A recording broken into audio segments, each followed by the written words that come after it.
Hello everyone, welcome back to Paranormal M. Before we begin, please subscribe if you haven't already. Also, some listeners have told me these stories help them sleep, so feel free to try them that way and share them with anyone who has trouble sleeping. Tonight's first story is from a student who used to ride home late at night after coaching class. One rainy night, close to his house near the Ganga, he saw something unusual in a building everyone thought was empty. So lie back, take it easy, and I hope you sleep well.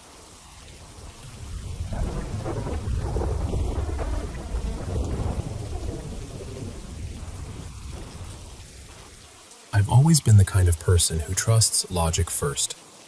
I was an engineering student, so my world was numbers, systems, patterns, things that could be tested and explained. But something happened to me in August 2018 that I've never been able to file away neatly. No matter how many times I replay it, there's always one part that refuses to make sense. Let me explain the place first, because it matters. My family's house in Prayagraj is close to the Ganga. During the monsoon, the river rises so much that the water starts creeping into the lanes nearby. Our road was almost empty back then. Just a few houses, maybe 3 at most. And after that, there was this thick stretch of trees and wild growth. It felt strange, honestly, having something that dense and dark right there inside the city. At night, that road changed completely. There were no streetlights, no people walking around, no shops open. Just the sound of the wind moving through the trees and the river somewhere beyond them, always murmuring in the distance. I was 17 at the time. I used to go for JEE coaching in civil lines, and most evenings I came home late on my bicycle. It was about a 20-minute ride, and I knew that route well. I knew the turns, the broken patches of road, even the houses where dogs would bark as I passed. So I thought I knew that road. That night, it was raining lightly. Not a storm, just a soft monsoon drizzle. The kind that makes everything feel quiet and washed clean. I remember actually feeling calm. For once, my head wasn't full of formulas or pressure or deadlines. It was just me, the rain, the sound of my bicycle tires on the wet road. I was maybe 200 meters from home when I saw the light. There was a small old building near the bend before my lane. I had passed it hundreds of times. It was a single-room structure with a rusted iron door, no front windows, and it had always looked abandoned. Nobody used it. Nobody talked about it. It was one of those places people notice once and then carefully avoid noticing again. But that night, there was light coming from under the door. Just a thin yellow line through the gap at the bottom. I stopped. I don't even remember deciding to stop. My body just did it. I stood there with one foot on the ground, holding my bicycle, staring at that strip of light. My mind immediately started trying to explain it. Maybe someone had moved in. Maybe a worker was inside. Maybe some local person was using the place for storage. Something ordinary. Something harmless. Then the light moved. Not much. Just a slight shift, like something inside had passed in front of it. And then it went out. Not slowly, not like a bulb failing. It was there, and then it was gone. The whole road dropped back into darkness. I can't properly describe what I felt in that moment, but I'll try. It wasn't just fear. It was like the air around me had changed shape. A few seconds earlier, the silence had felt peaceful. Now it felt full, occupied. Every hair on my body stood up. My hands tightened on the handlebars. I became aware of everything at once. The trees on one side, the swollen river somewhere behind them, the empty road, the rain on my face, and that locked door in front of me. And I suddenly had this terrible feeling that whatever was inside knew I was there. I wanted to look back as I started moving. I really did. The urge was almost physical. But something deeper in me said, Don't turn around. Don't acknowledge it. So I didn't. I looked straight ahead and started pedaling. I wasn't screaming or racing wildly. That's what still feels strange to me. I was quiet, focused, almost mechanical. I just kept pedaling, steady and fast, until I turned into my lane, reached my gate, and got inside the house. I didn't sleep that night. It wasn't because I was scared of the dark. I kept the lights on. I couldn't sleep because every time I closed my eyes, I saw that yellow strip under the door. I saw it shift. I saw it vanish. And then I remembered something I hadn't fully understood while I was standing there. Just before the light went out, there had been a shadow in it. Not outside the door. Inside. Something had been standing close enough to block part of that narrow strip of light. Something low enough, or near enough, to be right by the gap. The next morning, I asked an older neighbor about the building. He had lived on that lane for years. When I mentioned it, he didn't answer right away. He looked toward the structure, then back at me, and asked, "You came home late last night?" The way he said it made my stomach tighten. Then he told me that many years earlier, something bad had happened in that room. He didn't give details. He just used that vague phrase people use when they don't want to disturb old things. Kuch bura hua tha. Something bad happened. He said the place had been locked ever since. Then he added that there was no electricity connection there. There hadn't been one for years. Before going back inside, he looked at me and said, "You did well to come home quickly." And then he shut his door. I've gone down that road many times since then. The little building is still there. The iron door is still rusted. I've never seen that light again, but I've also never passed it alone after dark. I don't know what I saw that night. I don't know where the light came from. I don't know what was standing near the bottom of that door, watching through the gap. Maybe if I had looked back, I would have seen nothing. Or maybe I would have seen something I was never meant to carry home with me. All I know is this: some places hold on to what happened inside them. They don't forget just because people stop talking about them. And sometimes, on a rainy night, they remind you they're still there. Years later, I visited home again and drove past that same lane. The door was open. Only a little, just a few inches. I didn't stop the car.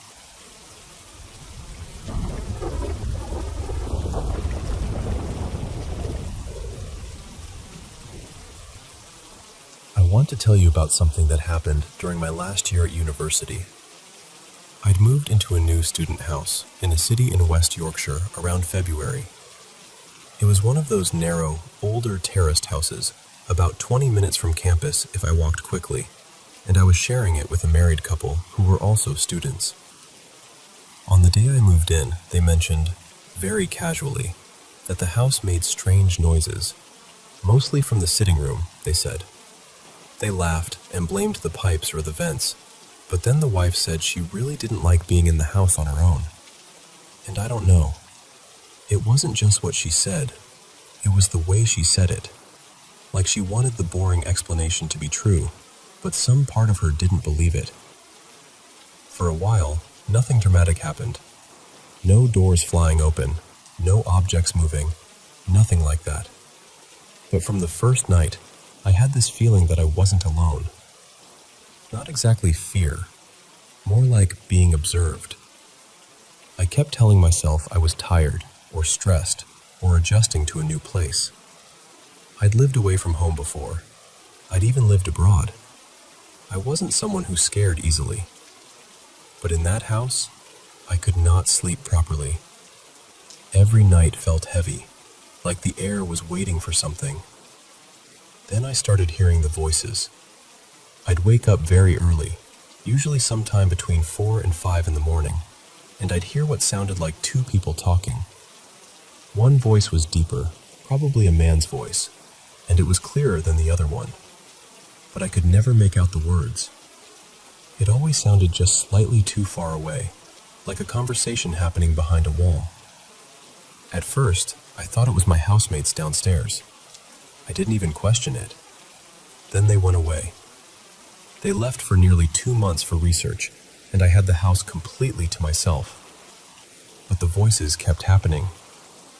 I still remember the morning I realized it. I woke up, heard them talking again, and just lay there thinking, wait, nobody else is here. And the second that thought settled in my mind, the voices stopped. Immediately. Not gradually. Not like someone walking away. They just stopped. After that, it didn't happen every morning anymore. Maybe once or twice a week. It felt almost as if whatever it was had realized I was listening back. A few weeks later, something happened that I still struggle to talk about without feeling that old coldness in my chest. It was a Saturday. I'd spent most of the day tidying and doing laundry, and around early evening, I went up to my room. I had a migraine, so after a call with my boyfriend, I switched the lights off and lay down, waiting for the painkillers to work. Then I heard footsteps.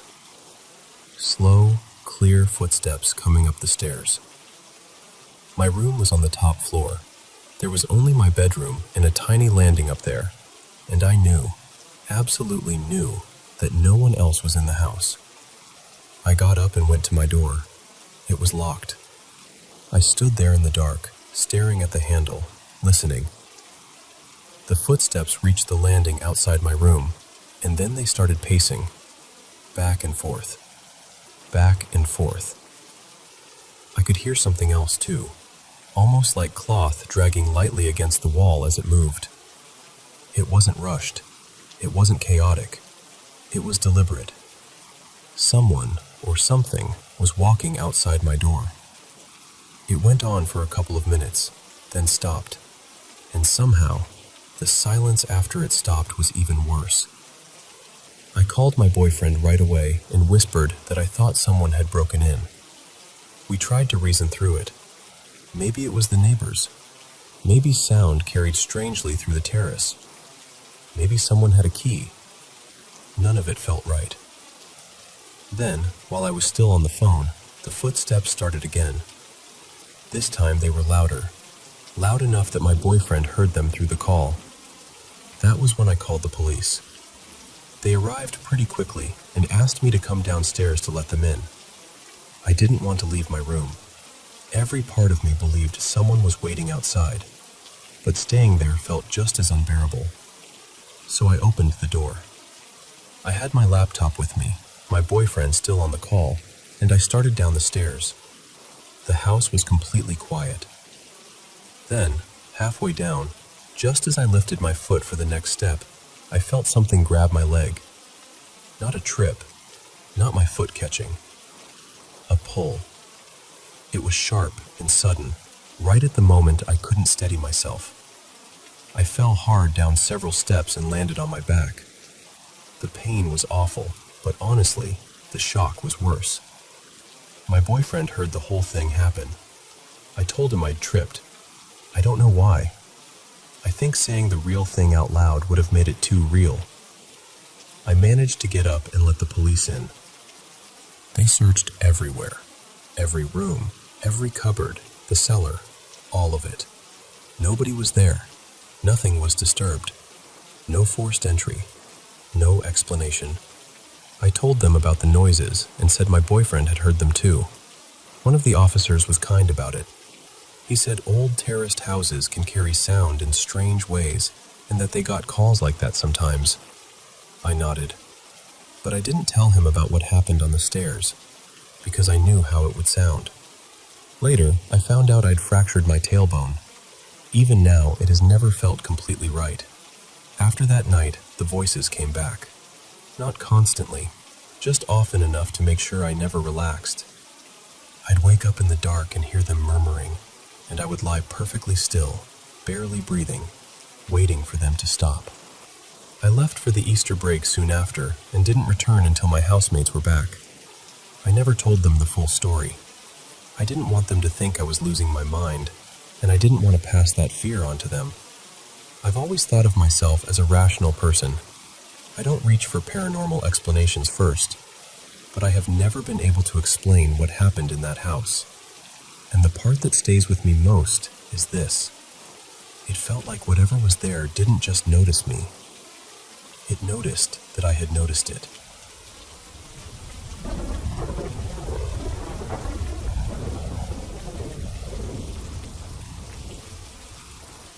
I'm 21, and lately my mind has just been really heavy. I've been stressed, overthinking everything, and my life honestly hasn't felt very steady for a while. That night I was trying to sleep, but I just couldn't. I had recently stopped taking my medication, so I already knew sleep was probably going to be difficult. My whole body felt stiff, almost like I couldn't relax no matter what I did. I kept tossing around, trying to calm myself down, and I think I finally fell asleep at around 4 in the morning. Then I woke up at about 5:15. Before that happened, I remember having this strange dream. In the dream, I was on the rooftop or upper side of a building with someone I didn't recognize. We were kind of messing around near the edge, almost hanging from ledges, and at first it felt playful. But then I suddenly became really aware of how high up we were, and I got scared. I remember thinking, how am I supposed to get down from here? Inside the building, I could see a couple of people jumping from the floor I was on. I don't know if it was supposed to be suicide or something else, but it felt really disturbing. Then the dream skipped forward, the way dreams do. Suddenly I was on the ground floor, and my mom was there. She was talking to me in this serious way, warning me to be careful, saying something about possession or spirits, like I either was possessed or could become possessed. That was basically the dream. But then, right after that, something happened that really scared me. I suddenly felt this intense tightness in my chest. It felt like something strong was pushing into my body, right through my chest, almost trying to force its way inside me. My eyes rolled upward too, until it felt like only the whites of my eyes were showing. I need to be clear. I can't do that eye trick on purpose. It just happened. It happened twice. Both times, I tried to fight it. I resisted as hard as I could, and I almost felt like I was going to throw up. I tried closing my eyes, but whatever it was felt so strong. Somehow, I managed to fully wake myself up. I got up and went straight to the bathroom. Even after that, for several minutes, my chest still felt tight. Honestly, even now, I can still feel some of that tightness in my chest area. This also isn't the first time I've experienced something frightening while sleeping. A while back, I had sleep paralysis.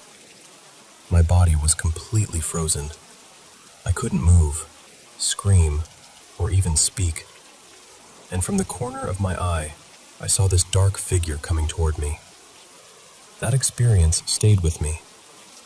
I've also heard people say that spirits are more likely to attach themselves to someone who is mentally weak or emotionally vulnerable, and that thought has been scaring me even more.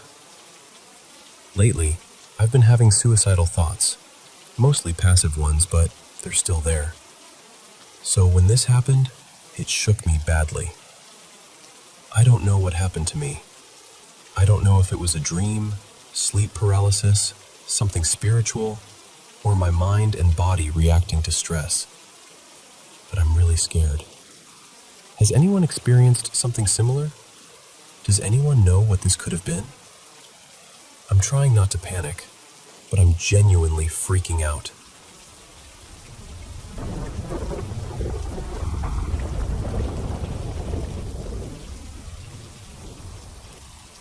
I've never really been a superstitious person. Most of the time, I reach for the simplest explanation first. Occam's razor, you know? The ordinary answer before the strange one. But there's one thing that happened to me years ago that I still can't quite explain. I was 13 at the time, and it was during lunch break at school. It had been a really hot week, the kind of heat that made the playground feel like a frying pan. So I was hiding out in the school library with my friends. A lot of us were in there, actually. Mostly the kids who didn't want to roast outside, and a few older students studying quietly. My school was tiny. It went from the very youngest kids all the way up to year 13, but there were only about 100 or so students altogether. The primary and intermediate classrooms were all connected by this long hallway, and at the far end there was a small foyer with the bathrooms and the entrance to the library. At some point, I realized I'd left my water bottle on my desk back in my classroom, so I got up and walked down the hallway to grab it. The primary kids were all outside. The hallway was empty. The classrooms were empty too. I would have heard someone if they'd been nearby, because that part of the school always echoed a bit. I went into my classroom, and there was no one there. My desk was near a big window, and while I was standing there drinking from my bottle, I could see a few kids outside playing football on the field. The classroom door was behind me, maybe a couple of meters away. I set my bottle back down, and for some reason I just stood there for a moment, staring out the window. I wasn't daydreaming exactly. I wasn't fully zoned out. I was just still. And then, very clearly, I heard my grandfather's voice say my name. Liza. It was so clear, so familiar. Not faint, not muffled, not like a thought drifting through my head. It sounded like him. I spun around immediately, expecting someone to be behind me. But there was nothing. No one. Just the empty classroom. That's when I got really scared, because my grandfather had died 4 years earlier.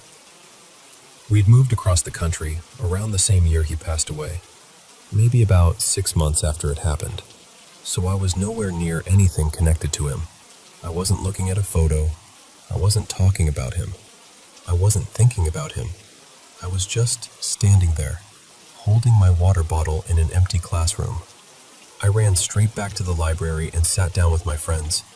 I told them I'd heard his voice say my name, and they were sort of like, "That's weird," but in the way 13-year-olds say it when they're mildly interested for 2 seconds and then ready to talk about something else. But I couldn't stop thinking about it. What stayed with me most was the way his voice sounded. It wasn't the voice I remembered from when he was very ill. He had Parkinson's, and toward the end it became harder for him to speak. The voice I heard that day was the way he sounded before that. Clearer, warmer, like the version of him from earlier memories. And the strangest part is that now, when I try to remember his voice, I can't really hear it properly in my mind. I can't just summon it whenever I want. But in that moment, I knew it instantly. I knew it was him. I've talked about it with my dad and with other family members since then. The most reasonable explanation anyone has come up with is that it was some old unconscious memory resurfacing at exactly that moment. Maybe my brain pulled his voice from somewhere deep down and played it back to me. And honestly, that probably makes the most sense. But I'm still not completely satisfied with it. A cousin of mine once described having a strange experience of her own, where she saw someone who wasn't really there. She said her mind felt like a mirror ball in that moment, all clear and bright and quiet. I think I understand what she meant. For me, it was like every other thought in my head went silent, and then my name was suddenly louder than everything else. Not loud like shouting, more like the volume of someone standing right there. I don't know if it was paranormal. I don't know if it was grief, memory, or my mind playing tricks on me. But I know what I heard. And even now, years later, it still unsettles me.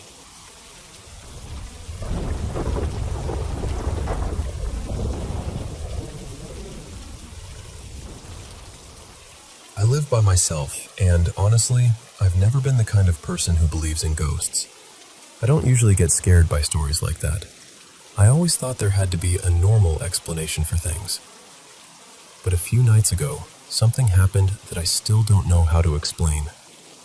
I woke up suddenly, sometime around 3:17 in the morning. There wasn't a loud sound or anything that should have startled me. I just opened my eyes with this strange, heavy feeling in my chest, like something in the room had changed while I was asleep. At first, I tried to brush it off. I told myself I was tired, maybe half dreaming, and I rolled over to go back to sleep. Then I noticed how cold it was. Not just a little chilly. The room felt icy, like someone had opened a door to the outside. But my windows were shut, the air conditioner was off, and there was no reason for the temperature to drop like that. That was when I heard it. A whisper. It was soft and unclear, just low enough that I couldn't make out the words. But I knew it was close. It didn't sound like it came from outside or from the hallway. It sounded like it was right there in my bedroom. I reached for the lamp as fast as I could and turned it on. Nothing. The room looked completely normal. My blanket was half on the floor, my phone was on the nightstand, the closet door was still closed. Everything was exactly where it should have been. But I couldn't shake the feeling that I wasn't alone. I sat there for a while, trying to breathe normally, trying to convince myself it was nothing. And just when I finally thought I could lie back down, I heard it again. This time, it said my name. Clear. Right beside my ear. I froze completely. I don't think I even blinked. For a few seconds, I just sat there, listening to the silence afterward, trying to tell myself I had imagined it. When I finally forced myself to look around, there was still no one there. No footsteps, no movement, no sound at all. Just my room, bright from the lamp, and that awful cold still hanging in the air. I didn't sleep again that night. Part of me keeps trying to explain it away. Maybe it was stress. Maybe I was caught between sleep and waking. Maybe my mind filled in a sound that wasn't really there. But it didn't feel like a dream. And what bothers me most is that ever since then, I've been waking up at almost the exact same time every night. A little after 3 a.m. And each time, before I even open my eyes, I get that same feeling. Like someone is waiting for me to wake up.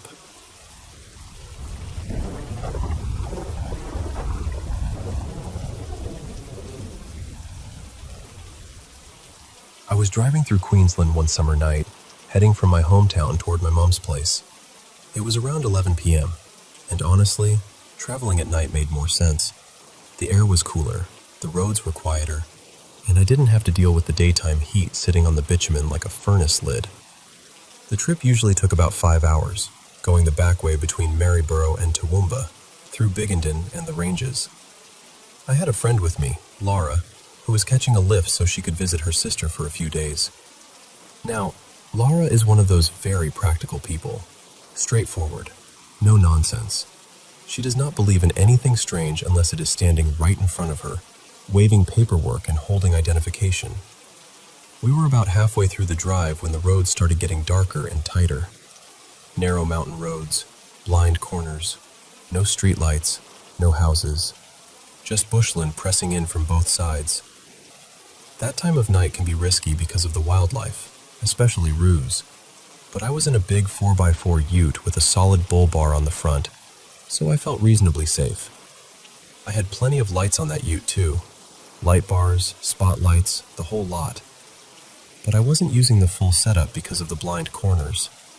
I didn't want to come around a bend and blind someone coming the other way. We were doing about 80 kilometers an hour, just coming into another stretch of ranges, when I rounded a corner and saw something standing right in the middle of the road. And I mean, standing. For a split second, my brain couldn't make sense of it. It looked like a scarecrow, not a person, not an animal, a scarecrow, which made no sense at all, because you do not just see scarecrows standing in the middle of a mountain road in Australia at 11 o'clock at night. I barely had time to react. There was no safe way to swerve, so I hit it. There was a heavy thud against the front of the ute. Then I heard it scrape and tumble underneath, and then something seemed to go out the back. I pulled over almost straight away. My first thought was, what on earth did I just hit? My second thought was worse. I started thinking maybe it had been some idiot dressed up, or someone wandering around where they shouldn't have been. The impact had been solid enough that I knew we needed to check. So I turned the ute around and drove back. Laura and I got out with torches, and I switched on every light I had. Suddenly, the whole road and the bush around us lit up bright as day. At the front of the ute, there was a bit of straw caught in the corner of the bull bar. On the road, there was another small handful of straw scattered around. And that was it. No body, no clothes, no broken wood, no wire, no frame. Nothing dragged along the road, nothing in the ditch. We searched both sides of the road. We walked into the bush with torches, calling out and looking carefully through the scrub. We checked underneath the ute. We checked behind us. We checked the road again. Nothing. Just that straw stuck in the bull bar, a few scratches in the paint, and the horrible feeling that something about it was not right. After about 15 minutes, we gave up and got back in the ute. Laura was pale, properly pale. She just sat there for a moment and said, "I saw it. I know I saw it. That was a scarecrow. And the thing is, I saw it too. I am certain of it." The straw left behind made it even harder to explain, because it matched what we both thought we had seen. But there was no sign of where it had come from, no sign of what it had been attached to, and no sign of anything nearby that could explain it. To this day, we still do not know what we hit on that road. And every time I think back to that dark corner in the ranges, with the bush all around and that thing standing in the headlights, I still get a cold shiver through me.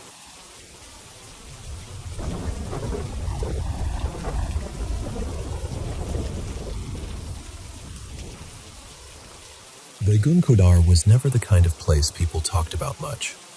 It was just a small railway station in Purulia. Quiet, simple, the sort of place where the wind moved through the trees, the tracks stretched into darkness, and most trains passed without anyone giving it a second thought. But one night, everything changed. The station master was on duty when he noticed someone standing near the tracks. A woman.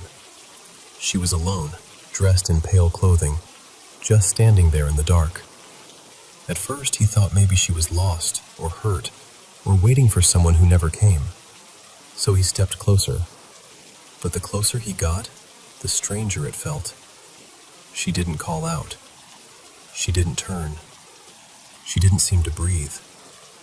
And then, before he could say a word, she disappeared. Just vanished into the night.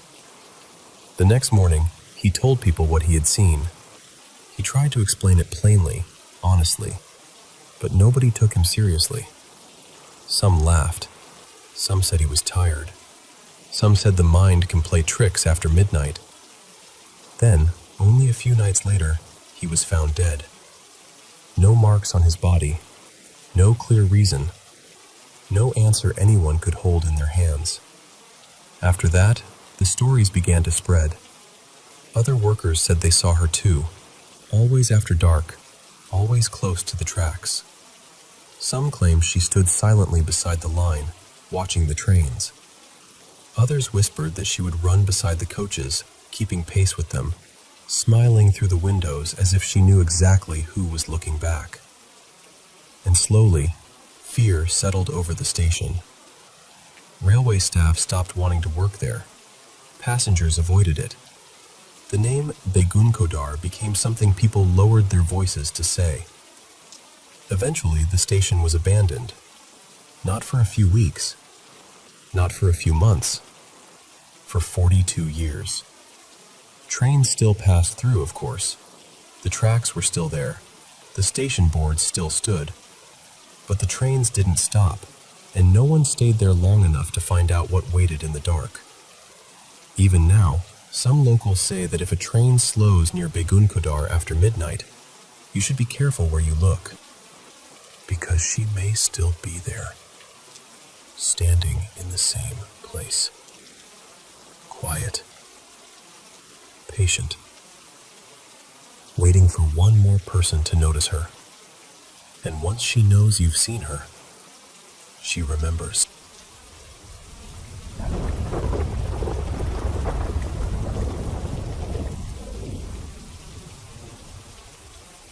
Hey, I want to share something that happened to me a little over a year ago. I was 21 at the time, and honestly, I was not doing well mentally. I had just gotten into a relationship with my girlfriend, Lena, and instead of feeling happy and secure, I was terrified all the time. I kept thinking I was going to lose her. That fear slowly turned into this heavy anxiety that stayed with me for months. Most days, I felt sad, tense, and sometimes angry for reasons I could not even explain. It felt like my own thoughts were crowding me out. Around that same period, I had started learning more about Islam. I was reading the Quran, trying to understand the faith better, and I think part of me was looking for peace anywhere I could find it.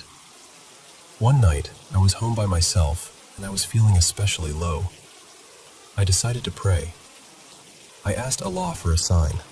Specifically, I asked whether I should keep going with that relationship or let it go. I know that might sound desperate, but that is exactly where I was emotionally. I felt lost, and I needed some kind of direction. After that, I went to bed like I normally would. At some point during the night, I began dreaming about this incredibly bright light. I cannot really explain where it was coming from. It was just there, strong, and almost surrounding everything. But what stood out more than the light itself was the feeling that came with it. I felt peaceful. I felt safe. And I had not felt that way in a very long time. Then I slowly started waking up, but the light did not go away. I was awake in my bedroom. I knew I was awake. But that same bright light was still there in the room with me. It was the middle of the night, the curtains were closed, and there was no light coming in from outside. There was no reason for the room to be lit up like that. But it was. And that same calm, safe feeling was still with me. Then, all of a sudden, I felt this strong urge to look toward my bedroom door. It was not really a thought. It felt more like an instinct. A few seconds after I opened my eyes, my bedroom door, which had been completely shut, suddenly slammed open. Not gently. It flew open with force, almost like someone had kicked it. Right then, I saw something dark leaving my room. The best way I can describe it is that it looked like a black shadow, or maybe a cloud-like shape, moving out through the doorway. As it left, the bright light seemed to fill the room even more. And then, once that dark shape was gone, the light faded too. The strangest part is that while it was happening, I was not scared. Not at all. I felt completely calm, protected, and peaceful. The fear only came afterward, once everything was normal again, and my mind started trying to understand what had just happened. I grabbed my phone to check the time. It was exactly 3 a.m. That experience never really left me. About half a year later, I was talking to my mom on the phone, and she mentioned something that made me pause. She said one of the neighbors had told her that the family who lived in our house before us had a daughter who died by suicide there. I do not know if that has anything to do with what I experienced. Maybe it does, maybe it does not. But I still think about that night. I still remember the light, the door, the shadow, and that feeling of being completely safe. And honestly, I still do not know what to make of it.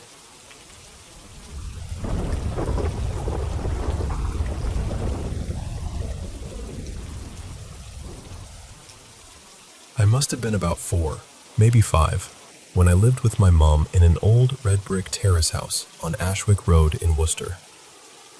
At that age, I had this little game I used to play around the house.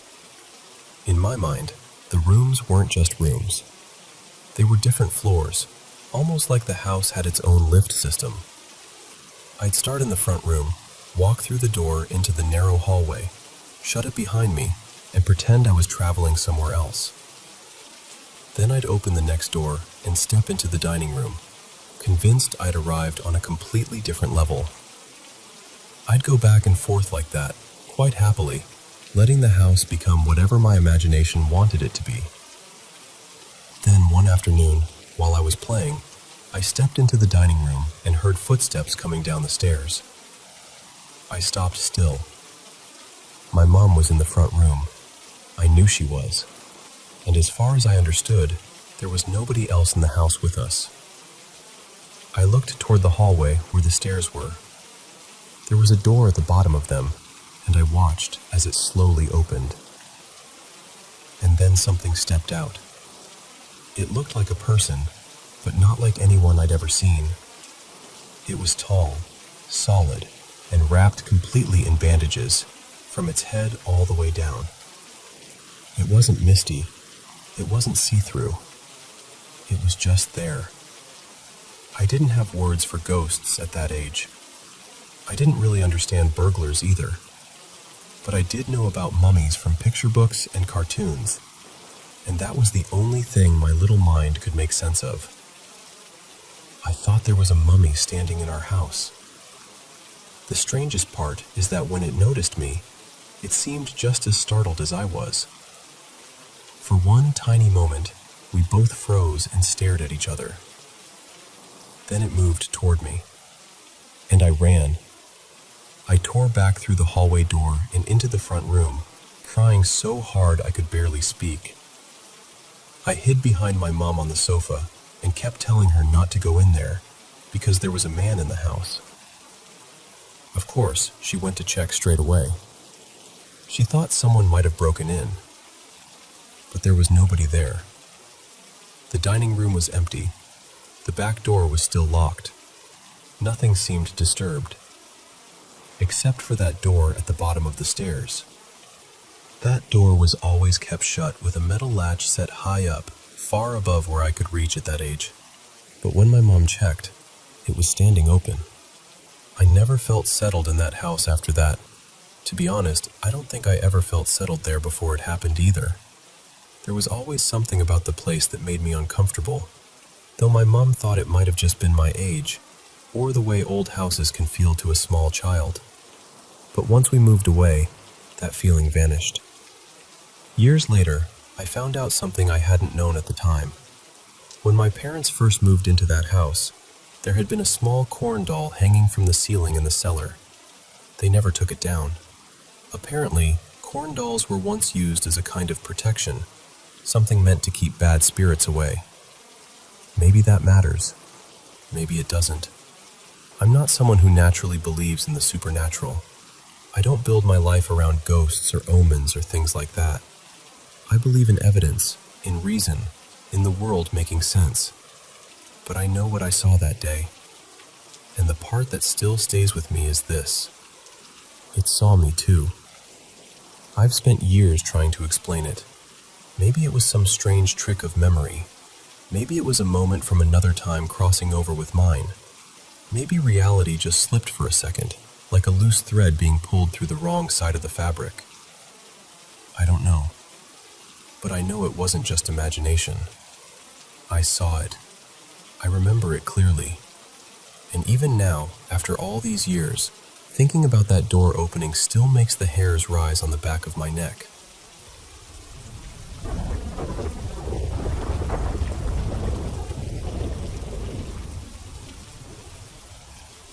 We moved into that old house in December of 2010, and I can't tell you my exact age when all of this happened, but I was definitely still in elementary school. And I know how this sounds, but that house was either fully haunted, or there was something in there that really, really did not want us living there.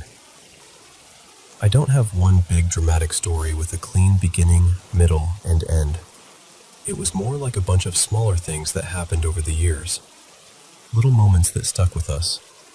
The kind of things you try to explain away at first, until there are too many of them. The house itself was pretty small. Upstairs, there were 2 bedrooms and 1 bathroom. When you walked up the stairs, the bathroom was straight ahead. If you turned to the right, that's where my room was, and my parents' room was right nearby. We stayed there until around 2017. One of the first things I remember hearing about happened to my mom. Our upstairs bathroom had these two sliding glass shower doors. One night, my mom got up to use the bathroom. Nothing strange happened while she was in there. She did what she had to do, and as she was leaving, one of the glass doors just shattered. Out of nowhere. Not both of them, just one. It wasn't like someone slammed it or hit it. It just burst apart. The landlord tried to blame it on me because I was a kid, but even as a kid, I knew better than to mess around with glass. I wasn't anywhere near it. Another night, something happened to my mom again. She got up in the middle of the night to use the bathroom, and as she was coming out, she felt this heavy force hit her. Not like she slipped, not like she tripped. She said it felt like something pushed her. She went down the stairs hard. At the bottom of the staircase, there was a closet, and she hit her head against it when she fell. It was bad enough that she had to go to the hospital. That was one of those moments where the house stopped feeling weird and started feeling dangerous. Downstairs in the living room, we had this heavy stone coffee table. It had a really specific sound when anything moved across it, because of the texture of the stone. You just knew that sound. One night, while everyone was supposed to be sleeping, we heard something sliding across the table. That scraping sound. The only thing on the table was the TV remote. Nobody was downstairs. Nobody was touching it. But you could hear it moving, clear as anything. Then there was the night my parents fell asleep in the living room. My mom woke up, and the TV was on. But it wasn't showing a regular channel. She said it looked like camera footage of our own house. The view was from the top of the stairs, looking down. She woke my dad up right away, and they went upstairs to check if there was a camera somewhere. They searched around, but there was nothing there. No camera. No reason for that image to be on the TV. Another thing happened one morning before school. I was lying in bed, not really wanting to get up yet. From where my bed was, I could see out into the hallway, and I could see part of my mom's bedroom doorway. And at the top corner of her doorframe, I saw something peeking around at me. I don't even know how to describe it properly. It looked like a creature, but I could only see its head, and it didn't really have a face. It was just skin. No eyes, no nose, no mouth, no ears, no hair. Just this smooth, blank, skin-covered head looking around the corner at me. I stared at it for I don't know how long. I couldn't move. I couldn't even scream. Then my mom called out and asked why I wasn't getting ready for school. I told her what I saw, and she believed me right away. With everything that had already happened in that house, she didn't really have a reason not to. The basement was another place where things felt wrong. I wasn't usually allowed to keep toys in my room because I was always getting grounded, so most of my toys were kept downstairs. Honestly, it was kind of nice at first. Half of the basement was the laundry area, and the other half was like my own little playroom. But there were multiple times when I'd be down there playing, and I'd look over toward the laundry room and see a man standing there. He was tall, with long, messy hair and a rough beard. He wore this dark raincoat, a fisherman's hat, and big boots. And the strangest part was that he was soaking wet. Not a little damp. Soaked. Like he had just walked straight out of deep water. His skin looked pale and dead, almost like someone who had drowned. But he never moved toward me. He never spoke. He didn't really do anything. He was just there. And somehow, that made it worse. I know these aren't the most dramatic haunted house stories in the world, and honestly, my parents could probably tell them better than I can. But this was my experience growing up in that house, and I've always wanted to get it out somewhere. I found out not too long ago that my mom's old hairdresser lives in that house now. Sometimes I wonder if she's experienced anything too. Part of me hopes she hasn't. But another part of me feels like that house probably didn't stop just because we left.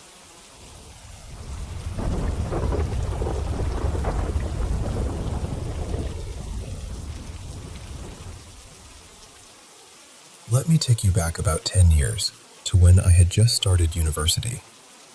Back then, all first-year students had to live in the dorms, and the buildings were separated by gender. I was assigned to dormitory 8 on the 6th floor. It was one of those long, plain buildings with a main staircase in the center, rooms stretching out on both sides, and way too many students packed into each floor. Each room had around 4 or 5 people, so there were easily close to 100 students on one floor. And somehow, for all of us, there were only 2 washing machines. 2. So doing laundry wasn't just a chore. It was a strategy game. You had to plan it carefully, almost like sneaking into battle.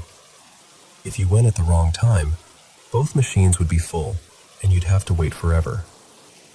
So one night, I decided I'd do mine really late, sometime after midnight, when I thought everyone else would finally be asleep. The laundry area was at the far end of the hallway, near a narrow side staircase that connected all the floors. I remember carrying my basket down the corridor, passing room after room. Even though it was late, the dorm was still alive. Lights were on. People were laughing. Someone was talking loudly behind a door. It felt normal. When I got to the machines on my floor, both were already being used. So I went down the side staircase to the 5th floor. Same thing. Full. Then I went down again to the 4th floor. Still occupied. By then, I was a little annoyed, but not scared. I just wanted to wash my clothes and go back to my room. Then I reached the 3rd floor, and the moment I stepped out near the laundry area, something felt wrong. The whole hallway was dark. Not completely black, but dim, like the kind of light you see under an old street lamp. Quiet, too. Too quiet. No voices, no doors opening, no footsteps, nothing. It felt like that entire floor had been emptied out. I stood there for a second, holding my laundry basket, and looked down the hallway. That's when I saw her.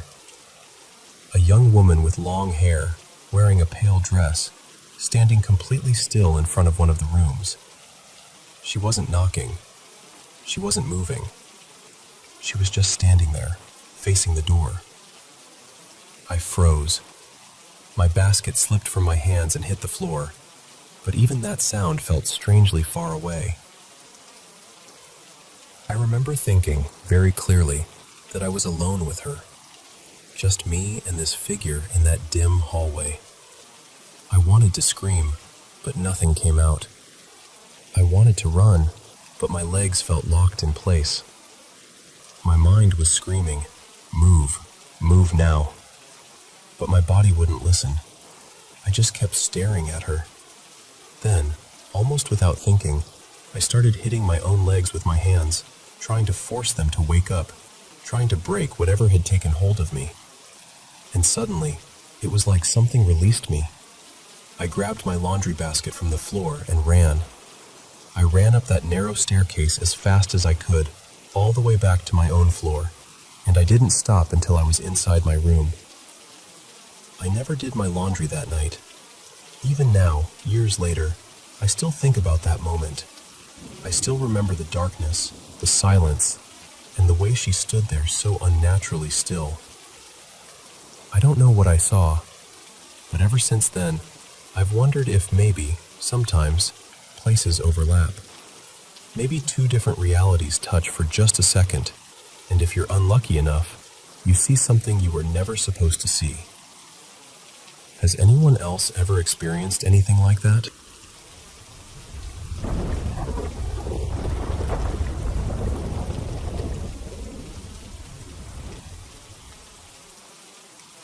About a year ago, around January or February of 2025, something happened to me here in Mualbual, Cebu, and honestly, I still think about it a lot. It started with my body trembling. At first, I thought maybe it was just something physical, maybe stress or exhaustion. But then the shaking became stronger. My muscles were moving intensely, and the sensation seemed to gather around my solar plexus before spreading through my whole body.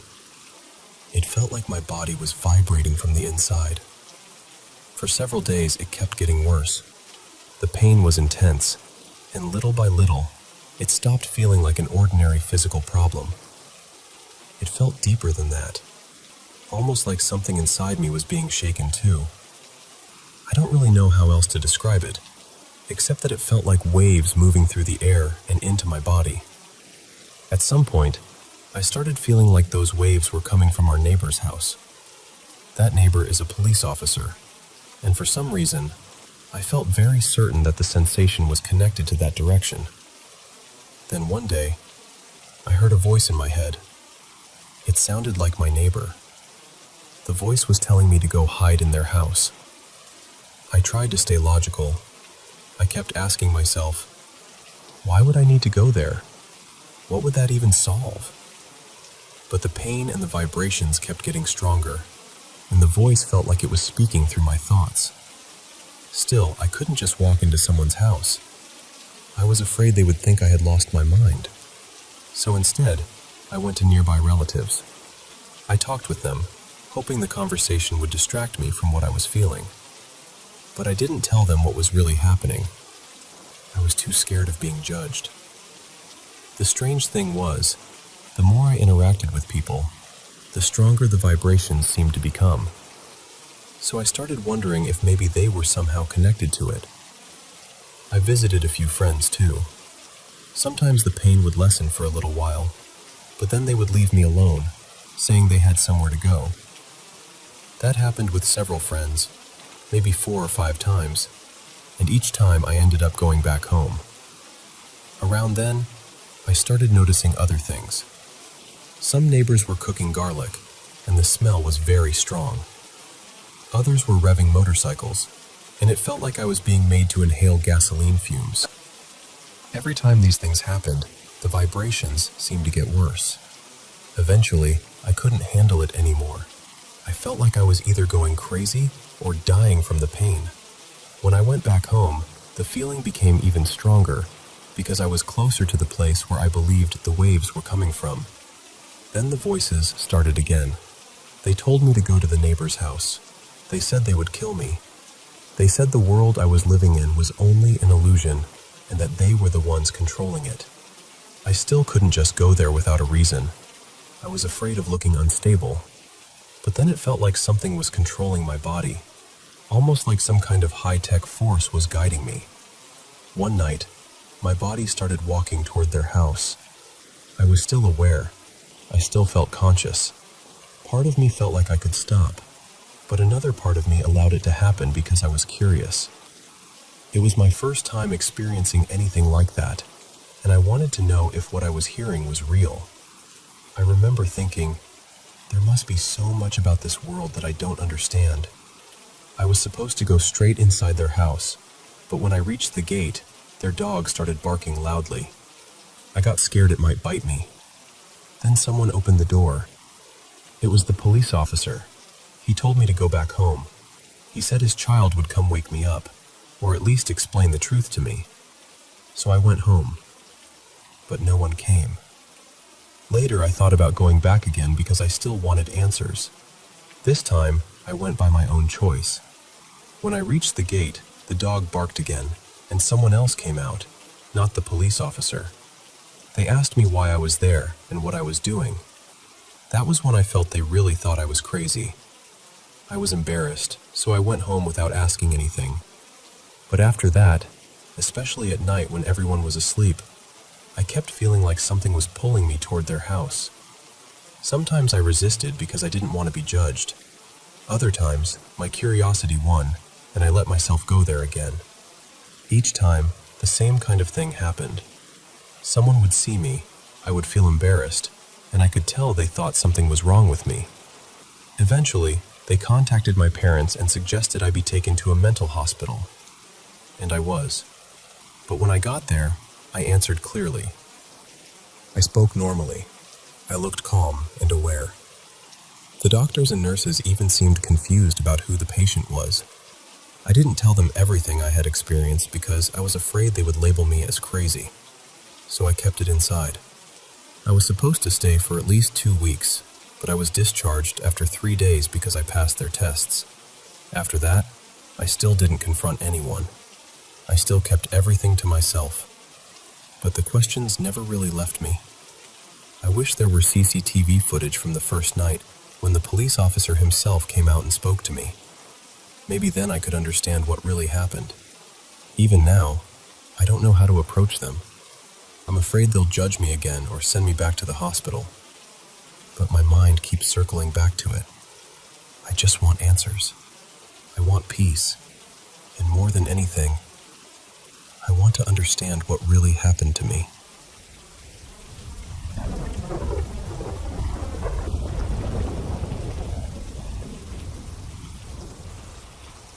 Something happened in my neighborhood about 7 or 8 years ago, and honestly, I don't bring it up very often.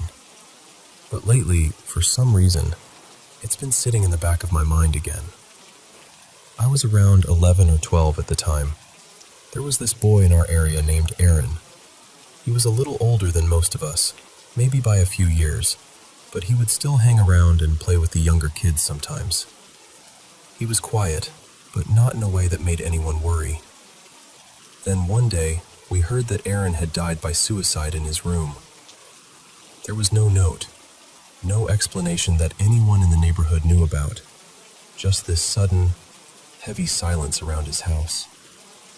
For the next few nights, people started saying strange things. A few families mentioned hearing footsteps on their terraces late at night. Some said it sounded like slow walking. Others said it was more like someone running across the roof. At first, everyone brushed it off, but then more than one house reported the same thing, and people started whispering about it. One night, sometime around 2 or 3 in the morning, I woke up for no clear reason. My room was dark, and from inside, our window was clear enough to see outside properly. I looked toward the house across from ours, and I remember seeing something on their terrace railing. It looked like a dark figure sitting there. I couldn't see a face or clothes or anything like that, just a shape. It stayed there for a few seconds, completely still. I blinked and tried to understand what I was seeing, but when I looked again, it was gone. I didn't tell many people at the time because I wasn't even sure what I had seen. There was another thing too. The house where Aaron died shared a wall with the neighbors. Those neighbors later said that for several nights after his death, they heard loud knocking on that wall, always late at night. Not small sounds either. They described it like someone hitting the wall from the other side. And then, after a short while, everything stopped. No more footsteps. No more knocking. No more strange sightings. Life slowly went back to normal, or at least as normal as it could. Aaron's family eventually moved away, and that house stayed empty for years. Then, maybe 3 or 4 years later, another family moved in. For a while, nothing unusual happened. They lived there like any normal family. But after some time, people in the neighborhood started saying their young son had changed. He became very withdrawn, quiet in a way that felt different. Sometimes he would get aggressive for no obvious reason. And then, he died by suicide too. In the same room. As far as I know, there was no clear explanation that time either. I'm not saying this was definitely paranormal. I know it could have been coincidence. It could have been something psychological, or something about the atmosphere of that house, or just a tragic pattern people connected after the fact. But when I think about the footsteps, the knocking, the figure on the terrace, and then what happened years later in that exact same room, it's hard to completely dismiss it. I still don't really know what to make of it. Has anyone else ever heard of something like this happening?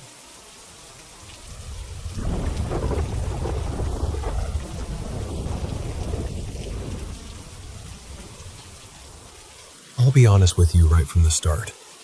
I made a pretty bad call that night.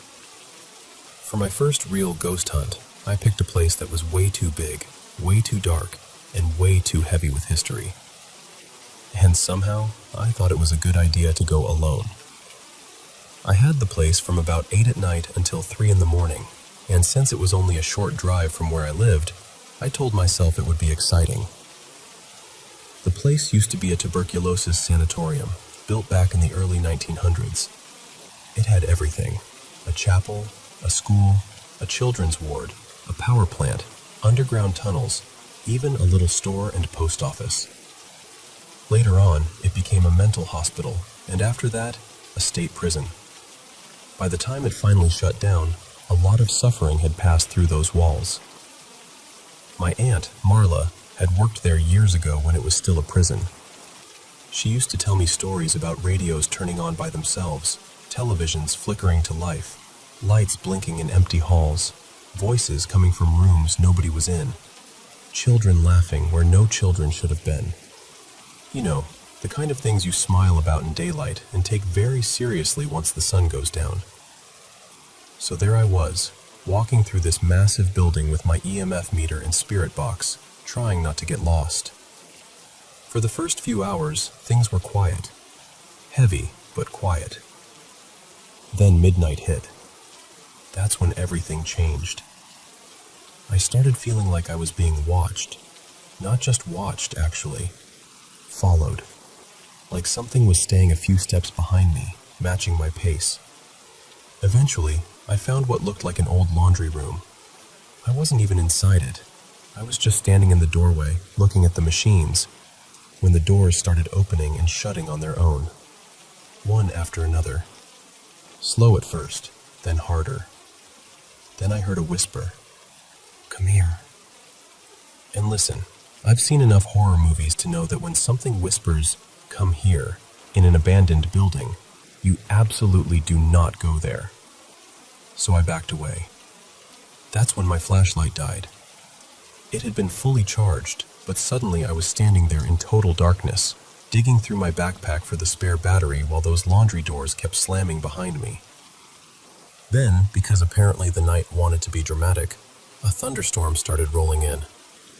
So now I'm alone, in the pitch black, inside this huge abandoned place, with something making noise behind me and thunder crawling closer outside. It felt like the setup to the final scene of a horror movie, except I was very much not interested in being the main character. I finally got the flashlight working again and got out of that section. And the strange thing is, once I was away from it, I felt excited. Shaken, yes, but excited. I'd always wanted to experience something I couldn't explain away.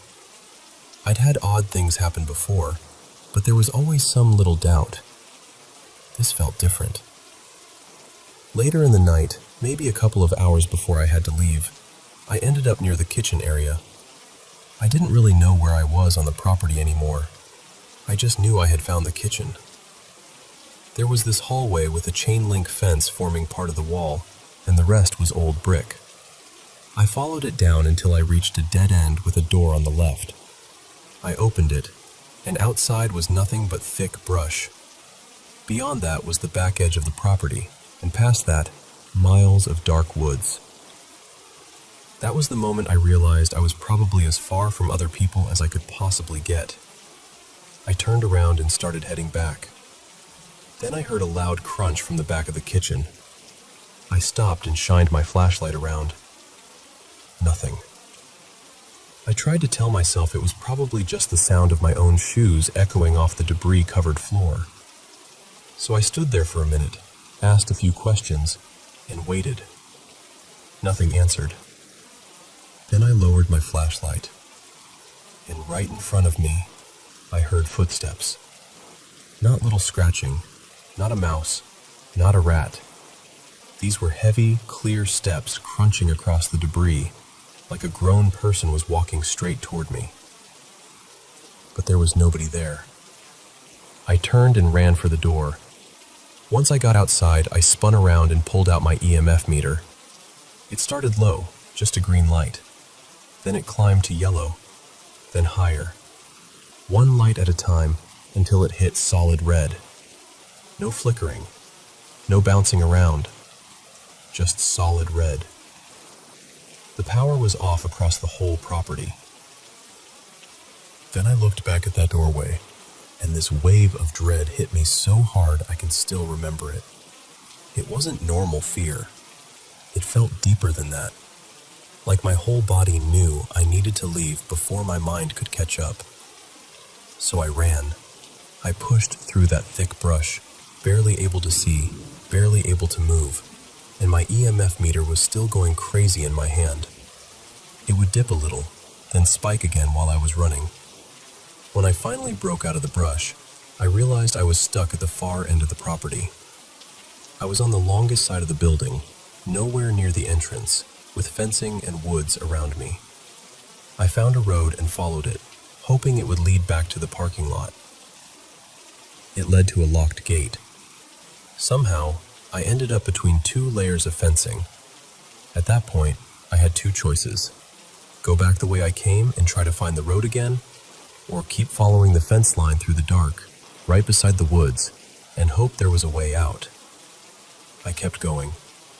Eventually, I found my way out, but after that, I was done.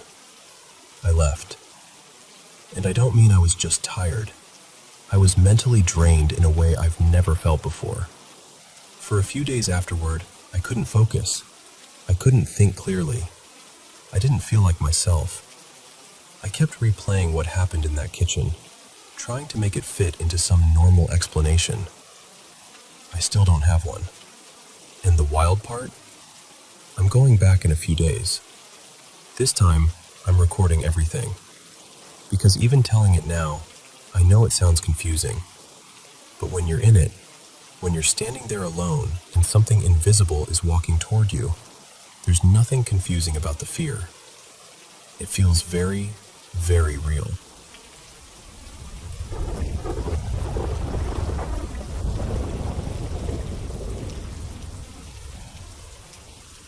I'm 45 now, but when I was 10 years old, I woke up in a hospital room and saw a little girl sitting quietly in the corner. To explain how I ended up there, I have to go back about a week before that hospital stay. My aunt used to take all of us kids, her nieces and nephews, out on a pontoon boat on the river. She lived in this house right by the water, and she was determined that every kid in the family was going to learn how to swim. Now, I'll be honest, my aunt wasn't exactly gentle about things. She was the kind of person who decided what needed to happen, and everyone else just had to deal with it. But that place by the river was incredible when you were a kid. There was a rope swing with old bike handlebars tied to the end of it, and the older kids would swing way out over the water and drop in, laughing and yelling like they owned the whole river. For the younger kids, she had this old slip and slide set up on the bank, angled so it shot you right into the water. Somehow, she had rigged up a pump that pulled water from the river, so that thing was always running. We all wore life jackets if we couldn't swim well, and honestly, it felt like heaven. A couple days later, we were going tubing. I was excited because I had watched the bigger kids do it, and they were having the time of their lives. The boat stopped closer to the bank, but the water was still deep enough that I couldn't touch bottom. My aunt looked at me and asked if I was ready to get on the tube. I told her yes. I was grinning, probably bouncing in place, saying I couldn't wait. And then she pushed me into the river. She said, "In this family, you swim or you sink." I panicked instantly. My life jacket wasn't fully fastened because I had been trying to adjust one of the straps, and when I hit the water, I slipped right out of it. I remember thrashing, trying to grab anything, trying to get air. Then I remember the world getting quiet and dark.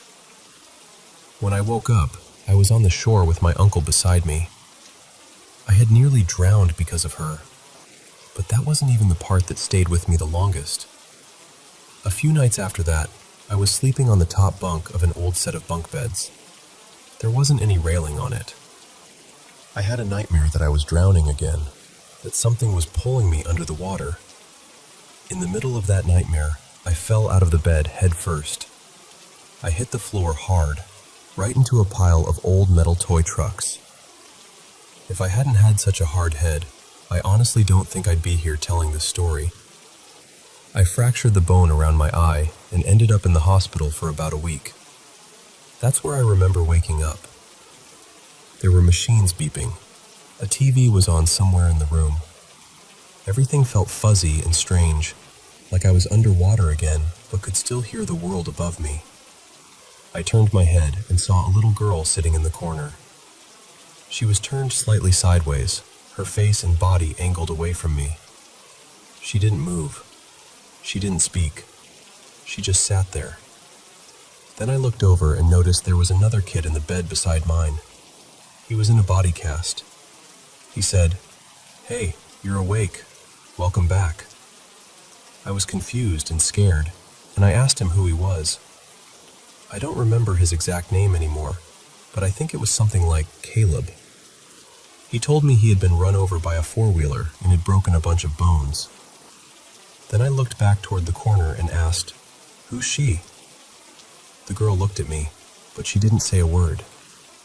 Caleb asked, "Who are you talking about?" I said, "The little girl, right there." He stared at me and said, "Man, you must have hit your head really hard. I don't see any little girl." When I looked back at the corner, she was gone. Not long after that, my dad came in. He hugged me so tight and looked so relieved that I was awake.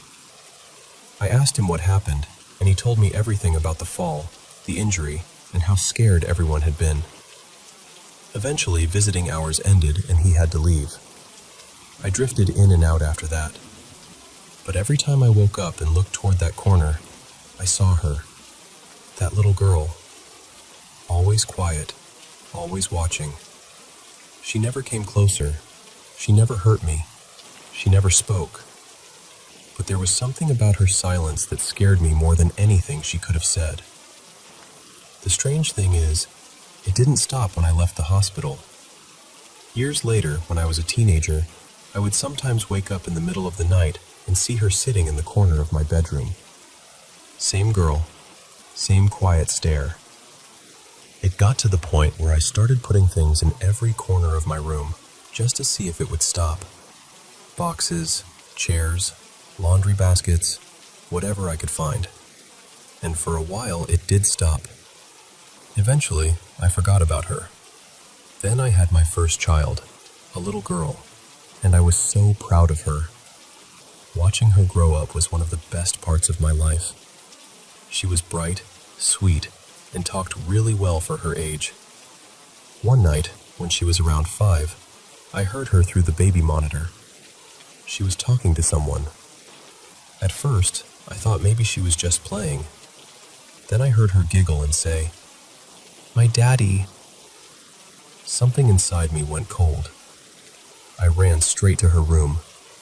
She looked up at me with this big smile, completely calm, like nothing was wrong. I asked her who she was talking to. She just giggled a little and pointed to the corner of her room. Then she said, "Her, over there." I can't explain what that did to me.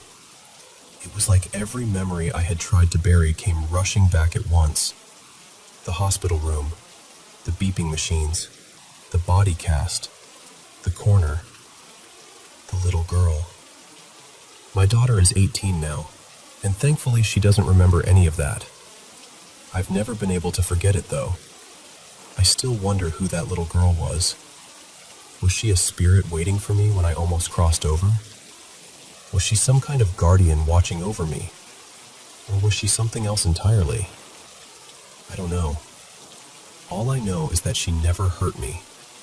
She only sat there and watched.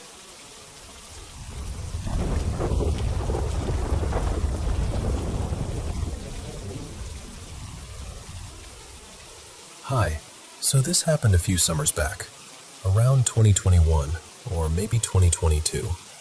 I'm a little fuzzy on the exact year, but it was during that strange COVID period when most people were staying inside the country for holidays instead of flying anywhere. My dad, my stepmom, my brother, my sister, and I had gone camping in late July. We'd picked an actual tent instead of one of those little rental cabins, which felt fun at first.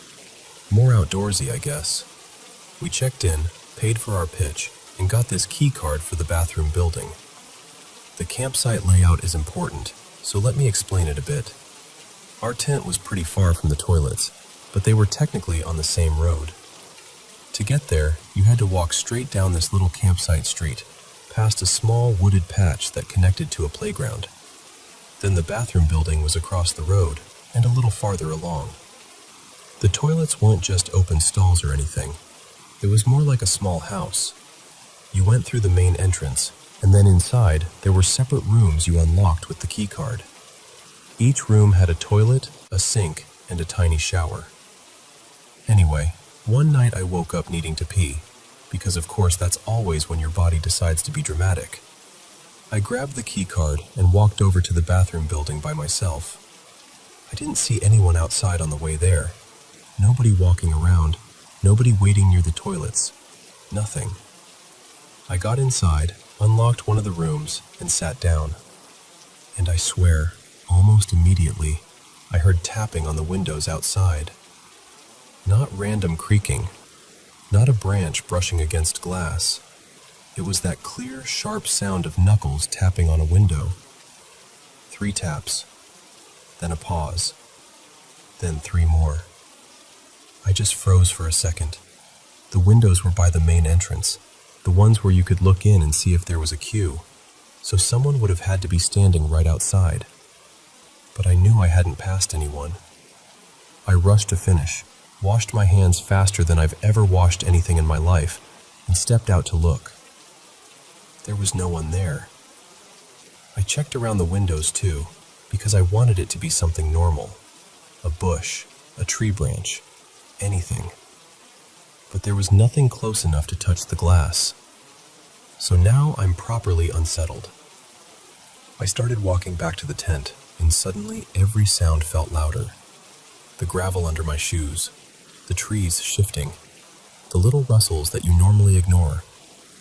When I reached the playground, I looked toward the wooded area, and I'm telling you, I saw something standing there.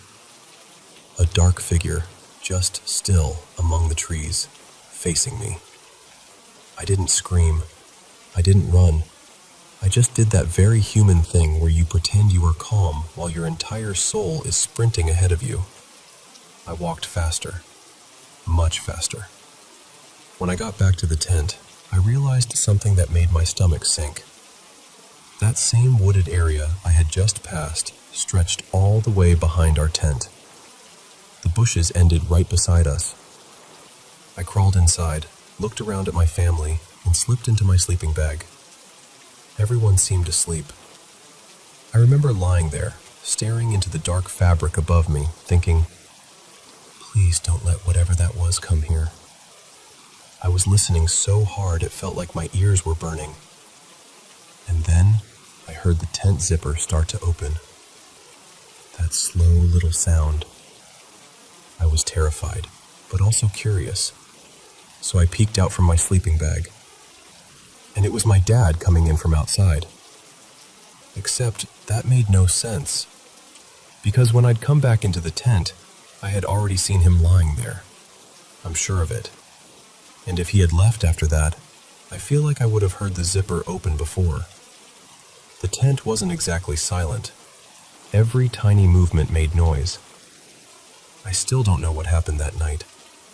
I don't know what tapped on the glass, what I saw in the woods, or why I thought my dad was already inside the tent before he came back in.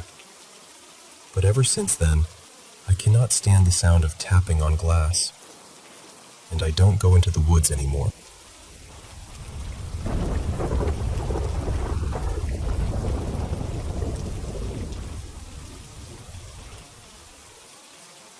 I'll try to keep this short, but there's something that happened to me during a field training exercise at Fort Midland that I still can't explain.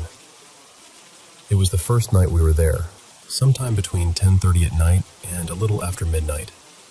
We were doing land navigation, and for anyone who hasn't done that before, you're basically sent out alone into the woods with a map, a compass, a protractor, and a red lens light. You plot your points, move through the terrain, and find each marker on your own. That night was miserable. Rain was coming down hard, the woods were thick, and the ground was nothing but hills, roots, mud, and slick leaves. We were told not to use our lights unless we absolutely had to, so for most of it, I was moving through the dark with the rain in my face and the trees closing in around me. I only had 3 points to find, so I figured it would take me maybe 2 hours. I stepped off around 22:30, and honestly, the first 2 points went fine. No issues. I found them faster than I expected. Then I started moving toward my third and final point. At some point, I tripped over something solid. Not a root, not a rock. It felt too squared off, too deliberate.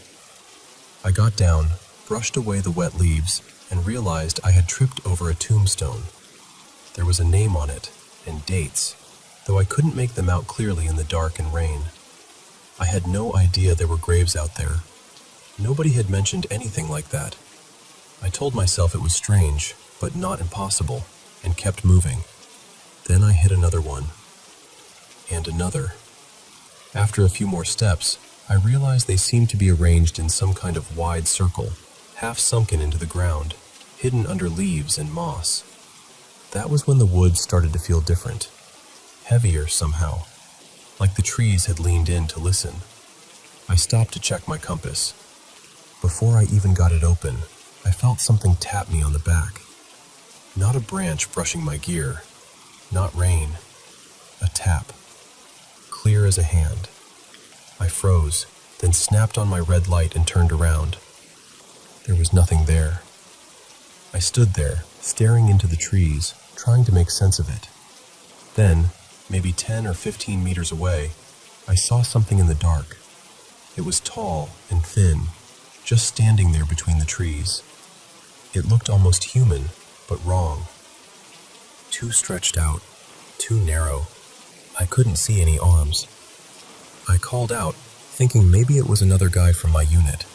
Maybe Mason or one of the others who had gotten turned around and ended up near my point. It didn't answer. It didn't move. I could barely see it with the red light, and my brain kept trying to turn it into a tree, a shadow, a person, anything normal. So I reached for my white light. The second I went to click it on, that thing dropped low and scurried away into the dark. Not ran. Scurried. I don't know how else to describe it. I opened my compass fast, trying to get my bearings and get out of there, but the needle was spinning in circles. Just spinning and spinning like it had lost its mind.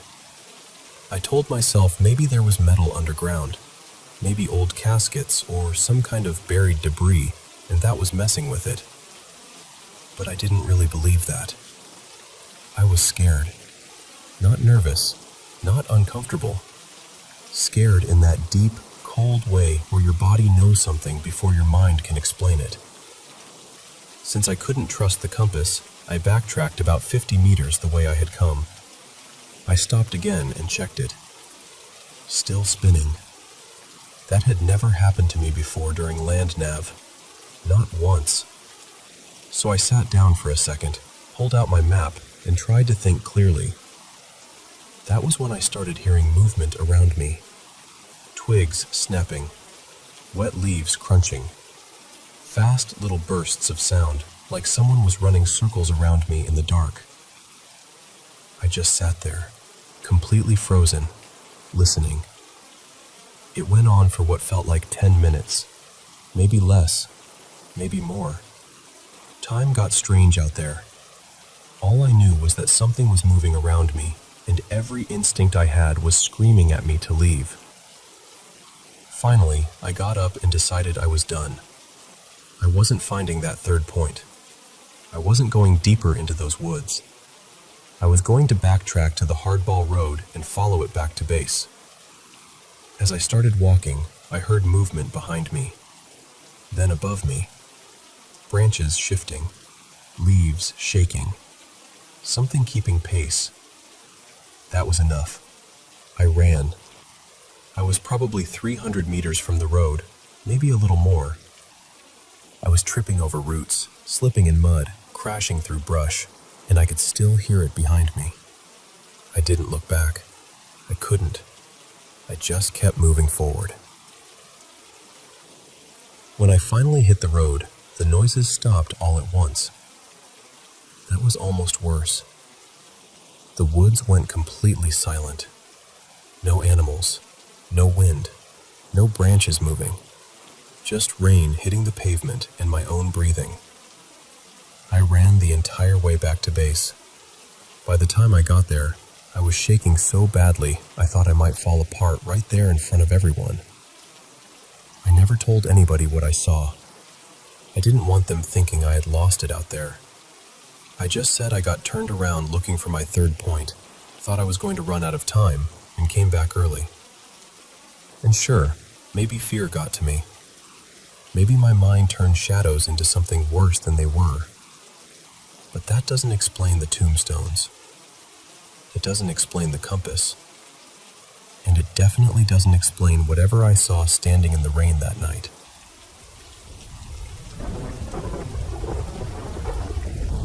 You know, there are some names that don't just fade into history. They linger. In Thailand, one of those names was Sia Wee. For decades, people spoke his name like a warning. To many, he was remembered as something terrifying. A child killer, a cannibal, a man turned into a symbol of pure evil. Parents would even frighten their children with him, saying, "Behave, or Sia Wee will come and get you." But when you look closer at his story, something starts to feel uneasy in a different way. Not only because of what he was accused of doing, but because of what people may have misunderstood. Sia Wee was not born in Thailand. He was born around the late 1920s in a poor village in Guangdong, China. His childhood was marked by hunger, hardship, and being treated cruelly by others. Then war came, and like many young men of that time, he was pulled into violence he never asked for, surviving years of conflict and instability. In the late 1940s, he left China and came to Thailand alone, hoping life might finally become gentler. But it didn't. He arrived with almost nothing. He could not speak Thai well. He had no relatives nearby, no real protection, and no place where he truly belonged.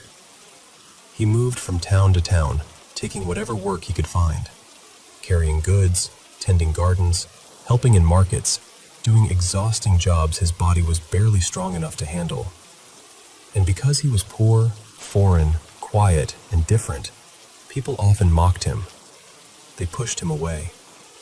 They treated him like someone already half outside the world. Even his name was changed by mistake. The name he was born with was recorded incorrectly by officials, and over time, that error became the name everyone knew. In a strange and painful way, even his identity was taken from him. Then, as the years passed, darker rumors began to gather around him. Sia Wee had grown up hearing old folk beliefs, including the idea that eating certain human organs could give a person strength, courage, or health. To most people, that sounds horrifying. But when someone has lived through hunger, illness, war, and fear, old superstitions can twist themselves into something that feels like desperate logic. By the 1950s, children had gone missing in different parts of Thailand, and suspicion eventually fell on him. He was arrested and accused in several cases. But this is where the story becomes more complicated than the legend allows. Only one case had strong physical evidence.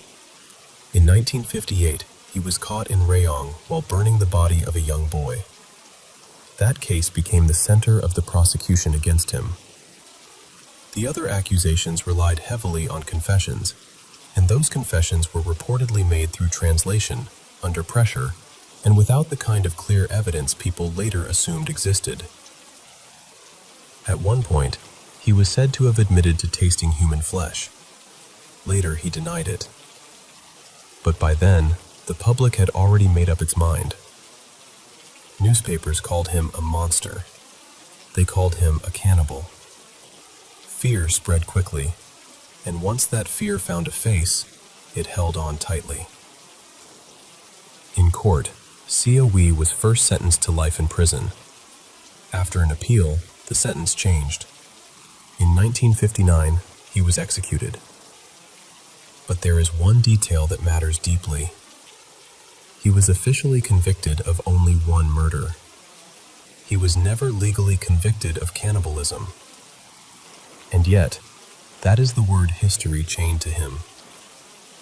After his death, his body was preserved and displayed in a medical museum for more than 60 years. Visitors would stand in front of his dried remains, reading a label that identified him as a cannibal.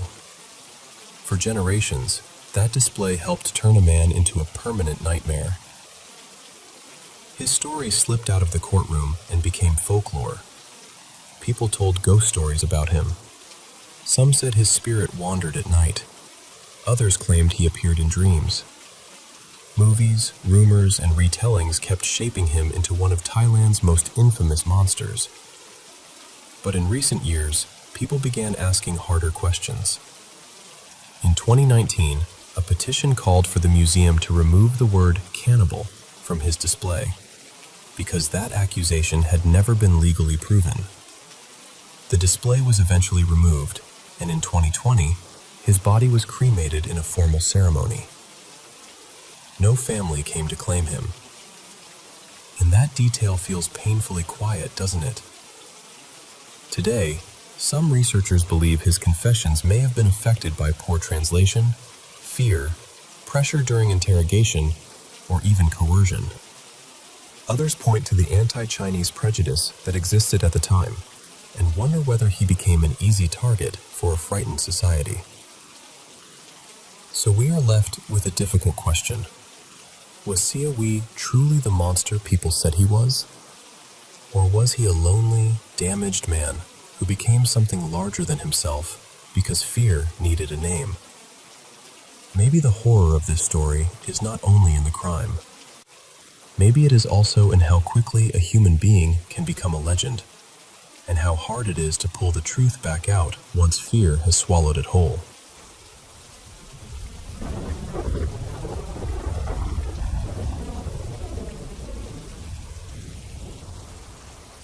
I've always felt like my family carries something unusual with them. Not in a loud way, not in a way anyone really tries to explain. It's just there, woven into both sides of where we come from. My dad's side is Irish, and my mom's family is Greek. And growing up around both of those cultures, I always had this sense that people didn't treat the unseen as impossible. They took certain feelings seriously. Dreams, instincts, warnings, strange little signs. Things like that weren't brushed off as quickly in my family. My grandmother, especially, has always had this strange ability to sense when something terrible is about to happen. It's happened more than once, but the story that always stays with me is what happened to my mom when she was younger. My mom used to ride horses, and one day, out of nowhere, my grandmother got this overwhelming urge to drive along the route my mom usually took. She didn't even know for sure that my mom was out riding that day. She just felt like she had to go. And when she got there, she found my mom unconscious on the ground, bleeding, after she'd fallen head first from her horse. The part that still gives me chills is that earlier that same morning, my grandmother had randomly thought, what if she doesn't wear her helmet today? Which made no sense, because my mom always wore one. But that day, the strap on her helmet had broken, and she decided to ride without it. Then there's my dad. He's always had these odd little flashes of knowing. He'll wake up and think something like, I hope the car battery isn't dead. And then, of course, he'll go outside and the car won't start. One time, that instinct may have saved me. I told him I didn't need a lift home from school because it was a nice afternoon, and where we lived, the walk was actually beautiful. Quiet roads, fields, that kind of countryside stillness. But while he was working, he suddenly got this urgent feeling that he needed to go look for me. He couldn't explain it. He just got up and went. He drove the whole route from school to our house, and eventually, he found me being followed and chased by two men. I don't really like thinking about what might have happened if he'd ignored that feeling. There's also something strange about the way my siblings and I were named. After my oldest brother was born, my dad bought our family home. At the very back of the garden, there was an old well. He hated the idea of a child falling into it, so one day, he decided to take it apart. As he was removing the bricks, he found 5 of them with names carved into them. First, he found one with my oldest brother's name. Then 2 bricks fell together, both with boys' names on them. After that, he found one with a girl's name, and then another girl's name. And that's the exact order we were born in. My oldest brother first, then twin boys, then me, Clara, then my younger sister. So yes, technically, I was named after a brick, which sounds ridiculous until you hear the rest of it. The boys' names were very Irish. My name was connected to Francis, which is a name that runs through the men in my family. And my sister's name meant Ireland. My dad had moved away from Ireland when he was about 9, after his father died, so it always felt like those names were somehow tied back to him. Then, when I was 8, I saw someone in the house. I remember seeing a man standing by a window, waving at me. I didn't know who he was. I didn't even really think about the grandfather I'd never met. He felt almost unreal to me, like someone from a story no one had fully told. But when I described him to my dad, he went completely still. I described his clothes, his hair, the way he looked, and then I mentioned that there was foam on one side of his face. That was when my dad froze. His father had died while shaving. I had never been told that. I didn't know what he looked like. I didn't know that detail at all. And now, as I've gotten older, I feel like I might have inherited a little of what both my grandmother and my dad have. A few years ago, my dad and I were driving to football training. We were coming up to a roundabout, sitting in the left lane to go straight ahead. A large black Mercedes pulled up beside us in the right lane. And suddenly, I just knew. I had this sharp, clear thought that the driver was going to cut across us and try to take the third exit from the wrong lane. Before I could even stop myself, I blurted out, "He's going to take the third exit. He's going to hit us." My dad looked at me like I'd said something completely absurd. I was 16. I didn't drive, and I had no real reason to think that. But I just said, "I know." And then it happened. When we moved forward to take our exit, the other driver swerved exactly the way I'd seen it in my mind. We later found out he was drunk. If my dad hadn't already been ready because of what I said, that car would have slammed straight into my door. Instead, my dad braked and steered just enough that the impact hit the front side of the car instead of me. I think about that a lot. Little things still happen too. I'll get these very specific thoughts that feel almost random, and then seconds later they come true. Once, I was walking my dog and had this sudden thought. What if there's a dog around this corner and it attacks? I pulled my dog's leash closer without really knowing why, and as soon as we turned the corner, another dog charged straight at us, dragging its owner behind it. The only reason my dog didn't get hurt was because I had already pulled her close enough to scoop her up. So I don't really know what to call it. Maybe it's instinct. Maybe it's something spiritual. Maybe it's my family, somehow, passing down a kind of awareness I don't fully understand. But I do know this. I've always felt watched over. Not in a frightening way, in a protected way.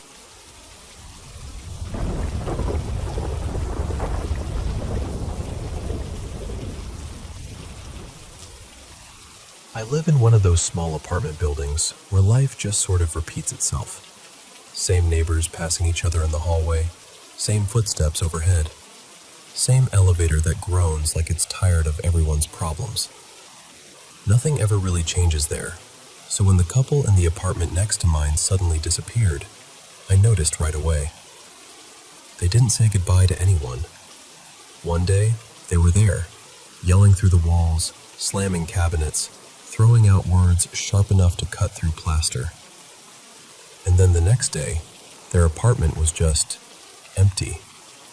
No moving van outside, no cardboard boxes stacked by the stairs, no awkward little farewell in the lobby. Just gone. At first, I told myself they must have left in a rush. People do that, right?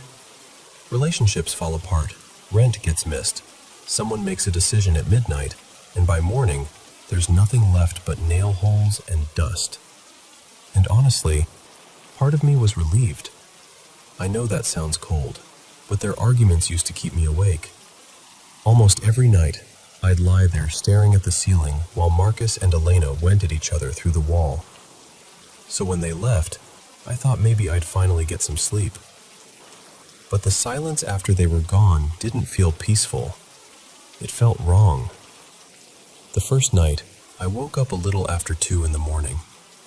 At first, I didn't know what had pulled me out of sleep. I just sat there in the dark, heart beating too fast, listening. Then it happened again. A heavy thud against the wall. Not a tap, not a knock.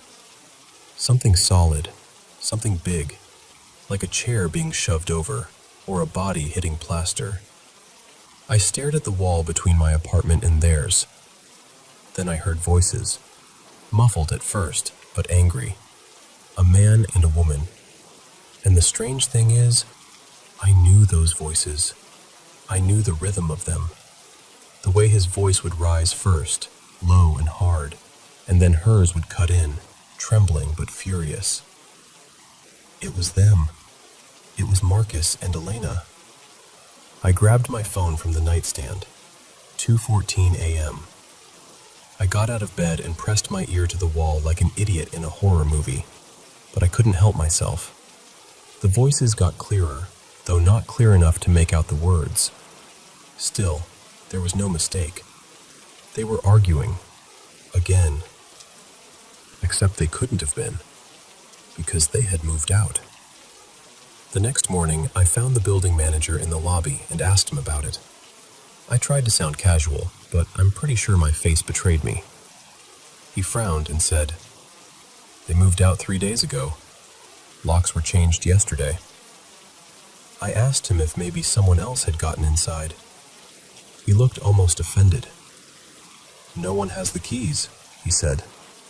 "That apartment is empty." I let it go, but something about the way he said that word stayed with me. Empty. Like he was trying to convince both of us. That night, I didn't sleep. I sat upright in bed with my phone in my hand, staring at the time as if I could scare the minutes into behaving. And at exactly 2:14 a.m., it started again.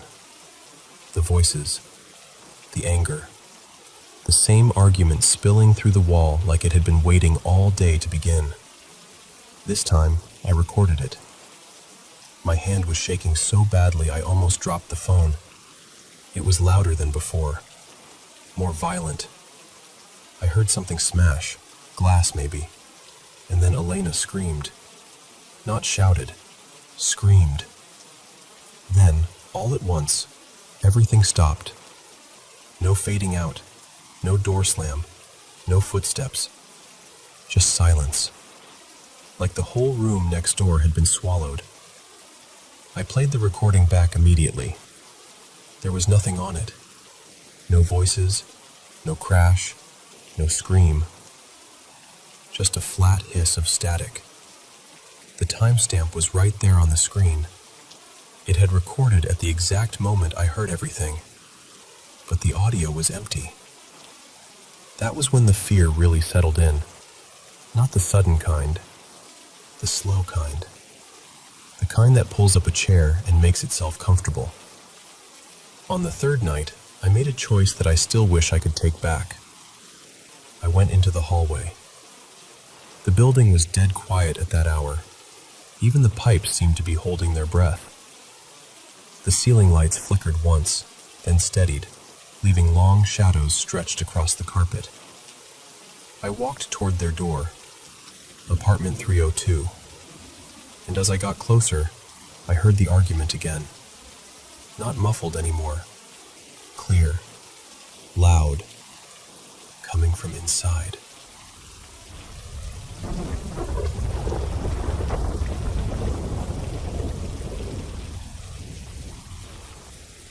I want to tell you about one of the strangest and most unforgettable nights I've ever had.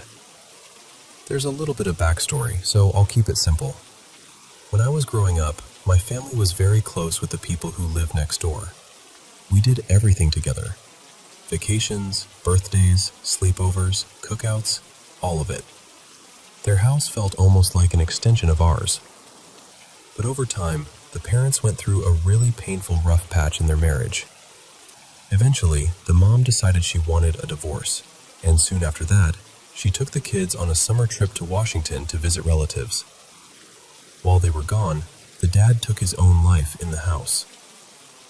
It was devastating, not just for his family, but for us too, because we had known him for years.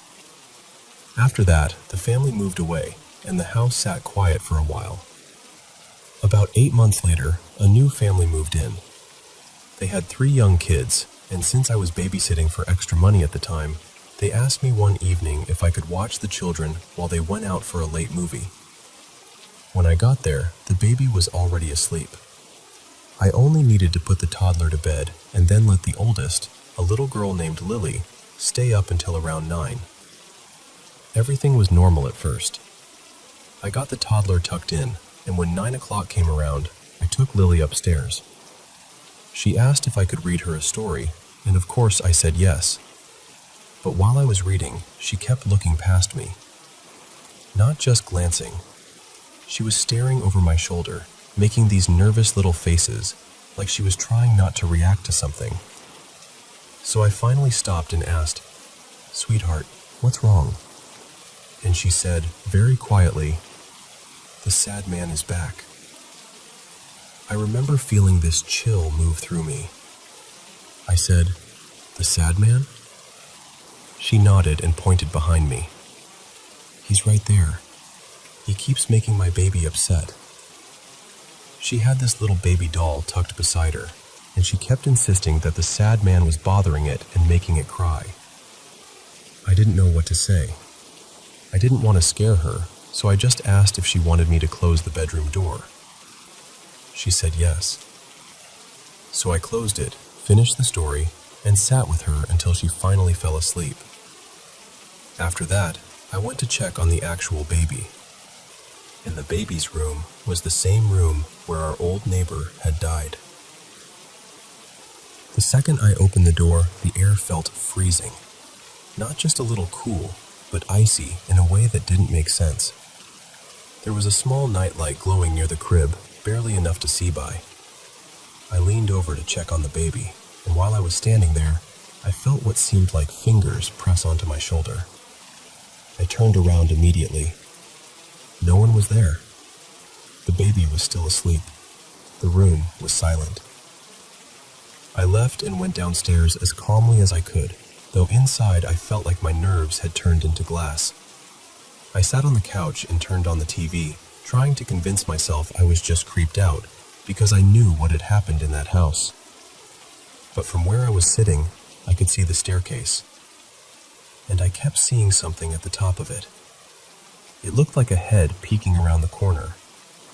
At first, I thought it had to be one of the kids, so I got up, went upstairs, turned on the light, and checked everything.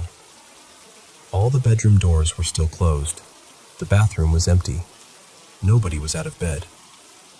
So I went back downstairs and told myself I was imagining things. Maybe 20 minutes later, I heard footsteps above me. Slow, steady pacing. Back and forth. Then the footsteps came toward the stairs and stopped right at the top. I stared up there, waiting. Nothing moved. The kids' doors were still closed, so I knew it wasn't them. Then, a few minutes later, Lily came running out of her room, crying. She came straight to me, shaking and upset, and I tried to calm her down enough to tell me what had happened. She said, The sad man came into my room. I told him he wasn't allowed, but he came in anyway. He was standing at the end of my bed. That was enough for me. I took her upstairs only long enough to grab her pillow and blanket, and then I brought her back down to the couch. I wasn't going to make that child sleep in that room again.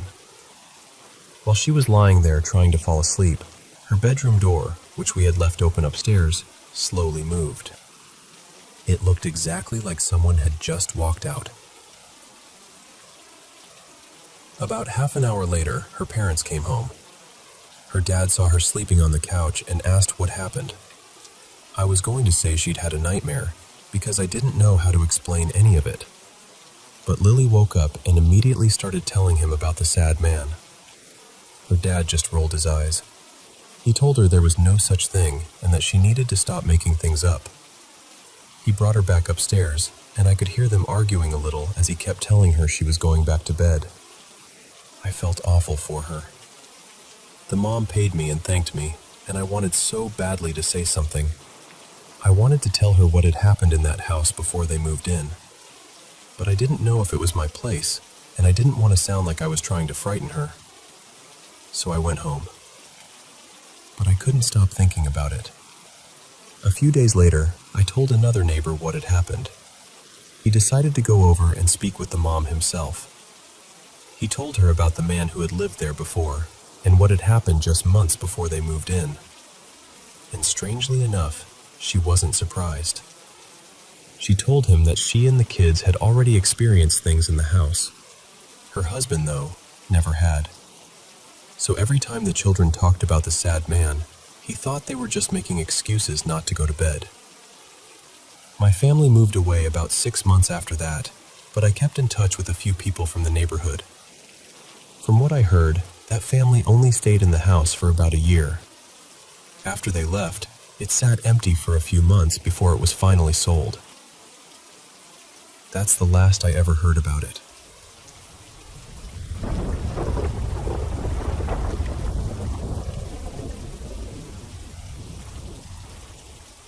I want to tell you about the house I grew up in, because I don't think you can really understand what happened there unless you know what that place was before it ever belonged to us.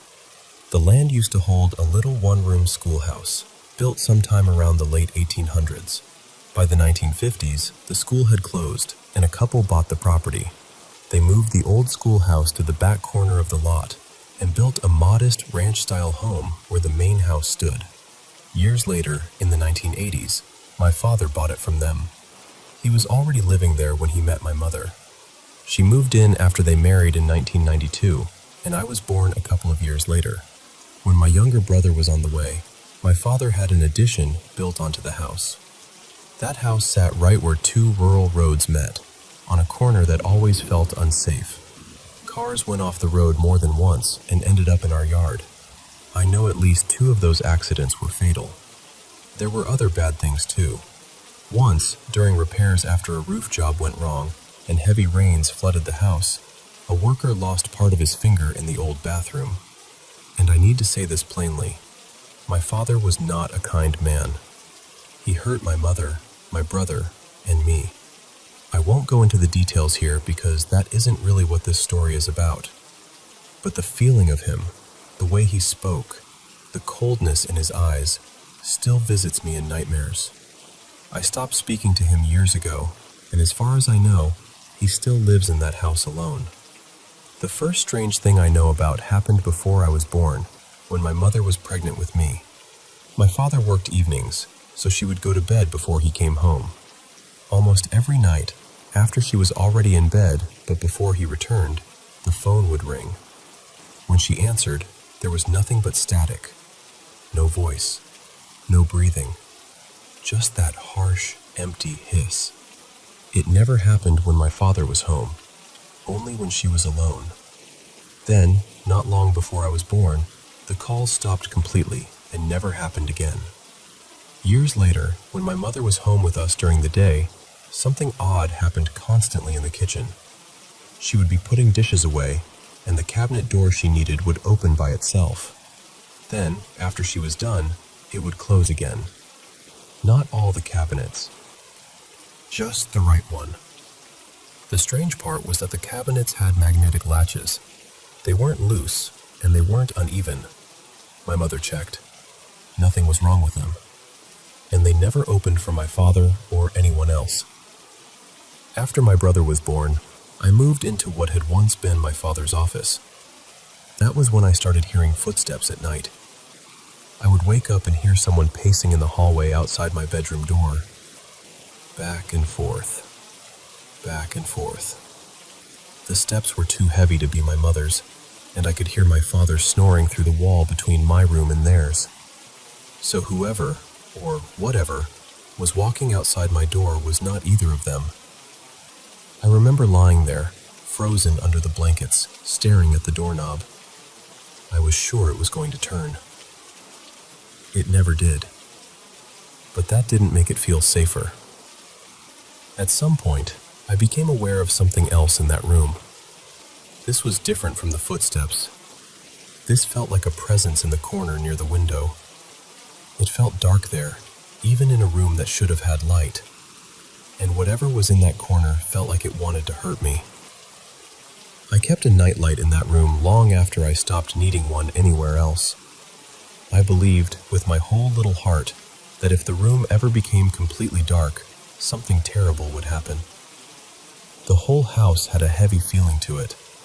Oppressive is the best word I can use, but the addition felt different. In there, I could breathe easier. It felt lighter. I remember standing in the addition after dark, looking toward the older part of the house, and feeling absolute terror at the thought of walking back into it. There was no clear reason for it. No sound, no shadow, nothing I could point to. Just fear, sudden and huge. The basement was worse. It was only partly finished, always damp, and at one point they found black mold down there. I hated going into it. The farther I went down the stairs, the harder it was to breathe. One time I saw glowing eyes on the landing where the stairs turned. I thought it was my father's cat watching me from the dark. Later, I found out the cat had been put down the week before. Then there was the old schoolhouse. My father was a photographer, and he converted it into a studio. I spent a lot of time there as a child, but I never felt alone in that building. Not once. It always felt like something was watching me. And somehow, I felt like it was above me, on the ceiling. One day, my brother and I were playing in the studio when something happened that I still don't know how to explain. Suddenly, I wasn't looking out through my own eyes anymore. I was above us. I could see my brother and myself playing down below, as though I were the thing on the ceiling, watching us. It lasted for a few minutes. Then, just like that, I was back in my body, standing on the floor as if nothing had happened. Those are the things I remember most clearly from that house. There may have been more, especially things that happened to my mother, but if there were, she never told me. My brother later said he felt something watching us from the ceiling in the studio too. He also said things happened in his room, though I don't know the details. As for my father, I never heard him say he experienced anything. But honestly, even if he did, I don't think he would have told anyone.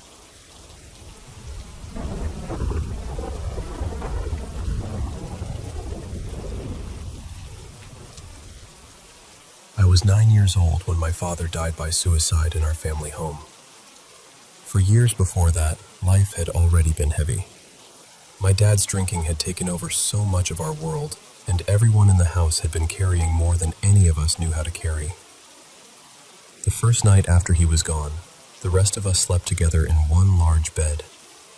It was my mom, my older brother, my sister, and me. I think none of us wanted to be alone.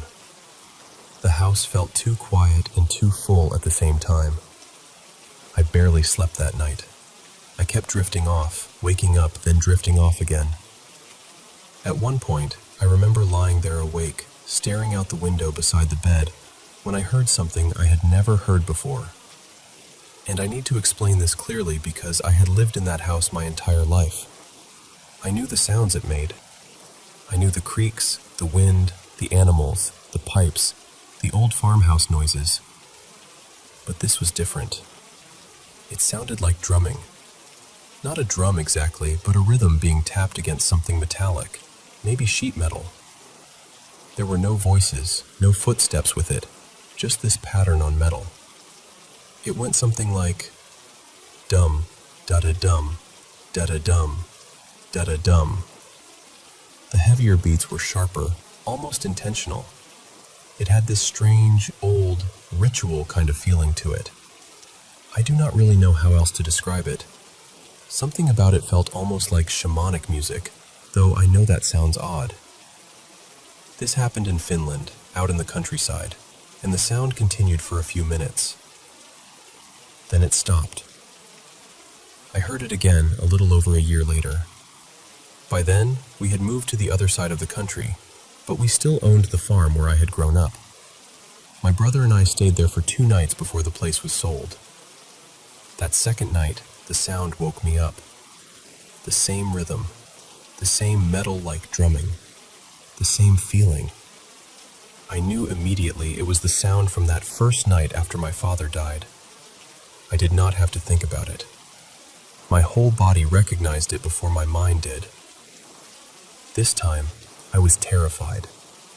I got out of bed and went into the room where my brother was sleeping because I could not stay alone with that sound. To this day, I still do not know what it was.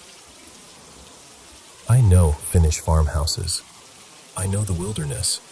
I know what animals sound like, what weather sounds like, what old buildings do at night. This was not any of that, and after those 2 nights, I never heard it again. I have always felt it was connected to my father somehow. After he died, there were other things too. Footsteps when no one was there. Sudden temperature changes that did not feel natural. Objects falling for no clear reason. Small things that made it feel like something or someone was still present. My mother even said she saw him a couple of times. I am older now, 27, and some questions have only grown louder with time. This is one of them. I feel like that rhythm meant something. I do not know what, and maybe I never will, but it has stayed with me all these years. So if anyone has ever heard of something like this, or has any knowledge, experience, or even a theory, I would be grateful to hear it.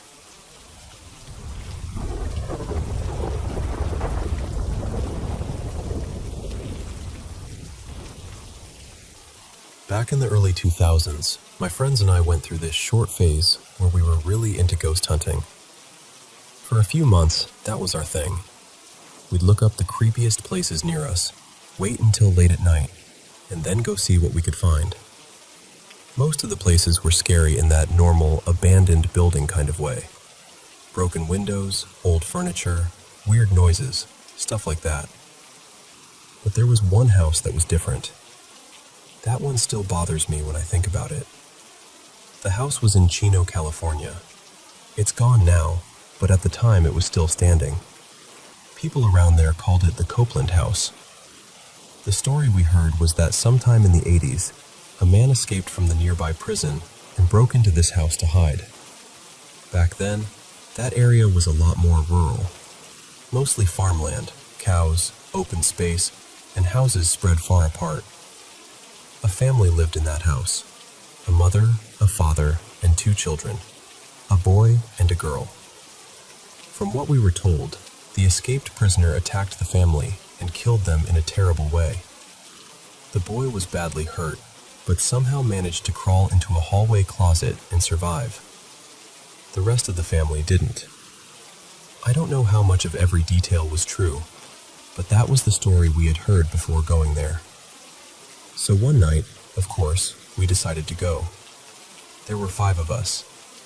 We pulled up in the middle of the night, and the place looked exactly like the kind of house you'd regret entering. It was fenced off, the windows were boarded up, there were old warning signs, and graffiti covered the outside. The whole place had this heavy feeling before we even stepped inside. We found a way through the fence and got around to the back. One of the windows already had the boards ripped off, and the glass was broken. so we climbed in one at a time. A couple of us had brought things for protection, just in case there were people inside. One friend had a camera and kept taking pictures as we moved through the house. Inside, the house was empty, but not in a clean way. It felt abandoned in the worst possible sense. There were broken picture frames still hanging on the walls, graffiti everywhere, and awful messages written across the rooms. Things like, "Don't go in, death is here," and other stuff that felt less like teenage vandalism and more like warnings. We moved through the living room first, then toward the kitchen. All the cabinet doors were hanging open. We had only one flashlight, so everyone stayed close together in a line. I was at the back. Eventually, we reached the hallway closet.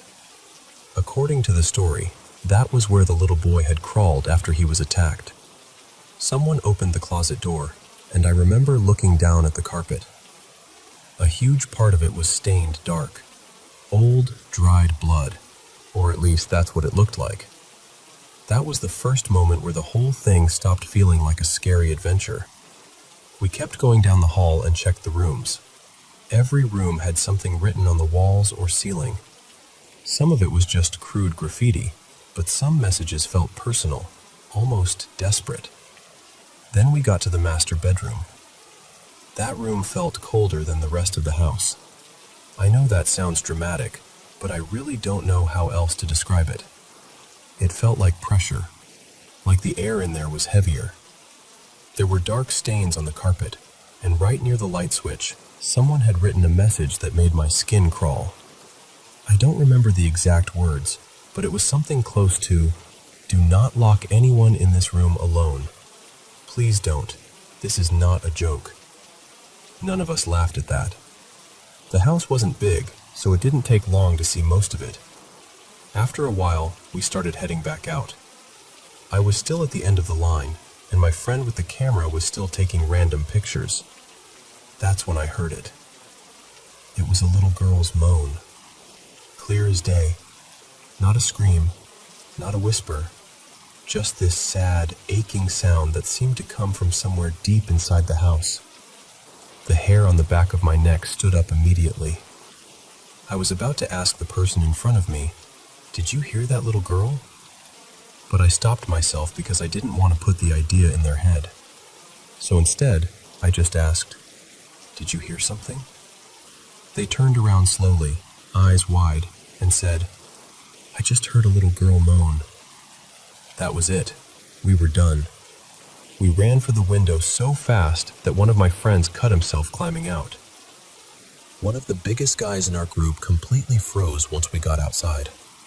He was a tall, strong guy, the kind of person you'd expect to be calm in a situation like that. But he just dropped down and started crying. He kept saying, "Something evil is in that house." One of the girls with us had to sit with him, hold his hand, and talk him through it before he could stand up and get back to the car. That was our last ghost hunting trip. None of us wanted to do it anymore after that. A few days later, my friend uploaded the photos from his camera. The pictures from before and after that house were normal, clear, ordinary pictures. But the photos from inside the Copeland house were filled with orbs. Dozens of them, floating in the rooms, in the hallway, all over. I know people explain those away as dust or camera glare, and maybe that's true. But after what we heard in that house, those pictures felt different. I wish I still had them, but it wasn't my camera, and this was before smartphones were everywhere. Years later, maybe around 2020, I was at my mom's house and saw a newspaper sitting on her dinner table. I remember thinking that was strange, because hardly anyone I knew still got newspapers. Then I noticed a small story on the front page about the escaped convict from that old case finally being put to death. It felt like the whole thing had come back around after all those years. I still think about that house sometimes. I think about that sound in the hallway. I think about how both of us heard the same thing at the same time. And even now, it still gives me chills.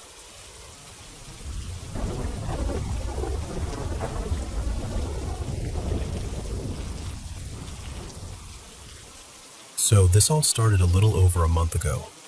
There wasn't some dramatic moment that kicked it off. Nothing fell off a shelf, no shadow crossed my room, no whisper in my ear. It was quieter than that. I just started getting this strange feeling whenever I tried to go to sleep. And it wasn't exactly fear.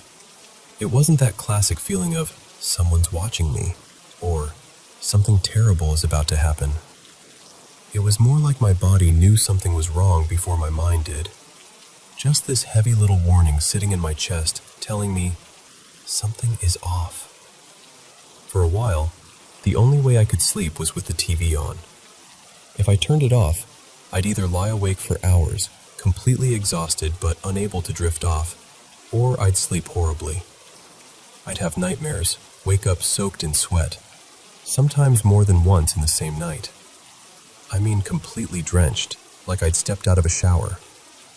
After a couple of weeks of that, I started realizing the TV wasn't helping as much as I wanted it to. The light was too bright. The noise was too much. I used to sleep best in total darkness, so eventually I told myself I was being ridiculous and decided to go back to sleeping the way I normally did. For the first few nights, nothing happened. Then the sound started. Every night, right when I was close to falling asleep, I'd hear something outside the edge of my hearing. It sounded almost like an animal, but not quite. That's the only way I can explain it. It had the shape of an animal sound, but something about it was wrong. Like something was trying to copy an animal without really understanding how animals sound. At first, I tried to be logical. I'm not someone who jumps straight to ghosts or demons. I don't fully deny that kind of stuff, but I don't exactly go looking for it either. I thought maybe my brain was playing tricks on me because I was tired. But then I realized I could hear it even when I was fully awake.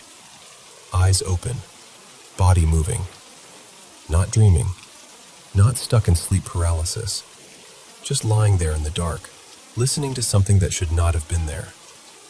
And honestly, for a while I wondered if there was some kind of creature involved. I know that sounds ridiculous. I even thought of those stories about skinwalkers for a second, but I live nowhere near America. I'm in a crowded city, surrounded by buildings and traffic, with the nearest real forest miles and miles away. So that didn't make sense either. Then things got worse. About a week ago, I was lying in bed, half asleep and half awake, when I felt something touch me from behind in a way that was so invasive and wrong that I shot up instantly. My whole body jolted awake. I was shaking, but I tried not to panic. I told myself maybe it was some strange half-dream, some lighter version of sleep paralysis, since I had been right on the edge of sleep. Nothing else happened that night, so I forced myself to let it go. A couple of days later, my girlfriend Mira came over. We were lying in that same bed, and I finally told her everything. I wasn't even sure I should talk about it in the room where it had been happening, but part of me wanted to see if saying it out loud would change anything.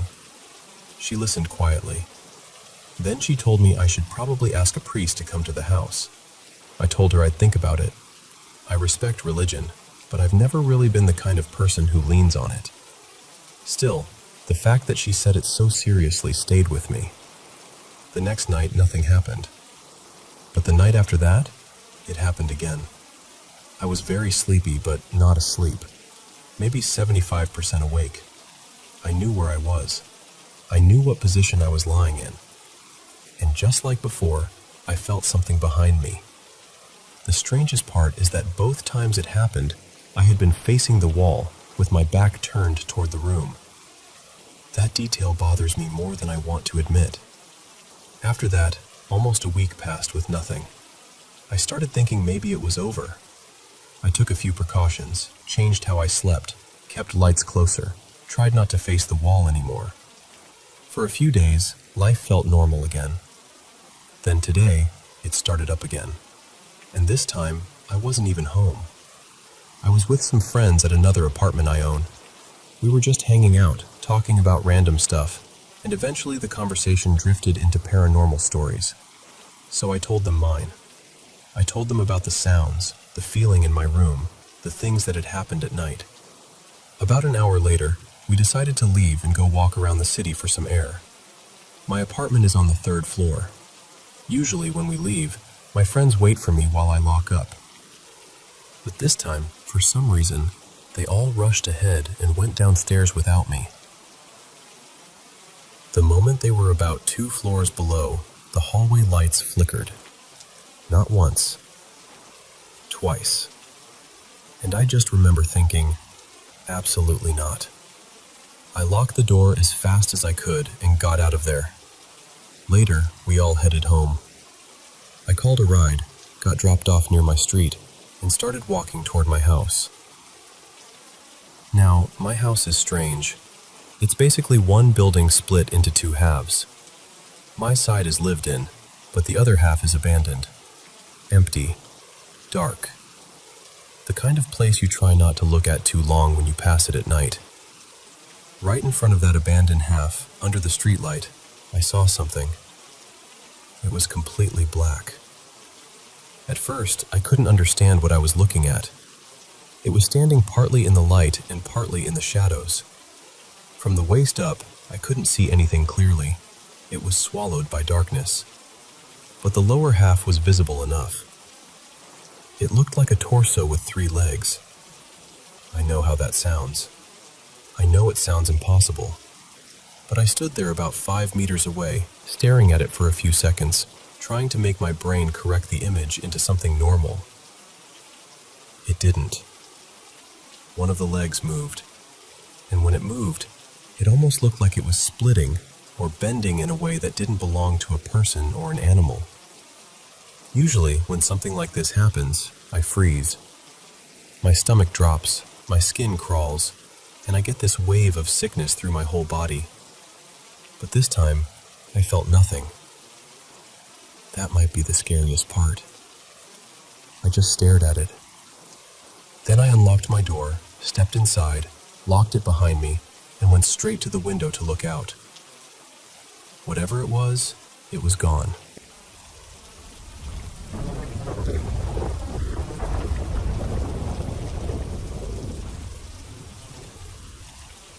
I never really believed in ghosts. I mean, I grew up with the idea of spirits in a church sense, but when it came to haunted houses, shadow figures, cryptids, all of that, my brain always had one foot planted firmly in logic. Still, I was fascinated by it. Completely fascinated. When I was a kid, my cousin lived near a cemetery, and I remember sneaking in there sometimes, half scared and half hoping I'd see something. A ghost, a shape, anything. But nothing ever happened. I live in the Pacific Northwest too, so whenever I'm out in the forest, some tiny part of me is always looking between the trees for Bigfoot. Just in case. But again, nothing. So my rational mind kept winning. And yet, there I was, still wearing Mothman shirts, still watching every grainy cryptid video online, still reading about things I didn't fully believe in, but couldn't stop thinking about. Then things started getting strange. I met a woman named Marin during a Dungeons & Dragons campaign. She was a practicing satanic priestess, which sounded so over the top at first that I honestly laughed it off. I remember thinking, sure, you're in league with dark forces, but does my armor class save me from this goblin attack? That was basically my attitude. Then she proved it. Twice. I'm going to keep some of the details vague, partly out of respect, and partly because, even now, she scares me in a way I don't like admitting. There's this feeling I get, even thinking about her, like she'd somehow know. The first time, she told us a man had wronged her by cutting down trees on her property, a place where she practiced. She said very calmly that he would be cut down. About a month later, he was in a terrible accident and lost both legs above the knee. The second time involved a guy I worked with. Nobody could stand him, including her husband, who also worked with me. One day her husband mentioned that Marin had put a curse on him. He said she had taken certain objects, things connected to the situation, and put them in the freezer to cool him off. Over the next few months, that man's entire life fell apart. Not in a minor, bad week kind of way. I mean, everything was uprooted. It was tragic. The kind of thing that forces a person to rebuild from the ground up. You would think I stopped going to their house immediately. I did not. The campaign was really good, and Marin liked me. That probably sounds ridiculous, but it's true. So I kept going for a while. Then one day, I got there before everyone else. We were alone, waiting for the group to show up, and we started talking. The conversation turned to religion, then my childhood faith, then my modern belief that paranormal things were interesting, but probably fictional. She listened quietly. Then she leaned forward and kissed me gently on the forehead. It wasn't romantic at all. It felt almost grandmotherly, like a blessing, or something pretending to be one. She told me it would help me see better. At the time, I didn't know what to do with that, so I just sort of tucked it away in my mind and moved on. Then, not long after, I looked up one day and saw something walking in front of me. A shadow person. Not a blur, not a trick of the eye. A full figure. It looked like a complete void, a person-shaped absence, moving calmly through the room. And somehow, even though it had no face, I felt like it was looking at me.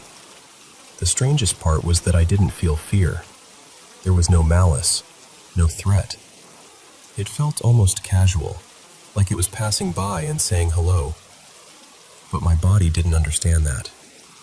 My face went cold, and I felt all the blood drain out of me.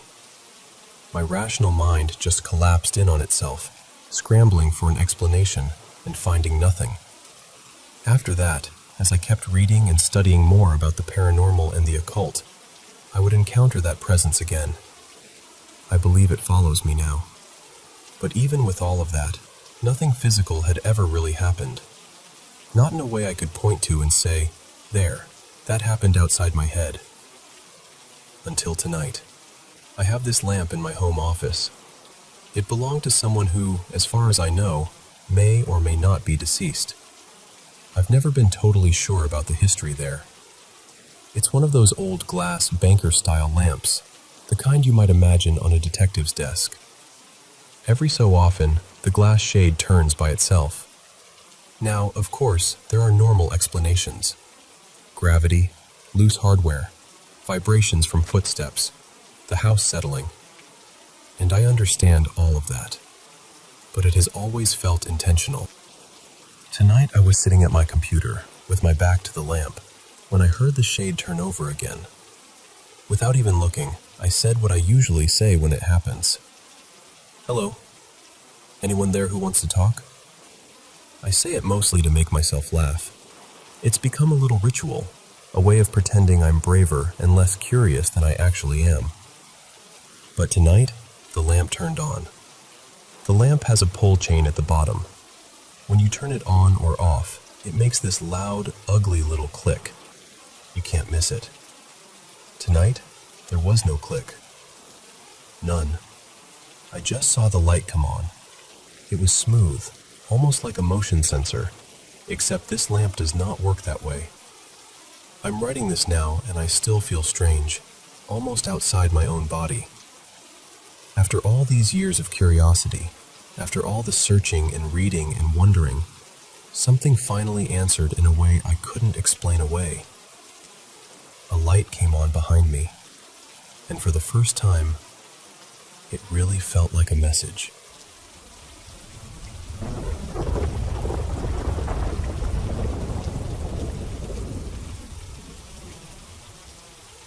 I'm a 36-year-old man living in Northern Europe. I had a pretty ordinary childhood, really. Middle-income family, stable home, nothing dramatic on the surface. I did well in school, though I never felt like I was trying very hard. Answers just seemed to come to me. I didn't know how I knew certain things, but I did. And at the time, I never questioned it much. As an adult, I became a clinical psychologist with a focus on psychiatry and trauma-related disorders. I got married, had children, bought a house. From the outside, my life probably looks very normal, but I've always felt different. Not lonely exactly, because I've always had close friends and people around me. Just different in a way I could never really explain. And I suppose the reason for that becomes clearer when I talk about what happened when I was younger. It still feels strange saying all of this out loud. My experiences started as far back as I can remember. The first things I saw were lights. Orbs, I guess you could call them. Even thinking about it now gives me goosebumps. But back then, at first, it didn't feel frightening. There was one presence in particular that I somehow felt I could communicate with. I remember seeing it in my bedroom, always as a bright little mass of light moving through the air. Sometimes I'd notice it at preschool too, drifting near the corners of the room or hovering just out of reach. I don't know when it changed, but at some point I became afraid. I stopped seeing things, or maybe I stopped allowing myself to see them. At night, once I closed my eyes, I didn't dare open them again. I often had the feeling that something was watching me. I hated being alone. I hated the silence of my room after everyone else had gone to sleep. When I was around 11, I developed a severe headache that lasted nearly a year. I missed a lot of school. Doctors ran tests, tried different treatments, but nothing helped, and no explanation ever came. Painkillers barely touched it. Honestly, I don't remember much from that period. I remember my parents being scared. I remember the house feeling heavy. And I remember waking up one morning to find a note beside my bed, written in English, in handwriting that looked like mine, though I had no memory of writing it. Eventually, when my parents were nearly out of options, they contacted an older woman named Elna. She was known quietly in our area as someone who worked with things people didn't really talk about. Spiritual things, energy, whatever name you want to give it. She came to the house once, just once, and after that, the pain was gone. For a while after that, things became very strange again. People mostly noticed the cats. Cats would follow me around constantly, even ones I didn't know. It was bizarre, honestly, but also kind of funny. I'd walk somewhere and there would be this little parade of cats trailing behind me like I owed them rent. Then I started feeling something in my hands whenever someone nearby was in pain. A sort of pressure or warmth or buzzing under the skin. I told my mother about it. She was open-minded, much more than the rest of our family. One day, when she had a migraine, I put my hands on her head, and the migraine disappeared. She never had another attack after that. Afterward, I did the same thing for a few relatives. I don't know what to call it. Healing sounds too big, too dramatic, but that's what it seemed like. And it was strange because my family wasn't religious. We weren't spiritual people. We didn't have language for any of it. Things just happened, and then everyone quietly tried to return to normal. A few years later, though, the experiences changed again. I began seeing darker things, violent things, brutal images I didn't want in my mind. I started feeling awful, like something had opened too wide and I couldn't close it. At some point, I made a decision. I was still young, but I remember it clearly. I decided I was going to shut it all down, lock it away, refuse to look. And in a way, it worked. I don't see things anymore, not directly, but I still feel them sometimes. Now, working in psychiatry, I've met certain patients who describe experiences that sound painfully familiar. They talk about lights, orbs, but more often they talk about shadows, figures watching them, and the details are what unsettle me. The same details again and again. A tall shape, a hat, something standing in the corner, something waiting. These patients are treated as mentally ill, and maybe that's the correct framework. I know the diagnostic language. I know the clinical explanations, I use them every day. But there is still a part of me that wonders, because some of them don't sound like the others. Some of them describe things with a clarity that feels different. And when they speak, I recognize what they're talking about. Not intellectually, not professionally. Somewhere deeper than that. I know those shadows. I know those lights. And I know that whatever they are describing is the same thing I once saw, and the same thing I still sometimes feel near me. I just don't look anymore.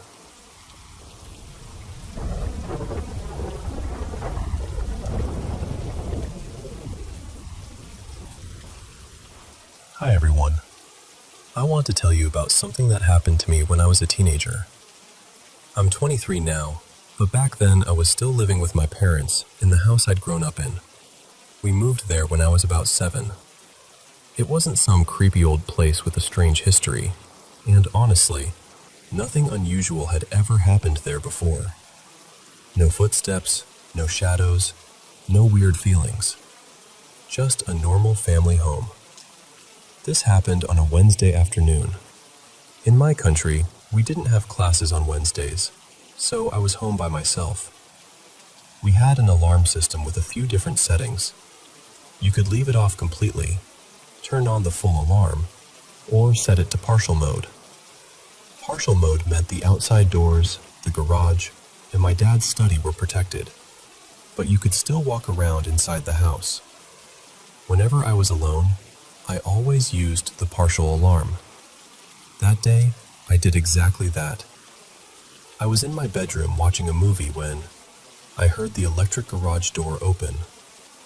A few seconds later, I heard the door from the garage into the study open too. That room was right across from my bedroom, so the sounds were very clear. I immediately thought, okay, Dad's home. I didn't pause the movie or get up. I just waited for him to call out or come say hello, like he usually did. But 10 minutes went by. No hello, no footsteps, nothing. That felt strange, so I got up and checked the house. I looked around, called out, but nobody answered. The study door was closed, just like it should have been with the alarm active. I tried to convince myself I'd imagined it. My dad usually came home around that time, so maybe my brain had just filled in the blanks.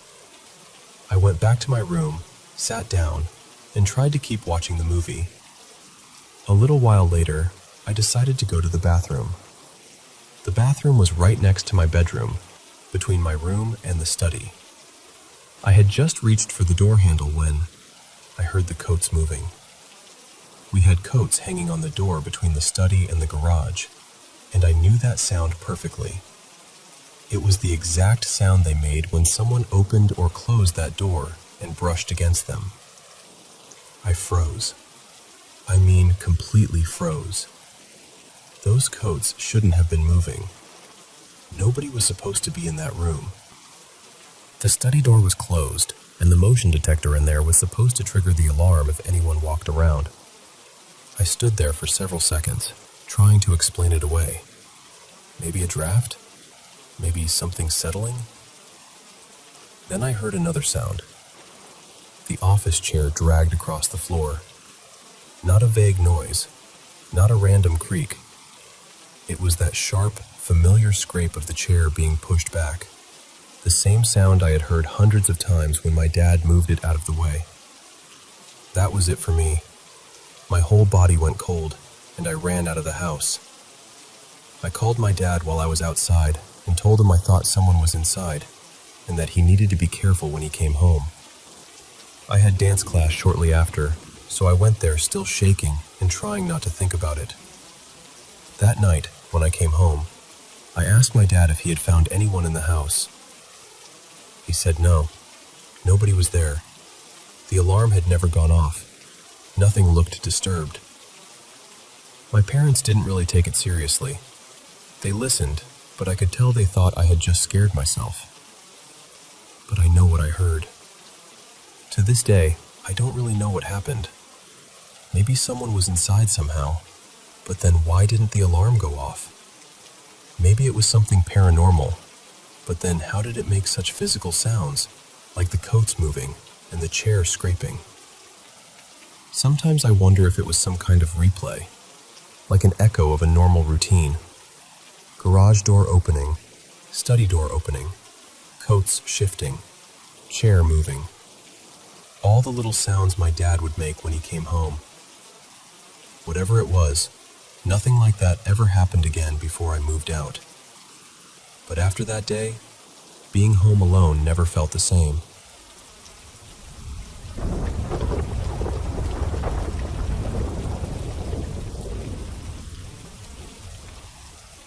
I've always been skeptical about the paranormal. Not dismissive exactly, just skeptical. I've always found it interesting though. I used to watch those strange videos online and try to figure out the trick behind them. The shadow, the edit, the sound, whatever could explain it. But about 9 years ago, things started happening in my own home that I couldn't explain away so easily. At the time, I was 37, and I had 3 kids. My husband and I, he's my ex now, had moved into this little ground floor apartment. I loved it at first. It felt cozy, simple, the kind of place where I thought we could settle for a while. Then, my middle child, my son Elias, started sleepwalking. At first, I didn't panic. His cousin had done the same thing when he was little, so I told myself it was probably just one of those childhood things. Nothing strange, nothing dramatic. But then, when Elias was about 3, he started asking me, "Who's that man?" And I said, "What man?" He looked at me so calmly and said, "The one with the hat." I thought maybe he meant someone from outside. There was a playground right beside our building, so I asked, "Did you see him at the playground?" And he said, "No, at night, in our home." That made me pause, but I still tried to stay reasonable. I figured maybe he'd had a vivid dream and was too young to separate it from real life. So I asked him what the man looked like, thinking I could gently talk him through it.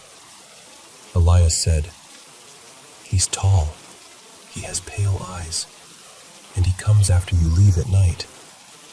That was the first moment I felt something cold move through me. I knew I probably shouldn't ask the next question, but I did anyway. I said, "What does he do?" And my son said, "He's mad at you. He looks mad, and he stands there watching us." I tried to explain that it was just a dream. I really did. I told him dreams can feel real, especially when you wake up scared. But he kept insisting it wasn't a dream. He said he couldn't fall asleep until the man went away. A few weeks later, Elias started screaming in his sleep. Not crying, not fussing.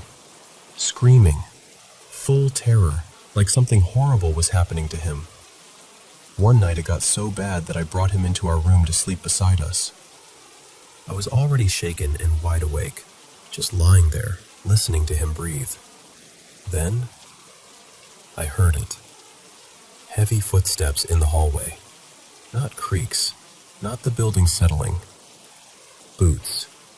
Slow, heavy boots moving through the corridor outside our bedroom. I woke my husband and told him someone was in the apartment. I was completely sure of it. He got up and checked everything. Every room, every corner, the front door, the windows. There was nothing. Nobody was there. For weeks afterward, I tried to find a normal explanation for those sounds. Pipes, neighbors, old flooring, anything. But I know what I heard, and I know I was awake. I wasn't half dreaming. I was too worried about my son to sleep properly at all.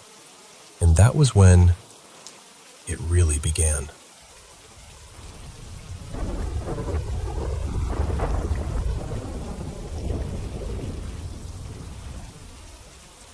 I was around 8 years old, maybe in 2nd or 3rd grade, when my family moved to this small town in Kentucky, right along the Ohio River.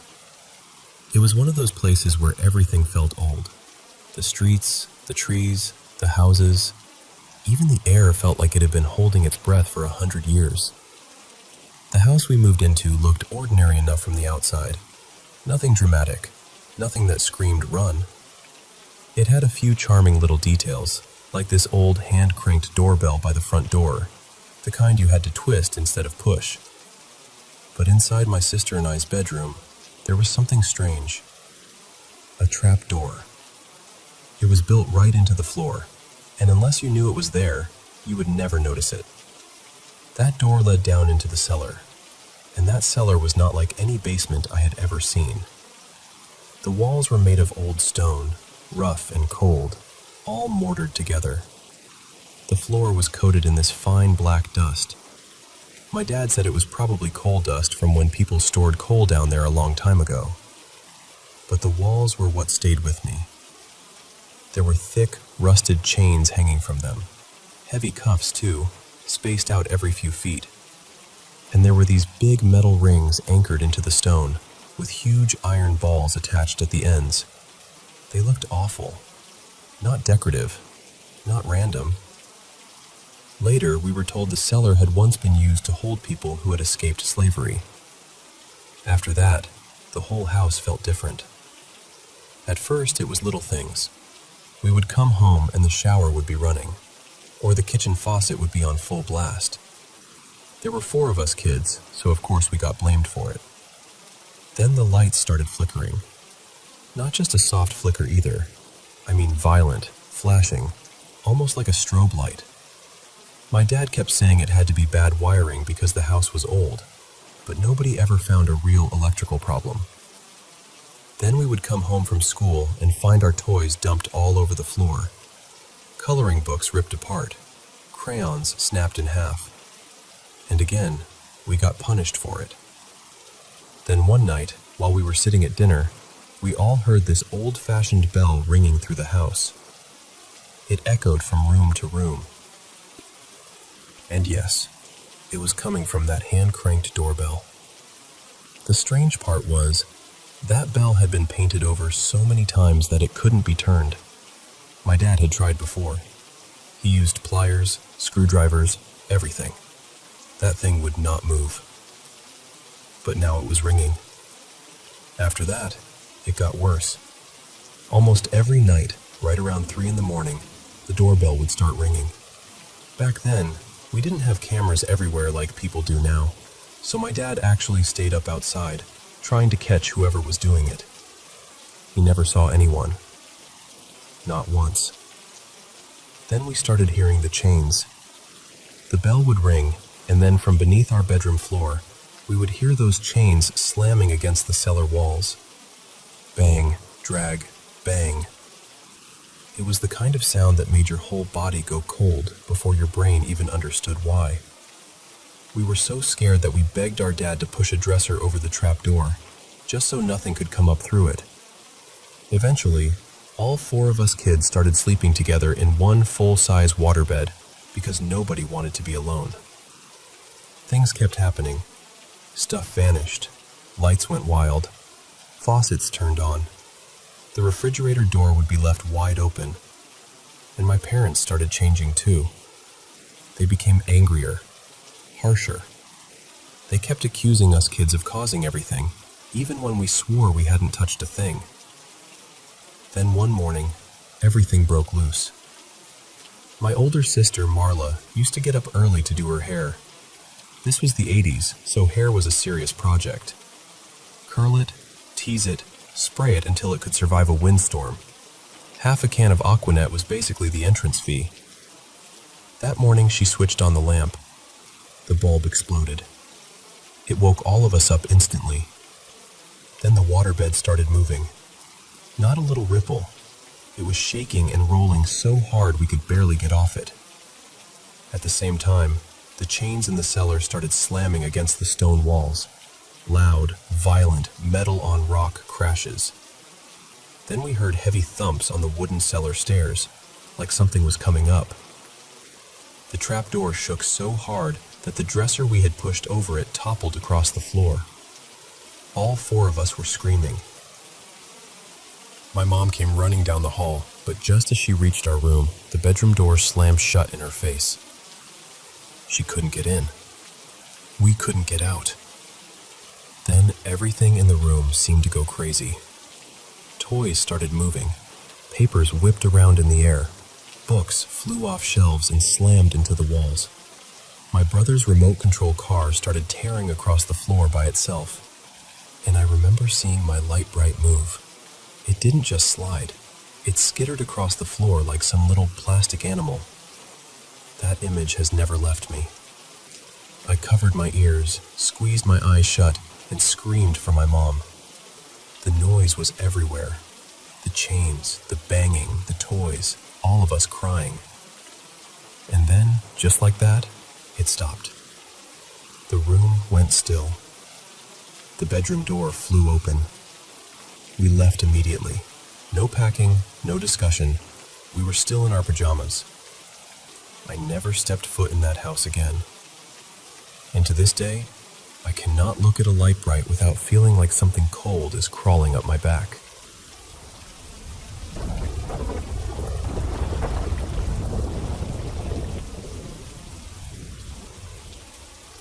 My mom and I have always had a real interest in the paranormal. Not in a silly way either. It's something we've been drawn to for years.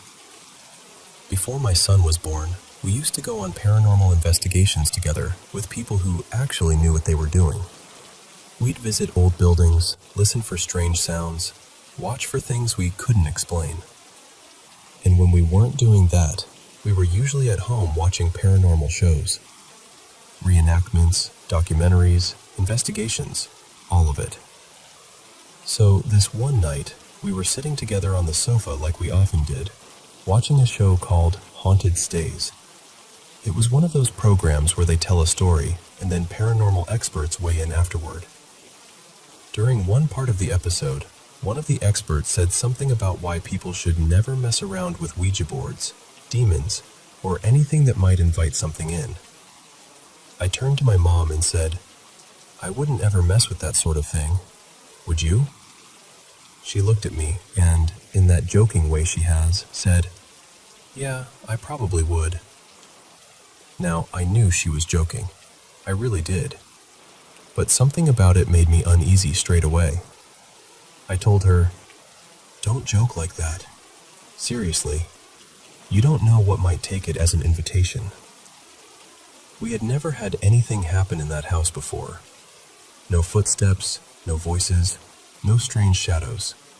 Nothing. There was no reason for me to think our home was haunted. But I still felt like it was better not to say things like that out loud. Then I started telling her how some people believe spirits or entities can use electricity to make themselves known. My mom just shook her head and said she didn't believe that was possible. I told her again, "Just don't say things like that. Please." And then, not even a minute later, something happened. We were still sitting there watching the television when the top of my left arm suddenly started to burn. It wasn't an ordinary sting. It wasn't like a bug bite or a little scratch. It was this sharp, hot, burning feeling that came out of nowhere. I remember knowing instantly that it wasn't normal. I looked at my mom and said, "My arm is burning. I think something scratched me." I pulled up the sleeve of my shirt, and right there on my skin, a red mark was starting to appear. We both watched it darken in front of us. And it wasn't just a line. It was shaped like a big letter Z. My mom and I froze. I don't think I've ever seen her look that frightened. I know I was terrified because I started shaking. My boyfriend Caleb was in another room at the time, so I got up and went straight to him. I showed him my arm, and he just stared at it. He was completely shocked, too. None of us could explain it. But once the fear hit me, something else came with it. Anger. I was angry that something had come into our home. I was angry that something had hurt me. And I was especially angry because I wasn't even the one who had made the joke. So I stood there and spoke out loud to whatever might have been with us. I said, "You are not welcome here. You have no right to touch me or hurt me. "You need to leave this house now." My mom apologized too. She said she was sorry for what she had said, that she had only been joking. After that, we turned the television off. The whole room felt different, like the air had gone too still. Since that night, nothing unseen has ever hurt me again. I've never had another mark appear on my body like that. But I still think about it, because it was honestly one of the most frightening things I've ever experienced. I don't know what came into our home that night. I don't know if it was already there, if it was passing through, or if it somehow took her words as a challenge. And I don't know whether it listened when I told it to leave. What I do know is this: there was no way I scratched myself. My hands were down at my sides while I was watching television. Nobody was sitting close enough to touch me, and the arm that got scratched was against the side of the sofa, right by the wall. So I still wonder about that Z. What did it mean? Why that shape? And why me?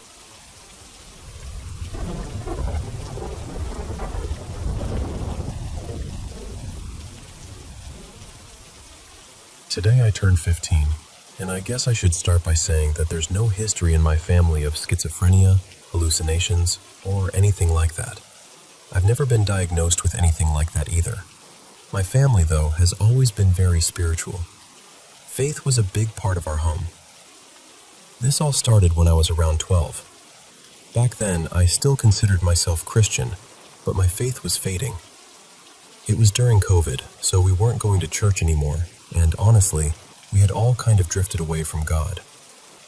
One night, sometime after midnight, I had been playing a game for hours and went to the bathroom. As I was walking out, I saw something near the doorway. It looked like a small shadow figure, maybe 2 or 3 feet tall. The second I saw it, this heavy feeling hit me. Fear, dread, insecurity, all of it at once. I froze. It didn't last long, but I knew I saw it. I tried to calm myself down and tell myself I was just tired. I went back to my game, still shaken, and later went into the kitchen to grab a snack. That's when I saw another one. This one was tall, maybe 7 feet, maybe taller. It was standing in the kitchen, completely dark, like a person made out of shadow. I froze again, and then it vanished almost immediately. But I knew what I had seen. A few nights later, it happened again, except this time I felt the dread before I saw anything. The whole house felt wrong. The air looked darker, almost like black fog or smoke moving through the rooms. I've heard people call it black mist, and that's honestly the closest way I can describe it. I was sitting on the couch, and suddenly I started seeing shadow figures everywhere. I heard sounds that reminded me of lions roaring, and these huge stomping noises, like something massive was walking above or under the floor. The lights flickered. Even my cats started panicking, running around like they could sense it too. I went straight to my mom's room and told her what was happening. We prayed together, and after that, things finally calmed down. By the time I was 13, my family knew about what I had been seeing. Honestly, those experiences scared me back into Christianity. We started going to church more often again, and we even had older priests and spiritual leaders come to our house to pray over it and pray over me. For a while, the shadow people terrified me, but the more it happened, the more I got used to them. They started affecting me less. I learned the feeling that came before they showed up. It was almost like I could sense them coming. When that happened, I would play worship music, pray, and remind myself that I was okay.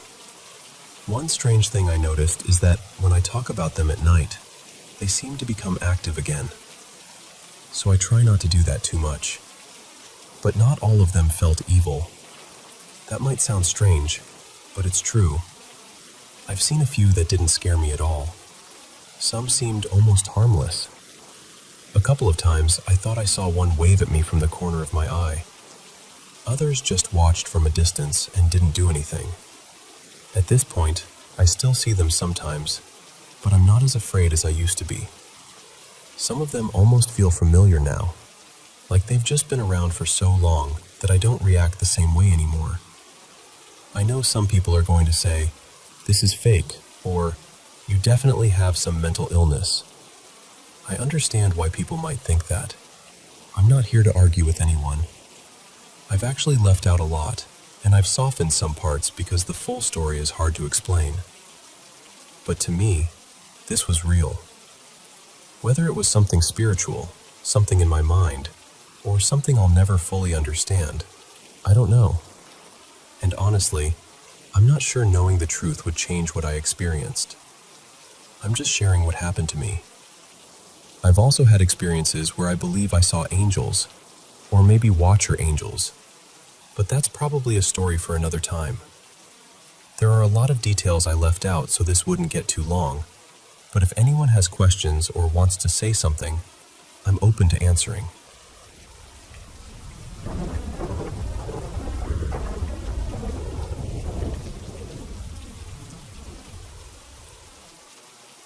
I think this happened about 3 or 4 years ago, and honestly, it has stayed with me ever since. I've talked about it with a few people close to me, and most of them say the same thing.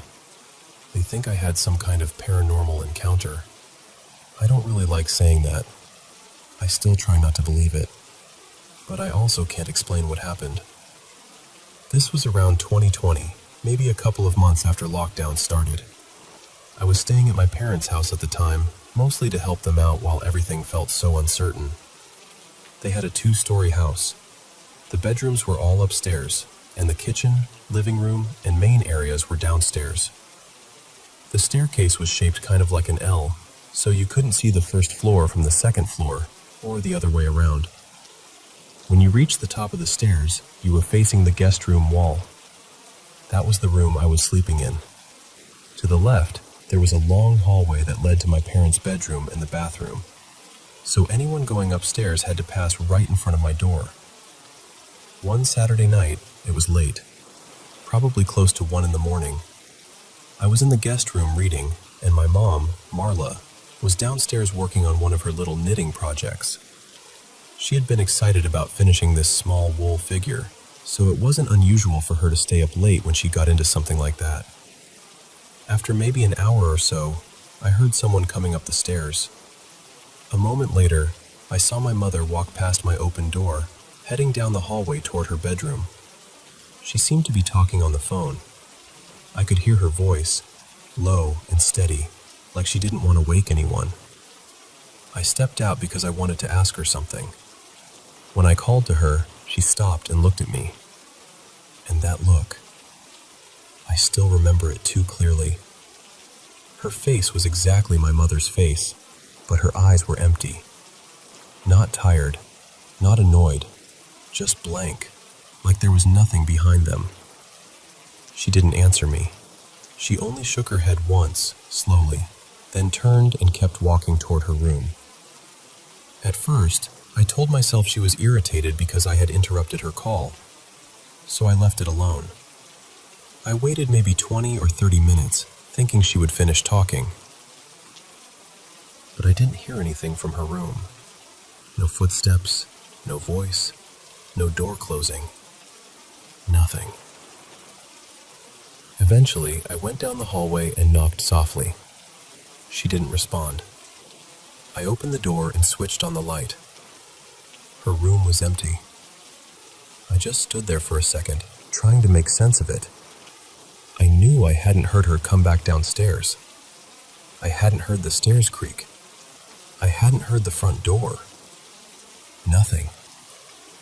So I went downstairs to check. That's when I found my mother asleep on the couch, with her knitting still nearby. I felt this awful cold feeling in my stomach. I woke her up and asked, "Mom, why did you come back downstairs to sleep here? Weren't you just upstairs?" She stared at me, completely confused. Then she asked what I was talking about. I explained everything. I told her I had seen her walk past my room. I told her she had been talking on the phone.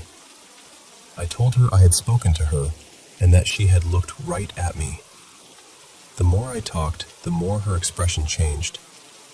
She looked worried first, then frightened, then almost angry, but not at me. More like she didn't want what I was saying to be true. Finally, she said, "I was asleep. I never went upstairs. I didn't call anyone." And that was it. My mother doesn't have any condition that would explain this. I don't either. I was fully awake.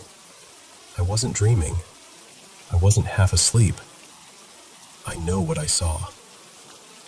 Whatever stood in that hallway looked exactly like my mother. It looked me in the eyes. I spoke to it. I still don't know what happened that night. But even now, whenever I visit that house, I feel it the moment I go upstairs. That long hallway feels darker than it should, quieter than it should. And every time I look down it, I get this terrible feeling that I'm not alone. I still refuse to call it an encounter, but I've never found a normal explanation for it either.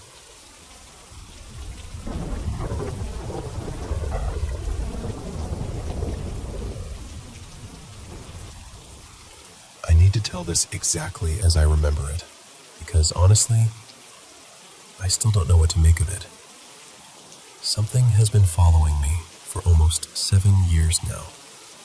And when I say following me, I mean it has come with me from place to place, no matter where I've lived. I used to think maybe it was tied to one location. Now I'm not so sure.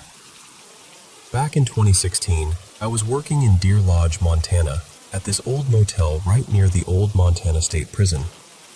The place was practically across the street from it. If you've ever looked into haunted prisons or haunted places in the US, you've probably heard of the old pen. It has a reputation. At the time, though, I didn't believe in any of that. Not really. Even while working at this old motel beside a place everyone called haunted, I stayed pretty skeptical. Around that time, we had a paranormal investigation crew coming in from Alberta. They were staying with us because the motel was so close to the prison. One of my coworkers, Marcus, was more open to that kind of thing than I was. He even had a couple of haunted dolls. Nothing dark, at least not from what I could tell. They seemed more playful than anything. Then one day in May, I went to clean room 26. The weather was warm, and as soon as I stepped inside, I heard what sounded like a little girl's voice. At first, I figured there must be a kid outside, so I checked the parking lot, then looked across the street. Nothing. Nobody there. I tried to shrug it off and went back inside, but as I got closer to the bathroom, I heard that same little girl's voice say, "You better be careful." Then she giggled. I froze for a second, but I told myself I was just tired. Maybe my brain had turned some outside noise into words. I kept going. I was about to clean the sink when another voice cut through the room. This one was different. It sounded like an older woman, stern, sharp, like she was standing right next to me. She said, "Get out now." And I did. I walked straight out of that room and called Marcus. I asked him to come check it out because I was too shaken to go back in by myself. He looked around, but he didn't find anything. No guests hiding, no radio left on, no explanation. He finished cleaning the room for me. When we got back to the lobby, I glanced up toward room 26 because I had this awful feeling that I'd forgotten something. That's when I saw them. 2 red orbs. They were just there, glowing from inside the room. And then I heard this horrible scream, but not with my ears. It was inside my head. It was blood-curdling. After that, for the next year, every time I tried to go into that room, I'd see those red lights reflected in the mirror, and every time, I'd hear that voice scream, "Get out." Eventually, I stopped trying. I couldn't handle it anymore. When I finally left Deer Lodge, I thought it was over. I moved away, got on with my life, and honestly, I mostly forgot about what had happened at that motel.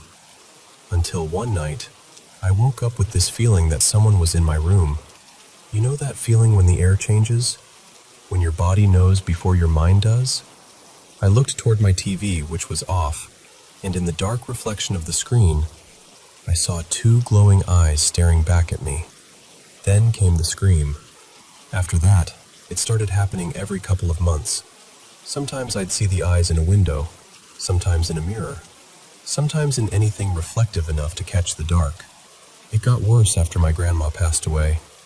I was very close to her, and after she died, the first few times I saw the eyes, I'd hear the scream, and then I'd hear her voice.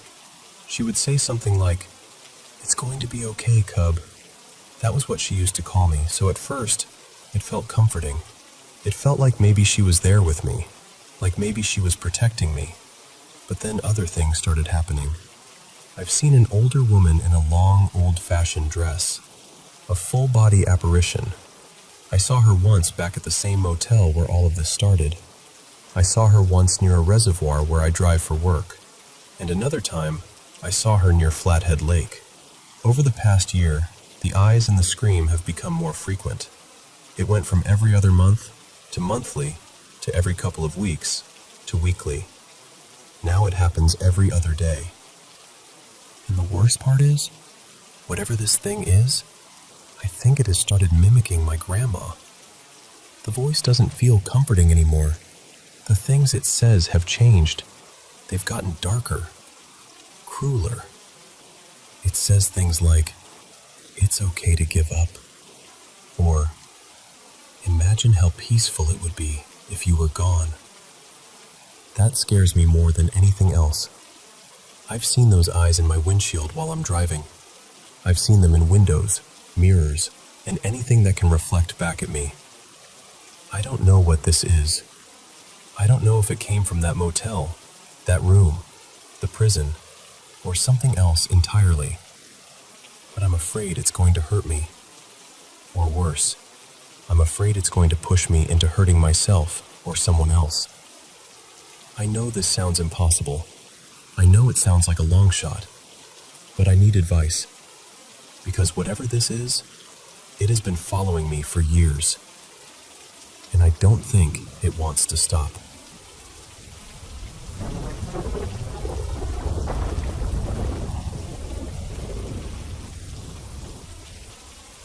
I live out in the Midwest, on a little rural patch of land tucked between a cornfield and a strip of woods. I stay in a camper there, and I've lived in this county my whole life. I mean that honestly. I know the back roads, the parks, the old bridges, the fields, the places people forget about. I know this county almost too well. And after everything I've experienced out here, I've come to believe there's something in these woods. I don't say that lightly. I think they're crawlers. I'm as sure as I can be without having one standing right in front of me in daylight. There's a forest park near the middle of town that I've hated at night since I was a kid. Even back then, before I had words for it, that place made my skin feel too small. When I got older, my cousin and I used to go there at night because we thought scaring ourselves was fun. We never stayed long. Every time, I had this feeling that something was watching from just outside the reach of our flashlights. A few years ago, after I got married and started settling into life, I'd take my big black German Shepherd Fenwick on night walks.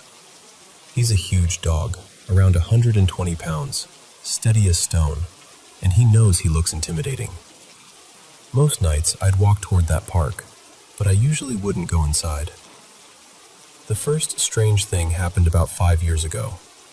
Fenwick and I were walking near the woods when everything suddenly went silent. Not quiet, silent. The kind of silence that feels deliberate.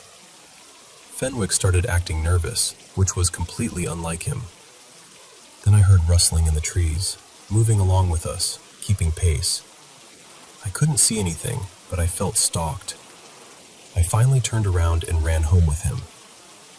That was the first time, but it wasn't the last. Last year, things got worse. One night around 11:30, I was walking with my wife, Fenwick, and our smaller dog, Bixby, who's a little terrier chihuahua mix. We were still a few blocks from the woods when 4 deer burst out of the trees and ran straight into the street, coming toward us like they were trying to escape something. Then we heard this sound. The only way I can describe it is a person trying to imitate a monkey. At the time, we laughed nervously and told ourselves it was probably kids messing around. But later I read someone else describe hearing that exact same sound, and I stopped laughing about it. When we got closer to the tree line, we saw 2 reflective eyes staring at us. There was a shape there too, just barely visible. Tall, still, watching. Then came a deep growl, followed by this low hissing noise. Both dogs noticed it. Fenwick locked onto it, and Bixby started growling under his breath. I posted about it in a local community group, mostly to see if anyone else had seen anything weird. People started telling their own stories. Same park, same woods, same feeling. Around that time, I started working as a tour guide and maintenance worker for a rail bike company. We use old railroad tracks that run through parts of the county most people can't reach unless they come in from the river and climb these steep, loose hills. The route goes under an old bridge and over 2 long train bridges. One of them is about 150 feet above the forest. In the fall, we sometimes worked until midnight. The last tours would go out around 9 p.m., which meant the final stretch happened in complete darkness. One night, we were running about 20 minutes behind.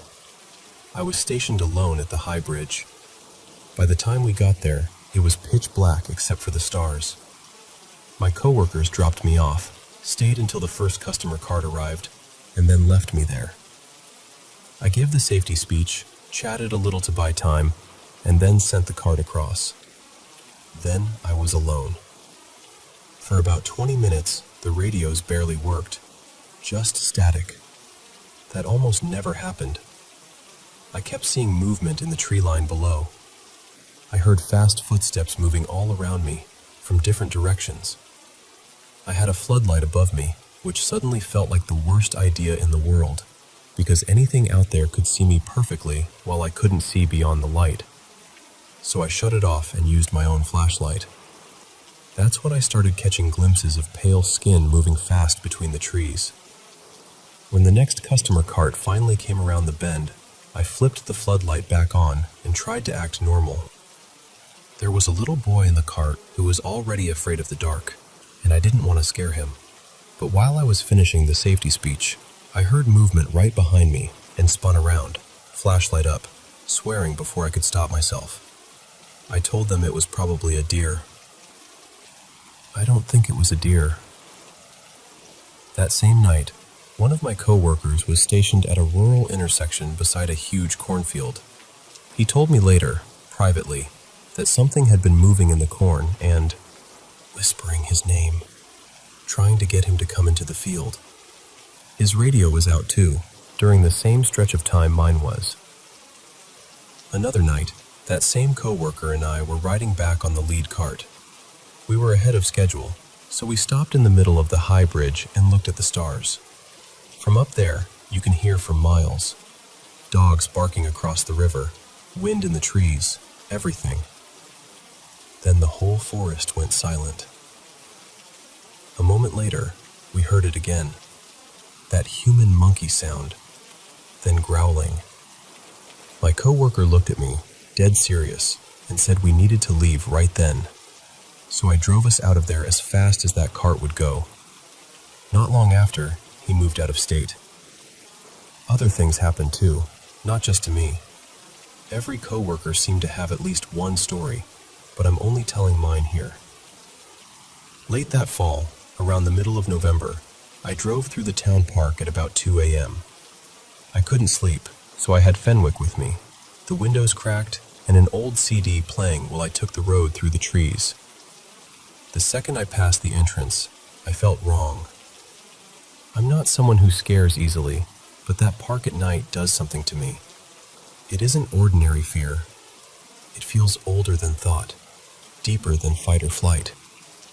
The farther I drove in, the worse it got. I didn't turn around because I was already past the halfway point, and turning back would have kept me in the woods longer. So I sped up where I could. Then I rounded the last curve and saw it. A pale, skinny humanoid thing, tall and stretched looking, crawling on its hands and feet across the road. Fast. Not animal fast. Wrong fast. Maybe 20 miles an hour. We don't have bears here. The only things around that size are deer or people, and this was neither. It crossed from my right side into the trees on the left. Fenwick saw it too. He lost his mind. This dog doesn't bark at animals. He doesn't even care about most other dogs. But he went ballistic, snarling, trying to force himself through the cracked window, almost foaming at the mouth. I've raised him since he was born, and I'm a certified dog trainer. I have never seen him act like that. After that, I became a little obsessed with the park. I don't know why. Maybe part of me wanted proof. Maybe part of me wanted to convince myself I had imagined it. Recently, I walked there at night from my camper with Fenwick. I will never do that again.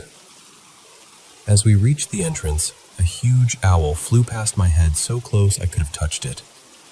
That alone made me uneasy. Then, as soon as we entered the park, the nausea and anxiety hit me hard. I walked a few hundred yards to the only streetlight in the whole place, turned around, and faced the woods. Fenwick and I stood there for about 10 minutes.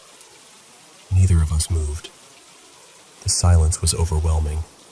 Every tiny sound made me jump. Fenwick kept staring at one spot in the trees, stiff and focused. I swear I saw eyes back there, just for a second at a time. Eventually, I forced myself to walk out. I haven't gone back since.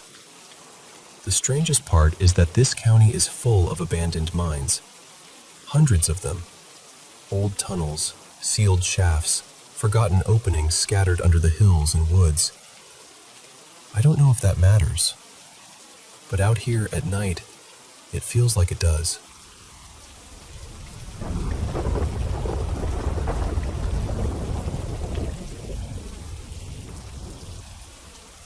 I still think about this night sometimes, even though I've tried really hard not to.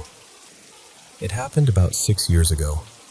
My husband and I were driving across the country, heading west after leaving North Carolina. We had passed through places like Topeka, Kansas, and somewhere near Salt Lake City earlier that day, so by the time night settled in, we were exhausted and just looking for somewhere quiet to pull over and camp. We were out in this huge stretch of flat, dry land, just endless desert brush, no real landmarks, no towns close by, nothing. We got off the highway and turned down this unmarked dirt road that seemed to keep going forever. Maybe 2 miles, maybe more. It felt longer because it was so dark. Eventually, we came up on a small parking lot off to the right. A little farther ahead, there was a fence with a "No Trespassing" sign, and another sign that said something like "Space Monitoring" or "Space Observation." I remember there being a military symbol on it, though I can't remember which branch. Maybe Air Force, maybe Navy. That part has blurred a little over time. I immediately felt uneasy. I told my husband, we shouldn't be here. But he pulled into the lot anyway. It was narrow and mostly empty, and he drove all the way to the far left side before stopping. From where we were parked, I could see a fenced entrance and some kind of path beyond it. The path looked almost like train tracks leading farther in, past another fence and up toward a small one-story building. And beside that building was a huge rocket. That's what made the whole thing feel unreal. This little forgotten place in the middle of nowhere, and there was just this massive rocket standing there in the dark. At the opposite end of the parking lot, there was a black car with tinted windows. At first, I didn't notice anyone inside. My husband and I started arguing quietly because I wanted to leave right away, and he wanted to look around. Then I glanced back at the black car. and there he was. A man was suddenly sitting in the back seat on the driver's side. The front door on that side was cracked open. The back door was wide open. I don't remember seeing anyone else in the car. He was just sitting there, staring forward. Then he turned and looked directly at me. He was close, maybe 15 or 20 feet away. The light from the parking lot made his skin look almost pink, but not in a normal way. His face was sharply angled, especially around the cheeks, and his eyes were dark and much bigger than they should have been. Not cartoonishly huge, not something you'd instantly notice from across a room, but once you saw them, you couldn't unsee them. The second he made eye contact with me, my whole body reacted. It felt like electricity went through me. My heart started pounding, my eyes watered, and I couldn't breathe right. I started grabbing at my husband and telling him over and over, "We need to go. Right now. We need to leave." My husband saw the other car, but somehow he did not seem to see the man. That still bothers me.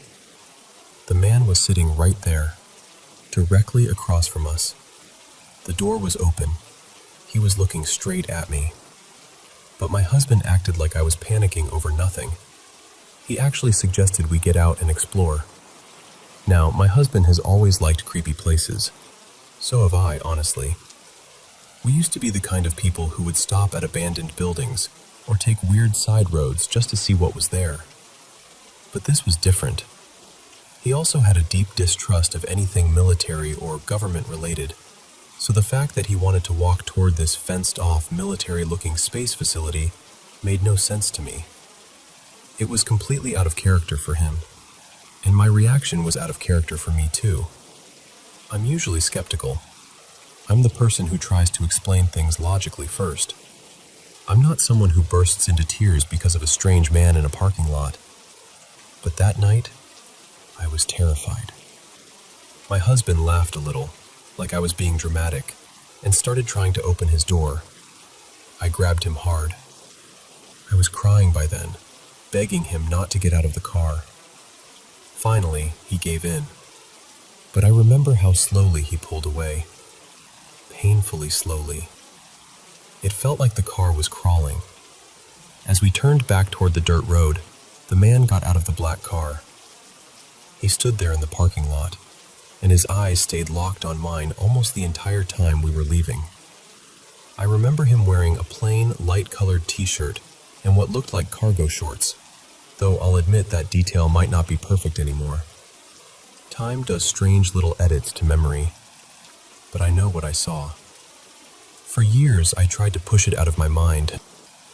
I tried to convince myself it was just a weird person, weird lighting, exhaustion, fear, all of it stacked together until my brain made something ordinary feel impossible. Then recently, a friend started talking about some wild conspiracy theory, and it brought the whole memory rushing back. Since then, I've tried to find the place again. I've searched for military space observation sites in that stretch between the Midwest and the Western Desert. I've looked for roads, fences, parking lots, rockets beside small facilities, anything that might match. But I haven't found it. No long dirt road, no little parking lot, no track-like path, no small building with a rocket beside it. I've wondered if it was some kind of restricted facility, or maybe a lesser-known site that doesn't show up easily. I don't know. I just want to find it so I can see whether anyone else has ever been there, or whether anyone has had a similar experience in the same place. It remains the most frightening thing that has ever happened to me. And even now, just talking about it, I can feel that same chill in my chest.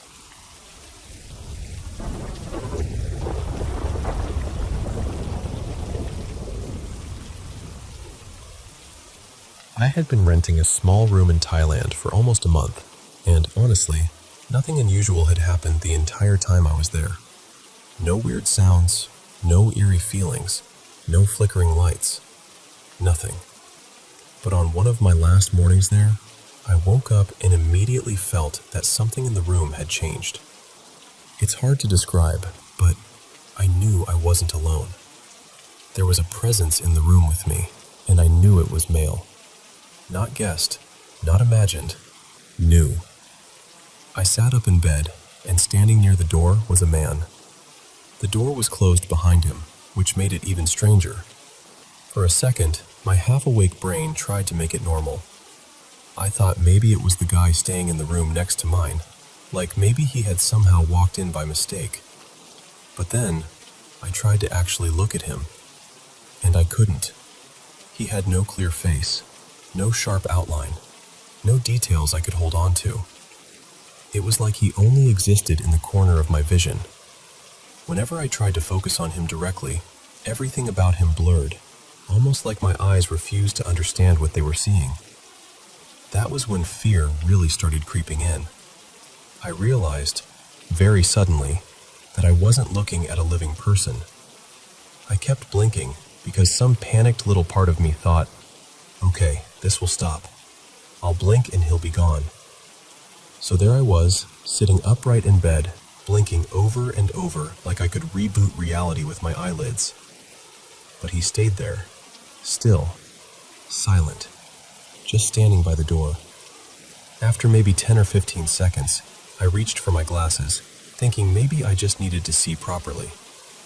But when I put them on and looked back toward the door, he was gone. Nothing there. The room felt normal again, but I didn't. I was scared, definitely, but the strange thing is, I never felt like he was going to hurt me. He didn't feel aggressive. He was simply there, and somehow that was almost worse.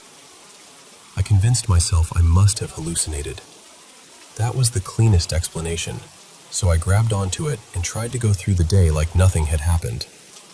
Later, my host Molly called and invited me to go to the market with her and some relatives who were visiting. I said, "Yeah, of course. Also, I think I saw a ghost this morning." There was a pause. Then she said, "Wait, did you actually? Come downstairs right now." So I went down to her part of the house, and she was sitting there with her family. That was when she told me, very calmly, that the house was haunted.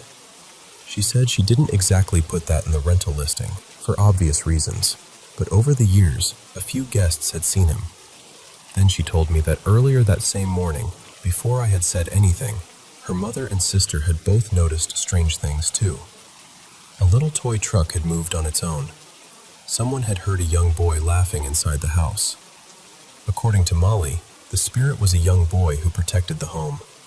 She showed me his shrine, and it was full of little gifts.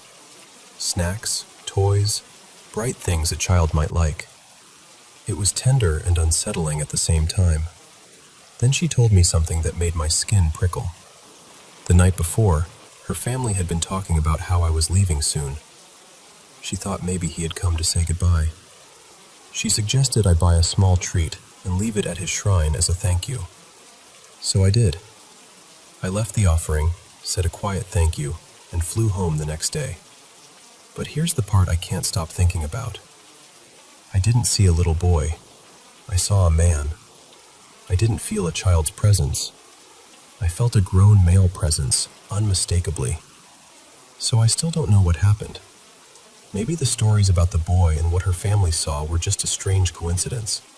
Maybe I had some kind of hallucination, even though I've never had one before or since. It didn't feel like sleep paralysis either, because I could move the whole time. All I know is that it felt real. And ever since then, that morning has stayed with me. It shifted something in how I understand the world. Sometimes I still wonder whether I saw something supernatural, or whether my mind created something so vivid that I'll never be able to fully explain it. Either way, I remember him clearly. Not his face, not his features, just the feeling of him standing there, by the door.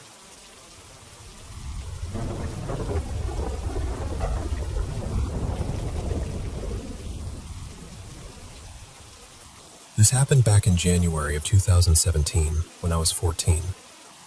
I was staying at my cousin's house for a few days, just a normal sleepover kind of thing. Nothing felt strange at first.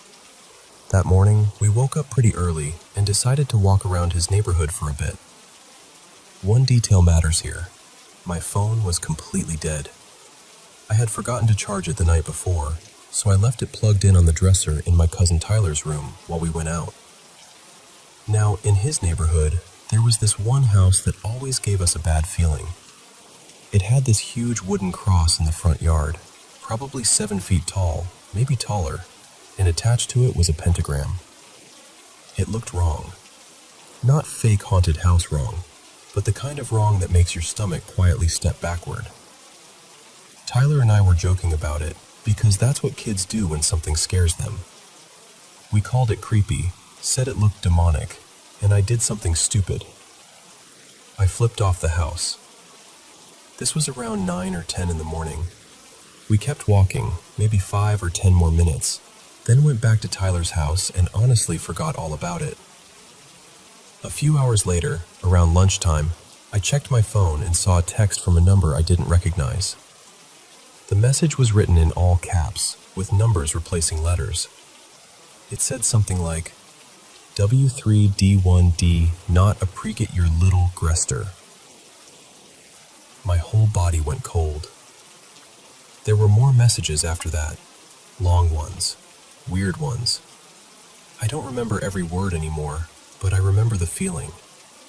It was like whoever was texting me knew exactly what I had done that morning. I started apologizing. I was 14, terrified, and I kept begging them to stop. But the messages kept coming. And it couldn't have been Tyler. He was sitting right beside me, watching it happen, and he looked just as scared as I felt. Then they sent a photo. It was the front of Tyler's house. We ran to the window and looked outside, but there was nobody there.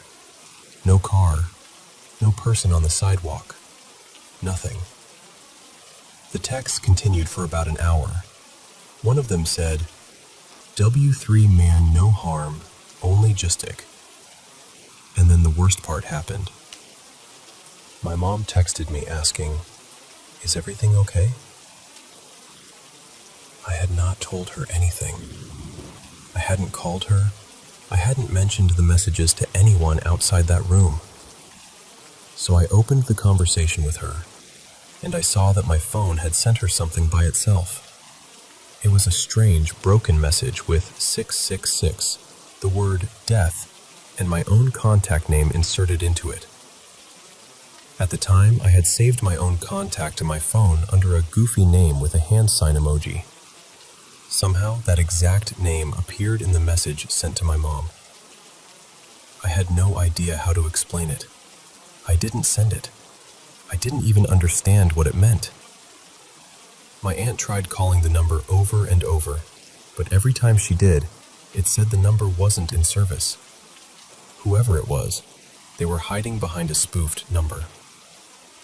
By then, I just wanted to go home. Tyler and I looked out toward the backyard at one point, and we could see the roof line of that strange house from there. Dozens of black crows were lined up across it. That was when I broke. I called my mom crying. I genuinely thought something had attached itself to me, or that I had triggered something I didn't understand. After I went home, the messages stopped. For almost a year, I refused to go back to Tyler's house. Then, sometime in 2018, I finally visited again. I had been there maybe an hour or two when my phone buzzed. It was a text from a different, unknown number.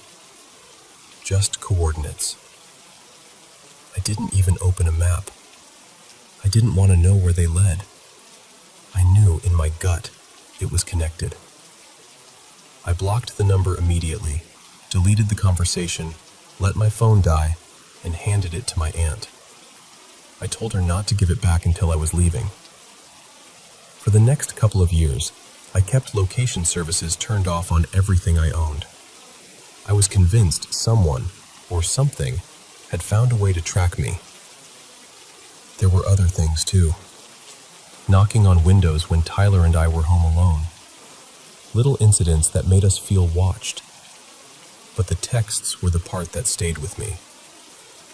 People always ask if Tyler could have been pranking me. No. He was 11 or 12 at the time, and he was genuinely terrified. He still remembers it the same way I do. People also ask why we didn't go confront whoever lived in that house. But I was a scared 14-year-old kid. In my mind, even stepping onto that street again might make the messages start. The part I still can't explain is how they got my number. My phone wasn't even with me when I made that gesture. I lived about 2 hours away, so nobody in that neighborhood should have known who I was. I don't know how my phone sent that message to my mother. I don't know how they knew where I was. And I still don't know if it was a person with some strange technical skill or something much darker. All I know is this. I did something stupid in front of that house, and a few hours later, something answered.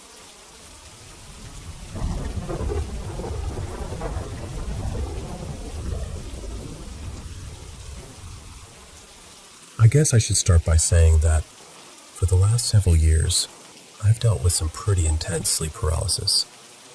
And I don't mean the kind where you wake up a little scared and shake it off.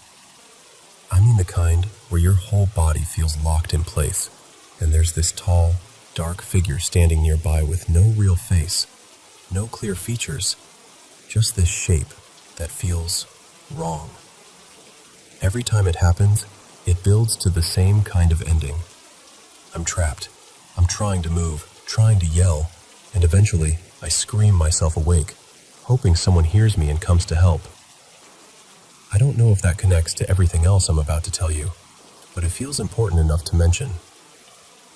When I was little, probably somewhere between 4 and 8, I used to have this recurring nightmare. I only know the age range because of the house we lived in at the time. In the dream, our house wasn't really our house anymore. The layout was the same, but everything inside had turned dark and damp, almost like the walls had been swallowed by fog and moss. And there was this figure. It was tall, kind of brownish gray and shadowy, but not exactly transparent. It would wander outside my bedroom door, and somehow I always knew it was looking for me. I'd hide behind the door, holding my breath, and then it would slowly come closer. I'd see its long fingers curl around the edge of the door, one by one, like it was testing whether it could come in. That was always the moment I'd panic. I'd crawl under my bed, wait for it to enter the room, then squeeze out from the other side and run. And as I ran through the house, I'd turn on every light I could reach. The hallway lights, bathroom lights, closet lights, laundry room, my sister's rooms, every single one. I mean, every light in the house. The dream always ended the same way. I'd make it to my parents' bedroom, flip on their light, and start screaming as the thing came toward their door. And then I'd be awake. But the strange part is, the lights really were on. My parents told me later that I used to sleepwalk all the time, turning lights on throughout the house. So I know that part wasn't something my mind invented years later. Maybe it was just a nightmare mixed with sleepwalking. Maybe that's all it was. But those dreams stopped after we moved out of that house, and they never came back in quite the same way. A few years later, when I was around 10 or 11, something happened that still bothers me. It was a normal late spring day, nothing dramatic. I went to school, came home, did my homework, played some video games with friends, and had dinner with my family. After dinner, I took our dog for a walk around the neighborhood. Back then, I loved walking at night. I'd put on my headphones, bring my CD player, and listen to Meteora by Linkin Park from start to finish. That was my little ritual. But that night, my CD player cut out halfway through Don't Stay. I remember that clearly. So I took off my headphones and just kept walking because our dog knew the route anyway. About 10 or 15 minutes later, I noticed how quiet everything was. Not peaceful quiet. Not normal nighttime quiet. more like the whole neighborhood had been covered with a thick glass dome. We lived near a busy road, and we weren't far from an airport, so there was always some kind of background noise. Cars, planes, engines, something. But that night, there was nothing. I looked up and saw a plane coming in low toward the airport. It should have been loud. Instead, it passed overhead in complete silence. No engine, no rumble, nothing. I could hear my shoes on the pavement. I could hear my dog breathing. I could hear myself breathing. That was it. Another plane passed overhead a little later, and again, there was no sound at all. I tried to explain it away. Maybe the wind was strange. Maybe the weather was carrying the sound somewhere else. I didn't know. I just kept walking. Nothing else happened after that. I got home, went to bed, and as I was drifting off, I had this deep, sinking feeling in my stomach, like something had tilted underneath me. Then I slept. At least, I think I did. I woke up the next morning a little before 5, about 2 hours earlier than usual, and I felt awful. Not tired in a normal way. I felt like I hadn't slept at all, like I'd been awake all night without knowing it. I was foggy, shaky, almost delirious.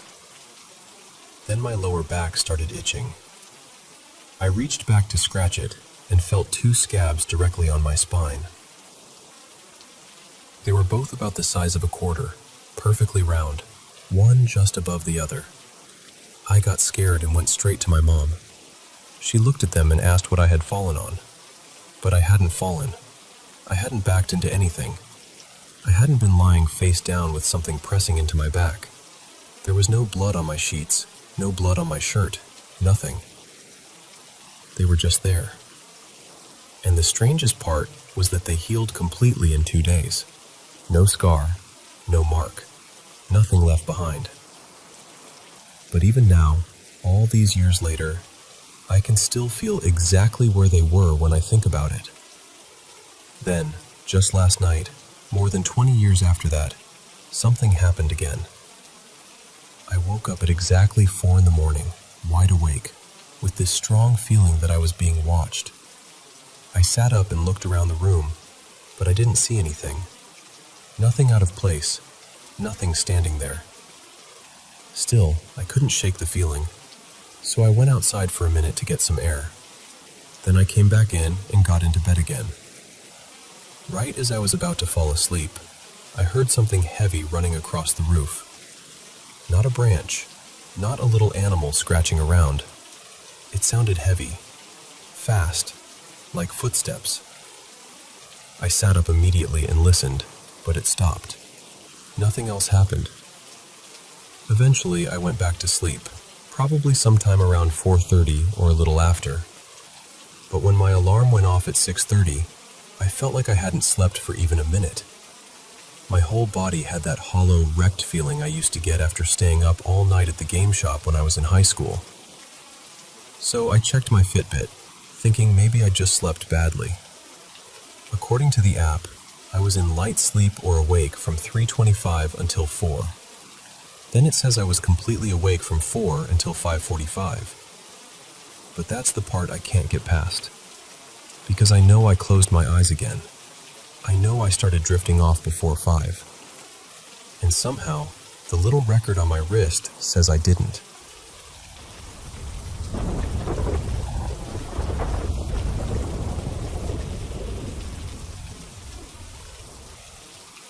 I grew up in backwoods Louisiana, in one of those little apartment rows tucked off a highway that led straight to a church.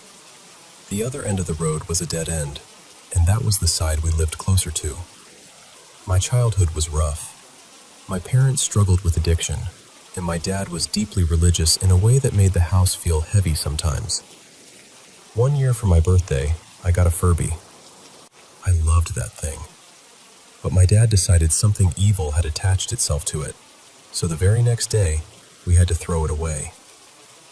Across the street from our apartments were 2 big dumpsters. Since trash had just been picked up, we figured the Furby would get buried under everyone else's garbage before the next truck came. So we tossed it in there, and that was supposed to be the end of it. My brother Silas and I spent most of our time outside. We didn't have much, but we had dirt, sticks, grass, and imagination, and somehow that was enough. There was an open patch near the dumpsters where we played, and past that was a big field. Behind the dumpsters, the woods curved around the dead end and ran alongside the apartments toward the church. A day or two after we threw out the Furby, Silas and I were out there making mud patties to throw against the side of a neighbor's house.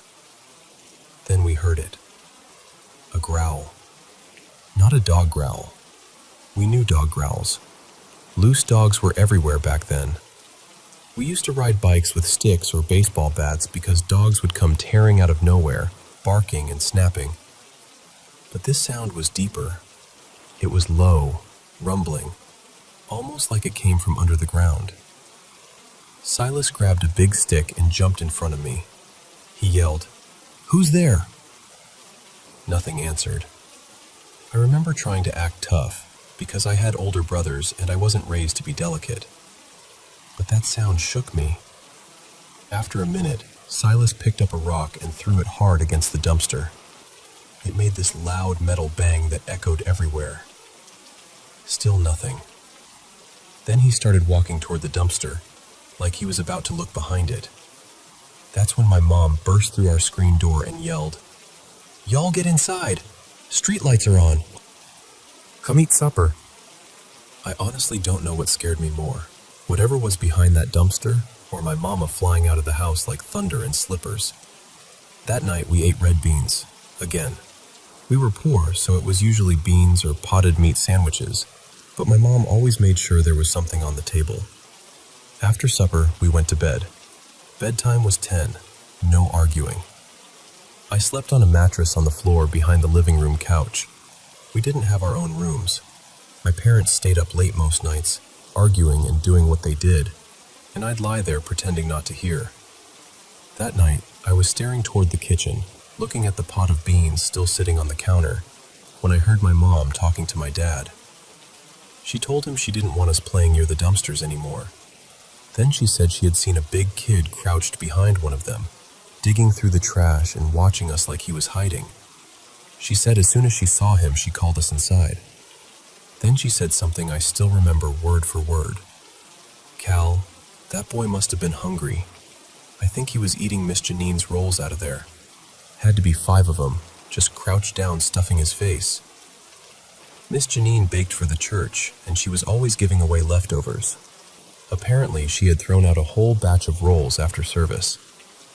When I heard that, my stomach sank. I started thinking, what big kid? There weren't any new kids in the complex. I would have noticed. Part of me got curious, even excited. Maybe he'd be friends with Silas. But another part of me kept going back to that growl, because what we heard was not a hungry kid. That night, I had one of my awful night terrors. The kind where I felt awake but couldn't move, couldn't scream, couldn't do anything except make this tiny, strange sound. My mom had to shake me awake. The next morning was trash day, and I felt sad knowing my Furby was finally going to be hauled away. While getting ready for school, I opened my drawer and what looked like hundreds of tiny black baby spiders scattered across my shirts. I slammed it shut and ran out. Silas was already at the bus stop by the dumpsters, so I grabbed an old shirt from the floor and threw it on. When I looked out the window, I saw someone crouched beside him. At first, I thought it was a boy, a black boy, maybe twice Silas's size, bent down like he was tying his shoe. I got excited and ran outside, bursting through the screen door. But as I crossed the street, the garbage truck pulled in. I realized I had forgotten my backpack, so I had to run back inside. By the time I came out again, the truck had already emptied the dumpster, and the boy was gone. I ran up to Silas out of breath and asked, "Where did he go?" He looked at me and said, "Who?" I whispered, "The boy, the black boy. He was right here tying his shoe." Silas stared at me like I had lost my mind. Then he said, "You're crazy." And the garbage truck came. "Furby's gone." "Sorry, sis." I looked at the dumpster. It was empty. The lid was open. Just scraps and bits of trash left on the ground. I felt sad, but I was also confused. I knew what I had seen. We got on the bus, and I went straight to the back seat because, back then, that was the cool place to sit. As the bus pulled away, I looked out the window. The dumpster lid was closed now, and sitting right on top of it was my Furby. Just sitting there, all by itself. My whole body went cold. The bus drove past the dumpsters to turn around in the field, and I stood up to get a better look. That's when I saw him. Only it wasn't a boy. It was a grown man. He was wearing an old, battered suit, blue and gray, hanging on him like it had been dug out of another life. He stood directly across from where we had waited for the bus, and he stared at me the entire time. Then, as the bus pulled away, he opened the dumpster, picked up my Furby, climbed inside, and closed the lid behind him. I never told my mom. I never told Silas. I still haven't. We never saw that boy again. But even now, years later, I remember that growl. I remember the man in the ruined suit. I remember the dumpster lid closing. And I will never forget that cursed little Furby.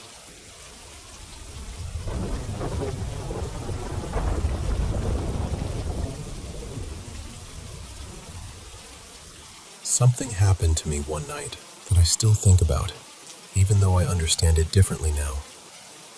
I was driving along this quiet, two-lane highway pretty late, maybe around 9:30 or 10 at night, when my car ran out of gas.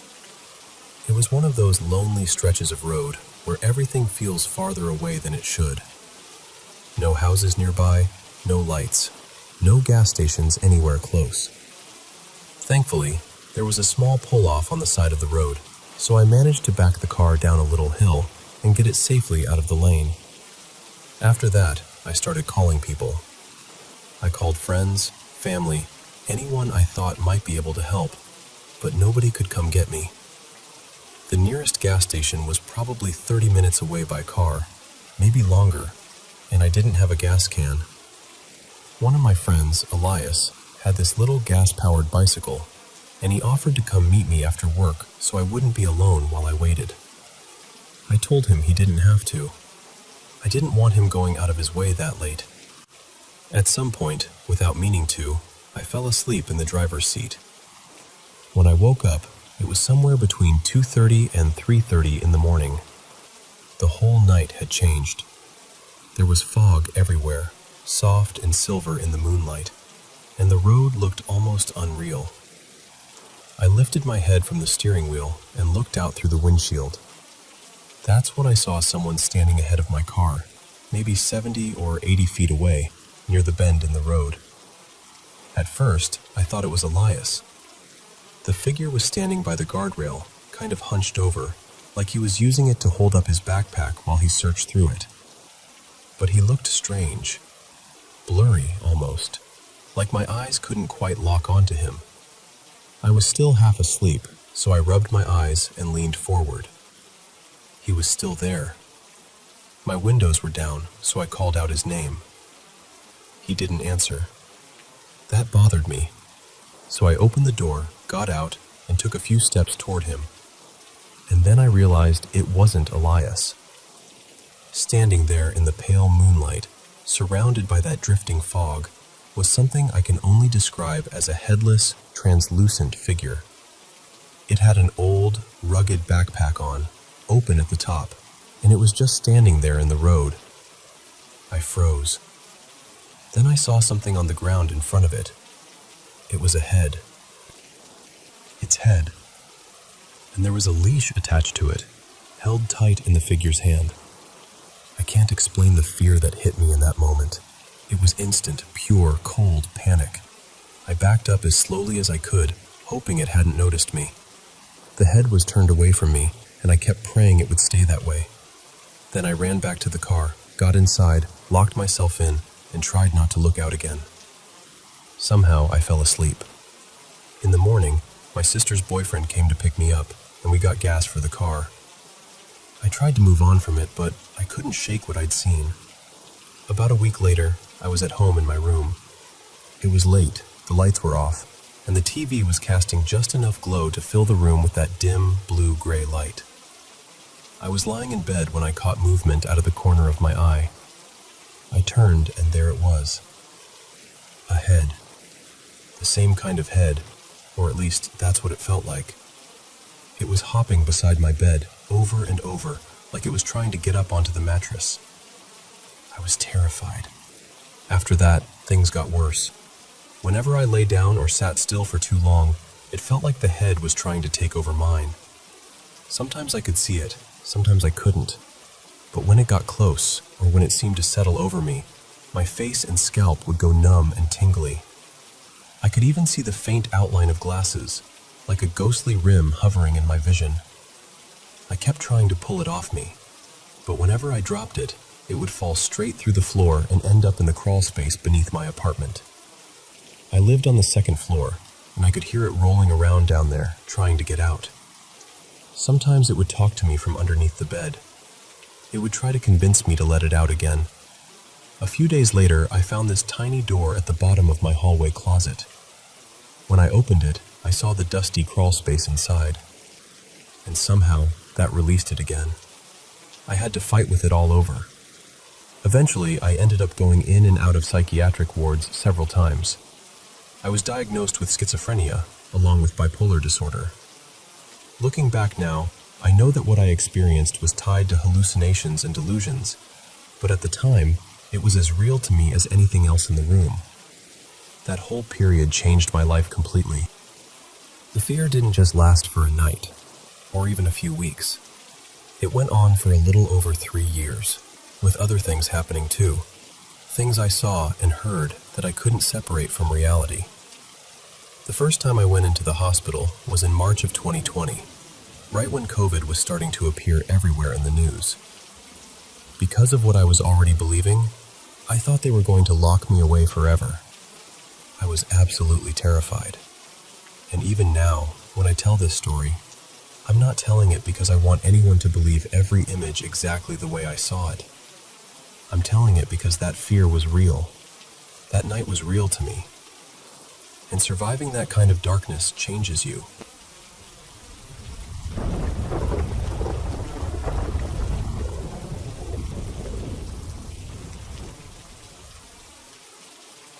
This happened a few years ago, back when I was still a kid.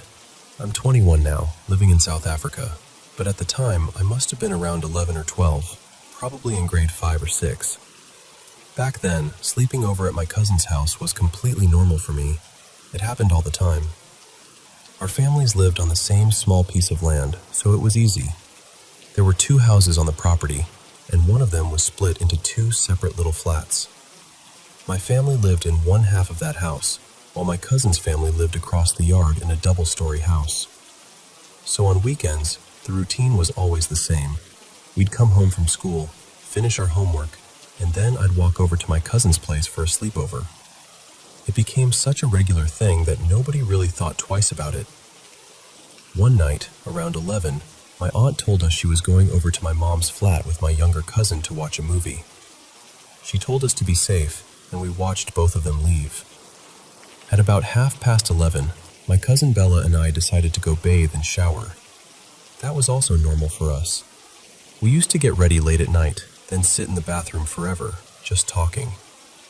Their house had 2 bathrooms upstairs. One was in the hallway and only had a bathtub. The other one was inside my aunt and uncle's bedroom, and that one had both a shower and a bath. We always chose that bathroom because Bella liked to shower, and I loved taking long baths. We'd usually put on music, laugh, talk about school, crushes, silly drama, everything 11-year-old girls usually talk about. The layout is important here. My aunt and uncle's bedroom had a main door that locked from the inside. Then the bathroom door also locked from the inside. That night, we locked both doors, just like we normally did. At first, everything felt completely ordinary. We were playing music, joking around, and having fun. I remember checking my phone at one point and seeing that it was midnight. I even laughed and told Bella, "We've already been in here for half an hour." And then we heard footsteps. They were coming from inside the bedroom, just outside the bathroom door. That was the first strange thing, because we had not heard the bedroom door open. Not once. No handle turning, no door creaking, nothing. But the footsteps were there. Slow, clear, getting closer and closer. Then they stopped, right outside the bathroom door. For about a minute, everything went quiet. Then something started banging on the door. Not just knocking, banging. And then it screamed in my aunt's voice. It sounded exactly like her. Not similar, not close. Exactly. It shouted in Afrikaans, "Bella, maak oop hierdie deur nou," which means, "Bella, open this door now." The worst part was how real it sounded. It had the same anger in it, the same sharpness, even the same little crack my aunt's voice gets when she is really upset. But something about it felt wrong. Whatever it was, it kept doing everything in threes. 3 bangs on the door, then the same sentence shouted 3 times. Then again, 3 bangs, 3 shouts. And then it just stopped. The whole room went dead silent. I remember my heart pounding so hard I could feel it in my throat. Bella wanted to open the door, but I told her not to. I thought my aunt was furious, and honestly, I was terrified. But some part of me also knew that something about this was not right. We stayed in that bathroom for another 10 minutes, too scared to move. Then, around 10 or 15 minutes past midnight, we heard the front door downstairs open. This time, it sounded normal. We heard my aunt and my little cousin talking as they came into the house. Bella and I got dressed as fast as we could. We unlocked the bathroom door, stepped into the bedroom, and immediately realized something that made my stomach drop. The bedroom door was still locked from the inside. Nobody could have walked into that room. We ran downstairs and asked my aunt if she had been upstairs a few minutes earlier, banging on the bathroom door and shouting at us. She looked confused and said no. She said she had been with my mom in our flat the whole time. We told her everything, but like a lot of adults do, she brushed it off and said we must have imagined it. But I know what I heard. Bella heard it too. I told my aunt I didn't care if she thought it was my imagination. I was not sleeping there that night. I went straight back home. To this day, I still don't know what happened in that house, or why something would mimic my aunt's voice like that. But what scares me most is how perfect it was. The tone, the anger, the way her voice cracked. It sounded like her. But it wasn't her. And that was not the only strange thing I experienced there.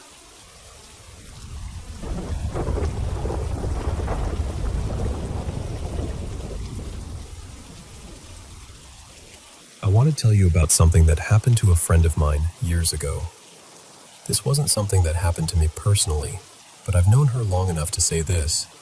Every time she talks about it, she tells it the exact same way. No extra drama, no changing details, no trying to make it sound scarier than it already was. Just the same quiet, uneasy memory she's carried since she was 16. I'll call her Mara. This happened back in 2008 in a small town in southern Oregon. Mara had been at a friend's house that night, and she was walking home alone. She doesn't remember the exact time, but she knows it was well after midnight. The streets were dark, empty, and still in that way small towns get, when everyone has gone inside and the whole place feels like it's holding its breath. She was completely sober. She wasn't tired or half asleep. She was just walking home. At that point, she was only a couple blocks away from her house. She was on the sidewalk near the main road, somewhere between 5th and 6th Street. Her house was over on 7th, so she was close enough to probably already be thinking about getting inside, changing clothes, and going to bed. Across the street, there was a grocery store parking lot, and, a little farther down, an old cemetery. And that's when she saw them. About 50 feet ahead of her, two figures stepped out from the cemetery side of the street and started crossing toward the side she was on. At first, her brain tried to make sense of them. She said they were walking upright, on their hind legs, side by side. One was a little shorter than the other, but both of them were incredibly tall. She guessed at least 7 feet, maybe taller. They were hunched over, thin in a way that didn't look natural, with long limbs and narrow bodies. Her first thought was that they looked almost like deer walking upright, but there was no fur. Their skin looked dark gray, maybe ashy, and smooth from what she could tell in the streetlight. Their arms were held close to their bodies, bent awkwardly at the elbows and wrists, almost like the way people joke about a T-Rex holding its arms. But the strange part was how long those arms were. Their hands hung much farther down than they should have, nearly as long as their legs. She doesn't remember seeing tails. When I asked if they had hooves, she said she thinks they might have, but she can't say that part for certain. What she does remember clearly is that they made no sound. No footsteps, no scraping on the road. Nothing. They just crossed the street in silence. I asked her if they had antlers, or if maybe their faces looked like deer, because part of me was trying to find some normal explanation for it. Like maybe they were sick animals, or some kind of strange trick of the light. But she said no. No antlers. No deer-shaped heads. Nothing animal-like in the face. Their faces, she said, were closer to human. Not exactly human. Not right. But human enough that it made the whole thing worse. The features were there, just slightly wrong, like something had copied a person from memory and missed a few important details.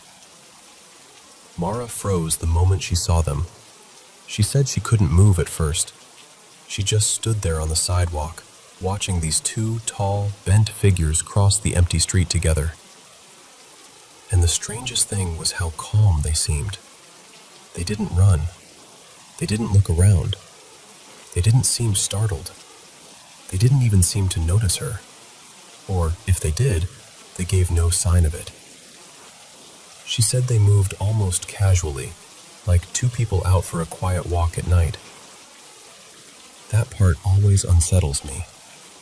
They crossed onto her side of the road and continued down 6th Street, side by side. Mara watched them pass the first house, and then they slipped out of view. That was when something in her snapped back into place.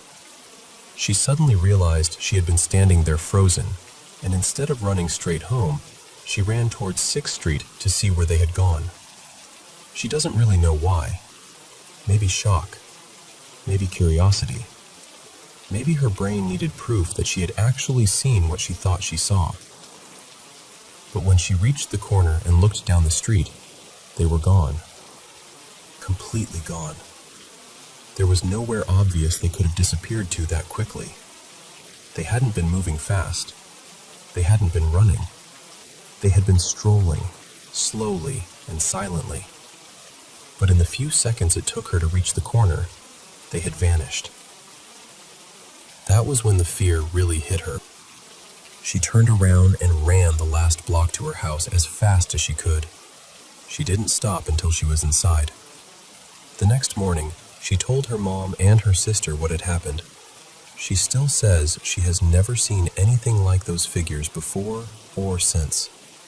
The closest comparison she can come up with is the werewolf form from the Harry Potter movies, the one that's hairless and tall and painfully thin. Except these things didn't have wolf faces. Their faces were more human than that.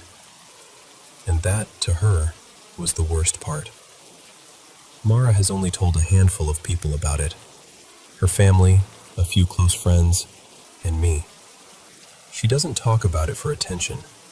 She doesn't tell it like a campfire story. She tells it like someone remembering a car accident, something that happened too fast and too clearly to ever fully leave her. Nothing like that had ever happened to her before. Nothing like it has happened since. But even now, all these years later, whenever she describes those two figures walking silently across the road, her voice changes. Because whatever she saw that night, she knows one thing for sure. They were not just animals. And they were not people.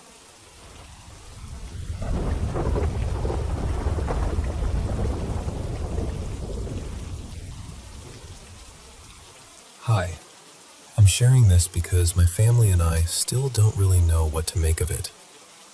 Something very strange happened to my dad, Daniel, just last night while he was driving home from Austria. It was late, somewhere between 2 and 4 in the morning. He was taking a route he knows well, the same one he's driven many times before. He doesn't drink, he wasn't tired, and according to him, he was fully awake and focused on the road. The drive was completely normal at first. Then, when he was maybe 70 or 80 kilometers away from the town he usually uses as a checkpoint, he noticed something in the rearview mirror. A bright light. At first he thought it might be a motorcycle behind him, maybe 400 or 500 meters back. But almost right away, something about it felt wrong. The light wasn't behaving like headlights. It didn't sway naturally, didn't drift, didn't move the way another vehicle should. When my dad eased the car slightly to the left, the light moved left at the exact same moment. Not a second later, not gradually, exactly with him. He kept driving, trying to stay calm, but over the next several dozen kilometers, the light kept appearing and disappearing. He said it didn't look like someone switching headlights on and off. It was more abrupt than that, almost like the light was being erased from the road and then placed back again. It flashed a few times behind him, vanished, then later appeared much closer. This time it was maybe 200 meters back. Again, it blinked in and out. Then it was gone. For a while, everything seemed normal again. The road was quiet. The sky was still dark. My dad thought maybe it was over, or maybe he had misunderstood what he'd seen. Then the light appeared in front of him. Very close. He thinks it was only about 10 or 20 meters away. He slammed the brakes and stopped the car. The light stopped too. It didn't move. It didn't come closer. It just stayed there in front of him. He told us he sat there for a moment, trying to understand what he was looking at. He couldn't see a car around it. No body shape, no reflection, no outline. Just the light. Eventually, he started driving again. He decided to move into the left lane, thinking he could pass around it. But the moment he turned left, the light turned left too. Perfectly in sync with him. He said that was the part that truly frightened him. He kept going anyway, stayed in the left lane for a short stretch, then moved back to the right. The light showed up again, farther away now. At first he thought it looked like two lights close together, but after staring at it longer, he said it seemed more like 4. The farther he drove, the farther away it became, until finally it disappeared again. He drove quietly for a while after that. Then it came back one more time. This time, it was ahead of him, maybe 300 meters away, and it looked like it was coming straight toward him at high speed. He honestly thought he was about to crash into whatever it was. He turned on his high beams. Usually, when he does that, the road lights up far ahead. He can see signs, trees, rails, anything in front of him. But this time, he couldn't see anything around the light at all. It wasn't illuminating the road. It wasn't casting light on the surroundings. He said it felt like the light was somehow stuck in his vision, but still real at the same time. When his high beams came on, the light started moving farther and farther away from him, until it finally disappeared. By the time he reached the town he was aiming for, the sky was beginning to brighten. After that, he didn't see it again for the rest of the trip. I know how strange this sounds, I really do. What worries us most is not only what he saw, but how he sounded when he told us about it. My dad is 67, and he has never spoken the way he did this morning. He was stuttering, speaking slowly, and some of his words seemed to fade before he finished them. My mom and I both noticed it immediately. She's planning to take him to a doctor because this has never happened before, and we don't want to ignore the possibility that something medical could be involved. My parents are also very religious, and they've already reached out to a priest. I don't personally know what to think about that side of it, but I'm mentioning it because it matters to them, and maybe it's part of how they're trying to process what happened. I'm not saying this was paranormal. I'm not saying it wasn't. I honestly have no idea. I just know my dad came home shaken, and my family is worried. So if anyone has any idea what could explain something like this, whether it's a medical issue, something with the road, lights, reflections, another vehicle, anything at all, I'd really appreciate hearing it.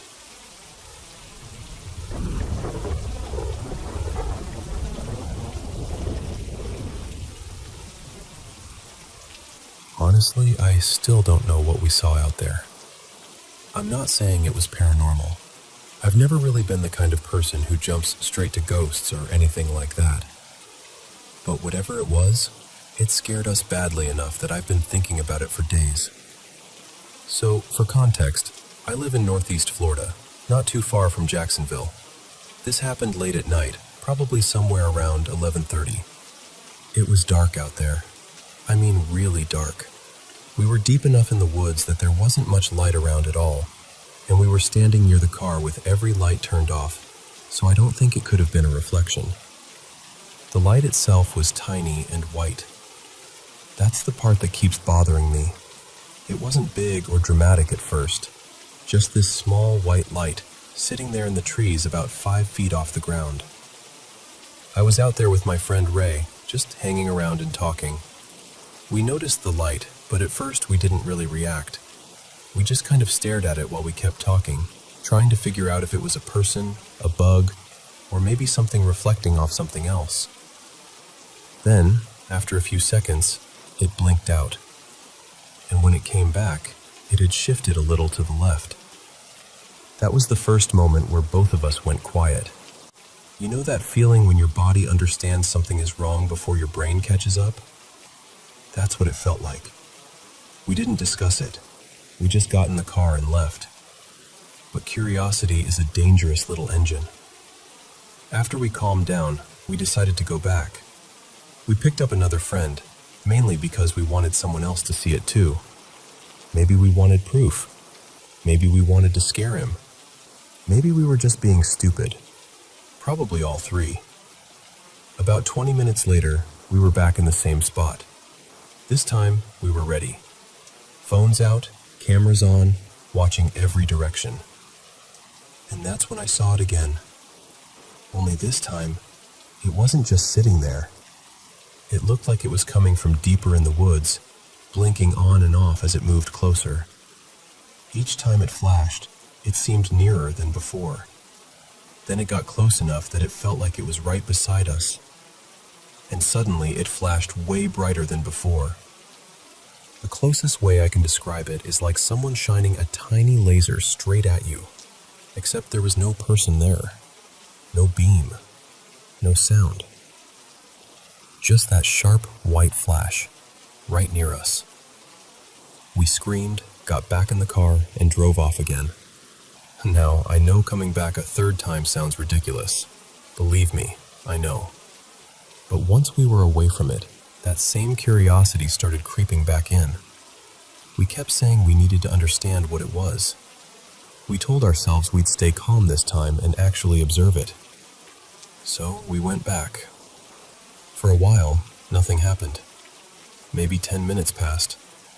Then the light returned, moving through the woods again. It flashed near us like before, but this time we didn't leave right away.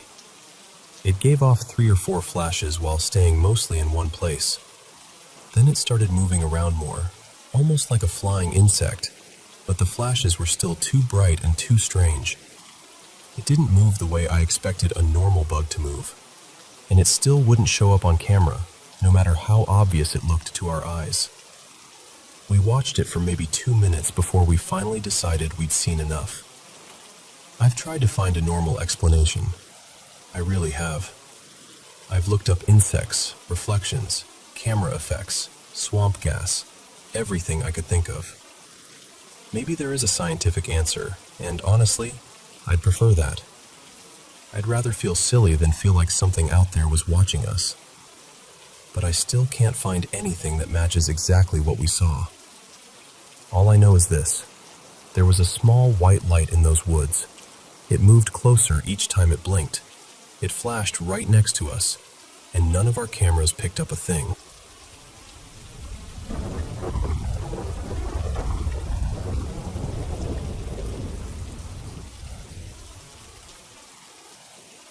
I grew up in the Bible Belt, so church was just part of life. I was taken to services all through childhood, mostly Methodist and Baptist churches. I remember stepping inside a Catholic church once when I was very young, but the memory is hazy, more like a photograph left in the sun. I also went to one of those big, modern evangelical churches at one point, the kind that feels almost like a shopping mall. Honestly, the most supernatural thing about that place was looking around and thinking, wait, why is there a coffee shop in here? I haven't been inside a church in years now, but sometimes, when I think back on it, there are certain moments that still hook into my curiosity. A part of me wonders what I'd feel if I walked into one again. Would it feel normal? Would it feel empty? Or would I notice the same strange things I noticed back then? When I was around 12, I was already starting to doubt a lot of what I'd been taught. Christianity had begun to feel full of cracks to me. One thing that always bothered me was prayer. I would sit there silently, trying so hard to feel connected to God, and nothing ever answered back. I know some people might say actually hearing God would be terrifying, or maybe even dangerous, depending on how literally you take the Bible. But from the way everyone talked about having a relationship with Him, I thought I might at least get one quiet moment that felt real. I remember one service where a woman suddenly dropped to her knees and started sobbing in the middle of the sermon. People rushed around her, excited, saying she had felt the touch of God. They placed their hands on her like they were hoping some of it would pass into them too. I just stood there, watching. I remember feeling unsettled, not just uncomfortable, but deeply out of place. It was a small church, and somehow it felt even smaller in that moment. I had this strange feeling that something was watching the whole thing unfold from somewhere behind the pews. Not watching with reverence either, more like it was amused.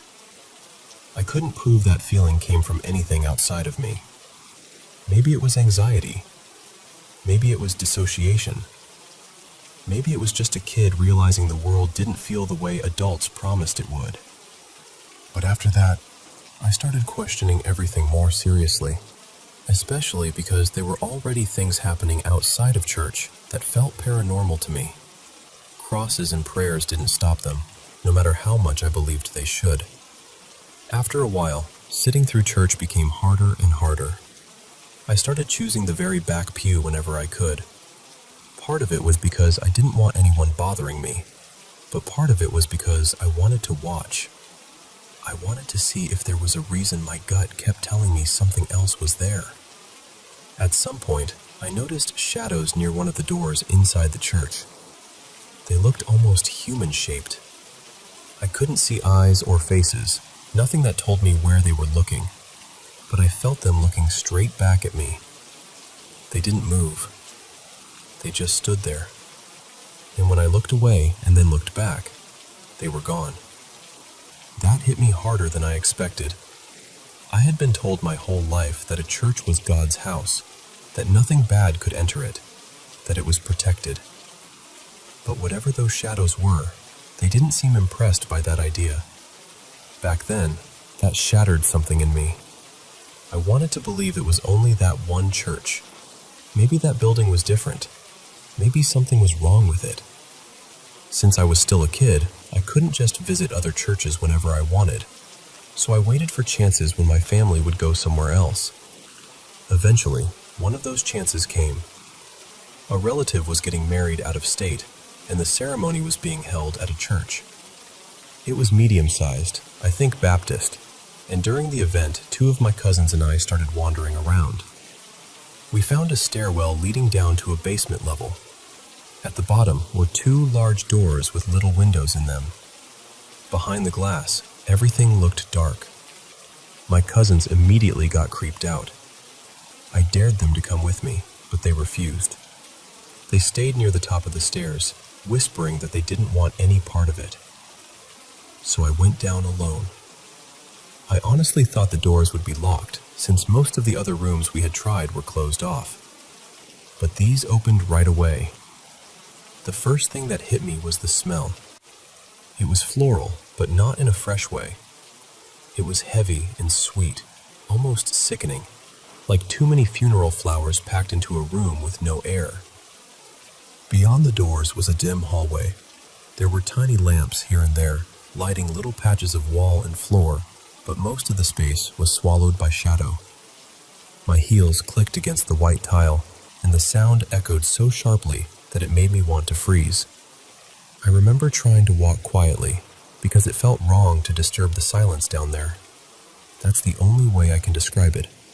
It felt like the quiet belonged to something. The farther I went, the more my head hurt from that thick floral smell. I kept passing small pools of lamplight, and every instinct in me was telling me to turn around. But I was stubborn, and I wanted proof.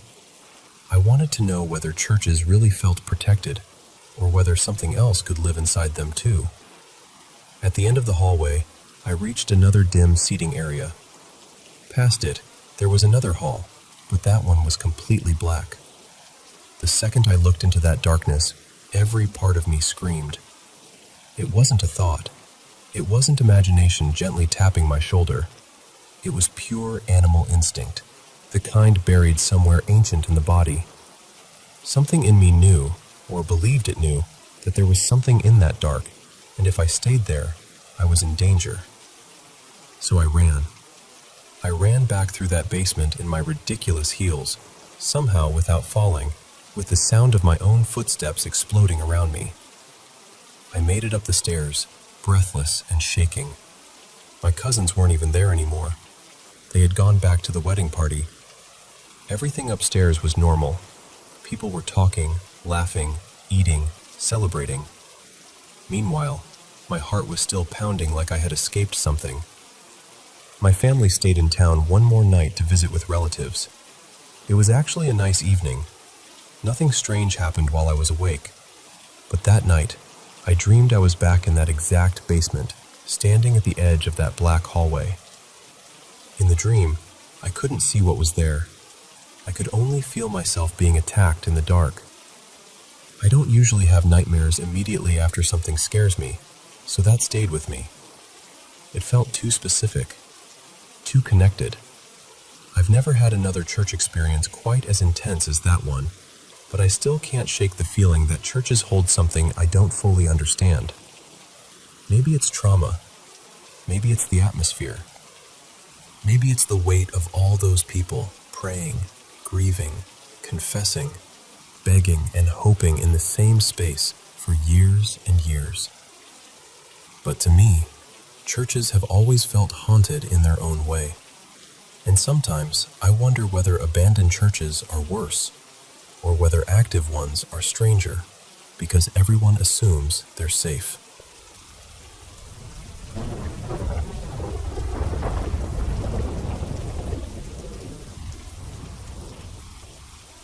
I want to tell you about my grandfather, though calling him that still feels strange, because I never really knew him.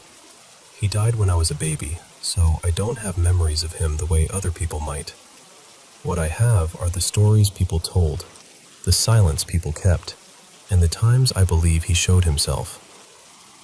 For privacy, I'll call him Ivor. Ivor inherited an old family farm that had been passed down for generations.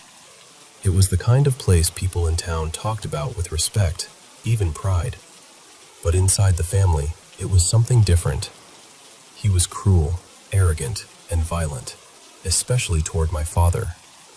Part of that hatred came from something my father didn't even know until he was around 50 years old. Ivor wasn't his biological father. My grandmother, who I'll call Pearl, had been involved with another man before she married Ivor. From what I understand, he was a traveling country musician, and the relationship was short, volatile, and frightening enough that Pearl's parents stepped in to scare him off.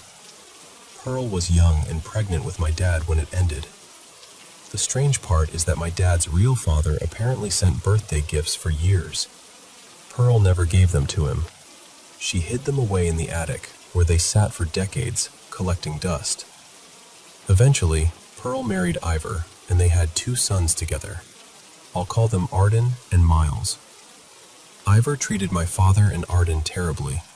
He worked them hard on the farm, and from what I've been told, he beat my father with whatever was nearby, sometimes even metal tools.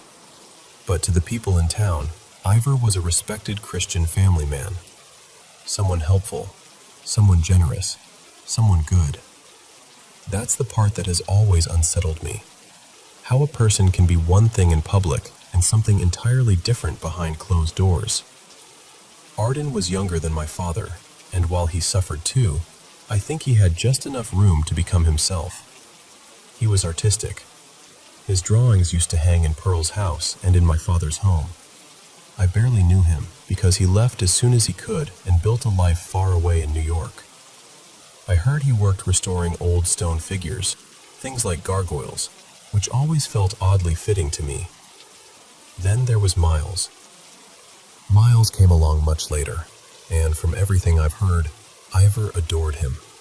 He was funny, bold, spontaneous, the kind of kid who could make people laugh without trying.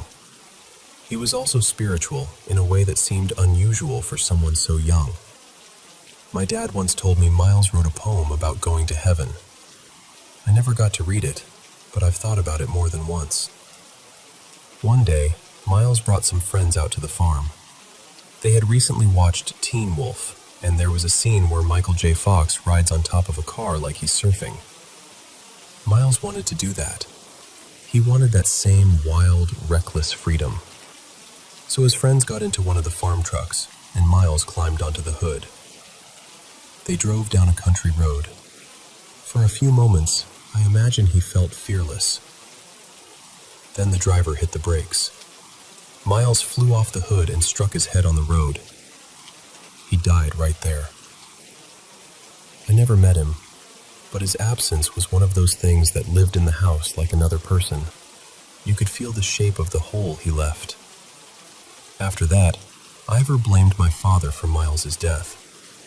I don't know how that made sense to him, but grief and cruelty can twist together in ugly ways. Their relationship became even worse. By then, my father had children of his own, including my brother and eventually me, and he was still trying to hold on to the farm, no matter how badly Ivor treated him. Then Ivor gave my father an ultimatum. Leave the farm with his family, or else. My father had only a couple of days before everything would be taken from him. And then Ivor died. He was electrocuted while working on the water pump. Supposedly, he forgot to shut off the power at the box nearby. The town mourned him, but my family didn't. My father said he had been in another town getting supplies when it happened, though I've never known what to believe. The farm was remote. Emergency responders would have taken a long time to get there, especially back then. My father was the one who found Ivor's body. Later, he used to point out the place near the pump and the power box, explaining how Ivor had forgotten to turn it off. There was something in his voice when he said it. Not exactly joy, more like a cold satisfaction he tried to bury, but couldn't. After Ivor died, he didn't leave the farm. My brother was the first one to see him. He was about 12, staying overnight at Pearl's house. In the middle of the night, he woke up to the sound of snoring. When he looked over, he saw Ivor sleeping in his old reclining chair, glowing blue. My brother didn't scream. He just pulled the blankets over his head and tried to go back to sleep. My father believed the farm was haunted too, though he didn't talk about it much. I remember him mentioning gates moving on their own out in the pasture, but he never liked to go into detail. Pearl denied everything, completely. She was always cold about it, almost sharp. If you told her something happened, she'd shut it down immediately. Maybe she didn't want to believe Ivor was still there. Maybe she knew more than she ever said. I can't know for sure. The first time I encountered him, I was around 12 too. Some horses that didn't belong to us had wandered into the front yard of Pearl's house. She went outside to move them along, and I sat on the front porch to watch. The front door was behind me. After a few minutes, I heard a man's voice behind me. It was angry, low, guttural. At the same time, this cold rush of air went straight through me from the direction of the door. I screamed and ran toward Pearl. When I tried to tell her what happened, she said it was only the wind. But it was summer. There was no wind hitting me from where I sat, and the cold came from behind me, from the closed door. Closed doors don't breathe voices. There was another night I believe I saw him in my own house. I heard moaning in the hallway, and when I looked, there was an old man standing near my bedroom door. The door was open wider than I had left it. He was tall and thin, almost bent over. His face was bony. His hair and beard looked dry and stringy, like old straw. His eyes were sunken but sharp. He had that same blue glow my brother described, but around the edges of him, there were streaks of orange, almost smeared like paint. The last time I saw Ivor was during the day. I was running around the farm with my old best friend. We were probably ghost hunting, or at least pretending to. We were kids, and we already knew the place had a reputation, so we were doing what curious kids do. Behind Pearl's house, there was an old white shack with peeling paint. It was full of junk and half falling apart. I had seen it plenty of times before, and it never bothered me. But that day, everything stopped. My friend and I were laughing. Then suddenly we both went quiet and looked toward the shack. There was a dusty window, cloudy and cluttered from the inside, but behind the glass I saw a face. Ivor's face. He wasn't glowing that time. He looked pale, gray, and dead. His eyes looked like empty sockets, but somehow they were furious. My friend screamed before I did. My brother was nearby on a tractor, and we ran for him. We cut across fences and pasture lands so fast we could have gotten hurt. He was angry because we could have been run over, but he let us climb into the tractor anyway. We stayed with him while he fed the cattle. For a long time, I forgot that part. I think it scared me so badly my mind packed it away. Years later, my brother mentioned that there had been a day when my friend and I came running to him, quiet and shaken, insisting we stay on the tractor. That brought it all back. I haven't seen Ivor since, and honestly, I'm grateful. I haven't stepped foot on that farm in about 10 years. A few years ago, my brother told me Ivor appeared in one of his dreams, begging him to come back. The farm has been falling apart ever since we left it, and I don't know whether that place is haunted, cursed, or just soaked through with everything that happened there. But I know this much. Some places remember. And that farm remembers everything.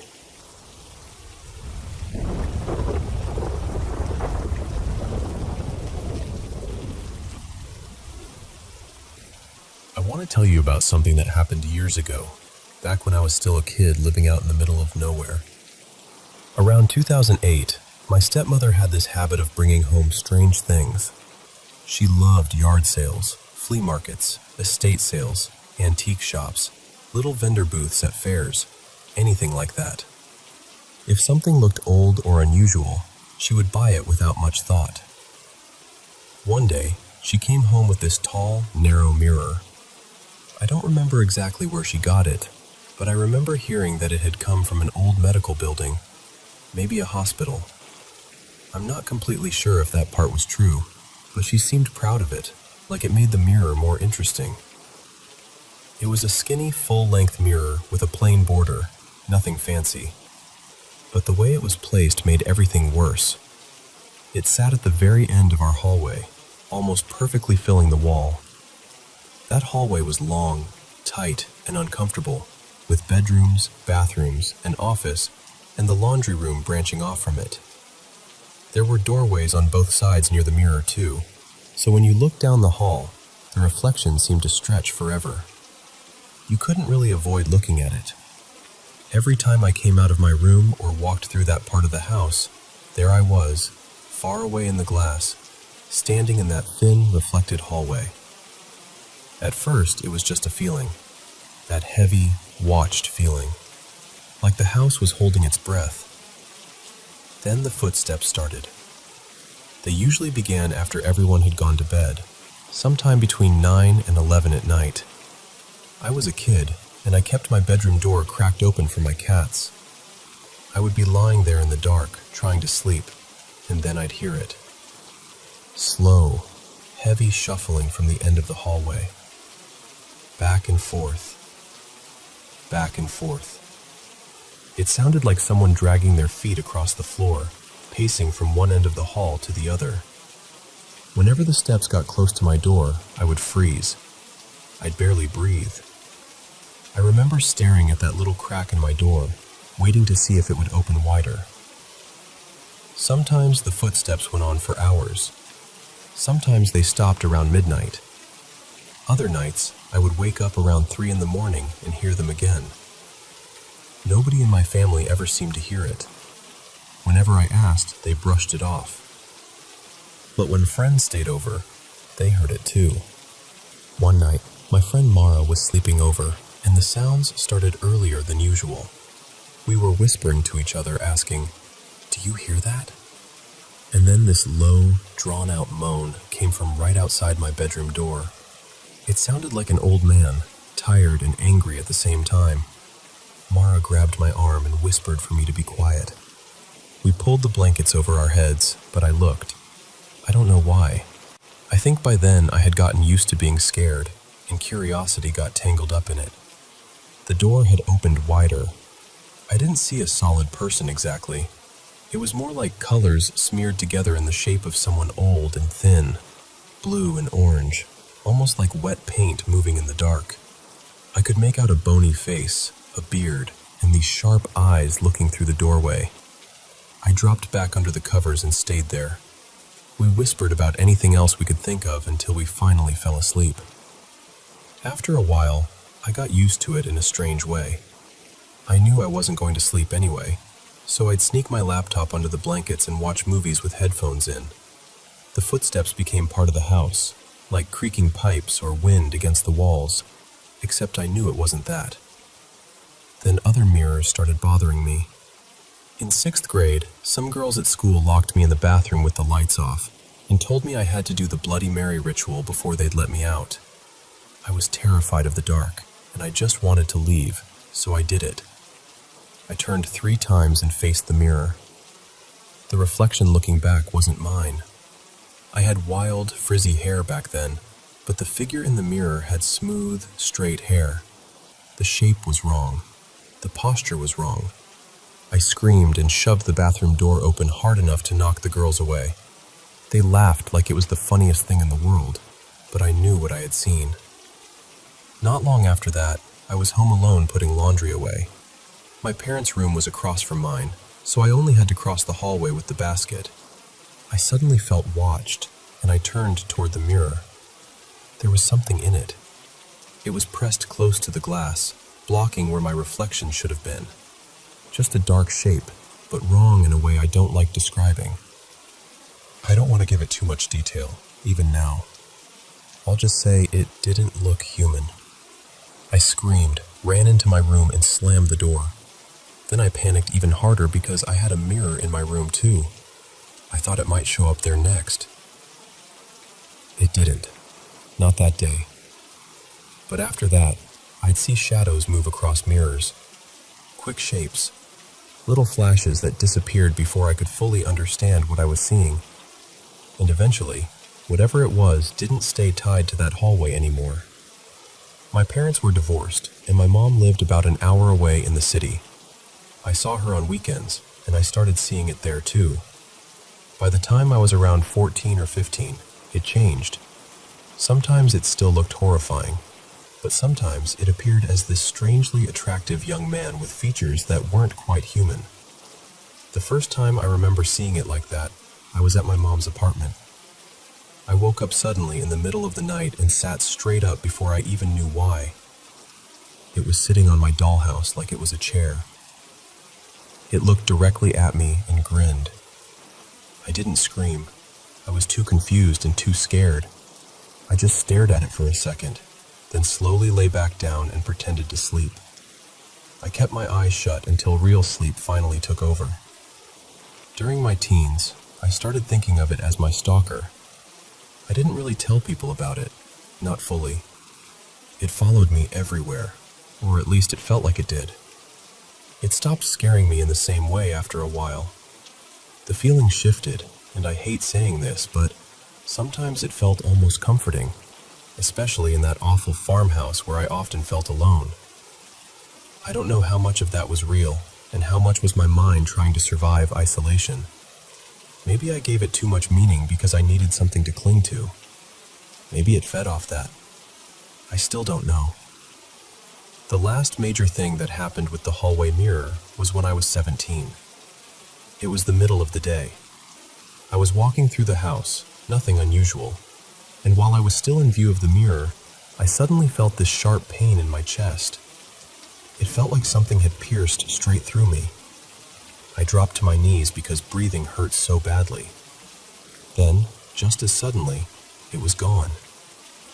Years later, after getting sick, I developed chest inflammation that causes pain in that exact same spot. Maybe it's coincidence. I hope it is. But whenever cold air makes that pain flare up, I remember that moment in the hallway. When I turned 18, I left that house. But the thing didn't leave me right away. For a few more years, I still felt it around. I started emotionally pulling away from it because deep down, I knew it wasn't good for me. Eventually, when I got into a real relationship with a living person, it seemed to lose its grip. Not quietly, though. There were still little incidents.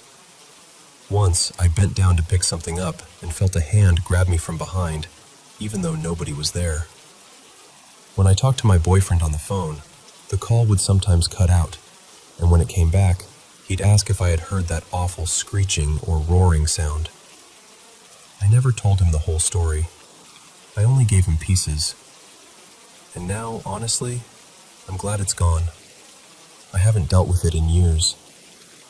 I still think about that mirror sometimes, that long hallway, those footsteps, the way my reflection never felt like it belonged to me when I looked too long. But whatever followed me from that place, it finally let go.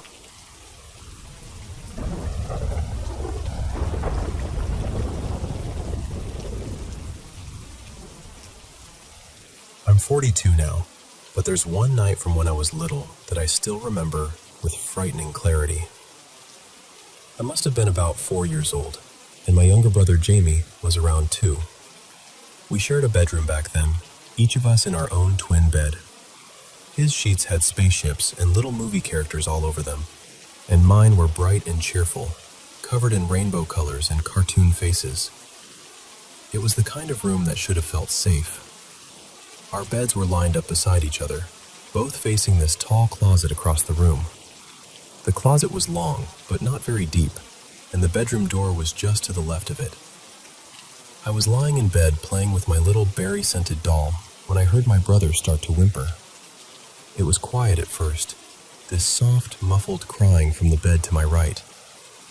Even at that age, I was a little mother hen.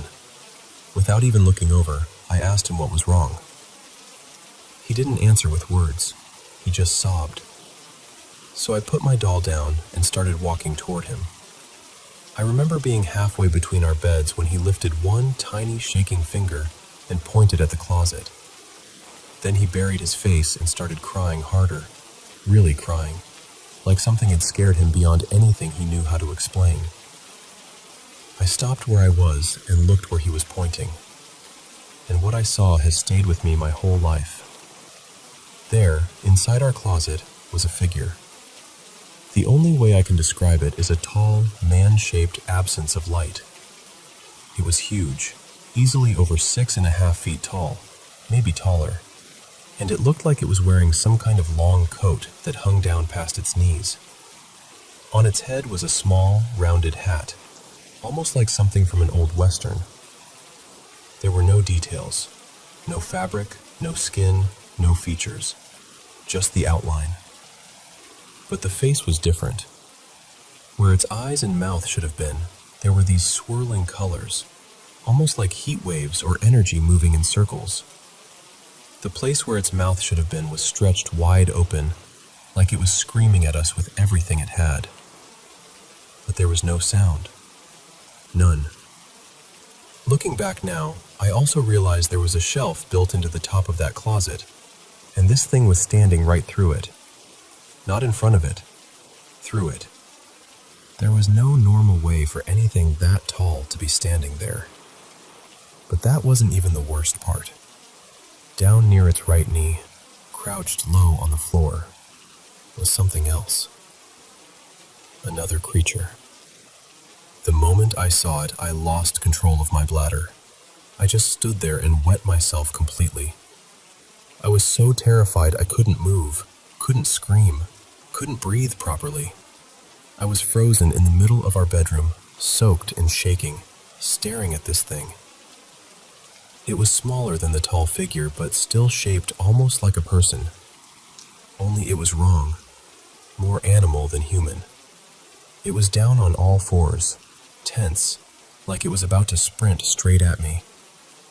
And the taller one seemed to be holding it back. That's the feeling I got. Like the tall shadow had brought it there. Like someone holding back a dog on a leash.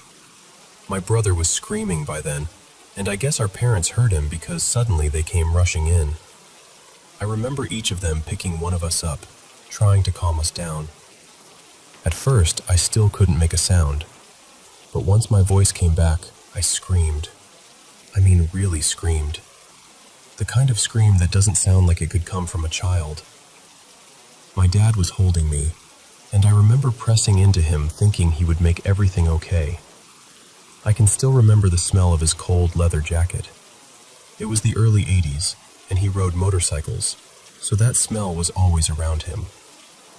But his back was facing the closet, and when I looked over his shoulder, I could still see the tall man standing there, with those swirling eyes and that wide, silent, screaming mouth. I tried to show them. My brother tried too. We both pointed. We both cried. But our parents couldn't see anything. That night, my dad slept in our room because we absolutely refused to sleep without him there. A couple of years later, we moved to a different state, and I thought maybe whatever that was had been left behind. It hadn't.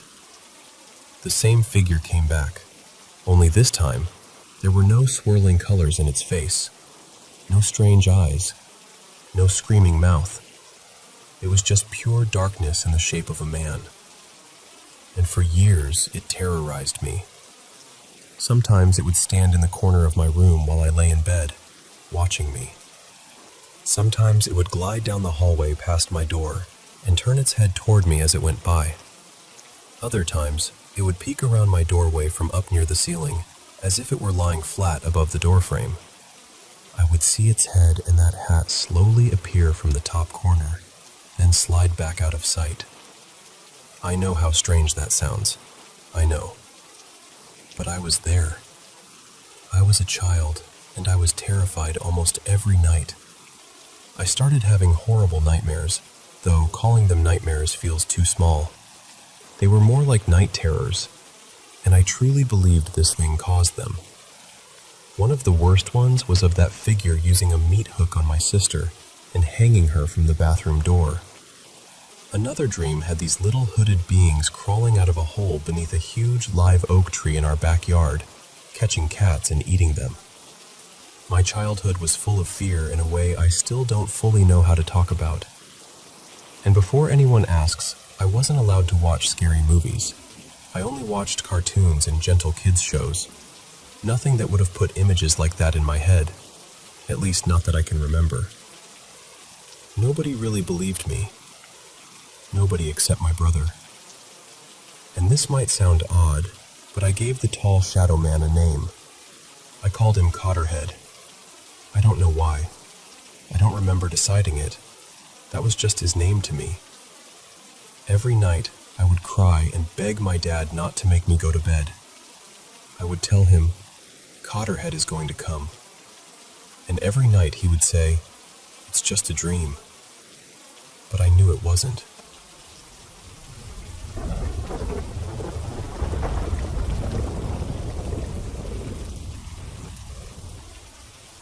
I want to tell you a few stories my grandmother used to share with me, and I can still hear the way she told them. She grew up in Arkansas, in a little place tucked into the river valley, down near the foot of the Ozarks. The kind of place where everybody knew the land, and the land seemed to know everybody right back. She always said these things happened.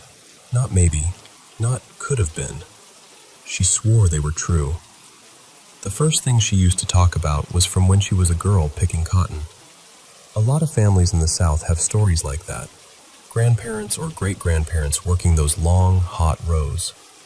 She said that sometimes, while the kids were out in the fields, they'd see a big black cat standing near the edge of the tree line.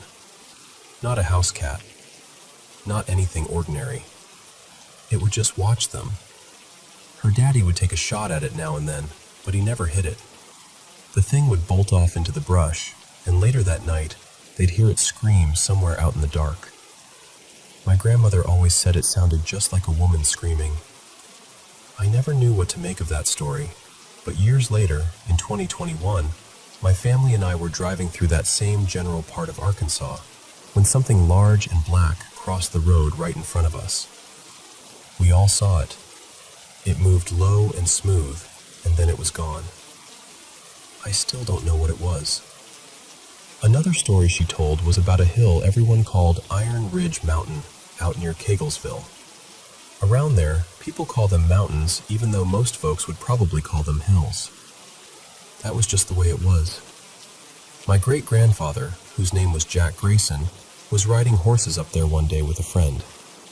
As they came down a slope, he saw what he described as a ball of fire burst out of the ground and fly right under his friend's horse.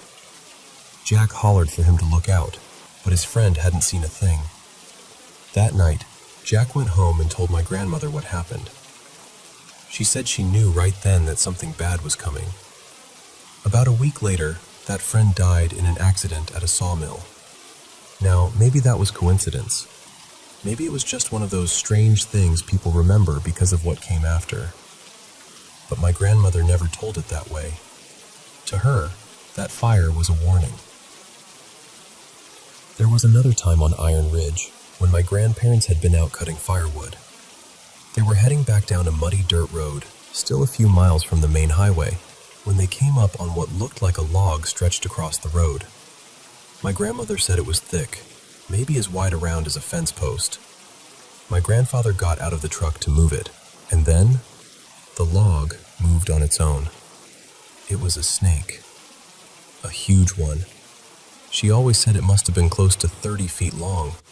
It just slid across the road, slow and calm, not bothering anybody, like it owned that whole patch of earth. And that was the part that troubled her most.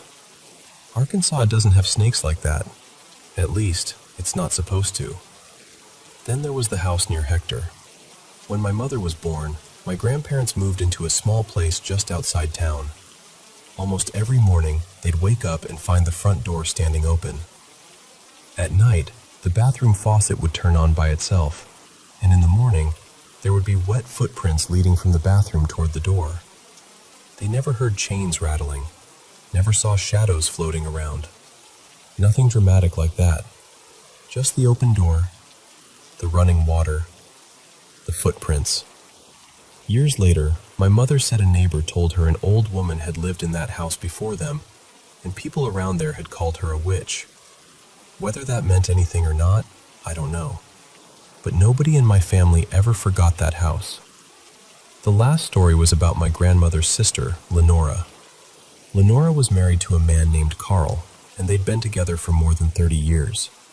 They lived up in Poplar Bluff, Missouri. At some point, an older woman moved into the house across the street. Lenora said from the beginning that something about that woman didn't sit right with her. She couldn't explain it, just a feeling. After a while, Carl started spending more and more time over there. Then Lenora's health began to fail.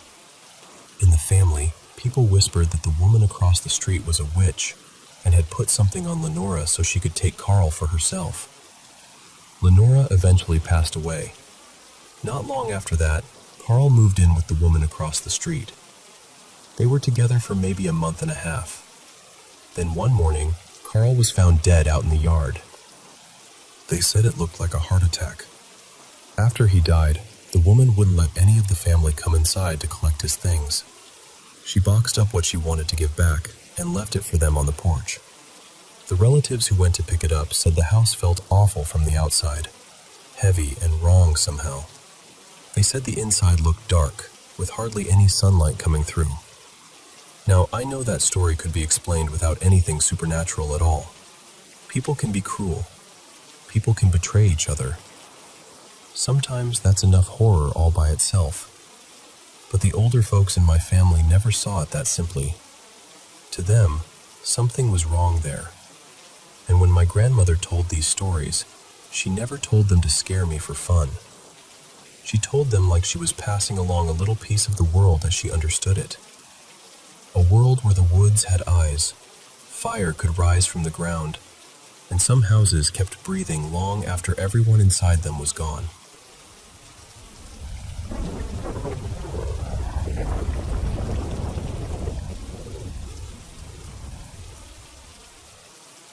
I work as the maintenance manager at a large 55-plus apartment community.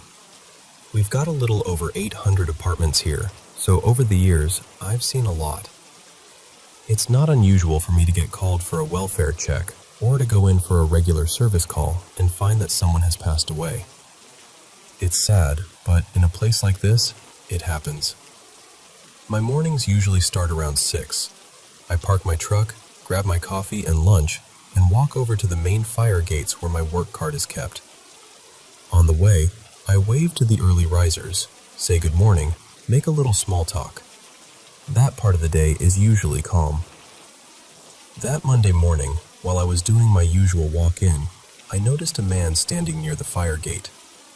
He looked younger than most of the residents, maybe mid-40s or so. He was wearing a faded red shirt and blue jeans. He had this distant look about him, almost like he was lost or trying to remember where he was supposed to be. Around here, that doesn't immediately set off alarm bells. Some folks wander, some are waiting for rides, some just like standing outside in the quiet. So I tipped my hat and said, "Good morning." The man looked at me like I had startled him badly. Not scared exactly, but shocked. Like I had done something I wasn't supposed to do. He didn't answer. I kept walking because, honestly, that still wasn't too strange for this place. Some residents keep to themselves. Some are in their own little world. I got to my cart, and when I looked back toward the fire gate, he was still there. He glanced over his shoulder at me with that same strange expression. I nodded to him again. He turned his eyes back toward the gate. Something about it felt odd, but not odd enough for me to stop everything. I just figured he was confused, maybe dealing with dementia, maybe waiting for someone. The next morning, Tuesday, I saw him again. Same place, same time, same red shirt, same jeans. This time he was standing in the middle of the main parking lot entrance, just still as a post. I called out, "Morning." You doing all right?" He didn't turn around fully. He just looked over his shoulder at me. And there it was again, that look. Like I had offended him somehow, but also like he didn't understand what I was doing there. His face was confused, almost irritated. I told myself not to overthink it. Around here, you learn that people have their routines, their habits, and sometimes their own storms going on inside them. Later that afternoon, around 2:30, I got called for a welfare check at an apartment near the fire lane, close to where I had seen that man. When I got to the door, I noticed Meals on Wheels had left 2 missed meal notices hanging there. 2 days' worth. That's never a good sign, but it's not always the worst either. Sometimes people don't feel like eating. Sometimes they're in the hospital. Sometimes they just don't answer the door. But when we went inside, I saw him. The same man. He was lying in bed, and it was clear he had been gone for a while. Same face, same build, same man I had seen standing by the gate that morning. Later, when the coroner handed me the paperwork, I looked at the estimated time of death. It said late Sunday night or early Monday morning. I asked if that was right. The coroner looked at me and said he could be even more specific. The man had been wearing a health watch, and it recorded his time of death. Monday morning, 5:51 a.m. I just stood there for a second. Then I said, "No, I saw him this morning." The coroner didn't really know what to say to that. Neither did I. I still don't know exactly what I experienced. I don't know how to explain it in a way that makes sense. All I know is that I saw that man, clear as day, as real as anyone I've ever spoken to. Maybe he was waiting for someone. Maybe his sister. Maybe whoever he thought would come looking for him. Maybe he was standing by that fire gate because some part of him knew that was where help would pass by. I don't know. But after I left work and everything started fitting together, it hit me hard. Not all at once, but piece by piece. The clothes, the time, the way he looked at me, the place where he stood. And when it finally landed, it scared me so badly I had a panic attack. I've found people before. I've dealt with death before. But this was different. Because this time, I'm almost certain I saw someone after they were already gone.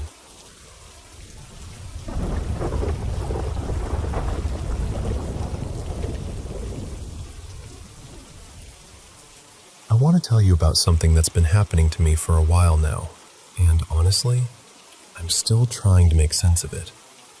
Back in 2021, my family moved into this old trailer park. It's been around for a long time, since my stepdad, who's in his 50s now, was just a kid. He actually used to live there when he was younger. I moved in with them too, because I'm still living at home, and at the time, I was carrying a lot from my past. I was struggling pretty badly then, and I've only really started trying to get better this year. Before we even fully moved in, we were checking the place out. I remember standing there and looking down the hallway, and that's when I saw it for the first time. A pale, round face peeked out at me from behind the bathroom door. It was only there for a second, but I knew what I saw. Later that same year, during summer school, I started seeing the same figure again. For about 3 days straight, it kept showing up. I would be lying in my loft bed, and I'd see its head moving just above the edge of my blankets, like it was peeking over at me. I saw it staring at me from the darkness outside the house, too. There may have been another time, but honestly, some of it is blurry now. Then, a few months ago, maybe 4 or 5 months back, I saw it again. This time, it was behind me in the reflection of my TV. Same face, same shape, same feeling. I ended up naming it Vesper. A few nights ago, around 12:30 at night, I came out of my room to talk with my mom. She was sitting on the couch with a beer, and everyone else was asleep. My little brother was asleep. My little sister was asleep. My stepdad was asleep. It was just me and her in the living room. My mom and I love talking about paranormal stuff. I love hearing her stories, even when they scare me. There's this toy car we have under the coffee table. Its battery is low, so sometimes it makes noise, but not usually in a way that feels strange. That night, my mom was in the middle of telling me a story about my grandmother, who passed away. She was talking about how my grandma once saw this freakishly tall shadow figure wearing a hat, just a few nights after my mom had seen the same thing. My grandma thought it might have been Morley, my grandfather who died back in the 80s, I think. And right when my mom imitated my grandma saying, "Morley, is that you?" the toy car went off. I froze. My mom told me it had already gone off once about an hour before I came out of my room. We grabbed each other's hands and just stared at each other with this scared look. But I started laughing because that's what I do when I'm nervous. Then I said, "If that's you, Vesper, or whoever you are, do it again." And it did. Right after I said it, the toy car went off again. That car has never gone off twice in a row like that. Not ever. Since that night, everything has felt different. I've been having a harder time falling asleep, especially when the house gets completely silent. It's worse when I'm in my room or when I'm walking back down the hallway. That's where the feeling is strongest. And then, just last night, something else happened. It was around 11, and I was going to take a shower. I left my bedroom light on because I really don't like my room when it's dark. My parents were still awake, so the living room lights were on, and I could see where I was going.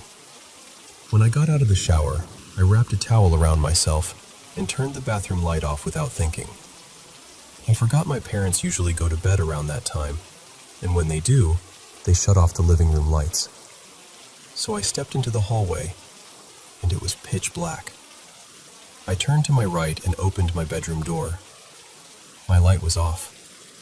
So was my TV. But I know I left them both on. I had left my TV on purpose because I didn't want my room to be dark. I went inside, shut my door, locked it, and turned my light back on. I got dressed for bed, and then it really hit me. Someone, or something, had turned off both my light and my TV. My brother didn't do it. He was asleep. I asked my mom, and she said she didn't. My stepdad never goes into my room. My little sister was in bed, and she's only 2. I barely slept after that. I called my best friend at 1 in the morning and stayed on the phone until around 2 when she had to sleep.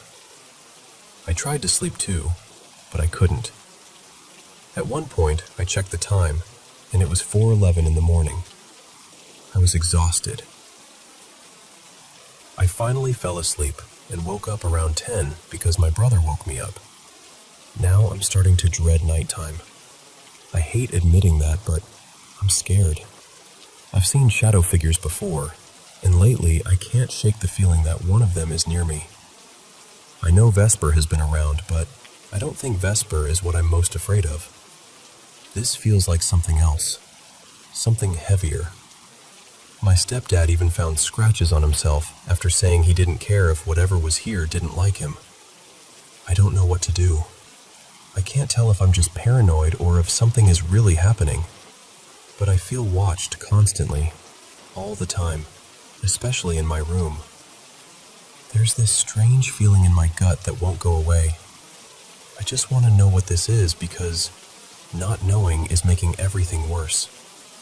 Lately, I've been staying up until 2 in the morning and waking up early, sometimes around 6. I dream every night, and the dreams are always strange. I even had one where I moved into a house with 2 roommates I didn't know, and that house was haunted too. I've put salt in my room before, and it seemed to help for a while, at least until my room got vacuumed. But even now, I can feel it. That feeling of being stared at. I never feel fully alone, and I never really feel at peace.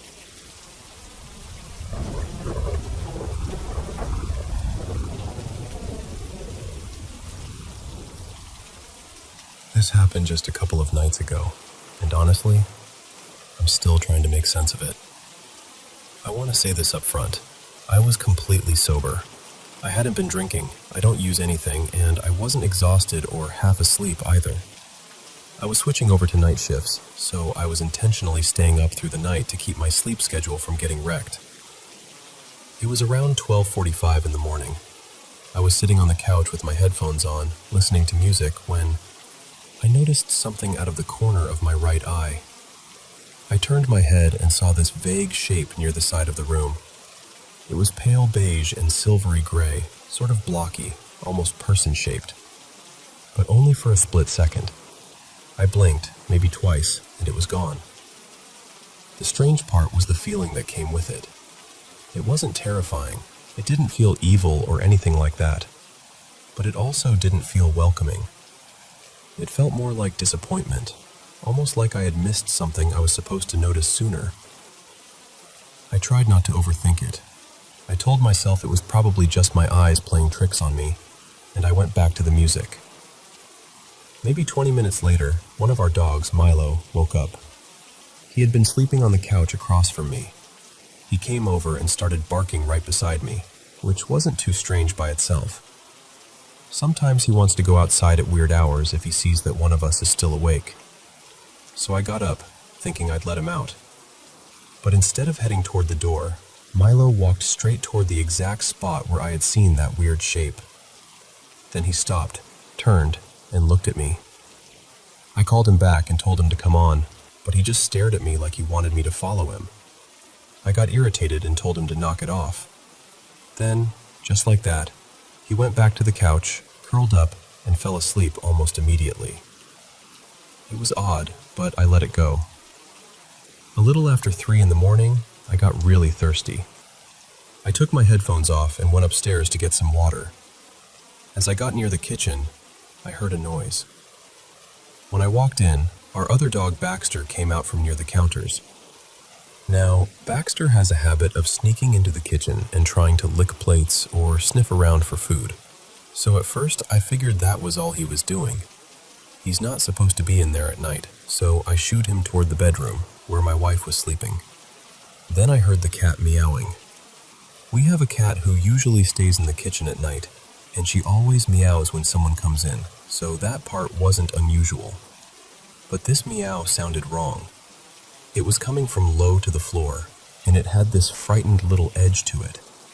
I looked down and saw her lying on a towel. Her eyes were huge, completely panicked. When I moved closer, she started growling. At first, I thought maybe the dog had startled her. I spoke gently to her, tried to calm her down, but she wouldn't move. I nudged her softly near her back end, just enough to see if she could get up. She took a few shaky steps and stopped. That's when I saw a puncture wound near her back thigh. I woke my wife and she checked her over more carefully. She found another puncture wound on the other side. From what we could tell, Baxter had bitten her, and I had walked in right before things could get worse.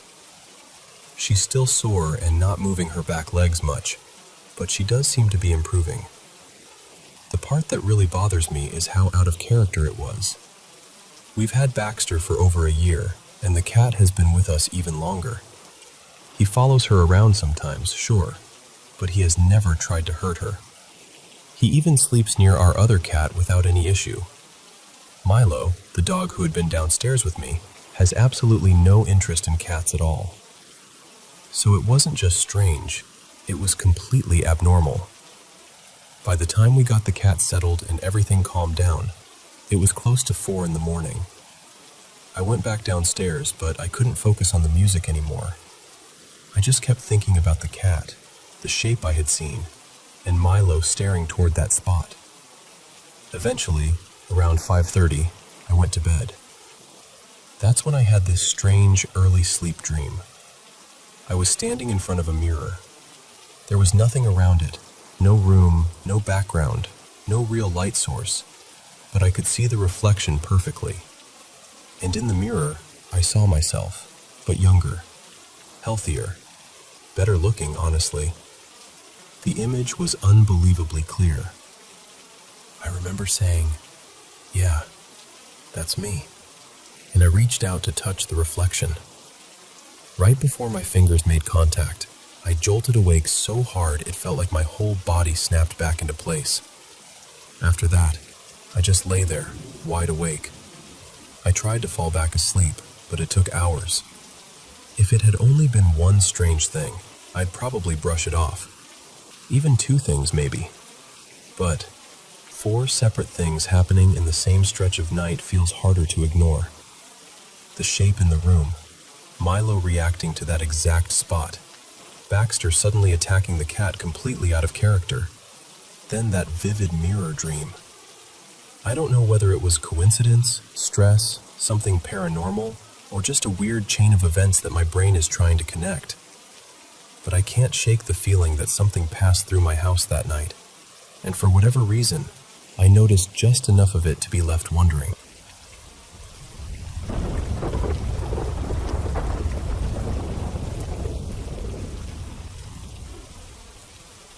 I live out in a rural part of Eastern Europe, one of those places where every village feels like it was scattered by hand across the fields. You get a few houses, a church tower, maybe a little shop, and then nothing but dark roads, farmland, and silence until the next town. And lately, I've started to wonder if something strange is moving around out here. I work for a company not far from home. I'm not going to name it because that part doesn't really matter. What matters is that I usually work the late shift, from 3 in the afternoon until 11 at night. During those shifts, I've gotten into the habit of walking to the nearest village shop when the food at work doesn't look good, or when I just need a little break from staring at the same office walls. It's not a long walk, but in winter, it means crossing a stretch of road after dark. My workplace sits right on the edge of town. There's a lamp at the entrance gate, and then another one near the first houses in the village. But between them, there's this strip of road, maybe 250 meters, with no lights at all. Just road, ditch, mud, and open field. On cloudy nights, it gets so dark there that the world seems to fold itself shut. I never used to mind it. I'm not someone who scares easily in the dark, and the animals around here are usually harmless. Deer, foxes, the occasional wild boar, but nothing that normally comes looking for trouble. Honestly, I used to enjoy that little walk. The cold air, the quiet, the way the road disappeared ahead of me. It felt peaceful in a lonely sort of way. That changed in February. I had left work like usual, heading toward the shop. The sky was completely overcast, so there wasn't even moonlight to help me. I could barely see where the asphalt ended. I had to keep checking my footing by the feel of mud under one shoe. About halfway through that dark stretch, I heard hooves. Not far away either. They were right beside me, matching my pace from somewhere in the field. At first, I told myself it had to be a deer, maybe a boar, something ordinary. But the sound was too steady, too close, and animals here usually move away from people, not alongside them. So I did the only thing I could think of. I made myself loud. I stomped harder, coughed, scraped my shoes against the road, hoping whatever it was would get spooked and leave. For a few seconds, the hooves kept following me. Then, just before I reached the next lamp, the sound faded off into the field. I never saw what made it. That was unsettling, but I could still explain it away. Animals behave strangely sometimes. Maybe it was confused. Maybe the darkness made it seem closer than it was. But on the way back, it happened again. This time, I was walking on the opposite side of the road, carrying my snacks, trying not to think too much about what I'd heard earlier. Then those same hoofbeats started up again, now on my left. Same rhythm, same distance, just out of sight. I stomped again, louder this time. And then it spoke. At least, I think it spoke. It sounded like a man's voice right beside me in the black field, repeating one nonsense word over and over. I couldn't make out what it was. It wasn't a language I recognized. It rose and fell in pitch, almost playful at moments, then flat and low, then high again. The hoofbeats kept going underneath it. That was when every calm, rational thought in my head packed its little suitcase and left. I ran. I didn't look back. I just sprinted for the company gate, straight toward the light. By the time I reached it and turned around, there was nothing there. No person, no animal, no movement in the field. Just darkness. For months, I convinced myself it had to have been someone messing with me. That's the cleanest explanation, isn't it? A person hiding in a field, making hoof sounds and talking nonsense. But the more I think about it, the less sense that makes. It was freezing, empty, and completely dark. There was no reason for anyone to be standing out there, waiting for me specifically. Still, I stopped walking that road after sunset. Then something else happened this week. A coworker, Merrick, dropped me off near my house after a late shift. From there, I have to walk a little dirt path to reach my gate. It was a bright night, the kind where the sky glows enough that rooftops cut sharp black shapes against it. As I walked, I noticed one of the houses nearby had an unusually tall chimney. I mean really tall. Too tall. It rose way above the roofline, thin and dark against the sky. I actually stopped for a second because I didn't remember any of my neighbors having a chimney like that. But I was tired, so I told myself I'd just never noticed it before. The next night, I came home the same way. The sky was just as bright, and I looked at that same roof again. There was no chimney. Not a short one, not a broken one, nothing in that spot at all. Just the clean slope of the roof against the night sky. So now I don't know what to think. Maybe there's a rational explanation for both things. Maybe the hoofbeats were an animal, and the voice was some weird echo from the road. Maybe the chimney was a branch, or a shadow, or my tired brain stitching shapes together in the dark. I'd really like to believe that. But out here, when the fields go quiet and the roads lose their edges, it's hard not to feel like something is walking just beyond the light, keeping pace.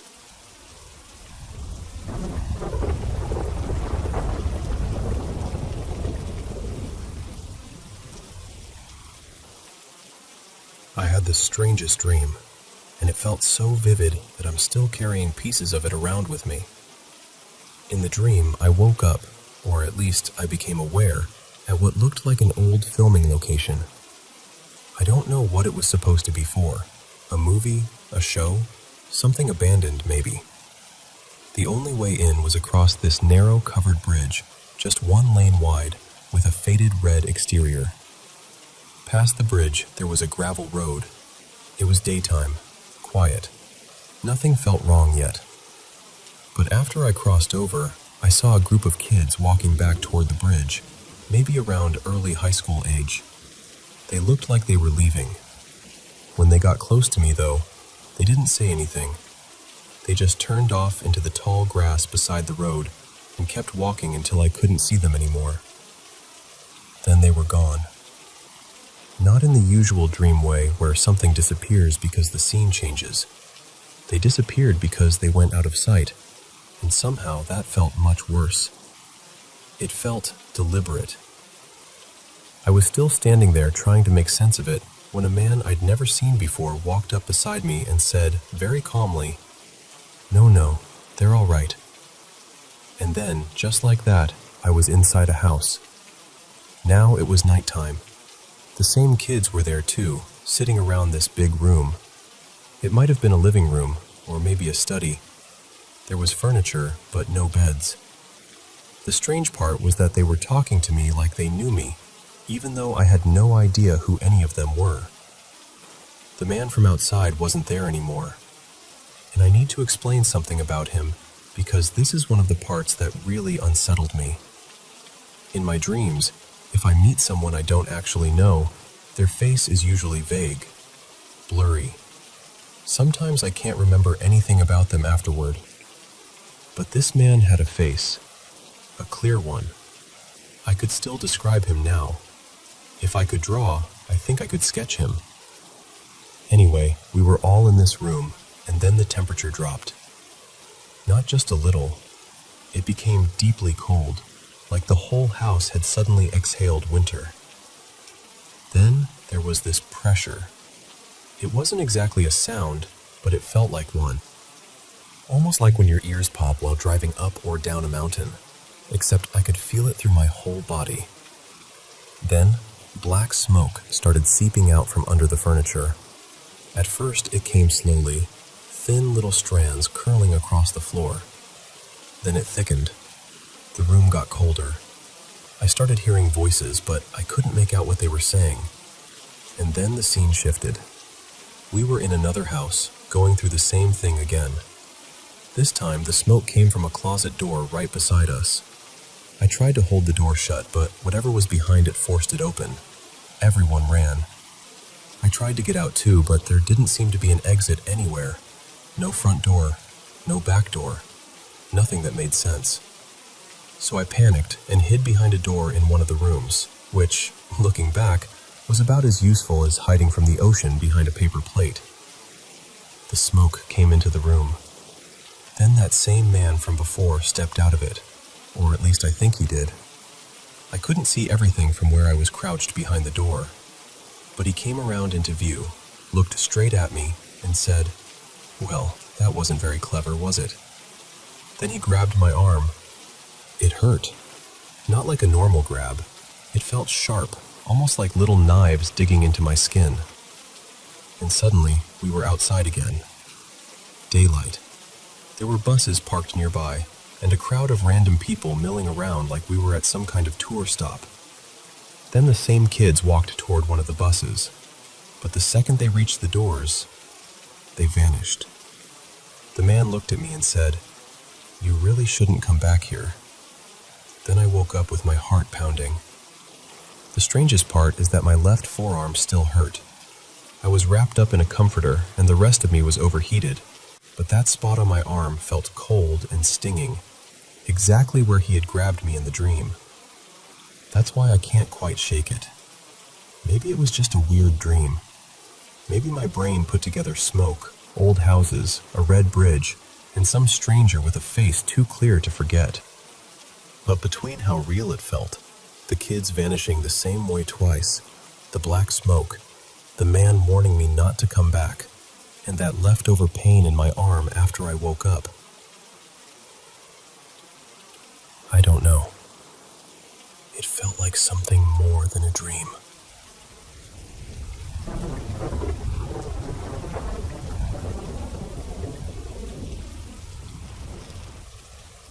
About 13 years ago, when I was 14, my family and I were living in this old house in Mount Clemens, Michigan. The first thing that happened was actually something my stepmom heard. She was home alone with my little sister, who was 4 at the time, and my sister was asleep upstairs. Out of nowhere, my stepmom heard a baby crying. Not just a little sound either. She was sure it was coming from upstairs.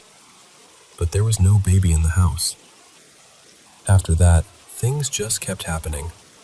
Over the 10 years we lived there, pretty much everyone in the family saw her at least once. A woman in white with long black hair. She usually showed up in the master bedroom upstairs, or right at the top of the stairs. And from the living room couch, you could see that spot clearly. So sometimes you would just be sitting there, watching TV or talking, and there she'd be. The strange part is, back then, she never felt evil. I know that sounds odd, but it's true. None of us felt threatened. It was more like we all understood she was there, the same way you know the weather has changed before you look outside. She was just part of the house. Then about 5 years ago, I moved out with my girlfriend at the time. My family stayed in that house for a few more years after I left. And somehow, she came with me. At first, it felt the same. I would sense her around. Sometimes I'd see her. Still, nothing about it felt dangerous, just familiar. But then she started showing up in my dreams. In the beginning, even that wasn't bad. She would just be there, somewhere in the dream, not doing anything. But over time, something changed. The feeling around her became different, heavier, wrong. Instead of just appearing, she started following me, and it felt like she wanted me to be afraid. About a year ago, I had the first dream that really shook me. In the dream, I was at some kind of haunted attraction, like a scare park, with a few friends. One of them, Elias, had actually seen the woman in real life before, back at the old house. He was so unsettled by it that he refused to ever stay there again. In the dream, we were walking around, trying to decide what to do, when Elias nudged me and said, "She's watching you. She's following us." I remember telling him, "Just ignore her. Keep walking." But she kept getting closer. Then I had this stupid thought. I thought, this time I'm going to scare her before she scares me. I know, bad idea. She stopped following us, and I told Elias, "Now's my chance." I tried to sneak up on her. I ran toward her, reaching out like I was going to grab her. But right before my hands touched her, she turned around faster than anything I've ever seen. She had the worst smile on her face. Not a normal smile. Not human. Just this awful, knowing grin. Then she grabbed me. She lifted me straight up into the air while staring into my eyes, still smiling. It felt like I was falling upward, like the sky had turned into a trap door. I woke up screaming and gasping for air. After that, everything seemed to stop for a while. I didn't see her. I didn't feel her. I honestly thought maybe I was finally free of it. Until 2 nights ago. I live in a 2-bedroom apartment out in the country now with my girlfriend and her kids. That night was really warm, and I was having a hard time falling asleep. Sometime in the middle of the night, my girlfriend woke up because she heard what sounded like a baby crying. But she said it didn't sound like a normal cry. She said it sounded like a baby in pain, like something terrible was happening to it. Her kids are all older, so there's no way it was them. Still, she got up and ran into their room to check on them. They were all asleep. But while she was standing there in their room, she could still hear the crying. She said it sounded like it was right there with her. Then she came back into our room to tell me the kids were okay. And this is the part that bothers me. She said I smiled at her, rolled over, and went back to sleep. I have no memory of that.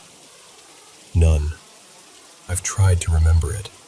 I've gone over it again and again. She even told me what was on the TV at the time, little details that should have helped jog something loose in my head. But there's nothing there. That same night, within about an hour of her hearing the baby, the woman came back in my dream. I don't remember most of the dream, but I remember the ending perfectly. I was getting into my car. I jumped into the driver's seat, and when I looked into the driver's side mirror to back up, she was there, in the mirror, looking straight at me. Same black hair, same white clothes, same awful smile.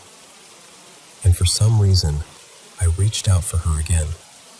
The second I did, I started choking. I couldn't breathe at all.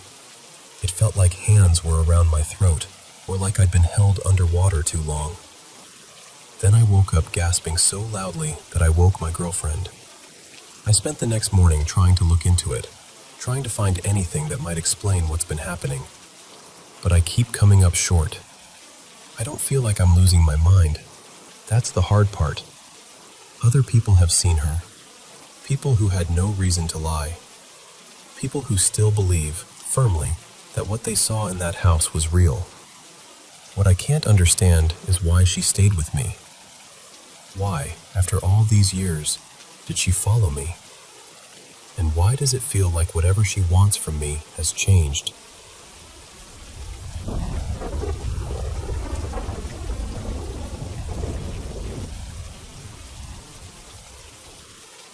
This all started when I was around 11.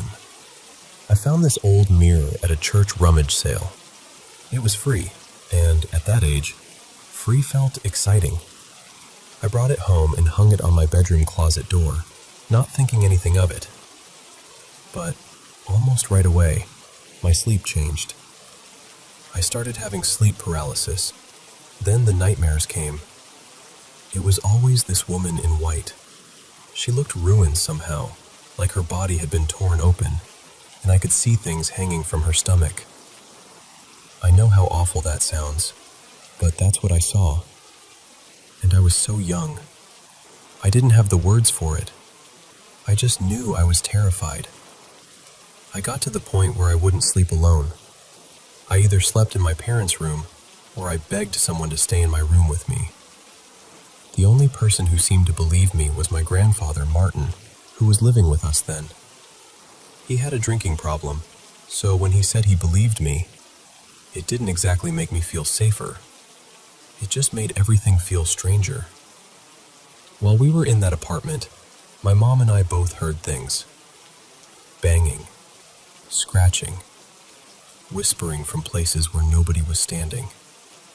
But my mom was struggling with addiction at the time, so even though she heard it too, I still felt like no one would take us seriously. Around then, I also messed with a Ouija board once. Nothing dramatic happened that I can remember, but I've always wondered if that mattered somehow. I started sleepwalking too. Not just wandering around my room either. I would try to walk toward the stairs outside our apartment. It happened so often that my parents put a baby gate in my doorway and another one near the kitchen, just to keep me from getting out while I was asleep. My dad worked away from home a lot, usually gone for several days at a time, so most of this was just me and my mom trying to pretend things were normal.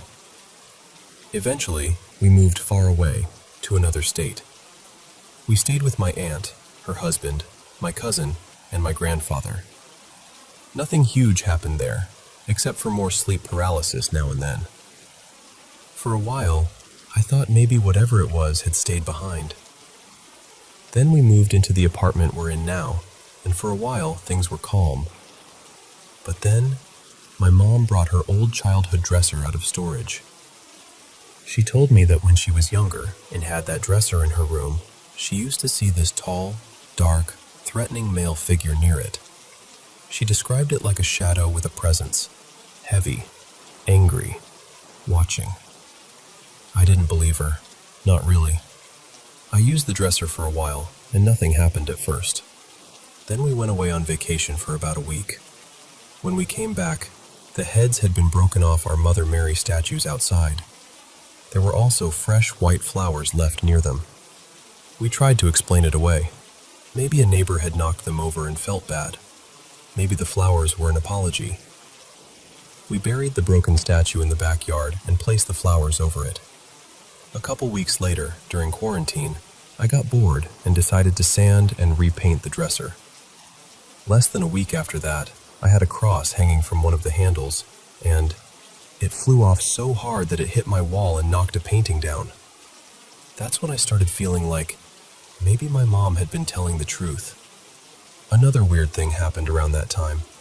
We had a roommate then, and one evening my mom and I both saw him walk downstairs and go out the front door. A few minutes later, we called him to ask what he wanted for dinner, and he came out of his bedroom, confused, like he had never left at all.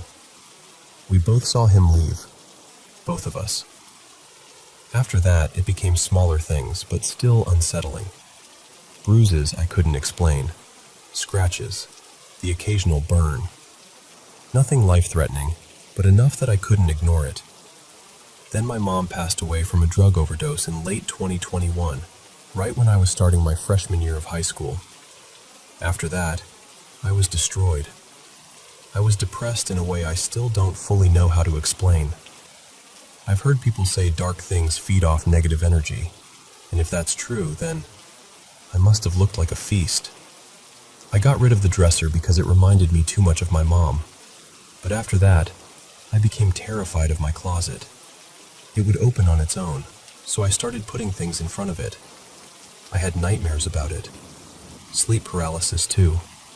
I'd hear scratching from inside, and sometimes the doorknob would rattle. For a while, I couldn't even look at it without feeling sick. Now I use the closet again, and thankfully nothing has happened with it lately. A few months ago, a friend of mine cleansed my room. He's sensitive to that kind of thing, and he had told me before that he wouldn't sleep over because there was something dark in my house. After he cleansed it, things did feel lighter for a while. But this morning, I woke up with a burn on the inside of my arm. It was bad enough to blister. That scared me all over again. I'm usually home with my little brother and my dog, and I don't know what I'd do if something happened to them. My boyfriend stays over sometimes, and he's never experienced anything, which almost makes me feel even more alone in it. I don't know what this is. I don't even fully believe I'm asking for help like this, but I don't know what else to do anymore. Moving didn't stop it. Cleansing helped, but only for a little while. The only person who really experienced any of this with me was my mom, and she's gone now. Most people don't believe me. Sometimes I barely believe myself. I just know I'm scared, and I don't want to feel alone with it anymore.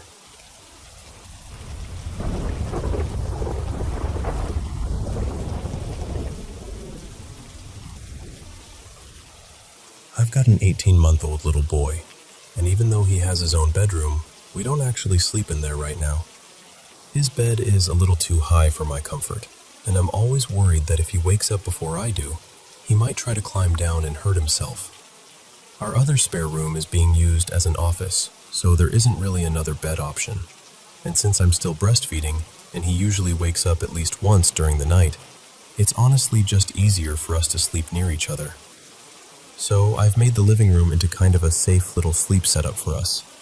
He has his play area gated off with a playpen, and I put a mattress on the floor with pillows around it, just in case he wakes before me. That way I know he's safe. My husband works very early in the morning, so he sleeps in the main bedroom. Our 3 dogs usually sleep in there with him, right on the bed, just like they did before our son was born. We didn't want to change their whole routine too much after the baby came. I should also mention that our dogs are big, and I'm very firm about not leaving kids and dogs alone together before a certain age. So because of that, we all kind of sleep in separate areas of the house. The dogs can still roam around if they want to. Sometimes they'll rest in the dining area, sometimes by the entrance, sometimes in the hallway. It just depends on what they feel like doing.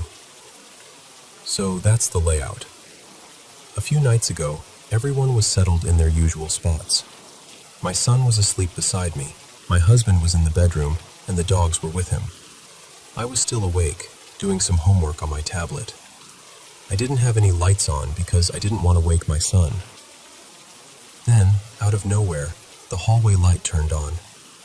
It was the hallway that leads toward the main bedroom, so my first thought was that it had to be my husband. That was the only thing that made sense. I called out to him, but he didn't answer. So I got up to check, wondering why he was awake at 2 or 3 in the morning. But when I looked into the bedroom, my husband was completely asleep. The dogs were asleep too. All of them were out cold. Nobody was up. I turned the hallway light off and went back to the living room. I checked on my son, who was still sleeping peacefully right next to me, and I just tried to shrug it off. I didn't want to think too hard about it. But then tonight, just a little while ago, it happened again. I was getting ready to rest and putting on some soft classical music on my tablet. That's when I noticed that the light in my son's bedroom was suddenly on. And I know for a fact I had turned every light off before putting him to bed. I always do. He cannot sleep if there's even the tiniest bit of light in the room. So when I saw that glow coming from his room, I felt my stomach drop a little. I went to check, thinking maybe my husband had gone in there, or maybe one of the dogs had somehow gotten through. But no one was in the room. The baby gates were all still where they should be, and the light was coming from this standing lamp in his room. The weirdest part is that the lamp hasn't even worked in weeks. We don't have smart bulbs or anything fancy. They're just regular lights. And no, our dogs don't know how to turn on lamps. I also would have heard their nails clicking on the tile if they had walked through the house. What really unsettled me is that the dogs didn't react at all. No barking, no getting up, not even a little flinch. They just kept resting like nothing happened. I know this might sound silly, and maybe I'm just scaring myself. Before my son was born, I used to watch a lot of horror movies, listen to creepy podcasts, and I even collected horror-themed stuff. After he was born, I just kind of stepped away from all of that without really meaning to. Lately, though, I've been watching Evil on Netflix, so part of me wonders if my brain is just turning every little thing into something spooky. But the lights turning on by themselves? That part is hard for me to explain. And it's not the only odd thing. There have been nights where I swear I hear someone calling for me, but when I look around, no one is there. At first, I told myself it was probably just like those phantom baby cries you hear when you have a newborn. Then earlier today, I was on FaceTime with my mom. It was just me and my son in the room, and the dogs were asleep. My husband wasn't there. But my mom suddenly said she clearly heard my husband's voice say something to me. Except he wasn't anywhere near us. The strange things almost always seem to happen near the entrance of the house. When you walk in, my son's room is on the right, the office and guest bathroom are on the left, and the hallway goes straight back toward the main bedroom. I keep trying to explain it away, but these lights keep turning on. And honestly, it's starting to make me feel like something in this house is trying to get my attention.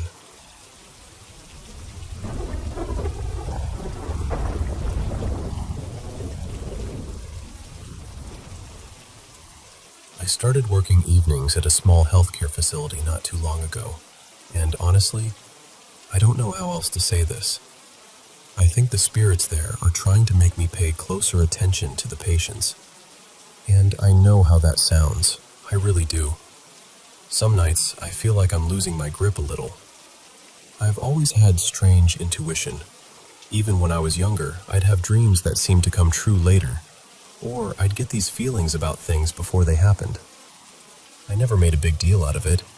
I just told myself I was sensitive, observant, maybe a little too good at reading people. But a few years back, I went through something deeply painful. Someone in my family betrayed me for a long time, in ways that changed how I saw people. After that, it was like whatever intuition I had became sharper, more alert. Almost like some part of me stayed awake even when the rest of me was exhausted. Then I started this job. The facility has around a dozen patients. Some are older, but a few of them are in their late teens and early 20s. And a couple of those kids remind me so much of who I used to be. Not in a surface-level way either.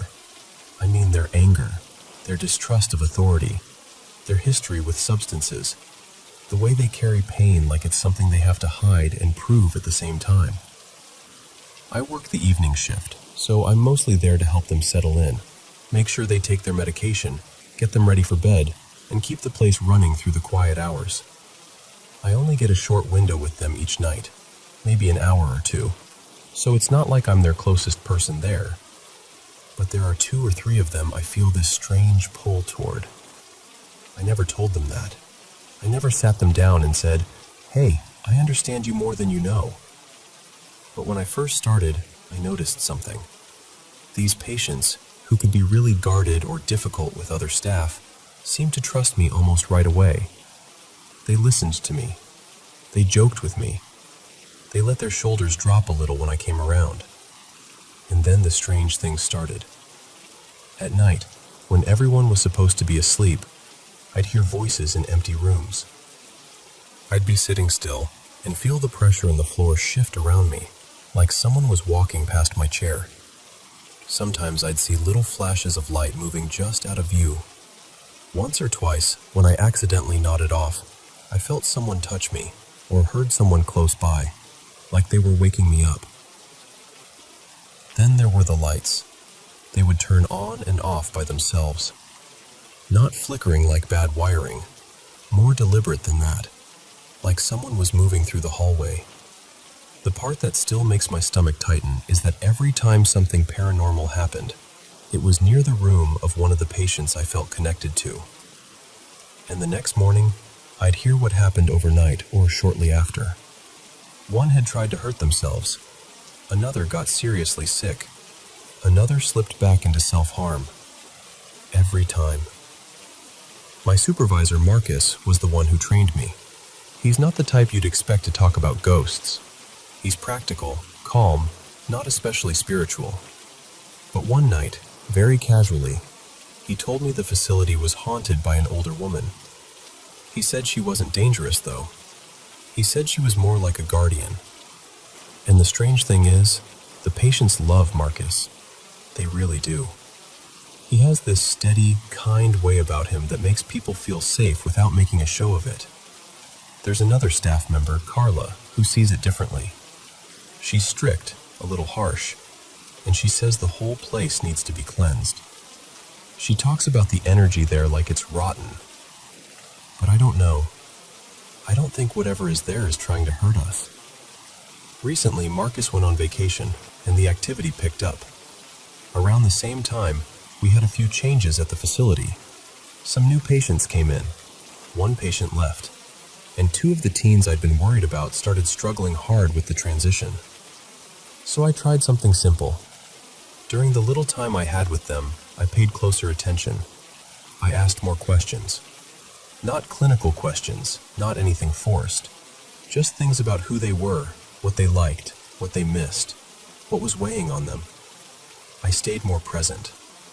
I let them know, without making it dramatic, that I saw them. And the next morning, my coworkers said those same kids had actually made progress. That made me wonder if the strange experiences weren't warnings exactly, but nudges. Like something was saying, go check on that one. Don't let that one disappear inside themselves tonight. One of the newer patients, a quiet kid named Eli, seemed to take to me almost immediately. But he was nervous about it. I could tell he wanted to come closer, maybe talk more, but something in him kept holding back. Then one night, I saw movement out of the corner of my eye. It went down the hall in a very specific direction, quick enough that I thought one of the patients was out of bed. So I followed it around the corner. We have overhead sensor lights in the hallway. The light outside Eli's room came on. But no one was standing there. It stayed on for about 10 seconds, maybe longer, just glowing there outside his door, impossible and quiet. Then it shut off.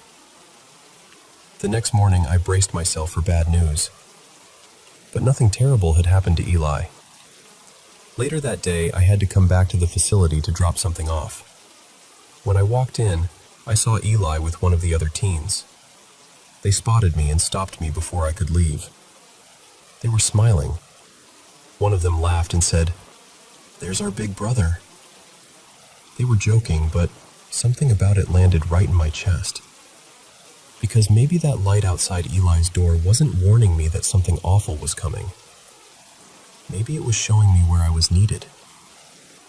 And for the first time since all of this started, I didn't feel crazy. I felt like someone, somewhere, was helping me watch over them.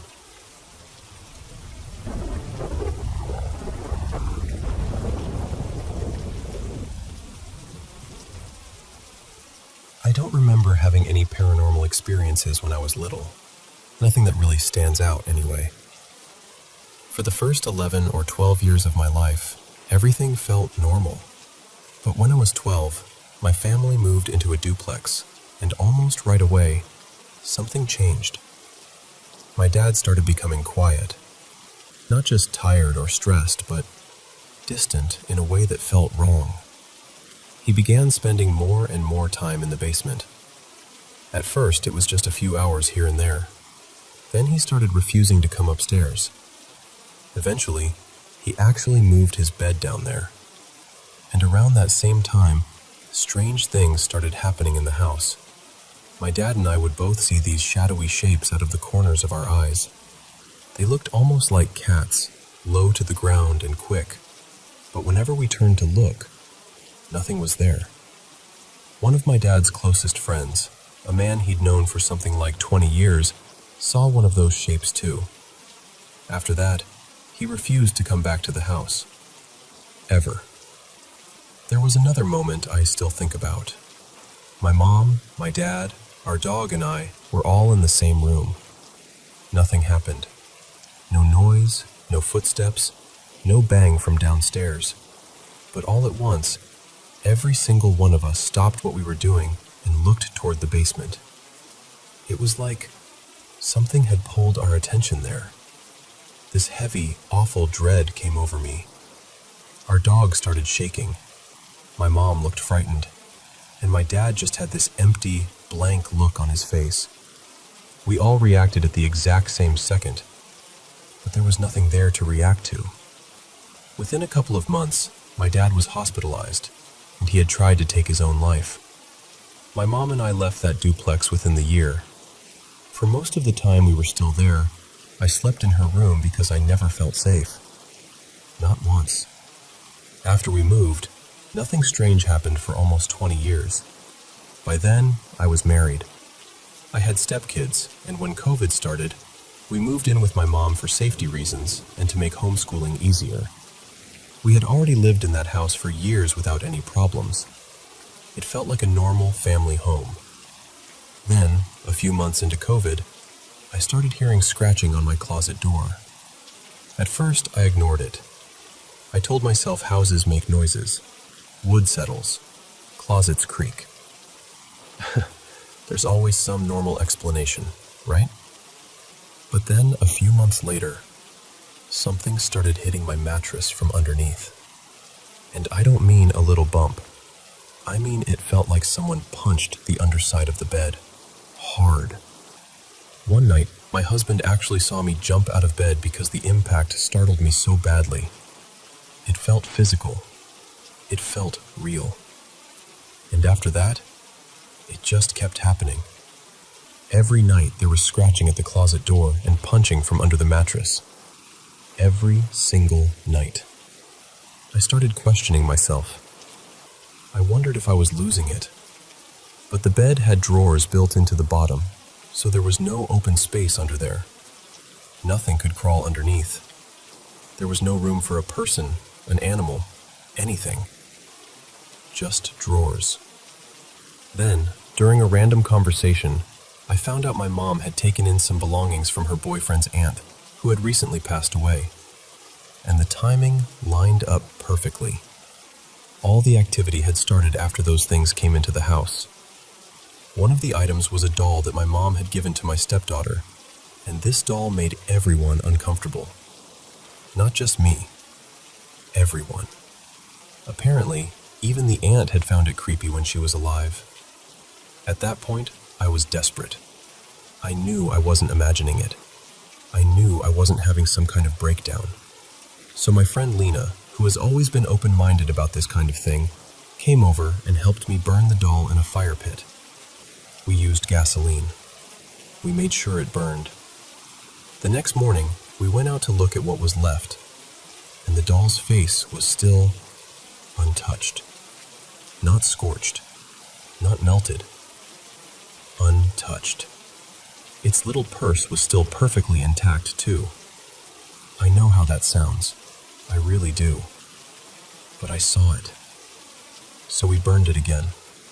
That time, finally, it turned to ash. After that, everything stopped. No more scratching. No more punching under the mattress.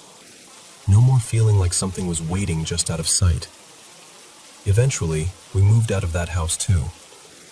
I still don't know what happened. I don't know if something came with those belongings, or if it was connected to that doll, or if it was something else entirely.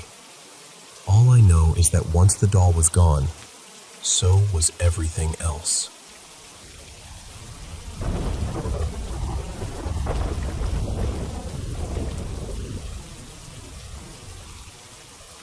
I spent one summer in Berehova, Ukraine, staying with my grandpa at the apartment of an older woman he knew.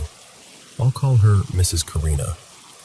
She was very into psychic shows, the kind where people sit in dramatic lighting and claim they can sense spirits through a television screen.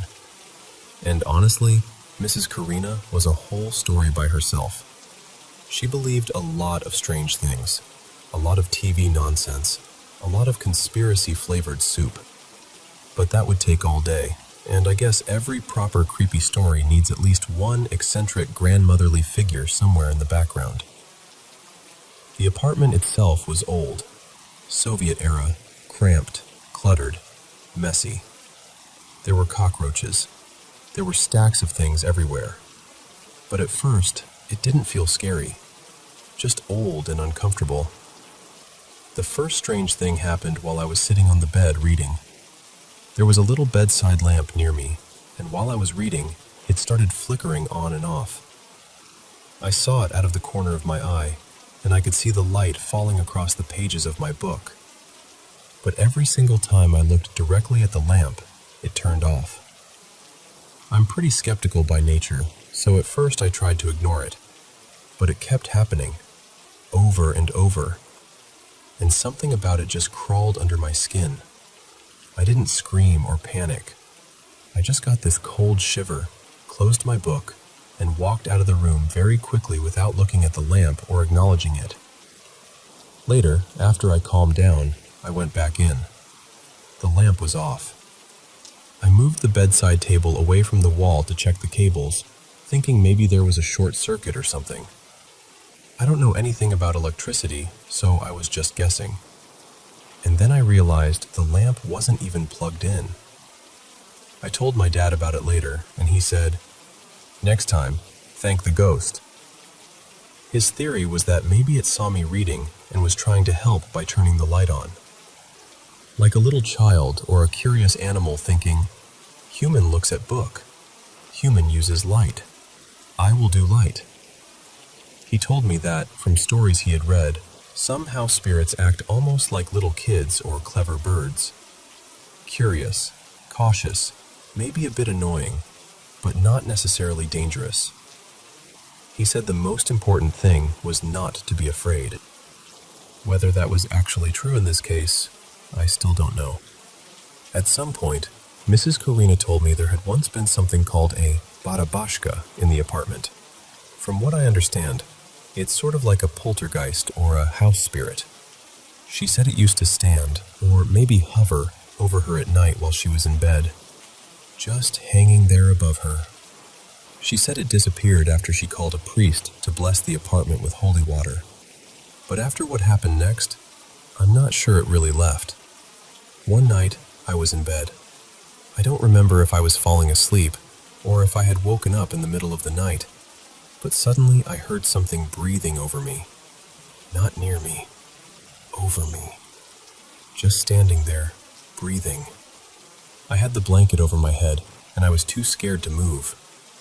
I lay there completely still, listening. I don't know how long it lasted.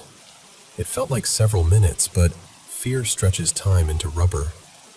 Part of me thought, maybe it's my grandpa. Maybe he got up to check on me. But the breathing didn't sound like him. It didn't sound male or female, really. It was raspy, but too high to be my grandpa's voice. And the strange thing is, even while I was terrified, I was trying to reason with myself. I remember thinking, even if it is a ghost, what is it going to do? Breathe harder? Punch me? But I still couldn't lift the blanket. Eventually, the breathing faded and stopped. Very quietly, I called out to my grandpa, whose bed was across the room. I asked, "Was that you standing over me?" He woke up, confused, and mumbled something like, "Huh? What? Yeah, sure," then went right back to sleep. And at the time, I let myself believe it. I thought, okay, fine, it was him. But in the morning, I started thinking about it again. I didn't hear him walk back to his bed. He had clearly been asleep when I called him. And even if it had been him, what kind of person gets up in the middle of the night, stands over someone for several minutes, breathes loudly, and then silently goes back to bed. That is not normal grandpa behavior. After that, there were other things. Every time I stayed in that apartment, I got sick in some strange way. Headaches, nausea, fever, that awful feeling of being unwell without knowing exactly why. Each time we explained it away. Too much sun. Maybe food poisoning. Maybe something else. I didn't notice the pattern until years later. The last time I visited, I got my period there, and it was the most excruciating one I had ever had. I don't usually have unbearable cramps. Painkillers normally help me pretty quickly, but this time I was in agony. I couldn't find any position that made it better. I was actually moaning from the pain. Mrs. Karina basically told me to suck it up because I was a girl, and said it would only get worse as I got older. Which, by the way, it did not. I have never had a period that painful again after leaving that apartment. So whatever was in that place, I don't know if it was dangerous, but it did not feel good for my health. Around that same visit, I had a fever for a day or two. One morning, both my grandpa and Mrs. Karina were out, so I was alone in the apartment. I spent most of the time in the living room reading. Then I went into the tiny kitchen to make tea. While I was pouring it, I felt someone behind me. I honestly thought it was Mrs. Karina coming home. It didn't feel frightening at first. It was more like, oh, she's back. I didn't hear the door. I started turning around to say good morning, and then whatever was behind me panicked. I heard it run. Not a vague sound, not a maybe sound.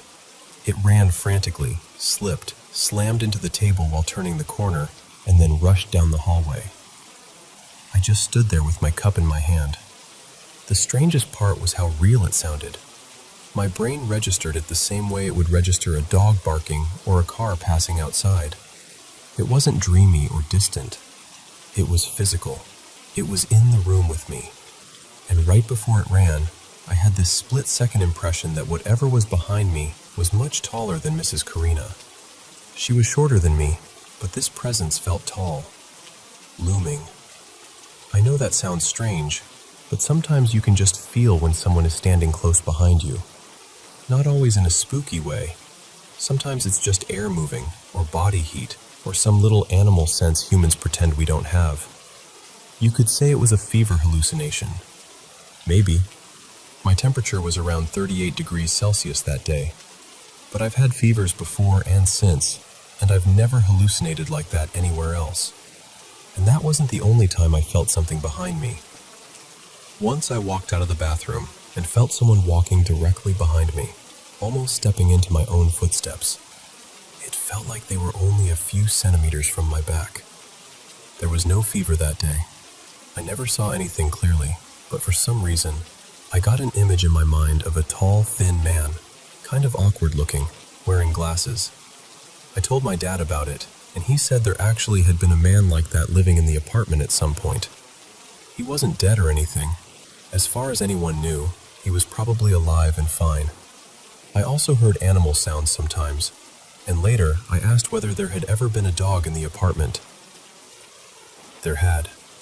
At another point, I got the impression of a big, heavy-set man behind me.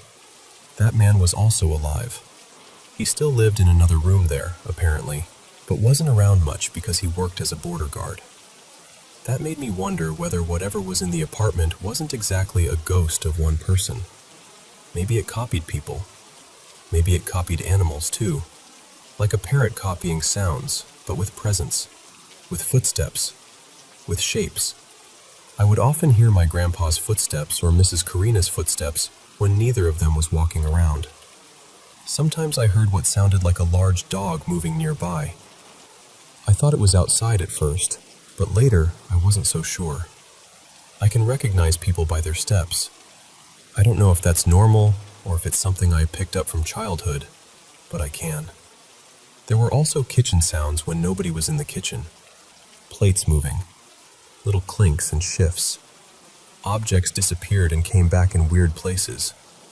My grandpa would get annoyed and say I forgot where I put my things, but I don't usually put sunscreen under a stack of magazines.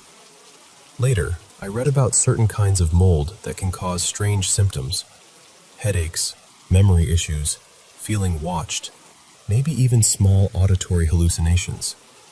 And for a while, I thought that explained everything. Old, cluttered apartment, probably mold, strange noises, health problems. Mystery solved. Except then I remembered something. One day, I was sitting in my room and suddenly heard someone running down the hallway. I didn't recognize the footsteps. At the same time, my grandpa shouted from the other room for me to stop running around. So he heard it too. And apparently, whatever it was, it had started copying me. I told my dad everything over the phone, and he suggested I try to catch it on camera. I had a Canon camera with me, so I set it up. He also suggested that if this thing was curious, like a naughty child or a crow, I could bait it with a box of trinkets. So I found an old box and filled it with little colorful things: bracelets, hair ties, candy wrappers, whatever I had. I left it half open and aimed the camera at it. Nothing happened. The camera battery died quickly, and there wasn't much storage space anyway. All I caught was a huge fly crawling around. I tried again in different rooms. Still nothing. The closest thing that happened was a shiny spoon disappearing after I left the kitchen to grab my camera because I'd heard noises in there. But honestly, that could have just been Mrs. Karina moving things around. Still, I got more and more determined. At some point, my fear turned into obsession. I started investigating every suspicious sound, every movement, every little clatter. I wanted proof. I wanted to understand it. And then, slowly, the apartment became quiet. Not normal quiet. Empty quiet.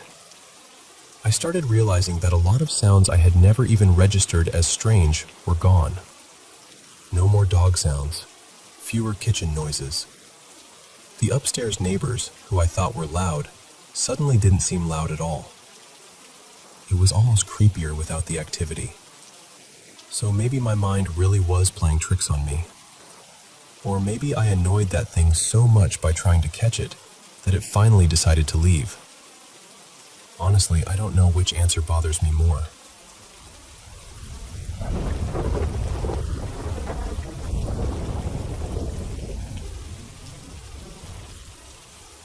When I was about 7, my parents separated, and not long after that, my stepmom came into our lives. And honestly, she was one of those adults who didn't talk down to kids. She treated my brother and me like we had our own thoughts, our own instincts, and I think we respected her so much because of that. She had this calm, open way of looking at the world. She believed in energy, karma, spiritual connections, things my mom never really talked about because she was very Catholic. At my dad's house, though, it was different. If something strange happened, we'd just laugh and say, "Well, I guess our little house ghost is busy again." And strange things did happen. We had this old stereo that would turn on by itself late at night. Things would show up in places nobody remembered putting them. After we moved to a different house in another town, I'd sometimes hear music coming from the garage, even when no one was out there. Other times, it sounded like someone was shifting boxes around in the dark. One day, we heard a loud crash from the pantry. When we opened the door, there was a can of soup on the floor. The weird part was that it had been pushed all the way to the back of the shelf. It shouldn't have fallen. Not by accident. My stepmom never seemed scared. She'd tell us about odd things happening when my brother and I were at our mom's, but she always sounded peaceful about it. She had lost her own mother young, and part of me wondered if she believed it was her mom still nearby. She never said that, but it made sense to me. Maybe that's why she never seemed bothered. A few years later, when I was in middle school, we went to stay at her aunt's house for her grandmother's funeral. Her family was warm and fun, the kind of people who could make a heavy weekend feel lighter. She had 2 cousins around our age, so my brother and I got along with them right away. That side of the family had the same kind of spiritual curiosity. At some point, someone brought up using a Ouija board. Back then, I thought it was just a spooky game kids played to scare each other. Nothing serious. That night, we had fun with it. We laughed, asked dumb questions, and didn't think much of it. The next morning, while the adults were drinking coffee, us kids pulled the board out again. My brother and I didn't want to leave yet, so we started asking it to make us stay. We actually asked it to give us a flat tire. Right before we were supposed to leave, it started snowing. My brother and I thought, perfect, we're definitely staying now. But my stepmom said we needed to leave before the roads got worse. Then we walked out to the car. Flat tire. Everyone brushed it off as a coincidence. They aired it up and we left anyway. But about 40 minutes down the highway, that same tire blew out completely. That was the moment I decided Ouija boards were not something I wanted anything to do with. My brother, though, became even more interested. I told him I didn't like it. I tried to convince him to stop messing with them.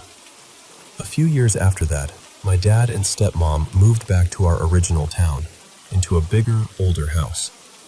My brother and I were splitting time between both parents by then, so we stayed at my dad's every other week. And in that house, I always felt like someone else was there. There was a loft upstairs that overlooked part of the downstairs.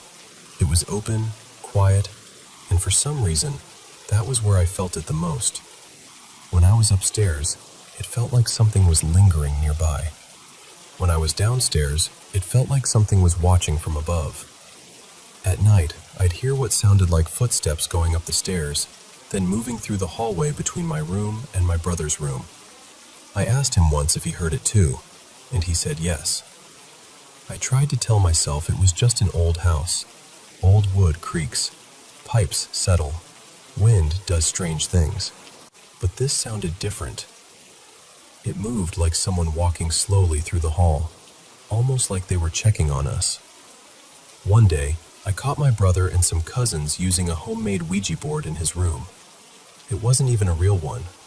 They had drawn it out themselves, and for some reason, that bothered me even more. Like he had gone out of his way to invite something in. I got angry and made them stop. The next day, I burned the board on the porch.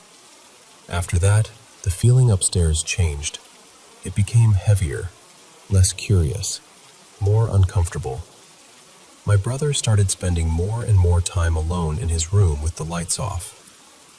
I'd go in and ask him why he was living like a cave creature, and he'd just say he didn't like the light fixture. Maybe it was puberty. Maybe it was normal teenage moodiness. But I hated being in that room. It felt like the space was swallowing him. I was the older one, so I moved out first. I'd still come back sometimes and stay in my old room. During the years I was gone, my brother came out. It was hard for him. He was scared of how people would react, even though our family supported him. I actually found out from a few mutual friends before he told me himself, but I waited. I wanted him to be ready. I wanted him to know I loved him, and that nothing about him had changed for me. When he finally told me, I remember feeling like something lifted off him. Like he had been carrying this enormous weight in silence for years. And for a while, I thought maybe that darkness I sensed around him had been his fear, his stress, all that pain trapped in one room. Soon after, he moved into my old bedroom, so whenever I visited, I stayed in his old room instead. One weekend, my girlfriend and I came back to town. Nobody was at my dad's house, so we decided to stay there and have the place to ourselves. We slept in my brother's old room. It was almost completely empty, just a mattress and box spring on the floor. No furniture, no clutter, nothing. We lay down and started drifting off. Right as I was about to fall asleep, I heard a voice. It was soft, but clear. A loud whisper from across the room. "Come on." I opened my eyes immediately, trying to figure out if I had dreamed it. I stayed still, listening. Then my girlfriend sat straight up and turned on the light. She looked shaken and said someone had whispered from the closet. That's when my blood went cold, because I had heard it too. from the same corner of the room. I grabbed my pistol and checked the closet. Nothing. I searched the whole house. No one was there. Just us. We sat in bed afterward, trying to explain it away. Maybe it came from outside. Maybe sound carried weirdly. Maybe one of us had been half asleep. But neither of us believed that. The voice had been inside the room. It had come from the corner near the closet. And it didn't sound angry. It didn't sound like an order. It sounded like an invitation. Come on. Like something was leaving and wanted us to follow. I've never had anything like that happen at my mom's house. Not once. And aside from one other experience in a place already known for strange activity, everything like this has always seemed tied to my dad's side of life. Those houses, those rooms, that upstairs hallway. So I still wonder about it. Were all those things connected? Was something following us? And that night, when it whispered from the closet, where exactly did it want us to go?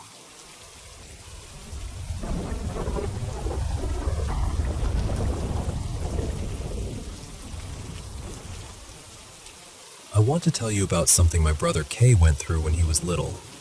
He's 19 now, but this started when he was only about 5 years old. He told me there was this boy he used to see, a boy he could talk to, touch, and play with. But the strange part was, nobody else could see him. Not his mom, not anyone. To Kay, though, he was completely real. Kay doesn't remember the boy's actual name anymore, but he remembers exactly what he looked like. So I'll call him Jace. Jace had curly hair, fair skin, rosy cheeks, big dark eyes, and this wide, cheerful smile that almost never left his face. He usually wore either a white shirt or a black one, always with blue jeans. One thing Kay never forgot was that Jace had a fresh-looking cut on his left knee, and no matter how many times Kay saw him, that cut never seemed to heal. His shoes were worn out and dirty, and around his neck, he wore a red necklace. But what stood out most was his energy. Jace was friendly, bright, and always smiling. He felt like the kind of kid who could make anything feel like an adventure. Kay first met him near a pond by the apartment complex. Kay was walking around when he saw Jace fishing. Jace asked him if he wanted to learn, but Kay said he just wanted to watch. Still, Jace showed him how to put bait on a hook and explained the basic things you're supposed to do when fishing. After that, Kay went home and begged his mom for a fishing rod. Once she bought him one, he and Jace started meeting at the pond all the time. They would sit in little foldable chairs, fish together, talk, and play. That was how their friendship began. There was one time when Kay brought out a small camera his mom had given him.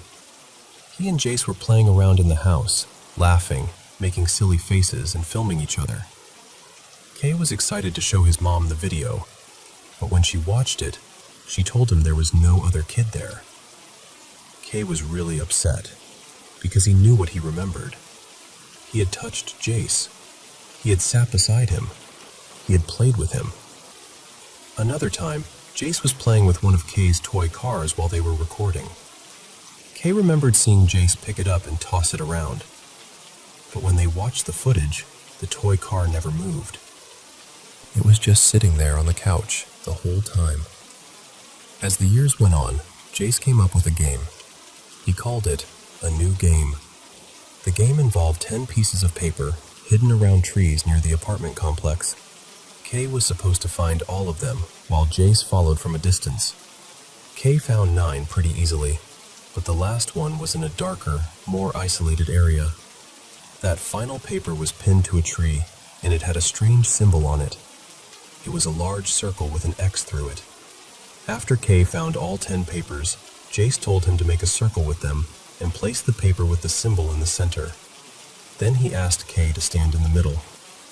Kay asked if Jace would stand there with him, and Jace said yes.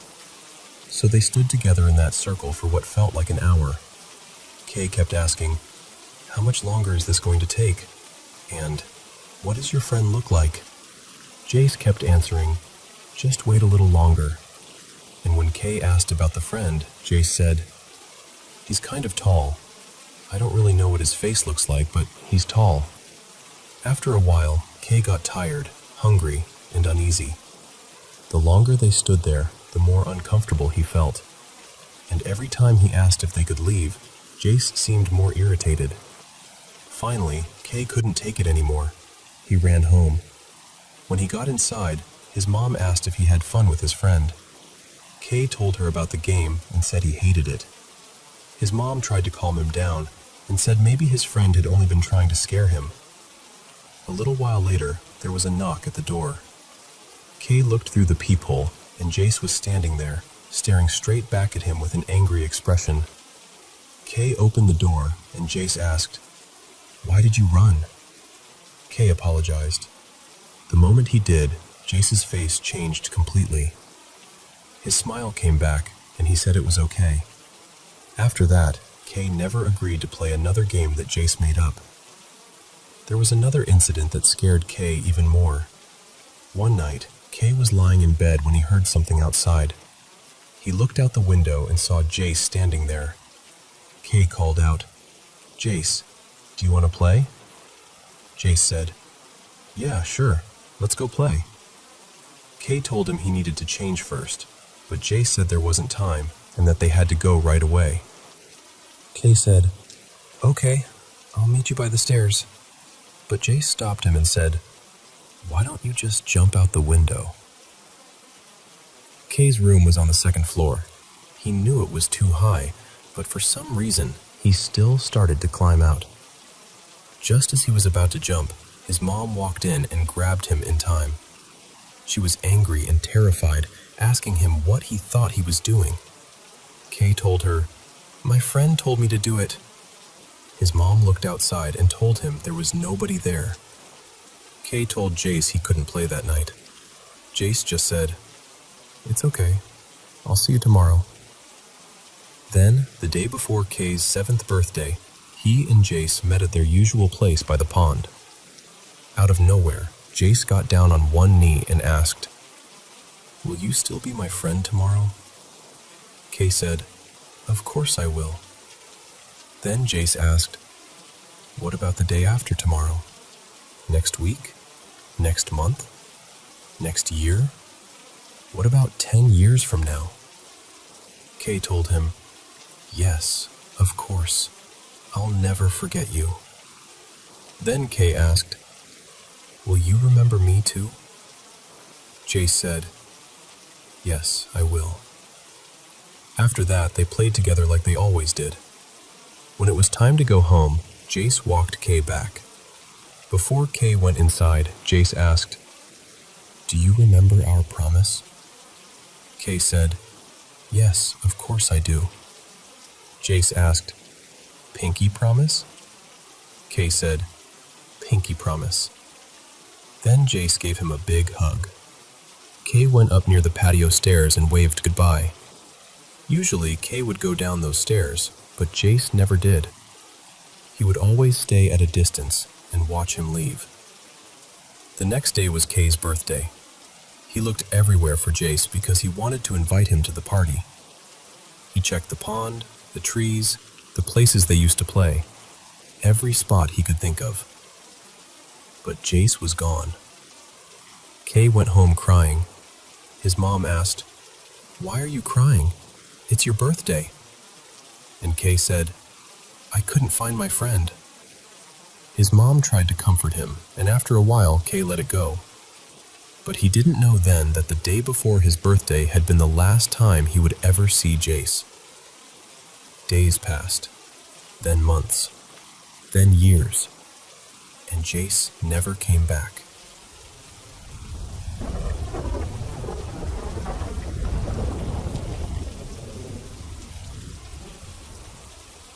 I want to tell you about something strange that started after my friend Lena moved into a little 4-unit building back in February. At first, it was the kind of thing you almost talk yourself out of noticing. She and her roommate would find the door locked, even though neither of them remembered locking it. They'd wake up with marks on their legs that looked like handprints. Things would shift around just enough to make them both feel uneasy, but not enough for them to know what to do with it. Then, a couple of months ago, the building burned down. Lena lost her place, and because of the fire, she also lost her job. So she ended up moving back in with her parents, which was already hard for her. That house has never really felt safe or peaceful to her. She moved out when she was 18 for a reason. But the strangest part is that whatever had been happening at the apartment didn't seem to stay there. It didn't follow her roommate. It followed Lena. Once she was back at her parents' house, the activity picked up again. Doors started slamming. Lights and electronics would turn on and off by themselves. There were footsteps when nobody was walking around. And the locking thing came back too, only stronger. Her mom has experienced it as well. A lot, actually. Rooms will be locked when nobody remembers locking them. Things will be moved inside those locked rooms. One time, a blanket was pulled completely off a freshly made bed in a bedroom that had been locked from the inside, with nobody in there.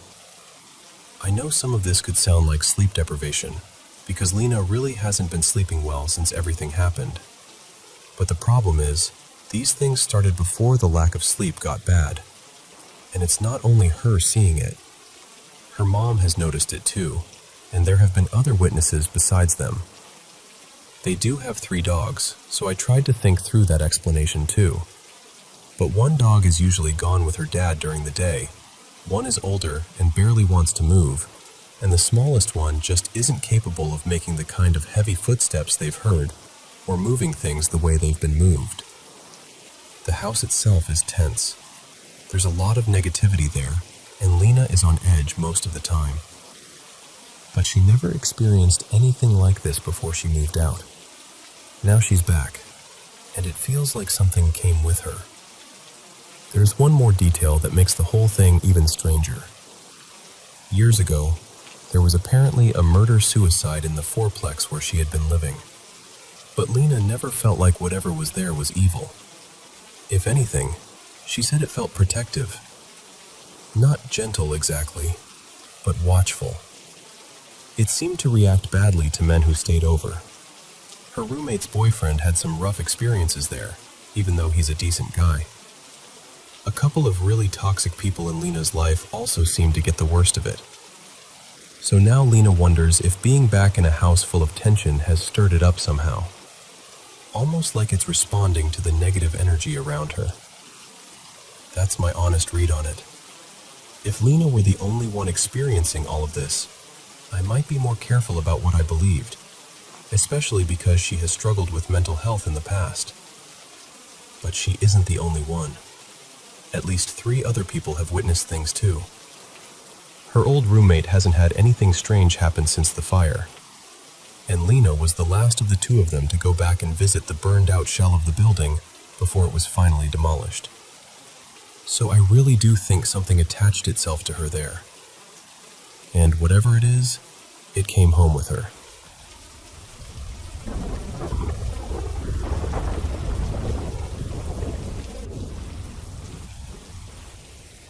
I need to start this by saying I'm not here to excuse what I did. Back in 2021, I made a choice that damaged the person I loved, my family, and honestly, myself. I stepped outside of my relationship, and I have carried the weight of that ever since. At the time, my life felt like it was closing in on me from every direction. We were a family of 4 squeezed into a tiny 1-bedroom apartment, trying to save enough money to buy a house because renting had become impossible. I was stressed about work, money, the home buying process, and deep down, I was insecure in my relationship. But instead of talking about any of it, I swallowed it. I acted fine. I kept everything bottled up because that's what I thought I was supposed to do. Then one day, I got a message on social media from a woman I vaguely remembered from school. She was a little older than me, someone I knew of more than actually knew. I had a small crush on her when I was younger, nothing serious, just one of those distant school hallway things. She didn't remember me at all. She asked if I was single, and I told her I was in a relationship, a good one, and that anything between us would have to stay friendly. At first, that was exactly what it was. We talked about school, where life had taken us, old memories, random everyday things. Slowly, those conversations became comfortable. Too comfortable. One night, I opened up to her about everything I had been carrying. The stress, the fear, the pressure, my mental health.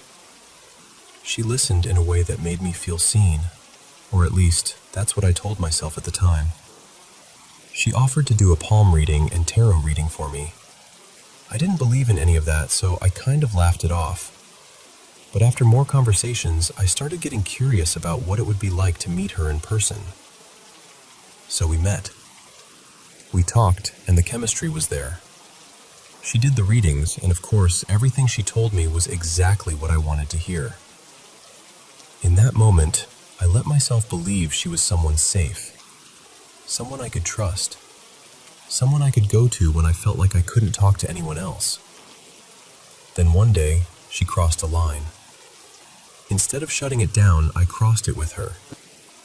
The messages changed. The tone changed. Everything became charged and reckless, and eventually, we went through with it. It wasn't love. It wasn't even something meaningful. It was pressure, fantasy, weakness, and bad decisions all tangled together. Not long after, I found out my partner was pregnant. That shook me.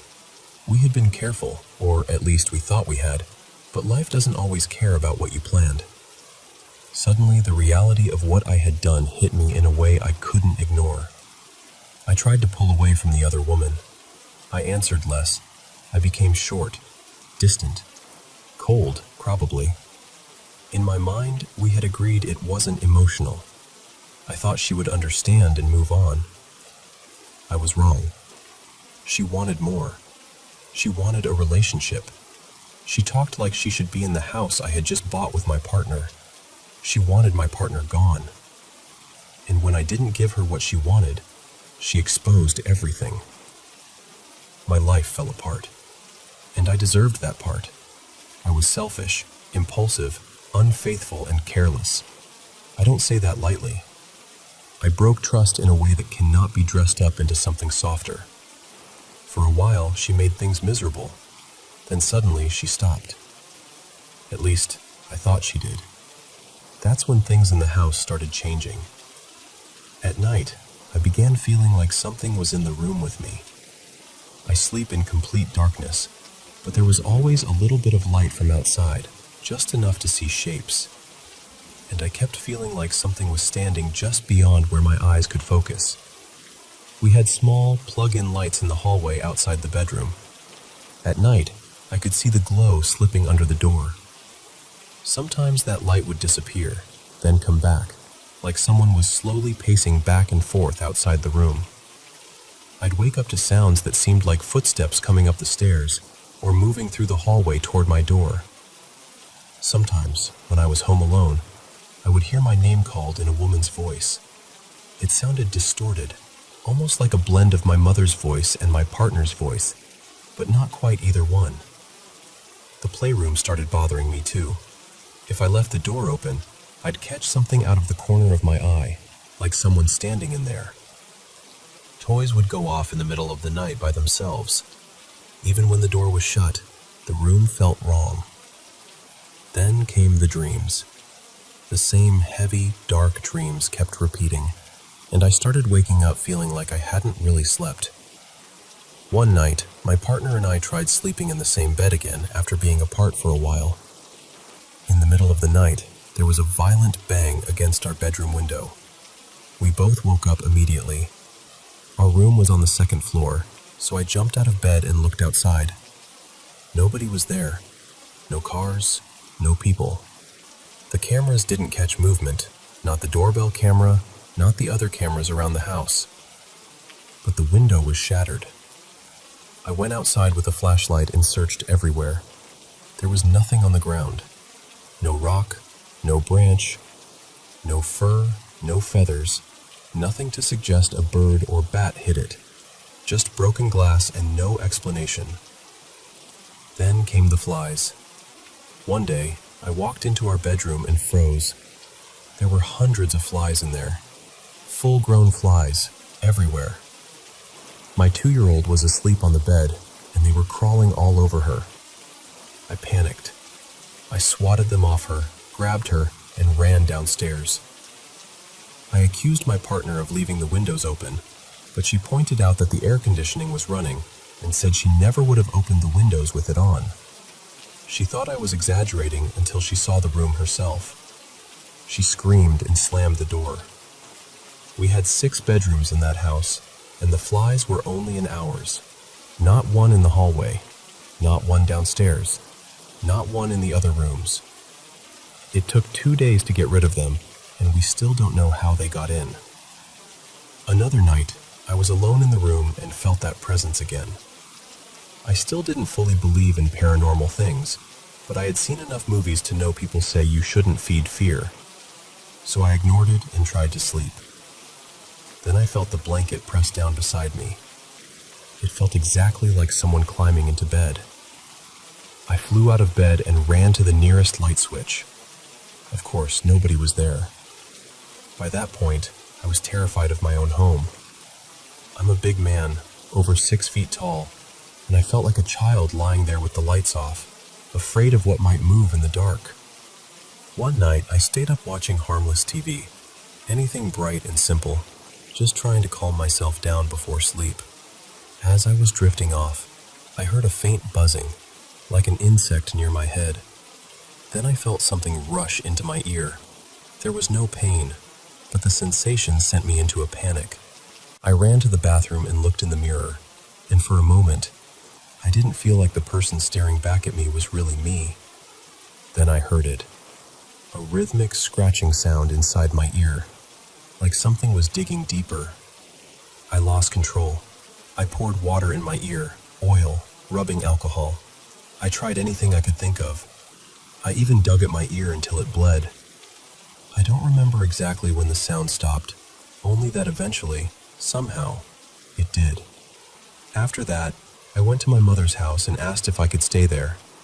She was confused because we had just bought a home, but she let me in. When she asked what was going on, I told her everything. My family is deeply religious, and they're connected to several churches in the area, so my childhood pastor came to the house to bless it. He spent extra time in my bedroom. Before he left, he gave me a Bible from his personal collection. He highlighted a verse and told me to read it out loud every night before walking into my room. After that visit, the house felt lighter. For 2 nights, I slept peacefully. I honestly thought I had gotten my mind back. Then, on the 3rd night, the presence returned. But this time, something in me changed. I wasn't just scared anymore. I was angry. I sat up in bed, stared into the darkest corner of the room, and recited the verse out loud. I said it firmly, like I was speaking directly to whatever had been standing there. Then I laid back down and fell asleep. The next morning, I woke up feeling rested in a way I hadn't felt in months. But what confused me was this. I couldn't remember the verse at all, not one line of it. Somehow, I had spoken it perfectly the night before, but in the morning, it was gone from my mind. So that's my story. I believe the woman I had the affair with sent something after me. She was the only person in my life who was involved with occult practices, and everything began after things ended badly between us. I know what I did was wrong. I know I created the opening for a lot of pain. But what happened in that house felt bigger than guilt. It felt like something had followed me home.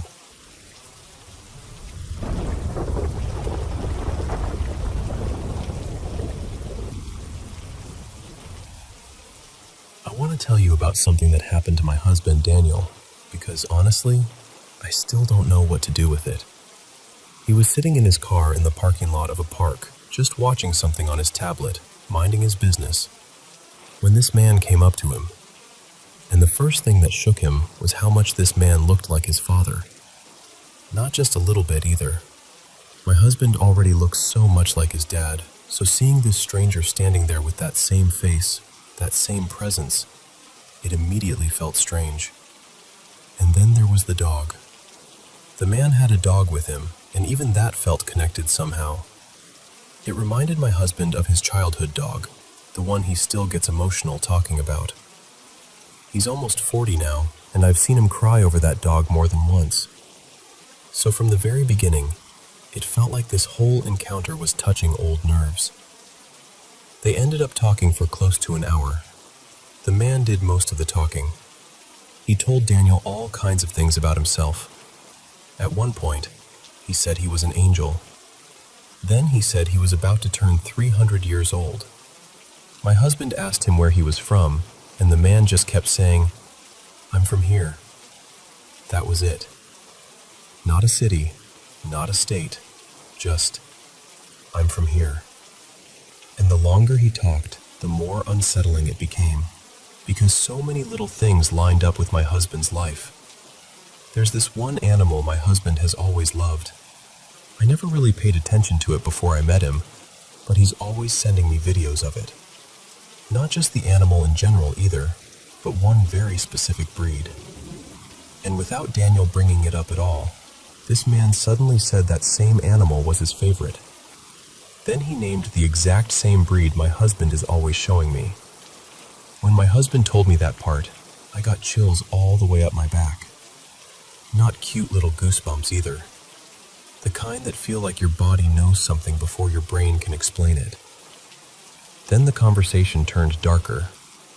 The man started talking about what it feels like to get hit by a car. He described it in this calm, detailed way, like he knew. He told Daniel what he would need to do in that moment, how he would need to act, how it would feel when death came near. He said the cold would start in his feet first, and then slowly rise through his body. He told him that in the end, the only thing that would matter was that final moment of consciousness. He said in that last moment, you only hear the voices of the people who loved you the most. Usually, he said, it's your parents. Then he looked at my husband and asked him how things were with his parents. And that hit hard. Daniel hasn't really spoken to his parents, or most of his family, in about 3 years. There was a falling out, and it changed everything. What makes this even stranger is that my husband has always been fixated on that exact thing, the final moment before death. He has talked to me so many times about wondering what it will feel like, whether he'll be scared, whether it will be embarrassing, whether he'll die in some ridiculous way. It's something he has carried around quietly for years. And this stranger somehow walked right into that fear.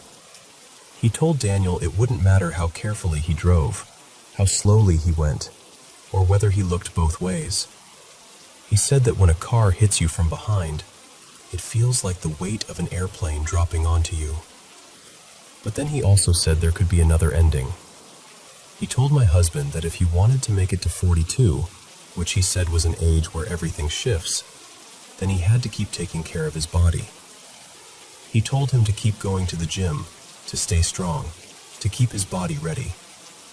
He also brought up traveling through a particular state, one my husband has always felt connected to. It's a place Daniel has talked about moving to more than once. Again, it came up with no prompting.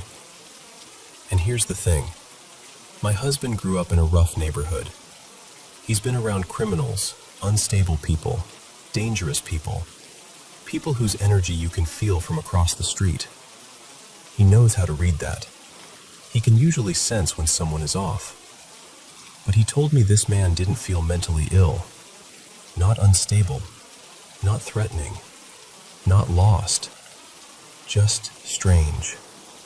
At the end of the conversation, the man looked straight into Daniel's eyes and smiled. Then, for just a brief second, he opened his mouth and showed him his tongue. That was the moment my husband knew he had to leave. He told the man he needed to go, got in his car, and drove away. Then he called me crying, and the way he said it, I could hear that some part of him already believed it.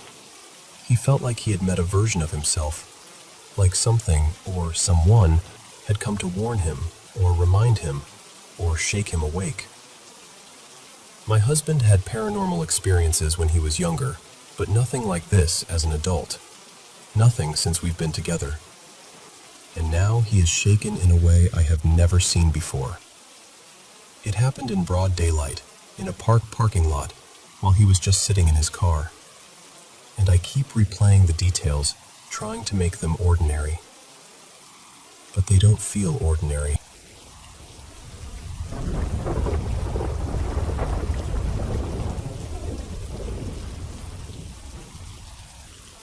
I still think about that night, even years later. It was the first time I ever brought cocaine into my parents' house. I know how that sounds, and I'm not proud of it. I was already nervous the second I walked in with it. I put the little bag in the corner of my top dresser drawer, telling myself it would be fine there until morning. But the truth is, I didn't feel fine at all. I barely slept. Every time I woke up, the same thought came back. I need to move it. Dad could find it. I need a better hiding spot. I had already decided what I was going to do. First thing in the morning, I was going to move it into a box where I knew nobody would look. I remember lying there, picturing exactly where I had put it, exactly where I was going to move it, just trying to calm myself down enough to sleep. And I know this part is hard for people to believe, but I am absolutely sure I did not get out of bed that night. I'm a light sleeper. I wake up constantly. If I had gotten up, I would remember it. If I had used it, I would have been awake for hours. That's how cocaine works. You don't just black out, quietly do a bunch of things, and then wake up refreshed like nothing happened. But when morning came, I got out of bed and went straight to that drawer. The bag was gone. Not moved, not tucked under something, not stuck in the clothes. Gone. I pulled the drawer apart immediately. Then I searched the whole dresser. Then my whole room. Every pocket. Every pair of jeans. Every weird little place something could slip into. I checked places that made no sense, because my brain could not accept what I was seeing. I kept thinking, better I find it than my dad. But I never found it. Not the cocaine. Not even the empty bag. Over the next few days, I searched again. Then again after that. I tore the room apart more than once. Months passed, then years. I cleaned, organized, got rid of junk, went through every corner of that room more times than I can count. And still, nothing. At one point, it bothered me so much that I even went to a psychic. I needed someone to tell me something, anything, because the whole thing felt impossible. She said it was near white on white, which honestly didn't help. I searched again anyway. Still nothing.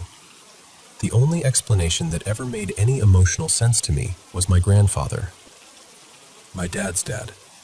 He had passed away, and for some reason, my mind went straight to him. I don't know why. Maybe because it felt like a warning, like someone had done something extreme just to scare me badly enough that I would never bring drugs into that house again. Like, do not do this here. Do not bring this into your family's home. And I know how ridiculous that sounds. A ghost taking a bag of coke out of a dresser drawer sounds insane. But what feels more insane to me is waking up, going to the exact place I put it, and finding absolutely nothing. No bag, no residue, no sign I had used it, no memory of moving it, no explanation that fits. I've lost things before. Everyone has. You joke and say, maybe the house swallowed it, or maybe the little elves took it. But this was different. I knew where it was. I had obsessed over where it was all night. I woke up with one mission: move it somewhere safer. And then it simply wasn't there. That moment shook me in a way I still can't fully explain. It felt like a glitch, or a warning, or something standing between me and a worse path, even if I didn't understand it at the time. I did end up struggling with addiction later, so I won't pretend that night magically fixed everything. It didn't. But I never forgot it.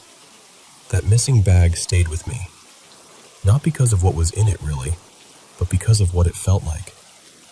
It felt like something reached into my life, removed the evidence, and left behind a message I was supposed to hear.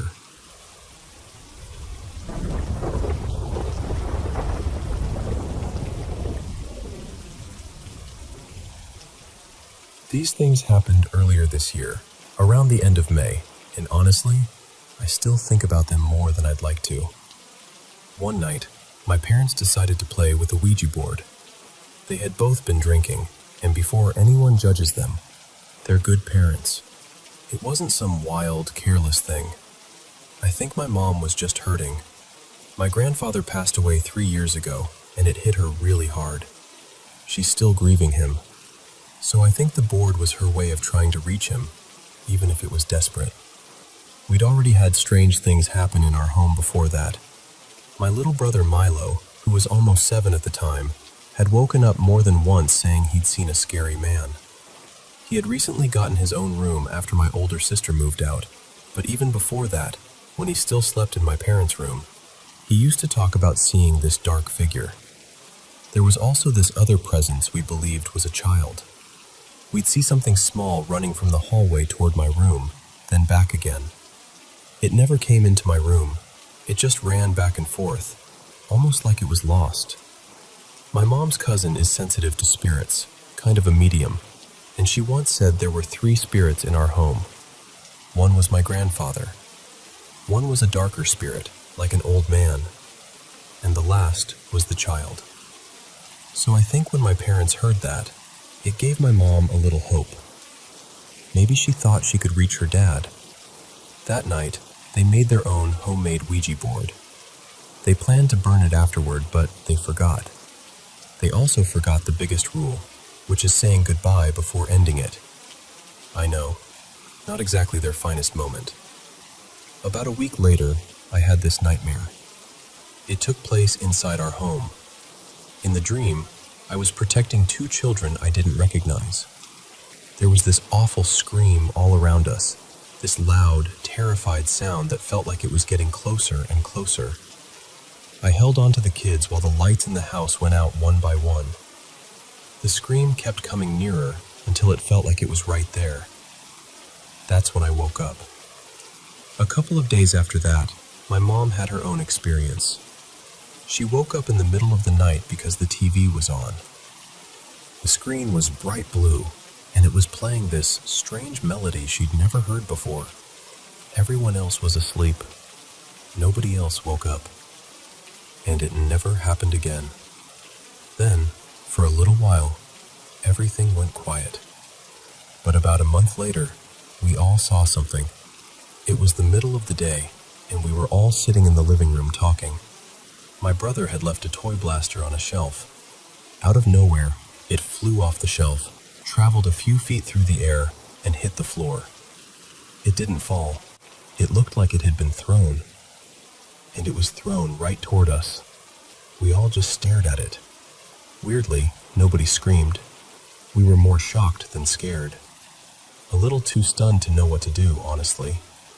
So after a minute, we just kept talking, because what are you even supposed to say after a toy gets launched across the room by nothing? Everyone in my family has had paranormal experiences. My sister has this old doll from my grandmother that moves on its own sometimes, though it never really bothers anyone. My dad's side of the family has a history of intense paranormal stuff, and he believes something follows him. My mom has had experiences too. But me? I'd never had anything happen to me directly. Until it finally did. And I nearly lost my soul through my kneecaps. I was sitting in my sister's old room, which had become my brother's room. My sister had gone to the bathroom and was taking forever.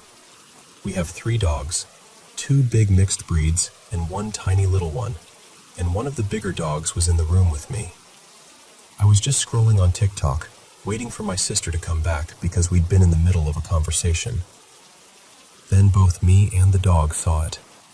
From the corner of my eye, I noticed something standing near the doorway, watching me. I snapped my head toward it, and it quickly pulled back behind the wall.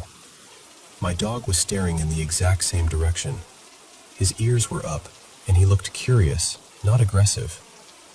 He kept staring at the door for a while after that.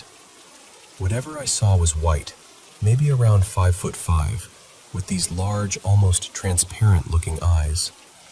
It looked like it was peeking at me, hiding, but curious. And because apparently I would be the first person to die in a horror movie, I didn't immediately run. I convinced myself it was my sister trying to prank me, so I laughed a little and said, "I saw you."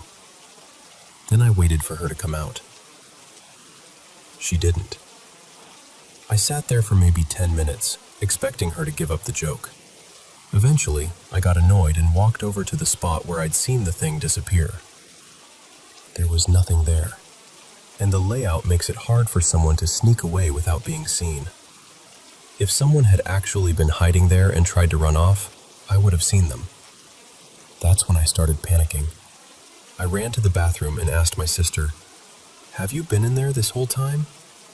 She said, "Yeah, I'll be right out." When she came out, she was wearing all black and her hair was up in a bun. So it couldn't have been her. The thing I saw had been completely white.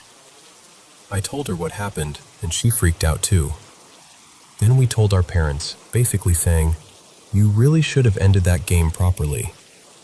After that, little things kept happening. Nothing massive, but enough to keep everyone uneasy. One night, when I was trying to sleep, I heard heavy breathing right beside my ear. I turned on every light in my room and stayed awake for the rest of the night. Eventually, things calmed down again. The little childlike spirit still seems to be around. My dad sometimes sees it when he's watching TV in the living room, but for the most part, it's quiet now. Still, the thought of that white thing watching me from the doorway in the dark absolutely terrifies me. My parents did use the board one more time after all of that.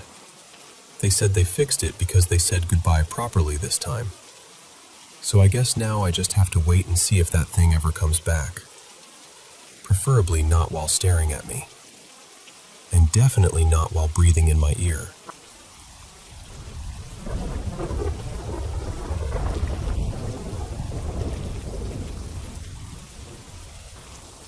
I want to start by saying I'm not someone who jumps straight to ghosts. I'm usually the person trying to find the practical explanation first. A loose pipe, an old appliance, a tired brain filling in blanks at 3 in the morning. That kind of thing. And English isn't my first language, so I'll try my best to explain this clearly. My family bought our house back in 2005. It used to be a smaller place on a piece of land, and when we moved in, we didn't tear the whole thing down. We kept the foundation and a few of the original walls, then renovated almost everything else. We added another room, rebuilt most of the upper floor, changed the layout, all of it. But somehow, the older parts of the house still feel different. I first started noticing things maybe 6 years ago. Nothing dramatic at first, just little things. During the day, from morning until early evening, the house is quiet, completely ordinary. But once the sun starts going down, the sounds begin. The fridge hums, which is normal enough.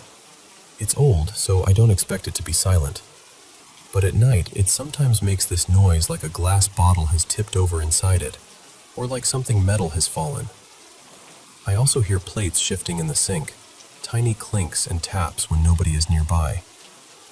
And I know, that can all be explained. Old fridge, dishes settling, pipes, temperature changes, houses make noise. But then there are the voices. When my parents are asleep, or when they aren't home, I sometimes hear them talking, sometimes arguing, usually very late, somewhere between 1 and 5 in the morning. I'll be at my computer with the fan running, that steady white noise in the background, and suddenly it sounds like their voices are downstairs. I've also heard footsteps on the stairs. For a while I worked from home at night, and I've always been a night owl, so I was often awake until sunrise. Maybe I was exhausted. Maybe my brain was catching random sounds and shaping them into something familiar. That's what I told myself. Then there were footsteps above my room. My bedroom is on the top floor, and the ceiling slopes with the roof. There's a tiny crawl space above me, but it's not something anyone can just walk into. You'd have to move a heavy wardrobe and set up a ladder just to reach it. Still, at night, right before I fall asleep, I hear footsteps overhead. Not scratching, not scurrying. Footsteps. I've tried to tell myself it could be an animal on the roof. Maybe a bird. Maybe something in the crawl space. But the rhythm sounds too heavy. Too human. Things disappear too. Small things mostly. Keys, chargers, random objects. That's probably the easiest one to explain, because my mother loves tidying things away, and then no one can find anything afterward. But there have been times she swears she never touched the missing item. The bigger things started happening after I met my girlfriend, Mira, about 2 years ago. She has had her own strange experiences before, so she isn't exactly new to this kind of thing. But some of what happened in my house happened to both of us, and that's where I stopped feeling so confident about my explanations. One night, we had just gone to bed. We talked for a while, then turned off the lamp. I need complete darkness to sleep, so the room was pitch black. I wasn't fully sleepy yet. My eyes were still open, and I was facing the door. Mira was facing the same direction. Then the door started opening. Slowly. A cold blue light crept into the room from the hallway. Even though there shouldn't have been any light like that, I froze. I mean, completely froze. I couldn't move, couldn't speak, couldn't even convince myself to breathe properly. Then something came in. It was dark and shapeless, almost like a black mass, but it had eyes. Dark eyes. It moved into the room, and after what felt like forever, though it was probably only a few seconds, it vanished. Then the room was pitch black again. At first, I thought maybe I had fallen asleep without realizing it. Maybe it was a nightmare. I was lying there, trying to process it, when Mira whispered and asked if I was awake. Then she asked if she could turn on the light. I said yes. When I asked her what happened, she told me she had seen a black figure standing in the corner of the room. The way she described it was a little different from what I saw. Hers looked more human, and it seemed farther inside the room, but we both saw something. Another incident happened to her when she was taking a shower. I had already showered and was lying in bed, just relaxing. A few minutes later, she came into the room looking unsettled and asked me why I had gone into the bathroom while she was showering. I told her I hadn't. She said she saw someone through the frosted glass shower door. Someone wearing an oversized white t-shirt, which is exactly what I usually wear at home. She saw the figure walk into the bathroom and bend down like it was picking something up from the floor. But it wasn't me. Everyone else in the house was asleep. Nobody would walk into the bathroom while she was showering. And the bathroom door handle is loud, so if someone had opened it, I would have heard it from the bedroom. When I told her I hadn't moved, she went pale. Those were the two incidents that really scared me. There was another one, but we're not completely sure about it anymore because Mira and I remember it differently now. She once had a nightmare about a woman with glowing red eyes. She woke up frightened in the middle of the night and tried to wake me up or move closer to me. I was in a very deep sleep. While she was trying to wake me, she saw a dark man wearing a hat standing there, looking at her. Then he disappeared. She told me about it the next morning. But now, months later, she remembers it more like a dream. And honestly, maybe it was. Maybe it was just a vivid nightmare bleeding into waking up. Mira has also dabbled a little in occult things, and she once made me a protection charm. It broke after about a week. But to be fair, I kept it in my bag, so it easily could have broken from being knocked around. Lately, though, the house feels heavier. I don't really know how else to describe it. Darker, maybe. Not physically darker, but the mood of the place feels different, like the air has become thicker in the corners. Maybe I'm imagining it. Maybe I'm paranoid. Maybe I've watched too many scary videos. But some of these things happened before I ever started watching horror content. So I keep coming back to the same question. Is there a normal explanation for all of this? Or is something actually in this house with us?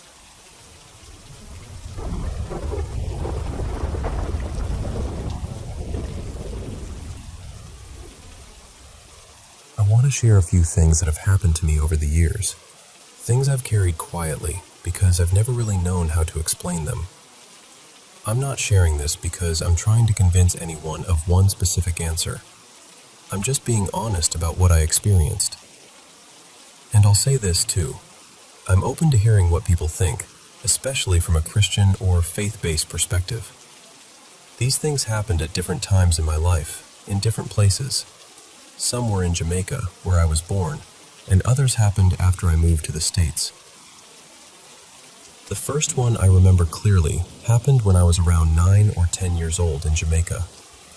My grandmother had sent me and my cousin Malik to a small shop at night. He was close to my age, so we went together. The shop wasn't right next door. It was a bit of a walk from the house, and somewhere around the halfway point, we saw a woman in the road.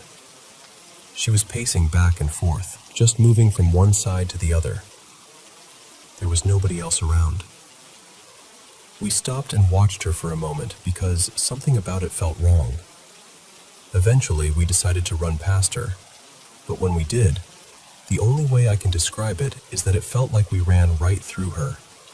Not around her, through her. We kept going, got what we were sent for, and then headed back home. When we reached that same stretch of road, she was still there, pacing in the exact same place. This time, Malik ran ahead. I don't know why, but when I got close to her, I froze. I remember her moving toward me, and it felt like she grabbed hold of me somehow. Then Malik came running back, pulled me away, and we both took off for the house. When we told my grandmother what happened, she didn't react like we expected. She said people in the area had seen that woman before, and that the woman had died somewhere nearby.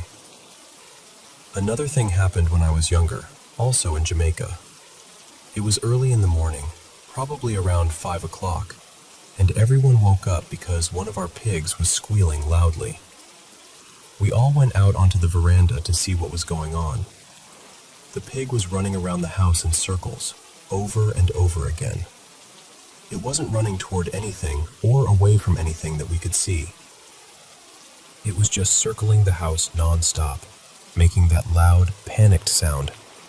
The whole family saw it. I honestly don't remember how it ended, but I remember the feeling of it. It didn't feel normal. It felt like something had frightened that animal in a way none of us could understand. Years later, when I was around 18, I had already moved to the US, but I went back to Jamaica to visit family. On the first night there, I lay down in a back room to rest. I had only closed my eyes for maybe a minute. Then I opened them, and there was a man directly over me. Face to face, looking straight at me. I screamed so loud that I woke everyone in the house. When I told them what I saw, they didn't seem shocked. That actually made it feel even stranger. They said something like, "It happens. They don't know who you are." I've never forgotten that. Another experience happened in the US, in a house where other family members had also talked about strange things happening. One night, I woke up and immediately saw a man standing in the hallway. We looked right at each other. He didn't speak. I didn't speak either. He just stood there staring at me while I lay there staring back. It felt like it lasted maybe half a minute, maybe longer. Then he turned around and walked away down the hall. The strangest part is that I went back to sleep afterward, but the next morning it really hit me. I kept asking myself, what did I actually see? There was another incident in Jamaica at a relative's house. Behind the property, there was a graveyard. One early morning, sometime between 3 and 5, something came running through the hallway. As it moved, it hit every door in a row. Boom, boom, boom, boom. There were several rooms along that hallway, maybe 5 or so, and every door got hit one after another, fast and hard. Everyone woke up at the same time. We all opened our doors and looked out, confused, trying to figure out what had just happened. Nobody saw anything, but every single one of us heard it clearly. Another time, I was working security at a senior living property in the US.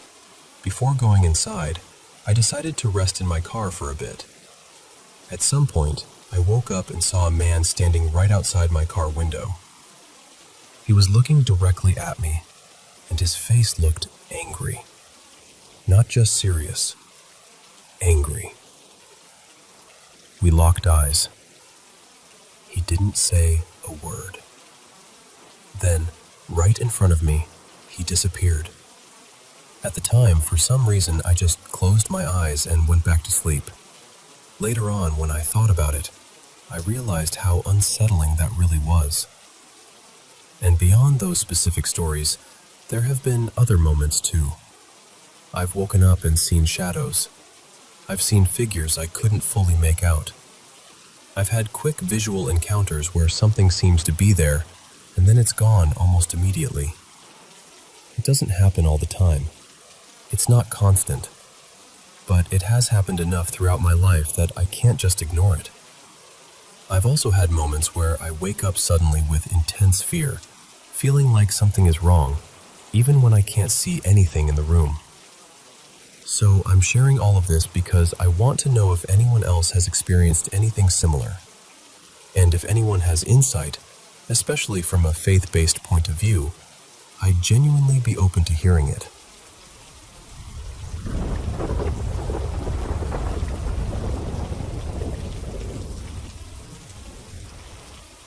So, for years, I kept this story tucked away as a little campfire tale. You know, the kind you tell with a half smile like, well, it was probably just the lighting. And honestly, that's what I believed for a long time. Back in 2019, my friend Nora and I were suddenly put in charge of a 5-day activity program for a group of 12 young adults, all around 18 to 26 from our youth organization. We were barely older than them ourselves, so we were very much figuring it out as we went. The program was in Canberra, Australia, and the group had asked for science-focused activities. Somehow, Nora and I pulled together a pretty solid schedule. We took them to the Dinosaur Museum, got them into a few lab spaces, did the usual Canberra things, including Questacon. But we had only been handed the whole event about a month before it started, and these participants had paid a lot of money to be there, so we were scrambling a bit. I've always loved creepy stories, and since Canberra has plenty of old government buildings with ghost rumors attached to them, I jokingly suggested we do a ghost tour at Old Parliament House on the final night.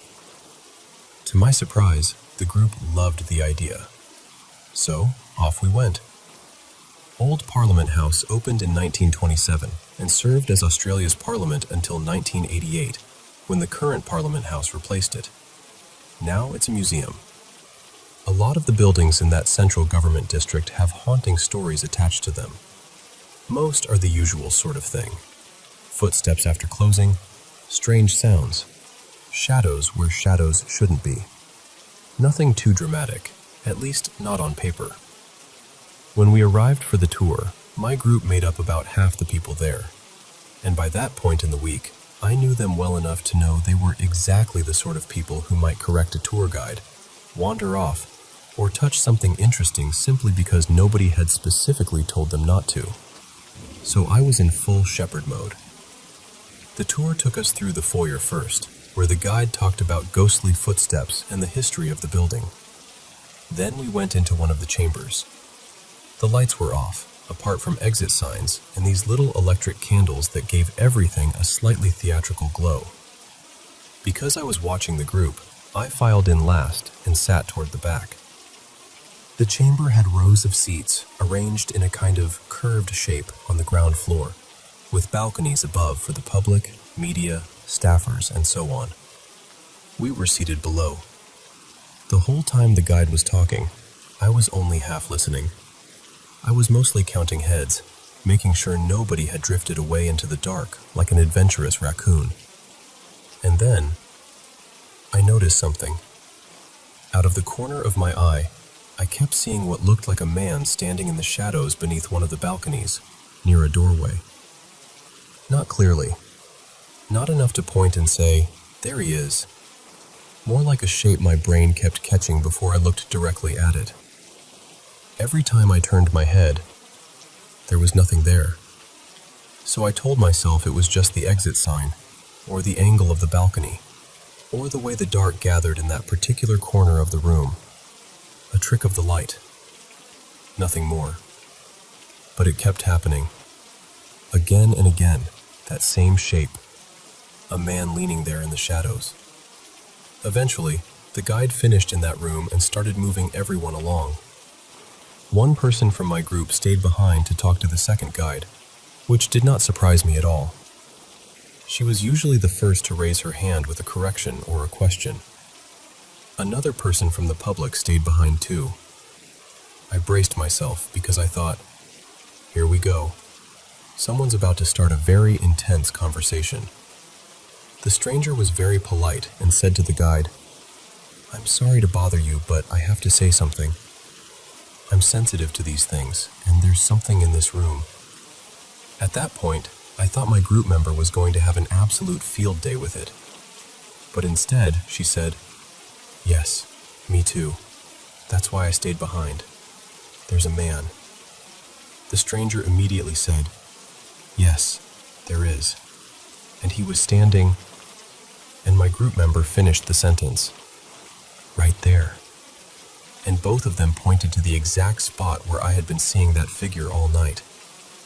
That used to be where I ended the story. A strange coincidence. 3 people, all in different parts of the room, all seeing or sensing the same man-shaped shadow. Still, I told myself there had to be some architectural reason for it. Maybe the balcony cast a certain shape. Maybe the lighting made that corner look human. For years, that explanation was enough. Then, much later, a video about ghost stories at Old Parliament House came up in my feed. I watched it mostly because I was bored, and because I've always had a soft spot for strange little Canberra stories. Most of the video was the usual stuff. Old building sounds, echoes, pipes, footsteps.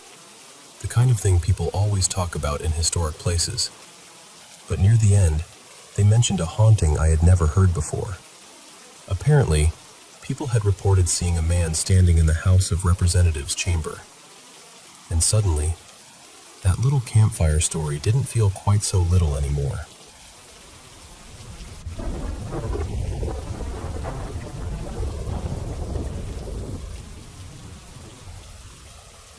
I guess I should start by saying this happened when I was pretty young, around 10 or 11. My little brother Milo was maybe 7 or 8 at the time, and we were living with my mom in a house right behind a Catholic church.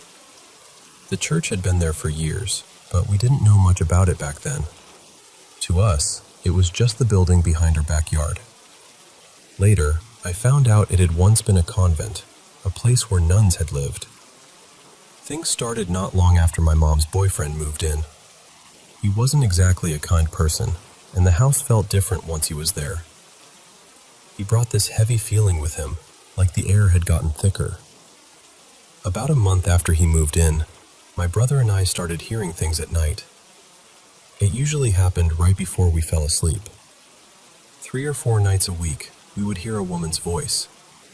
Sometimes it sounded like she was saying, "Sleep." Other times, it sounded more like, "Soul." But most often, it was just a gentle hush, like someone trying to calm us down. The strange thing is, we weren't really scared of it at first. I know that probably sounds odd, but it didn't feel threatening. It felt soft, almost comforting, like someone was trying to settle the house down. Around that same time, Milo started sleepwalking. It happened often enough that I got used to waking up and checking on him. A lot of nights, I would find him standing in the dining room or the kitchen, facing the big window that looked out toward the backyard and the church beyond it. He would just stand there, completely still, staring outside. That went on for a couple of months. Then one day, a friend of mine, Carson, who went to Sunday service at that church, told me it used to be where nuns lived. I didn't even know the word for it at the time. Later, I learned it was called a convent. That was when I started getting curious. After school one afternoon, Carson and I went to his house and asked his parents what they knew about the church. Most of what they told us was ordinary history, dates and renovations and things like that. But one part stuck with me. They said that sometime in the early 2000s, old graves connected to the convent had been moved so the church could make room for a school. That was the moment everything began to feel different. After that, I started paying closer attention when Milo would sleepwalk. I would follow him quietly and try to see what he was staring at through the window. Every time, his gaze seemed fixed on the same place, the statue of the Virgin Mary near the church grounds. Then one night, I saw something there. It looked like a nun standing beside the statue. She was dressed in black, completely still. But the part I'll never forget is that she didn't have a face. Not a shadowed face. Not a blurry face. Just nothing where a face should have been. I remember freezing. My whole body went cold. Whatever comfort I had felt from the voice before disappeared in that instant. A few days later, I finally told my mom. That was when she told me she had been experiencing things too. She said she had started having sleep paralysis at night. During it, she would see a woman in black standing nearby. A woman with no face. Then she told me something even stranger. Her boyfriend had been waking up with bruises and bite marks on his arms and legs. He didn't know where they were coming from, and nobody in the house could explain them. The strangest part is what happened after he finally left. He didn't leave on good terms, and I remember the whole house feeling tense for a while. But almost immediately after he was gone, the activity stopped. The voices faded. Milo stopped sleepwalking as much. My mom's sleep paralysis eased up. It was like whatever had been there didn't care about us. Or maybe it had been trying to protect us. I don't know. I still don't have a clean answer for any of it.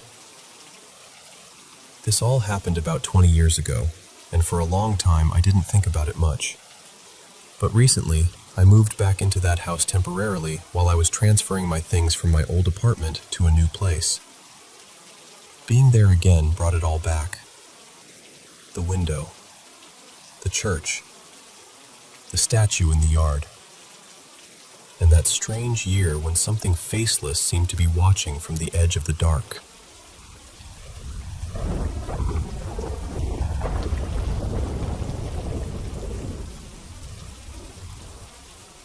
I should probably start by explaining what the area around my house is like, because it matters. I don't live out in the middle of nowhere or anything, but my house sits close to this narrow little river that separates my street from the one behind it. There hasn't been a proper bridge there in years, and parts of the riverbank are crowded with trees, weeds, and thick patches of bamboo. There are plenty of houses around mine, so it's not isolated, but at night the whole place gets very quiet. Usually, the only things you hear are dogs barking, either from our yard or from the neighbors' houses. Around that time, though, the dog we kept outside had died, so the only dog left was one that stayed inside my aunt's house next door. When I was a teenager, I used to stay awake really late. Sometimes I'd be watching shows, sometimes reading, sometimes just scrolling on my phone. I had school in the afternoon, so I could sleep in a bit, and I took full advantage of that. One night, it was probably around 2 or 3 in the morning, and I was in my room with the lights on, just scrolling through my phone. Then I started hearing something outside. It sounded like a woman crying.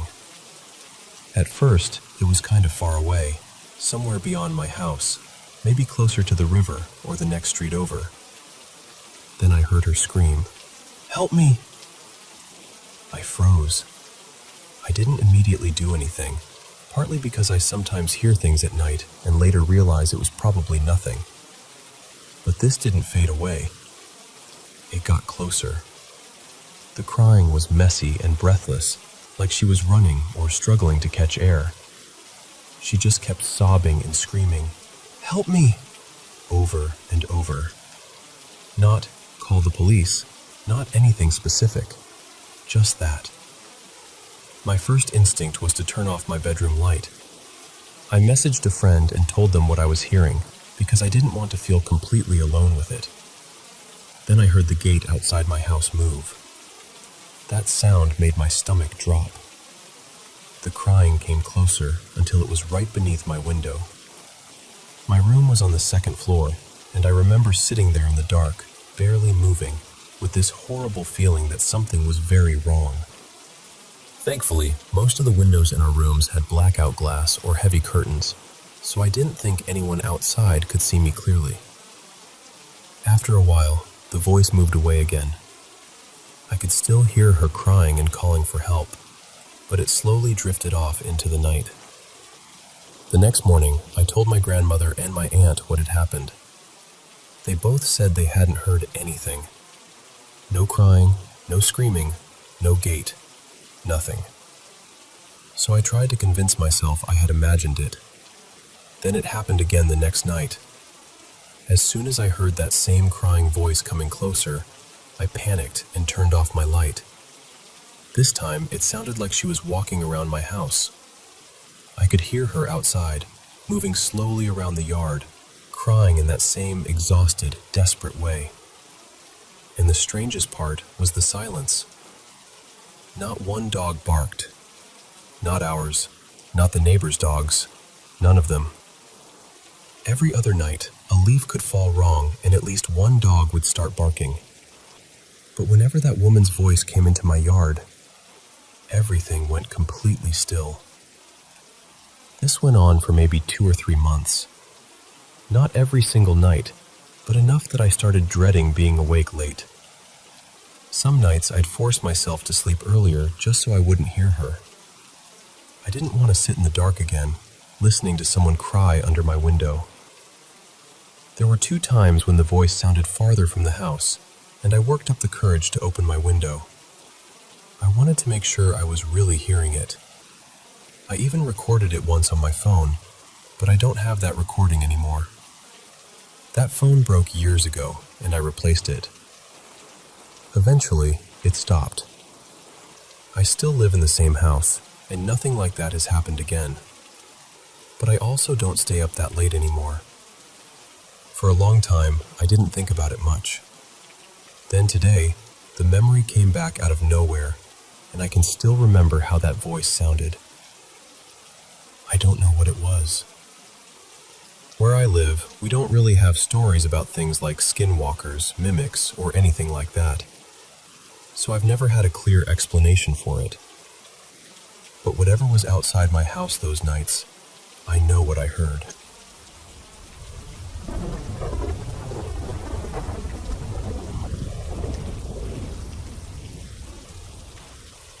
I want to share something that has stayed with me for years, and I hope you'll hear me with an open heart. When I was 22, about 13 years ago, I had a very close guy friend named Rivan. He had a girlfriend, but we would still spend time together around our neighborhood, talking, hanging out, and sometimes noticing other girls nearby. Even then, I had this strange, uneasy feeling about him. I could never fully explain it. It was just there. One day, we had a fight. I think I had become too available in his life, too present, and his family started making jokes about me. That hurt me more than I admitted at the time. I said some things in anger, and after that, I stopped speaking to him. He tried to apologize through a mutual friend, but I wasn't ready to accept it. 13 months later, he passed away. Years after that, in 2018, I was giving tuition to 3 children and also to a younger cousin. Their father gave me the same kind of heavy, uncomfortable feeling. I noticed it, but I ignored it because I needed the money, and I didn't want to sound strange by bringing up anything that felt too spiritual or paranormal. Within a year, he also died. There was another time when I told someone that their brain tumor would improve on a certain date. I don't even know why I said that date. It just came to me. And I swear, on that exact day, they started getting better. They were no longer bedridden. When I was a child, there was a girl who bullied me. I never fought back, but deep inside, I always carried this knowing, this feeling I couldn't name. Later, I heard from a mutual friend that she had died too. A family member of mine once passed away with no husband, no children, and almost nothing left behind. Before she died, I met her, and she said something I have never forgotten. She told me, "Everything you say about anyone will become true." That sentence has followed me like a shadow. A couple of years after COVID, I fell from my scooter and injured my chest. Later, a cousin, whom I'll call Armin, came to my house to attack me after a verbal argument turned ugly. Since then, it has been 2 or 3 years, and I have been avoiding surgery because of swelling in my chest. This year, I prayed to God for a tuition job so I could pay my bills. And strangely, after 8 years, I finally got one. But the truth is, I have also been cursing Armin quietly in my heart every day. And now I feel scared. If something happens to him, what am I supposed to think? Are all these things just coincidences? Or is there some kind of energy around me that I don't understand? I'm not saying I know the answer. I'm just trying to make sense of it all, respectfully and honestly.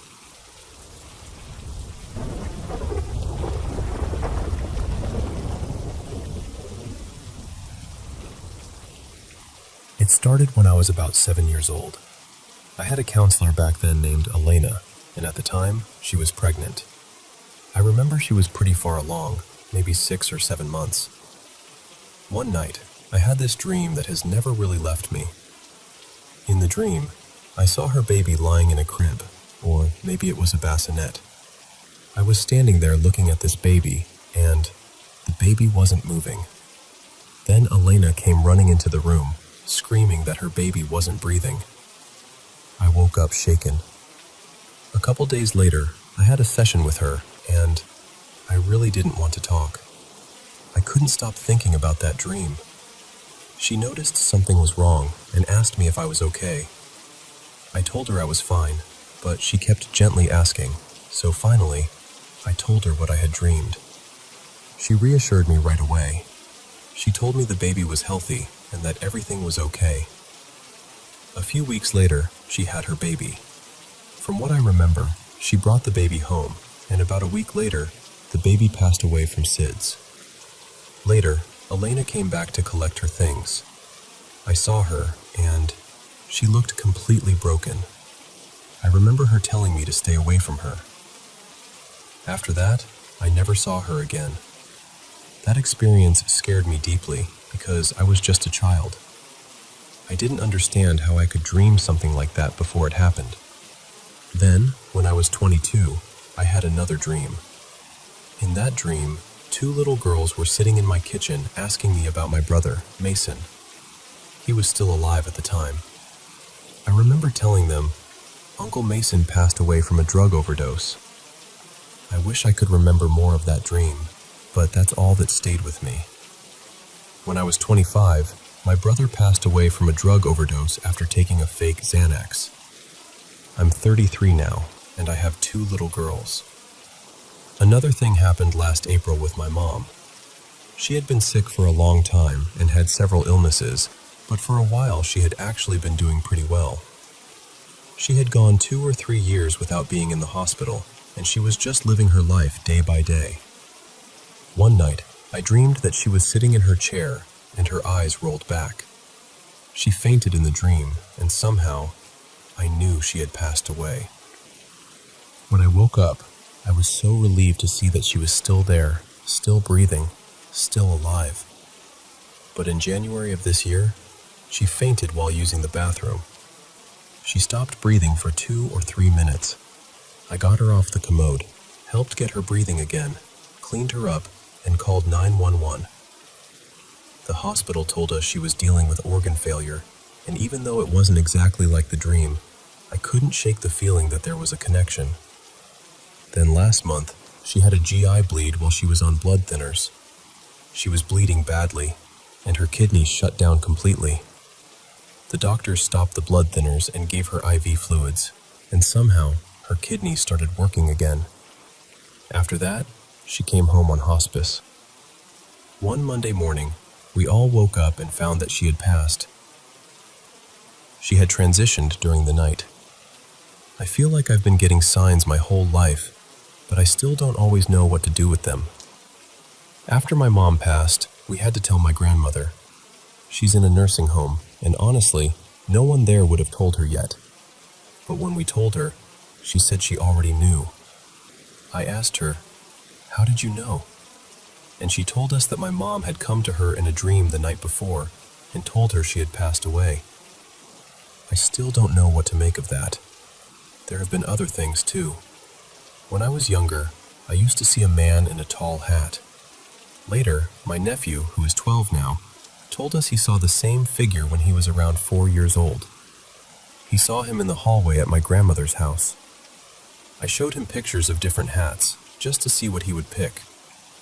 He pointed to the same kind of hat I remembered seeing, the tall top hat. I had seen that same man at my grandmother's old house too. When my sister was pregnant with my nephew, she saw him standing at the end of her bed. She believes there's something spiritual around our family. She says she feels ghosts around her all the time, and she thinks maybe they're attached to her because she used to live next to a funeral home. Even my father has told me he sees things sometimes, shadows moving around our house at night. So I don't really know what all of it means.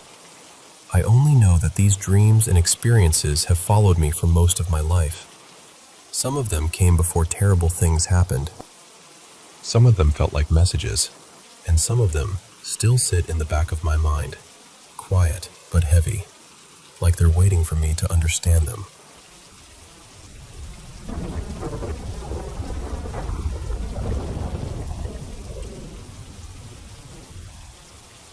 I had a really strange experience earlier, and I'm still trying to make sense of it. I should probably say first that I'm a pretty skeptical person. I don't usually jump straight to believing something was supernatural or anything like that. But this felt so different from anything I've ever experienced that I can't stop thinking about it. I was staying at my parents' house while they were away on a short trip. The house was quiet, and I decided to take a nap. I wasn't even deeply asleep. It was more like that light, drifting kind of sleep, where you still feel half aware of the room around you. At some point, I heard knocking. Then, a little later, I heard the doorbell ring. It felt real, not like something inside a dream, but I had this uncomfortable feeling in my stomach, so I didn't answer it. I wasn't expecting anyone, and I don't really know the neighbors well, so I told myself maybe it was meant for another house, or maybe I'd imagined it. Then, without realizing I had slipped into a dream, I heard movement inside the house. I got up, and suddenly my stepfather, Martin, was there. He was supposed to be away with my mother, but in the dream, it felt like he had just come back early. The odd thing was, he seemed kinder than usual. Not that Martin is unkind, because he isn't. But this kindness felt unfamiliar, almost too gentle, like someone trying to copy him after only watching him from a distance. He asked me to come with him, and I followed him into the bedroom. We talked for a moment, and I remember asking where my mother was. Then something in me just knew. I looked at him and said, "You're not Martin." I even reached out and touched his arm. It felt completely solid, warm, real. That was the part that frightened me most, I think. He didn't feel like a dream. He laughed a little, trying to act normal, and told me that of course he was Martin.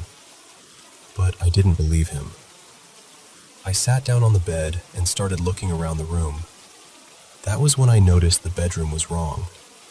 The furniture was off, and there were 2 beds in the room, 1 single bed and 1 larger bed. My parents' room doesn't look like that at all. So I said, "Do you know how I know you're not my stepfather? They don't have 2 beds in this room." He became very still. Then, in this calm voice, he asked me what else I dreamed about. He asked if I dreamed about men, and I understood exactly what he meant. It made my skin crawl. I didn't answer him the way he wanted. I just said, I would never dream of a single bed and a double bed in the same room. That was when everything changed. There was this hissing sound, sudden and sharp, and he yelled something I couldn't understand. Then he grabbed both of my wrists. I pushed my feet against his chest to keep him away from me, and I shut my eyes as tightly as I could. I grew up Catholic, even though I haven't been to church in years, and all I could think was, Jesus Christ protects me. I repeated it over and over in my head. I started praying because I didn't know what else to do. It felt like I was trapped there for so long, just stuck in that room, with his hands around my wrists, my eyes closed, trying to hold him back. He didn't do anything else. He just stayed there, staring at me. I could feel it even with my eyes shut. Then, finally, his grip loosened, and I woke up. I've never had anything like that happen before. I don't really know what I think it was, but it felt so real that even now, I can still remember the pressure of his hands on my wrists.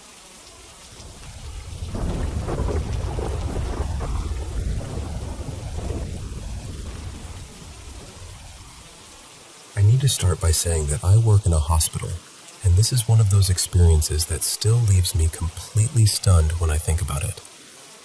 I've been a nurse at this hospital for several years now, and part of my job involves coordinating with radiology for patients who need scans, x-rays, and things like that. So over time, you get familiar with certain people from other departments, even if you're not exactly close with them. There was this older man in radiology named Martin. We weren't friends outside of work or anything like that, but whenever we crossed paths, we'd make a little small talk. He was always kind, just very calm, easygoing, the sort of coworker who made a hectic shift feel a little less sharp around the edges. This happened in December. At that time, I had a lot going on in my personal life. Some exciting things, but also just enough happening that my brain felt scattered. And with hospital schedules being what they are, it's not unusual to go weeks, sometimes even longer, without seeing certain coworkers.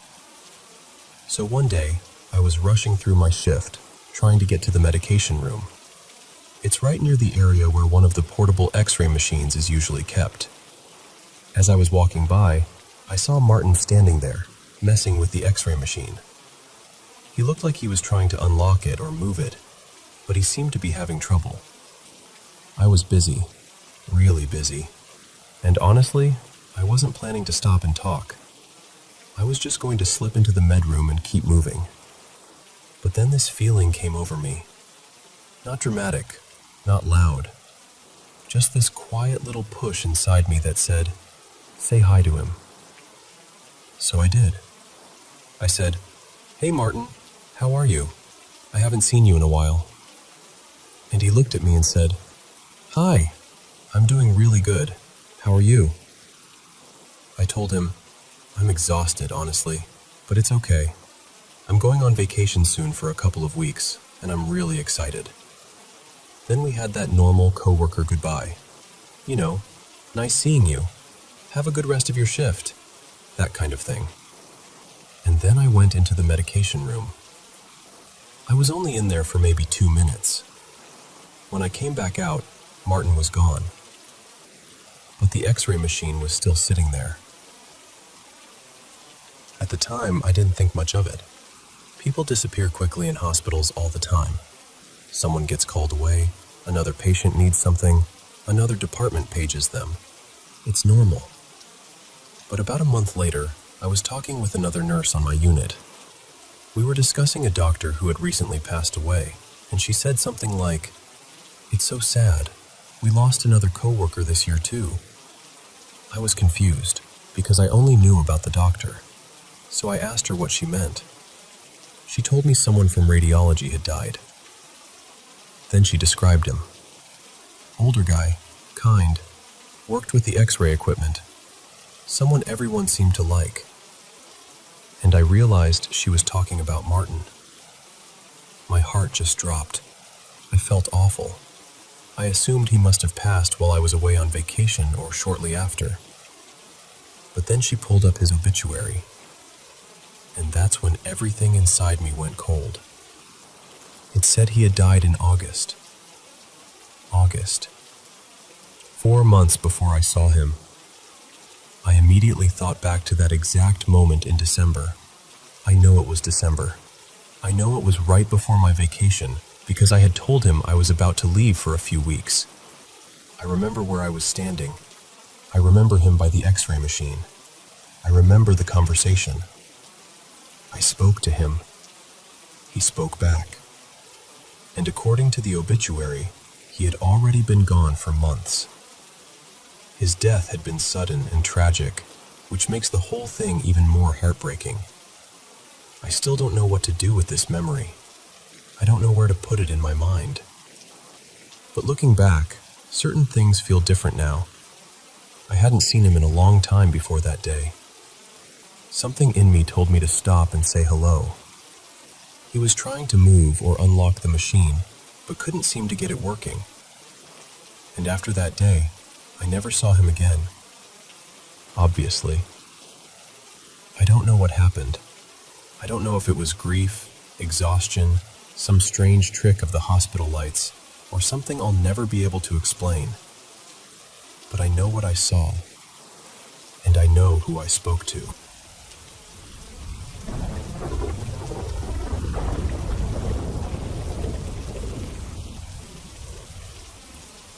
I was staying at my mom's house with my little girl for a while. It was supposed to be temporary, just until my partner and I could find a place of our own. My mom is in her mid-50s. My daughter had just turned 1, and until recently, my granddad, Martin, was living there too. He passed away a little over 2 weeks ago. His room is right across from mine. And when I say right across, I mean close enough that if both doors were open, it felt like we were almost sharing the same air. The other night, around 10, I was in my room getting ready. I was doing my makeup, trying to look nice so I could take a few pictures and maybe film something for my boyfriend. The house was quiet in that heavy, late-night way. Then I heard footsteps.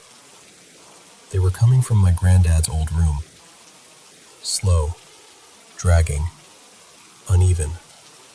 Exactly the way he used to walk. I stopped what I was doing and just stared at my mirror for a second. I tried to calm myself down. I told myself, no, it's probably one of the cats.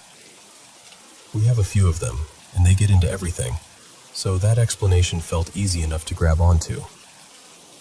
But deep down, I knew the sound was heavier than that.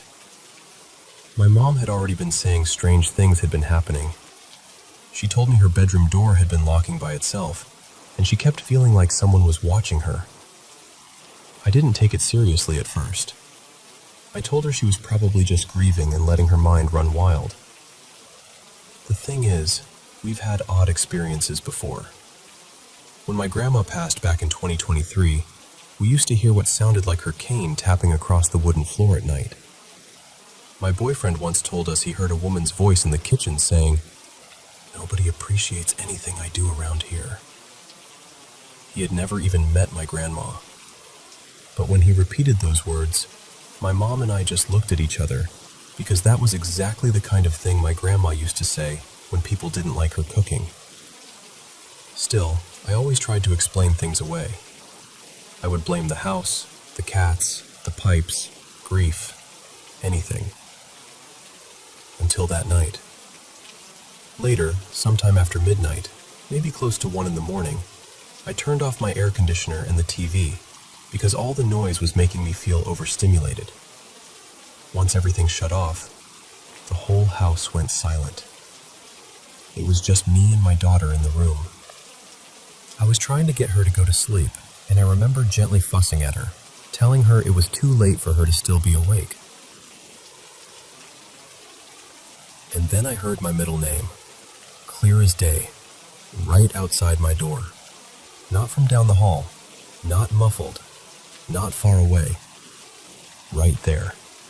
The only person in that house who ever called me by my middle name was my granddad. For a second, my mind scrambled for an explanation. I thought maybe my mom had passed by my door and was telling me to quiet down. She does that sometimes. So I called her. She answered half asleep. That was the moment my whole body went cold, because if she was asleep, then she wasn't standing outside my door. I just sat there staring at the door, unable to move. My heart dropped so hard it felt like my chest had turned hollow. I know what I heard. It wasn't faint. It wasn't something I had to strain for.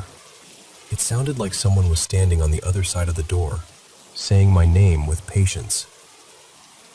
That's the part I keep thinking about. It sounded patient, like whoever or whatever said it knew I had heard, like it was waiting for me to answer. And that hasn't been the only thing. Since my granddad passed, things have fallen from shelves even though they were placed securely. I felt my blanket tug at night when nobody was near me. Sometimes his bedroom door rattles softly, almost like someone is trying to open it but can't quite manage the handle. Then yesterday, that door actually swung open. That door doesn't just open on its own. It opens inward, and the hallway doesn't have any air blowing through it. The house is old, so you have to turn the handle and push hard because the door sticks against the frame. My mom was about to walk down the hallway toward the laundry room when she saw it open by itself. She completely panicked. Now we're trying to have a pastor come over to pray over us and anoint the house, because I honestly can't sleep in my room anymore. My daughter and I have been sleeping in my mom's room instead. My mom is Christian, and she believes my granddad accepted God before he died, so he should be at peace. And maybe he is. But then I keep asking myself, what is still here? Why does it still sound like someone is walking around in his room at night? I know I've been tired. I know grief can do strange things to people. Part of me wants so badly to believe I'm just exhausted and imagining things. But I can't explain that voice. I can't explain hearing my name that clearly. And I can't stop thinking about how close it sounded.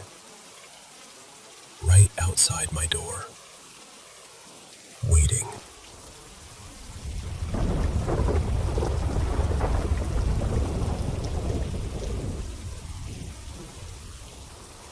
I grew up in a small, rural community tucked into the foothills of western North Carolina, and I still live there today. So this story starts when I was about 13 years old, just a kid on the bicycle, pedaling around those back roads like I owned them.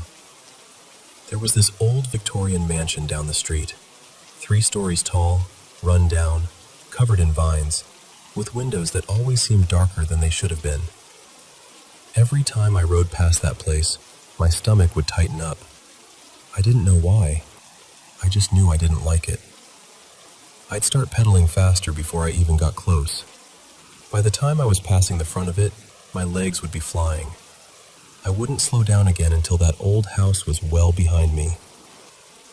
A few years later, when I was 18 and still in high school, the mansion had been restored. It had become a historic site and museum. Around Halloween, a TV station out of Charlotte did a feature on it and called it one of the most haunted places in North Carolina. Not long after that, one of my classes took a tour there. The guide told us the house had originally been built as a 2-story home for a wealthy, eccentric diamond merchant. But apparently, he decided it wasn't grand enough.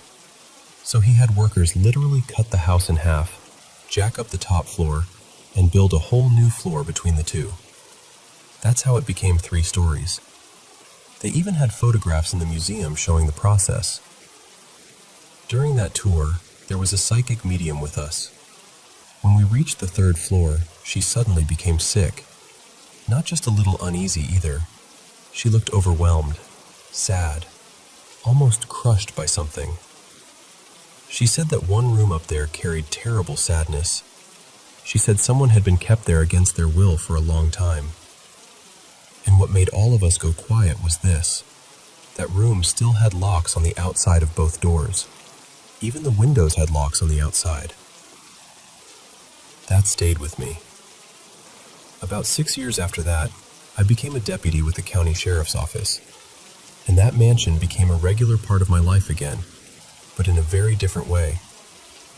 The alarm there went off constantly, hardly ever an entry alarm, almost always interior motion, usually on the 2nd or 3rd floor. Now, the mansion had a large collection of vintage and antique dolls, and I can't tell you how many times I responded to that place. Some nights, I'd go there 5 or 6 times. Never once did I find a real break-in. Not once. I'd check the building at 10 at night, and everything would be exactly where it belonged. Then I'd come back at 3 in the morning, and dolls would be on the floor, even though they had been inside locked glass cases. The cases would still be locked. There were cold spots in that house where you could see your breath, even on hot summer nights. The hair on your arms and the back of your neck would stand straight up.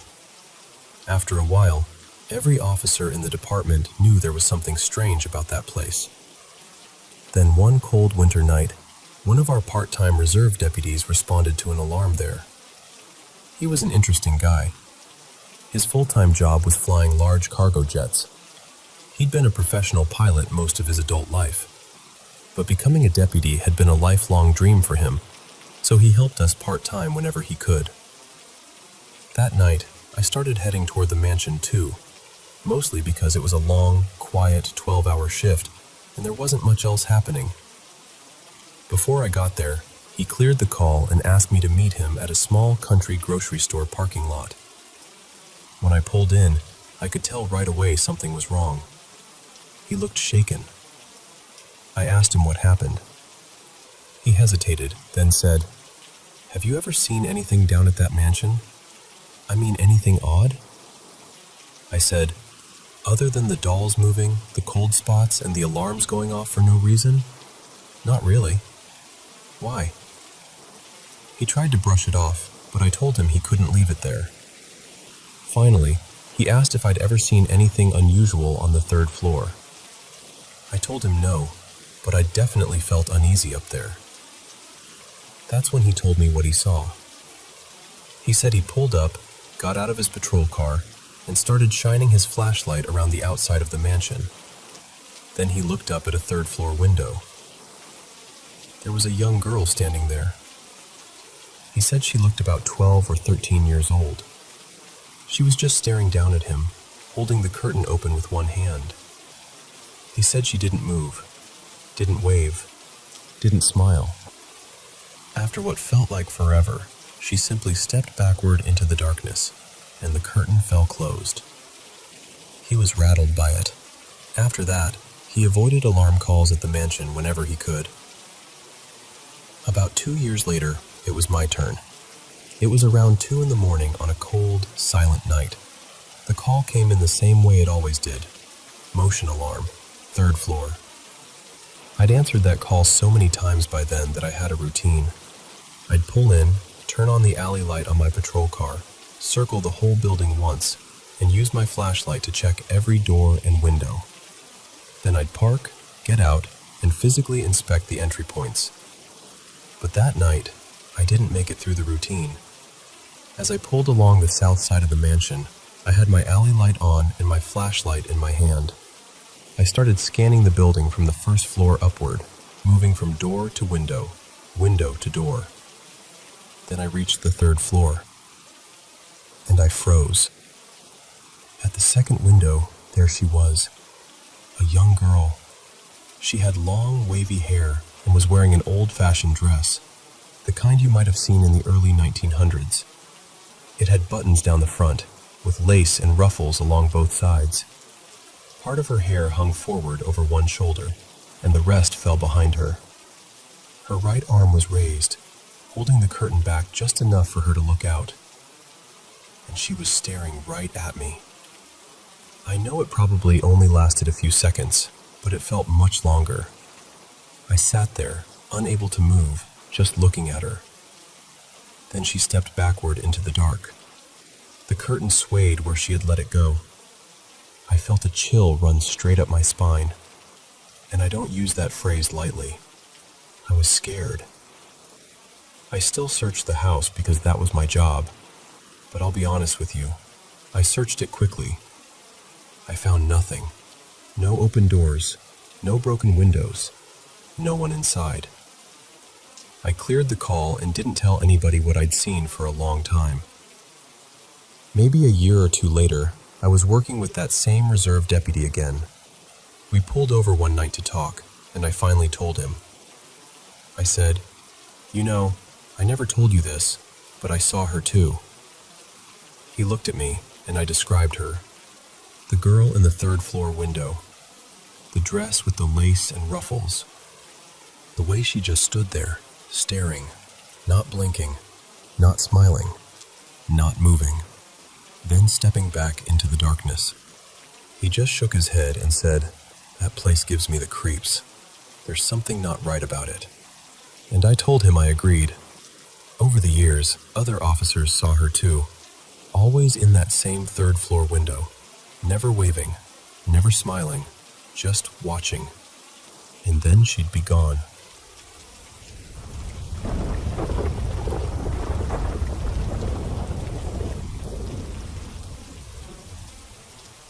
I'll tell you this as plainly as I can, because even now, part of me understands why someone would doubt it. This all happened back in 2023. The first version of this story was much longer, honestly. I wrote down every little thing, every strange moment, every reason I became sure I wasn't just misremembering or imagining things. But it ended up being more than 30 pages, so I had to cut it down to the bones. And I know how it sounds, I really do. I was a skeptic before all this. I was sober the entire time. I don't have any history of psychosis. I wasn't looking for something supernatural. I just wanted to understand what was happening in my own house. It started after I let a friend stay with me for a few weeks. I'll call him Z. That was one of the worst decisions I've ever made. He trashed my home, screamed at me constantly, and then refused to leave for months. In the end, I had to get a restraining order. I agreed to hold on to his belongings until the police allowed him to collect them. And then the house changed. At first, it was little things. Objects showing up where I definitely hadn't left them. Sounds from other rooms. Doors opening. Things being dropped. Not once or twice, but over and over, day and night, for weeks. I tried to be rational. I really did. I checked myself constantly. I made sure I wasn't just being forgetful, but it became too frequent to explain away. Then I started seeing shadows at the edges of my vision. They would vanish the second I looked straight at them. One night, I was hanging Z's clothes outside after washing them, because the smell had been driving me mad. I looked back toward the house and saw the sliding glass door wide open. I knew I had closed it. Then I noticed one of his wet shirts was back inside, sitting on the coffee table.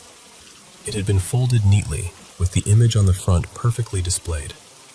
It was Hannibal Lecter, except the way it was folded made the antlers on the design look like they were growing straight out of his head. I tried to act brave. I actually said out loud, "Very funny. You're real scary, aren't you?" I didn't feel brave, not even close. Then I turned around. The sliding door was wide open again. Later, I found strange things arranged on the chest where I kept my paperwork. The broken head of an ornament. A few items that had belonged to my father. Things that had no reason to be in my house at all. And there was this smell coming from the chest. A heavy, awful smell. Like death. I was convinced I was about to find something terrible inside. I tried the combination lock, but it wouldn't open. The numbers had somehow changed. That was when I broke. I ran to bed, curled up in the dark, and whispered, "Please help me. There's something in the box." And then I realized there was something in the bed, under the covers. I had partly laid on top of it. It was warm, solid, still, like it knew I had noticed and was hoping I would pretend I hadn't. It felt too small to be a person, too big to be an animal, maybe 3 or 4 feet tall. I'm ashamed to admit this, but I was too scared to pull the covers back. I just lay there, frozen, trying not to react. Eventually I whispered, "Please, I need a clue." When I went back out, Z's tarot deck was sitting on the kitchen counter. Apparently that was the clue. At dawn, the smell from the chest was gone. I managed to break the lock, and thankfully, there was nothing inside but paperwork. Another day, I found a page from Z's sketchbook placed at the foot of my bed. It had a threatening poem on it. It wasn't newly written. The date on the page was from before he ever moved in, so it clearly hadn't been written about me. But I know, with absolute certainty, that it had not been on my bed earlier. I lost my temper. I shouted, "Show yourself!" The glass door was suddenly yanked open. Then I heard someone scrambling over the fence. A car door slammed. I ran outside just in time to see a car tear away from the street. And behind it, chasing inches from the bumper, were red-tailed black cockatoos. Maybe 20 of them. It couldn't have been Z. He didn't know how to drive. When I went back inside, the entry room was full of wasps. I still don't understand how. The door had only been open for a moment. I shut myself in my bedroom and tried to ignore the thudding and scraping against the window behind me. When I finally got the courage to look, there were dozens of plant pots piled up against the glass. I called the police after that, but they didn't really know what to do with me. They were polite enough, but skeptical. I could hear it in their voices. A few days later, I was in town when a little boy ran up to me with this huge smile on his face. He said, "Congratulations, you're going to meet him." Then he ran off. That night, muddy footprints started appearing on the tiles. Big ones. Not once, but repeatedly. I called someone I knew, an Aboriginal elder who understood things connected to wetland spirits. I live near wetlands, so by then I was willing to consider anything. She told me her uncle had been a medicine man and that she would ask his spirit to help. She said he had been a smoker, so if I smelled smoke, that meant he was nearby. Later, I did smell smoke, but not cigarette smoke. It was wood smoke, coming from 3 large trees outside. I walked around the garden, searching for fire, but there was nothing. No flames, no smoke I could see. Later, I found 3 empty nests, 1 in each tree. The underside of each nest was scorched. The trees themselves were untouched. The strange part is that her uncle's moiety, something like a totem animal, was the red-tailed black cockatoo. The same birds I had seen chasing that car. Except the birds had appeared before I had even asked her for help. One night, I suddenly felt dread settle over the house. Not ordinary fear, something deeper. The kind your body understands before your mind catches up. Within minutes, the temperature dropped from a hot summer night to a cold so sharp it felt dangerous. I tried to sleep and woke up gasping for breath. I moved to the couch, and the cold disappeared instantly, like I had stepped out of a walk-in freezer. Then it became hot. Not warm, not stuffy, scorching. The heat burned so badly I had to fight not to scream. I moved again, and the air cooled, like I had stepped out of an oven. This went on for hours. I kept moving, and whatever it was kept finding me, freezing or burning, back and forth, again and again. Eventually, something in me changed. I stopped reacting the same way. I don't mean I became fearless. I didn't. But I learned not to feed it. I learned that whatever this was, fear seemed to make it stronger. When I stopped giving it that, it started losing its grip. Slowly, things returned to normal. Mostly. Because one day, one of Z's old game cards appeared on my desk. It had a message on it. Something about coming back in a few years, once the fungus had died off, and then seeing what was inside the chest. And I'll be honest with you, I really, really don't like that.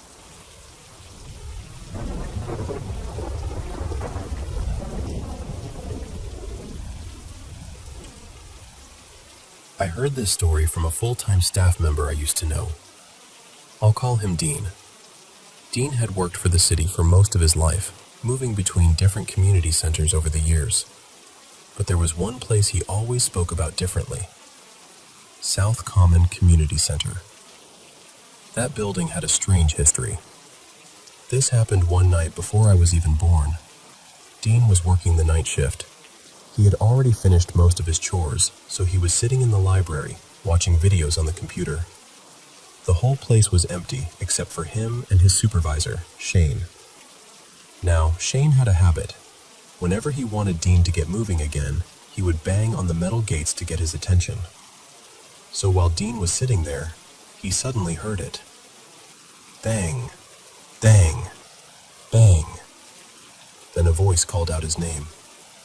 Dean, hey, come on, time to get back to work. Dean turned off the computer and walked down to the workshop, thinking Shane was waiting for him. But when he got there, Shane was asleep in a chair. Dean tapped him on the shoulder, and Shane woke up irritated, asking what he wanted. Dean said, "Didn't you just call me?" And Shane looked at him and said, "I've been asleep the whole time." That was enough for Dean. He was so shaken that he spent the rest of the shift hiding in the shop, waiting for morning. Years later, after Dean had transferred to another center, something else happened in that same building. A friend of his was working a night shift at South Common, while a professional cleaning crew was there steam cleaning the library carpets. It was 2 women, and the part-timer on duty was supposed to keep an eye on them. At one point, he stepped into another room for just a moment. When he came back, the police were at the door. One of the women had run out of the building in a panic and driven to a nearby community center to call for help. She said something, or someone, had attacked them in the library. The police searched the entire building. They found nobody. That woman was so terrified that she quit right then and there. From what I was told, she took a job in a kitchen afterward because she wanted morning shifts only. She never wanted to work nights again. After hearing those stories, I started asking around. And the strange part is that a lot of long-term staff already knew about South Common. People who had worked there said they heard their names being called when no one was there. They saw figures. Doors slammed on their own. Metal gates shook like someone was trying to get their attention.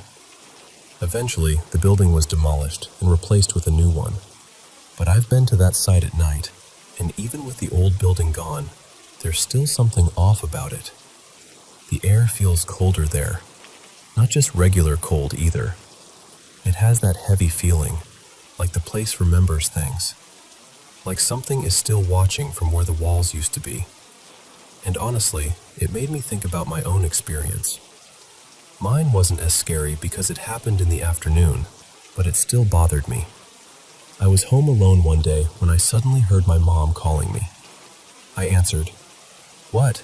a few times, but nobody replied. My parents used to do that sometimes, call me and then not answer when I called back, so I got annoyed and left my room to see what she wanted. But no one was there. I checked everywhere.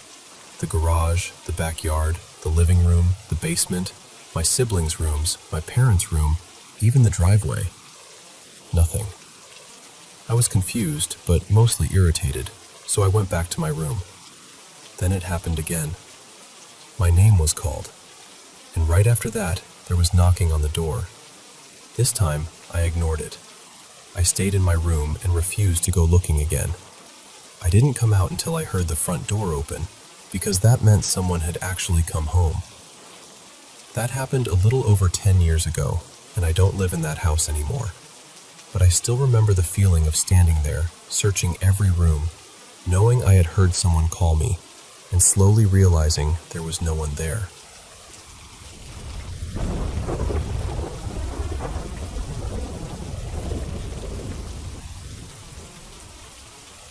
I've had strange things happen around me for as long as I can remember, but this house was different. Back in 2021, my husband and I moved into his dad's old place. It had been built by his grandfather, so there was a lot of family history in those walls. It was a decent-sized house, 4 bedrooms, 2 bathrooms, a living room, dining room, kitchen, and a little laundry room off to the side. When you walked in, the living room was on the left, and the dining room and kitchen were on the right. Then there was a hallway with 2 bedrooms on each side. At first, only 2 of the bedrooms were really usable because we were still remodeling. The first thing happened while we were still working on the house.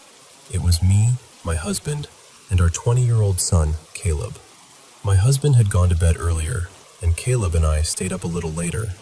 Eventually, we decided it was time to call it a night too. My husband and I were sleeping in the back bedroom on the right. Caleb was sleeping outside in the camper. The only other finished bedroom was the one across the hall, but my father-in-law had passed away in that room not long before, and none of us felt ready to sleep in there yet. So I went into our room, and my husband was already asleep, facing the wall.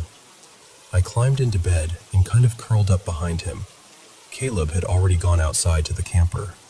A few minutes later, I heard what sounded exactly like Caleb's voice say, "Mama." Now, Caleb has always liked scaring me. He thinks it's hilarious. So I turned my head and said, "What?" Nothing. No answer at all. I got irritated because I thought he was standing there messing with me. So I rolled over onto my left side, facing the bedroom door, thinking, "All right, I'll catch you this time." Not even 5 minutes passed. My eyes were still open. Then I heard it again. "Mama." I sat straight up and ran into the hallway. I went through the living room, out the side door, and toward the camper. And there was Caleb, sitting inside with the light on, talking on the phone. There was no way he could have gotten back outside that fast and locked everything behind him. I knocked on the camper door and asked, "Did you just come inside?" He looked confused and said, "No, why?" I just said, "No reason," and went back inside, but I was terrified. I don't think I slept at all that night.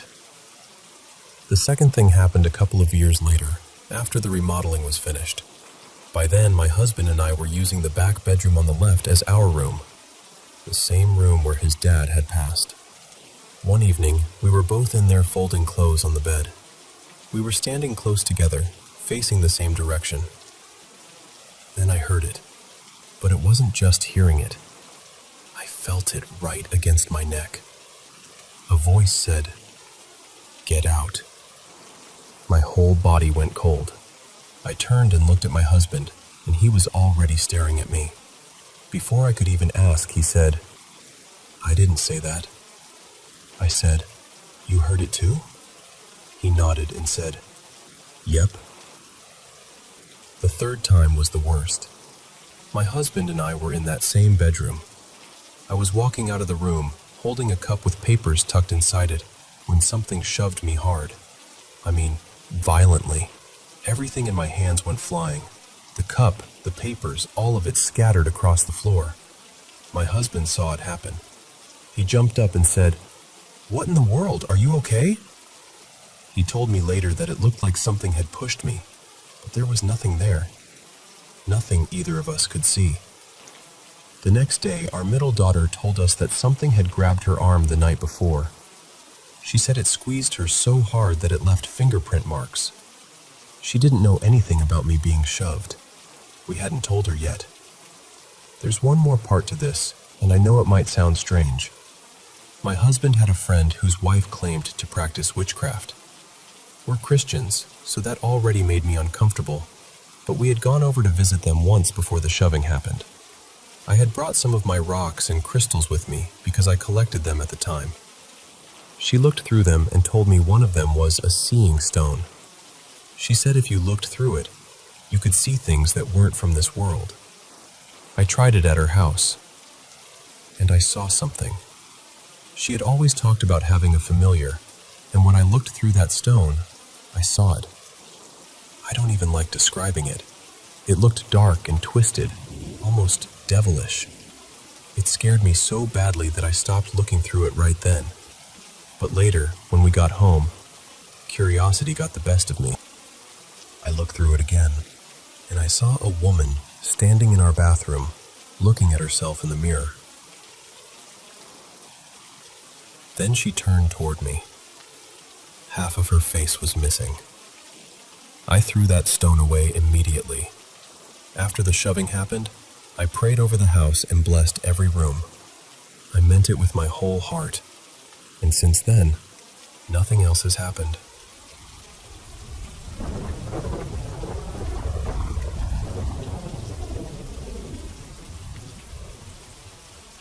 When I was little, maybe 9 or 10, I woke up very early one morning to the sound of my mom crying in the kitchen. Not just a quiet cry either. It was that deep, broken kind of crying that makes a house feel smaller somehow. My dad had left not long before that, and Mom was really struggling. She was trying to hold herself together, but even as a kid, I could tell she was falling apart. People would come by now and then, friends or relatives, just to sit with her and make sure she was all right. The night before, Mom had told me an old friend of hers was coming over. I had never met the woman, but Mom mentioned she had a son around my age. I remember feeling this little spark of excitement because I was an only child, and it was school holidays, so the idea of having another kid around felt enormous. That night, Mom barely slept. I could hear her moving through the house, crying in the kitchen, then in the lounge room, then outside near the laundry. At one point, I looked out my bedroom window and saw her wandering around the garden in the moonlight, just looking at the plants and crying. That image has stayed with me all these years. So when I heard voices in the kitchen the next morning, I thought, she's here, her friend's here, and maybe her son is too.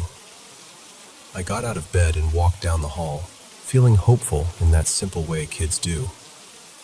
To get to the kitchen, I had to pass the laundry and the back door. And that's where I saw him. A boy, about my age, sitting on the back steps. He had light brown hair and was wearing a faded blue t-shirt. He was facing away from me, looking out into the yard.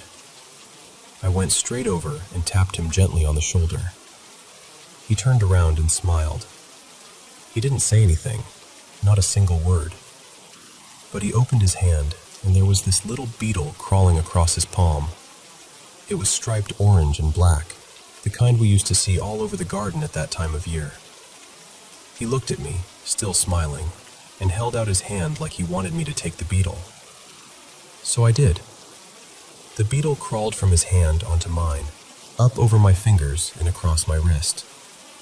And somehow, that was enough. I started talking. I talked his ear off, honestly. I told him about my toys, my favorite shows, the games I liked, probably every strange little thing that mattered to me back then. And he just listened. He didn't nod much. He didn't answer. He just smiled and followed me around the garden. It didn't bother me that he was quiet. I figured maybe he was shy, or maybe he had some reason he couldn't speak. Kids don't always need explanations for things. Sometimes someone sits beside you, and that's enough. For a while, it felt like I'd made a friend. After some time, I decided we should get snacks. I told him to come inside with me and said we could get cordial from the kitchen where our mums were talking. He followed me across the yard and back to the steps, but he wouldn't come inside. He just stood there at the back door, smiling at me, in the same spot where I'd first seen him. I told him it was fine, that he could come in. but he stayed where he was. So I went in without him. I walked into the kitchen, probably grinning from ear to ear, and told Mom and her friend that I'd been playing with her son and that he was really nice. The room went quiet. Mom looked at me strangely. Her friend did too. Then the woman gently said she was sorry, but she hadn't been able to bring her son with her that morning. I remember just staring at them, completely confused. Then I ran back to the back door. The boy was gone. There was no one on the steps, no one in the yard, no movement anywhere. Just a few of those orange and black beetles crawling over the concrete where he'd been standing. I never saw that boy again. And even now, after all these years, I still don't know who I spent that morning with.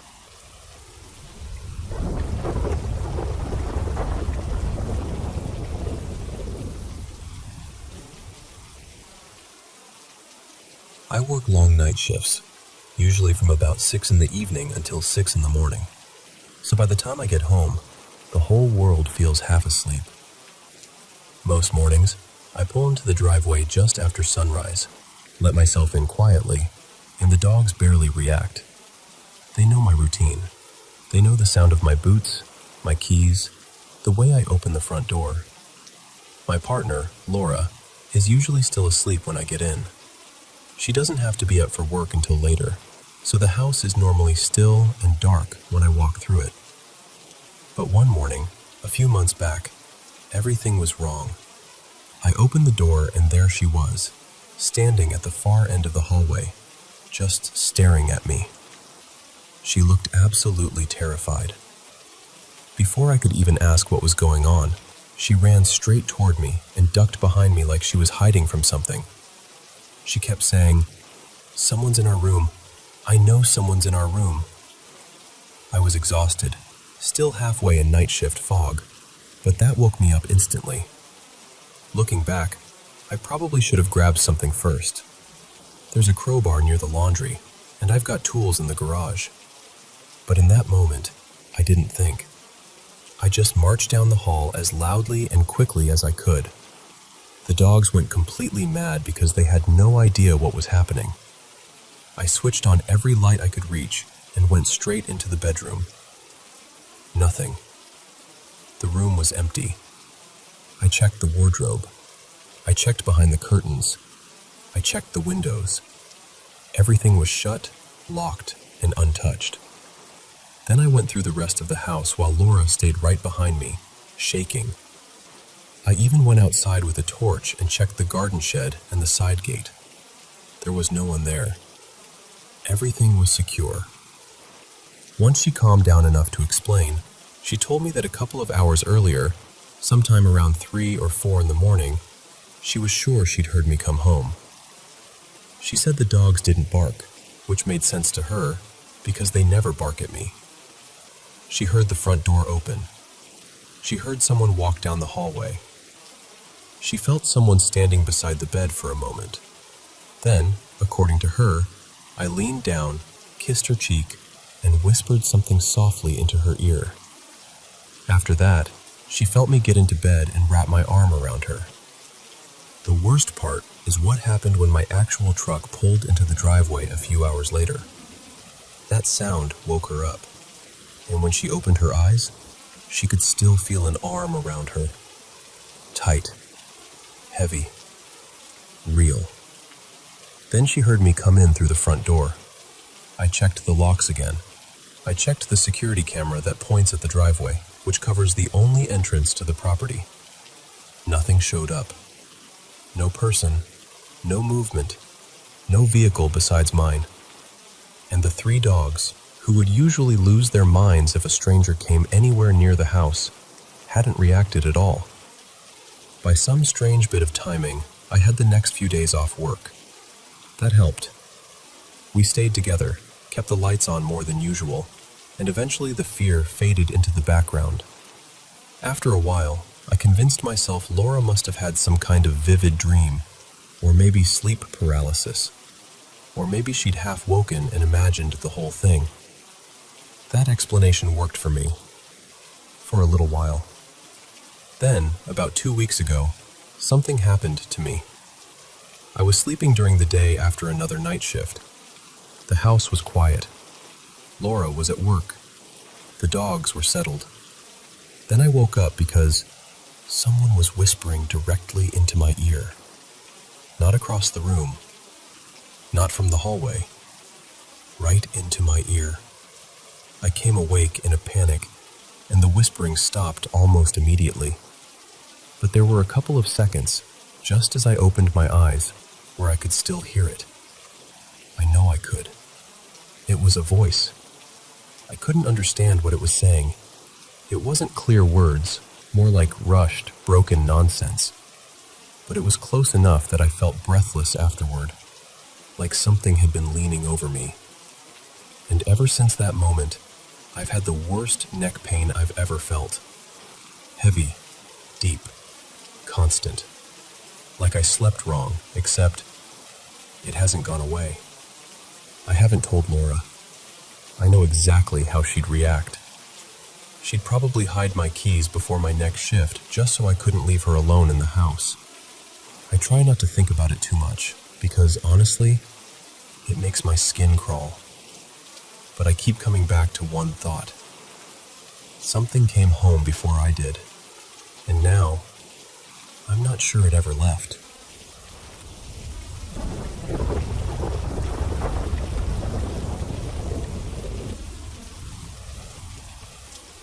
I want to start by explaining the layout of my childhood home, because it matters to the story. When you walk through the front door, the stairs went straight up to this tiny landing. There was a bathroom right there, with one bedroom on the left and another on the right.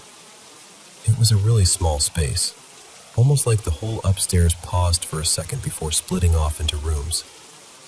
My bedroom was one of those rooms, and I slept on the top bunk. The head of my bed lined up almost perfectly with the doorway, which meant that if my bedroom door was open, I could see straight out onto that little landing. This happened more than 20 years ago, when I was around 10 years old. I was living there with my parents and my 2 brothers. One night, I woke up in the middle of the night for no obvious reason. I wasn't having a nightmare, at least not that I remember. I just opened my eyes and was suddenly awake. The first thing I noticed was that the landing light was on. That was strange, because my parents were very serious about not wasting electricity. Lights did not just stay on in our house, but I figured maybe one of them had forgotten, or maybe my older brother had gotten up and left it on by accident. Then I heard it. A soft whistling. Not loud, not sharp, just this gentle little tune, like someone nearby was casually whistling to themselves. I looked toward the doorway, and that's when I saw him. There was a small gray figure sitting on top of my bedroom door. The door opened outward onto the landing, which was unusual, but because of that, I could see the figure clearly in the light. He was perched right there on the top edge of the door, fully visible. And when I say gray, I mean completely gray. No face, no features, no clothes, no real details at all. He looked almost like a simple drawing of a little person that someone had colored in with a pencil. A rounded head, rounded limbs, not quite human, but close enough that I knew what I was looking at. The best way I can describe it is that he looked like he had stepped out of an old black and white television show and somehow become real. At first, I was more confused than scared. I sat up in bed and stared harder, thinking maybe my eyes were playing tricks on me. But he was still there. The light was on. There weren't any shadows moving around. Nothing was flickering. I could see the landing, the door, and that little gray figure sitting on top of it. I don't remember him moving. I just remember the whistling and the way he sat there like he belonged in the quiet of the house. The next morning, I told my parents and my brothers what I had seen. They laughed. Not in a cruel way, really. More like they thought I had dreamed it or imagined it. And honestly, the story became a family joke after that. Even now, years later, someone will bring up the little gray man on the door and laugh about it. But I still think about it, because I know I was awake, I know the light was on, and I know what I saw sitting there. So I have to ask, has anyone else ever experienced something like this? Because more than 20 years later, I still wonder what in the world that little gray figure could have been.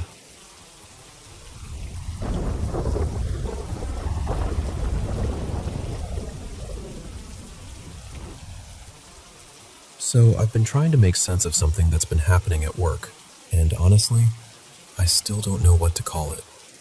Maybe it's paranormal. Maybe someone is living somewhere they shouldn't be. Maybe there's something suspicious going on that has nothing to do with ghosts at all. I keep turning it over in my mind, and every explanation feels possible in its own strange way. I work as an in-home caregiver, so I spend a lot of time inside clients' personal homes. Back in January, I started working with a new client. I'll call her Mrs. Hallie. She lives alone in this large, older house. Her husband passed away, they never had children, and she has a power of attorney who handles her affairs. When I first started there, she was also new to our agency, so I was one of the first caregivers assigned to her. On my very first shift, I relieved another caregiver who had worked overnight. She gave me the usual rundown about Mrs. Hallie's care, but then she lowered her voice and told me the house felt creepy. She said that all night she'd heard noises upstairs, footsteps running back and forth, furniture dragging across the floor, and she said it happened almost like clockwork, hour after hour. That alone unsettled me, because Mrs. Hallie lives alone. No one is supposed to be upstairs. In fact, we are not allowed to go upstairs at all. My first shift was during the day, but after that, I mostly worked nights. I'll be honest, I was nervous before my first overnight shift, especially because that same caregiver later told me she had once seen a dark figure standing at the top of the stairs. But during my first night, I didn't hear the running or the furniture dragging. I kept glancing up the staircase, but I never saw anything. I did hear random noises here and there, but nothing as dramatic as what she described. Still, there was one part of the house that always felt off to me. The bathroom sits underneath the staircase, and whenever I went in there, I felt this strange, static energy. I don't know how else to explain it. It was like the air had a charge to it. On other nights, I started hearing whispering. Sometimes it sounded like a man and a woman talking softly somewhere in the house. One night, there was a lot of whispering, and then I heard this sound that was almost like a cat crying, except not quite. It sounded more like a woman moaning. We have a baby monitor so we can keep an eye and ear on Mrs. Hallie, and I knew the sound wasn't coming from her because I didn't hear it through the monitor. After a few weeks, things started calming down. The noises became less frequent. A lot of us caregivers began wondering if maybe Mrs. Hallie's husband was still in the house somehow, watching over her. From what I understand, they were very private people. They didn't like strangers in their home, and Mrs. Hallie has had a hard time accepting that she needs care around the clock now. She used to be very independent. So part of me wondered if maybe her husband's spirit was uneasy at first, seeing all these unfamiliar people coming in and out of the house, taking care of his wife.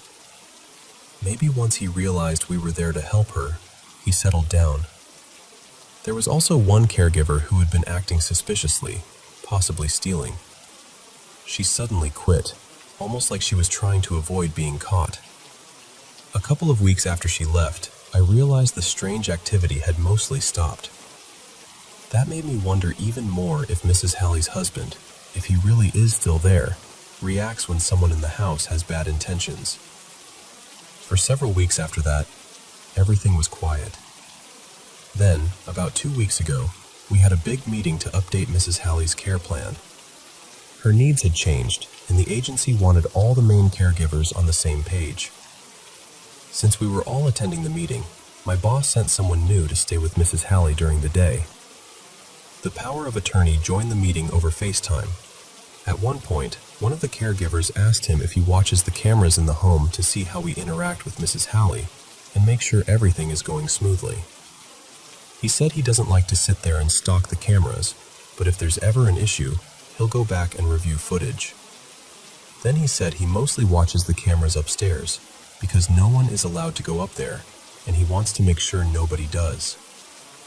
That answer bothered me. If anyone would know what's going on upstairs, it would be him. But whenever my boss has mentioned that caregivers hear noises up there, he apparently acts like it's nothing. That same day, after the meeting, I relieved the new caregiver for my night shift. She filled me in on what had happened while she was there, and what she told me genuinely rattled me.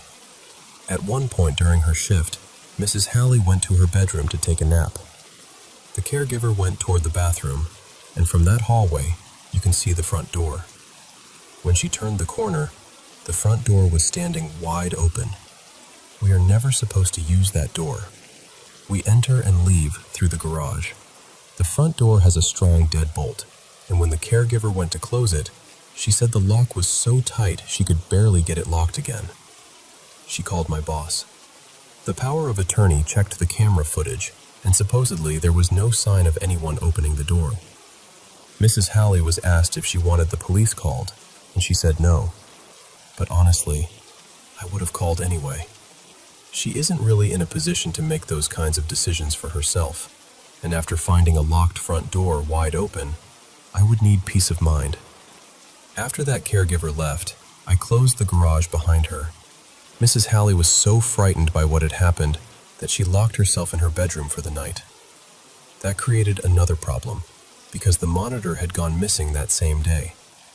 Mrs. Hallie has never liked being watched constantly, and we later figured out she had probably hidden it or thrown it away. But at that moment, I had no monitor, and she was locked in her room, and she wasn't answering when I knocked. I called my boss and explained what was happening. My boss sent another caregiver, I'll call her Elena, to help me get the bedroom door open before we had to call the power of attorney or 911. While I was on the phone with my boss, I suddenly heard noises outside, near the driveway. I thought Elena had arrived, so I opened the laundry room door and was about to open the garage door. Then I stopped. The sounds were coming from right outside the rolling garage door. It sounded like heavy things being dragged back and forth, followed by banging. My boss told me Elena was still on her way, so it couldn't have been her. It wasn't windy. The neighboring houses are too far away for the sound to have been someone moving trash cans nearby. This sounded like it was right there in Mrs. Hallie's driveway. Eventually, Elena arrived and I let her in. After I knocked harder and called to Mrs. Hallie more loudly, she finally opened her bedroom door. We checked on her and made sure she was okay. She agreed to leave the door cracked open slightly so I could check on her throughout the night. We never found the missing monitor. My boss replaced it with a new one. Later, my boss told me Mrs. Hallie had experienced break-ins in the past, and that's part of why she's so paranoid about the front door. Since then, I've started keeping a taser with me when I work there. And now, I don't know what to think. Part of me really does believe Mrs. Hallie's husband may still be in that house, and I don't feel like he's harmful. If anything, I feel like he might be protective. But the front door opening, the past break-ins, the noises outside the garage, and everything about the upstairs area make me wonder if something else is happening too. Maybe there's a squatter. Maybe a frogger. Maybe the power of attorney is hiding something upstairs. No one is allowed upstairs. There are cameras up there, so I can't sneak up and look, even though I absolutely would if I thought I could get away with it. Every caregiver has reported hearing sounds from that area, and my boss has admitted that everyone is curious about it. There was also a recent situation where Mrs. Hallie got injured, and my boss wanted the power of attorney to check the camera footage to confirm what happened. I said I was worried there wouldn't be footage, because there isn't a visible camera in her bedroom. That's when my boss said, the power of attorney has more cameras than we can see. So now I'm wondering, are there hidden cameras in the house? And if so, where? Why is he the only person with access to them? Why is he the only one allowed upstairs? Mrs. Haley has close friends who help her, not just him. And from what I understand, they aren't allowed upstairs either. The thing that keeps bothering me is this. He doesn't seem especially concerned with watching how we care for Mrs. Haley. He seems most concerned with making sure nobody goes upstairs. Every other client I've had with cameras had them because family members, or a power of attorney, wanted to make sure care was being handled properly. They checked interactions, safety, routines, all of that. But here, the focus is upstairs. So I'm stuck between a few possibilities. Maybe Mrs. Haley's husband's spirit really is there. Maybe he's protective. Maybe he reacts when something is wrong. But maybe there's also something very human going on inside that house, and I don't know how to find out.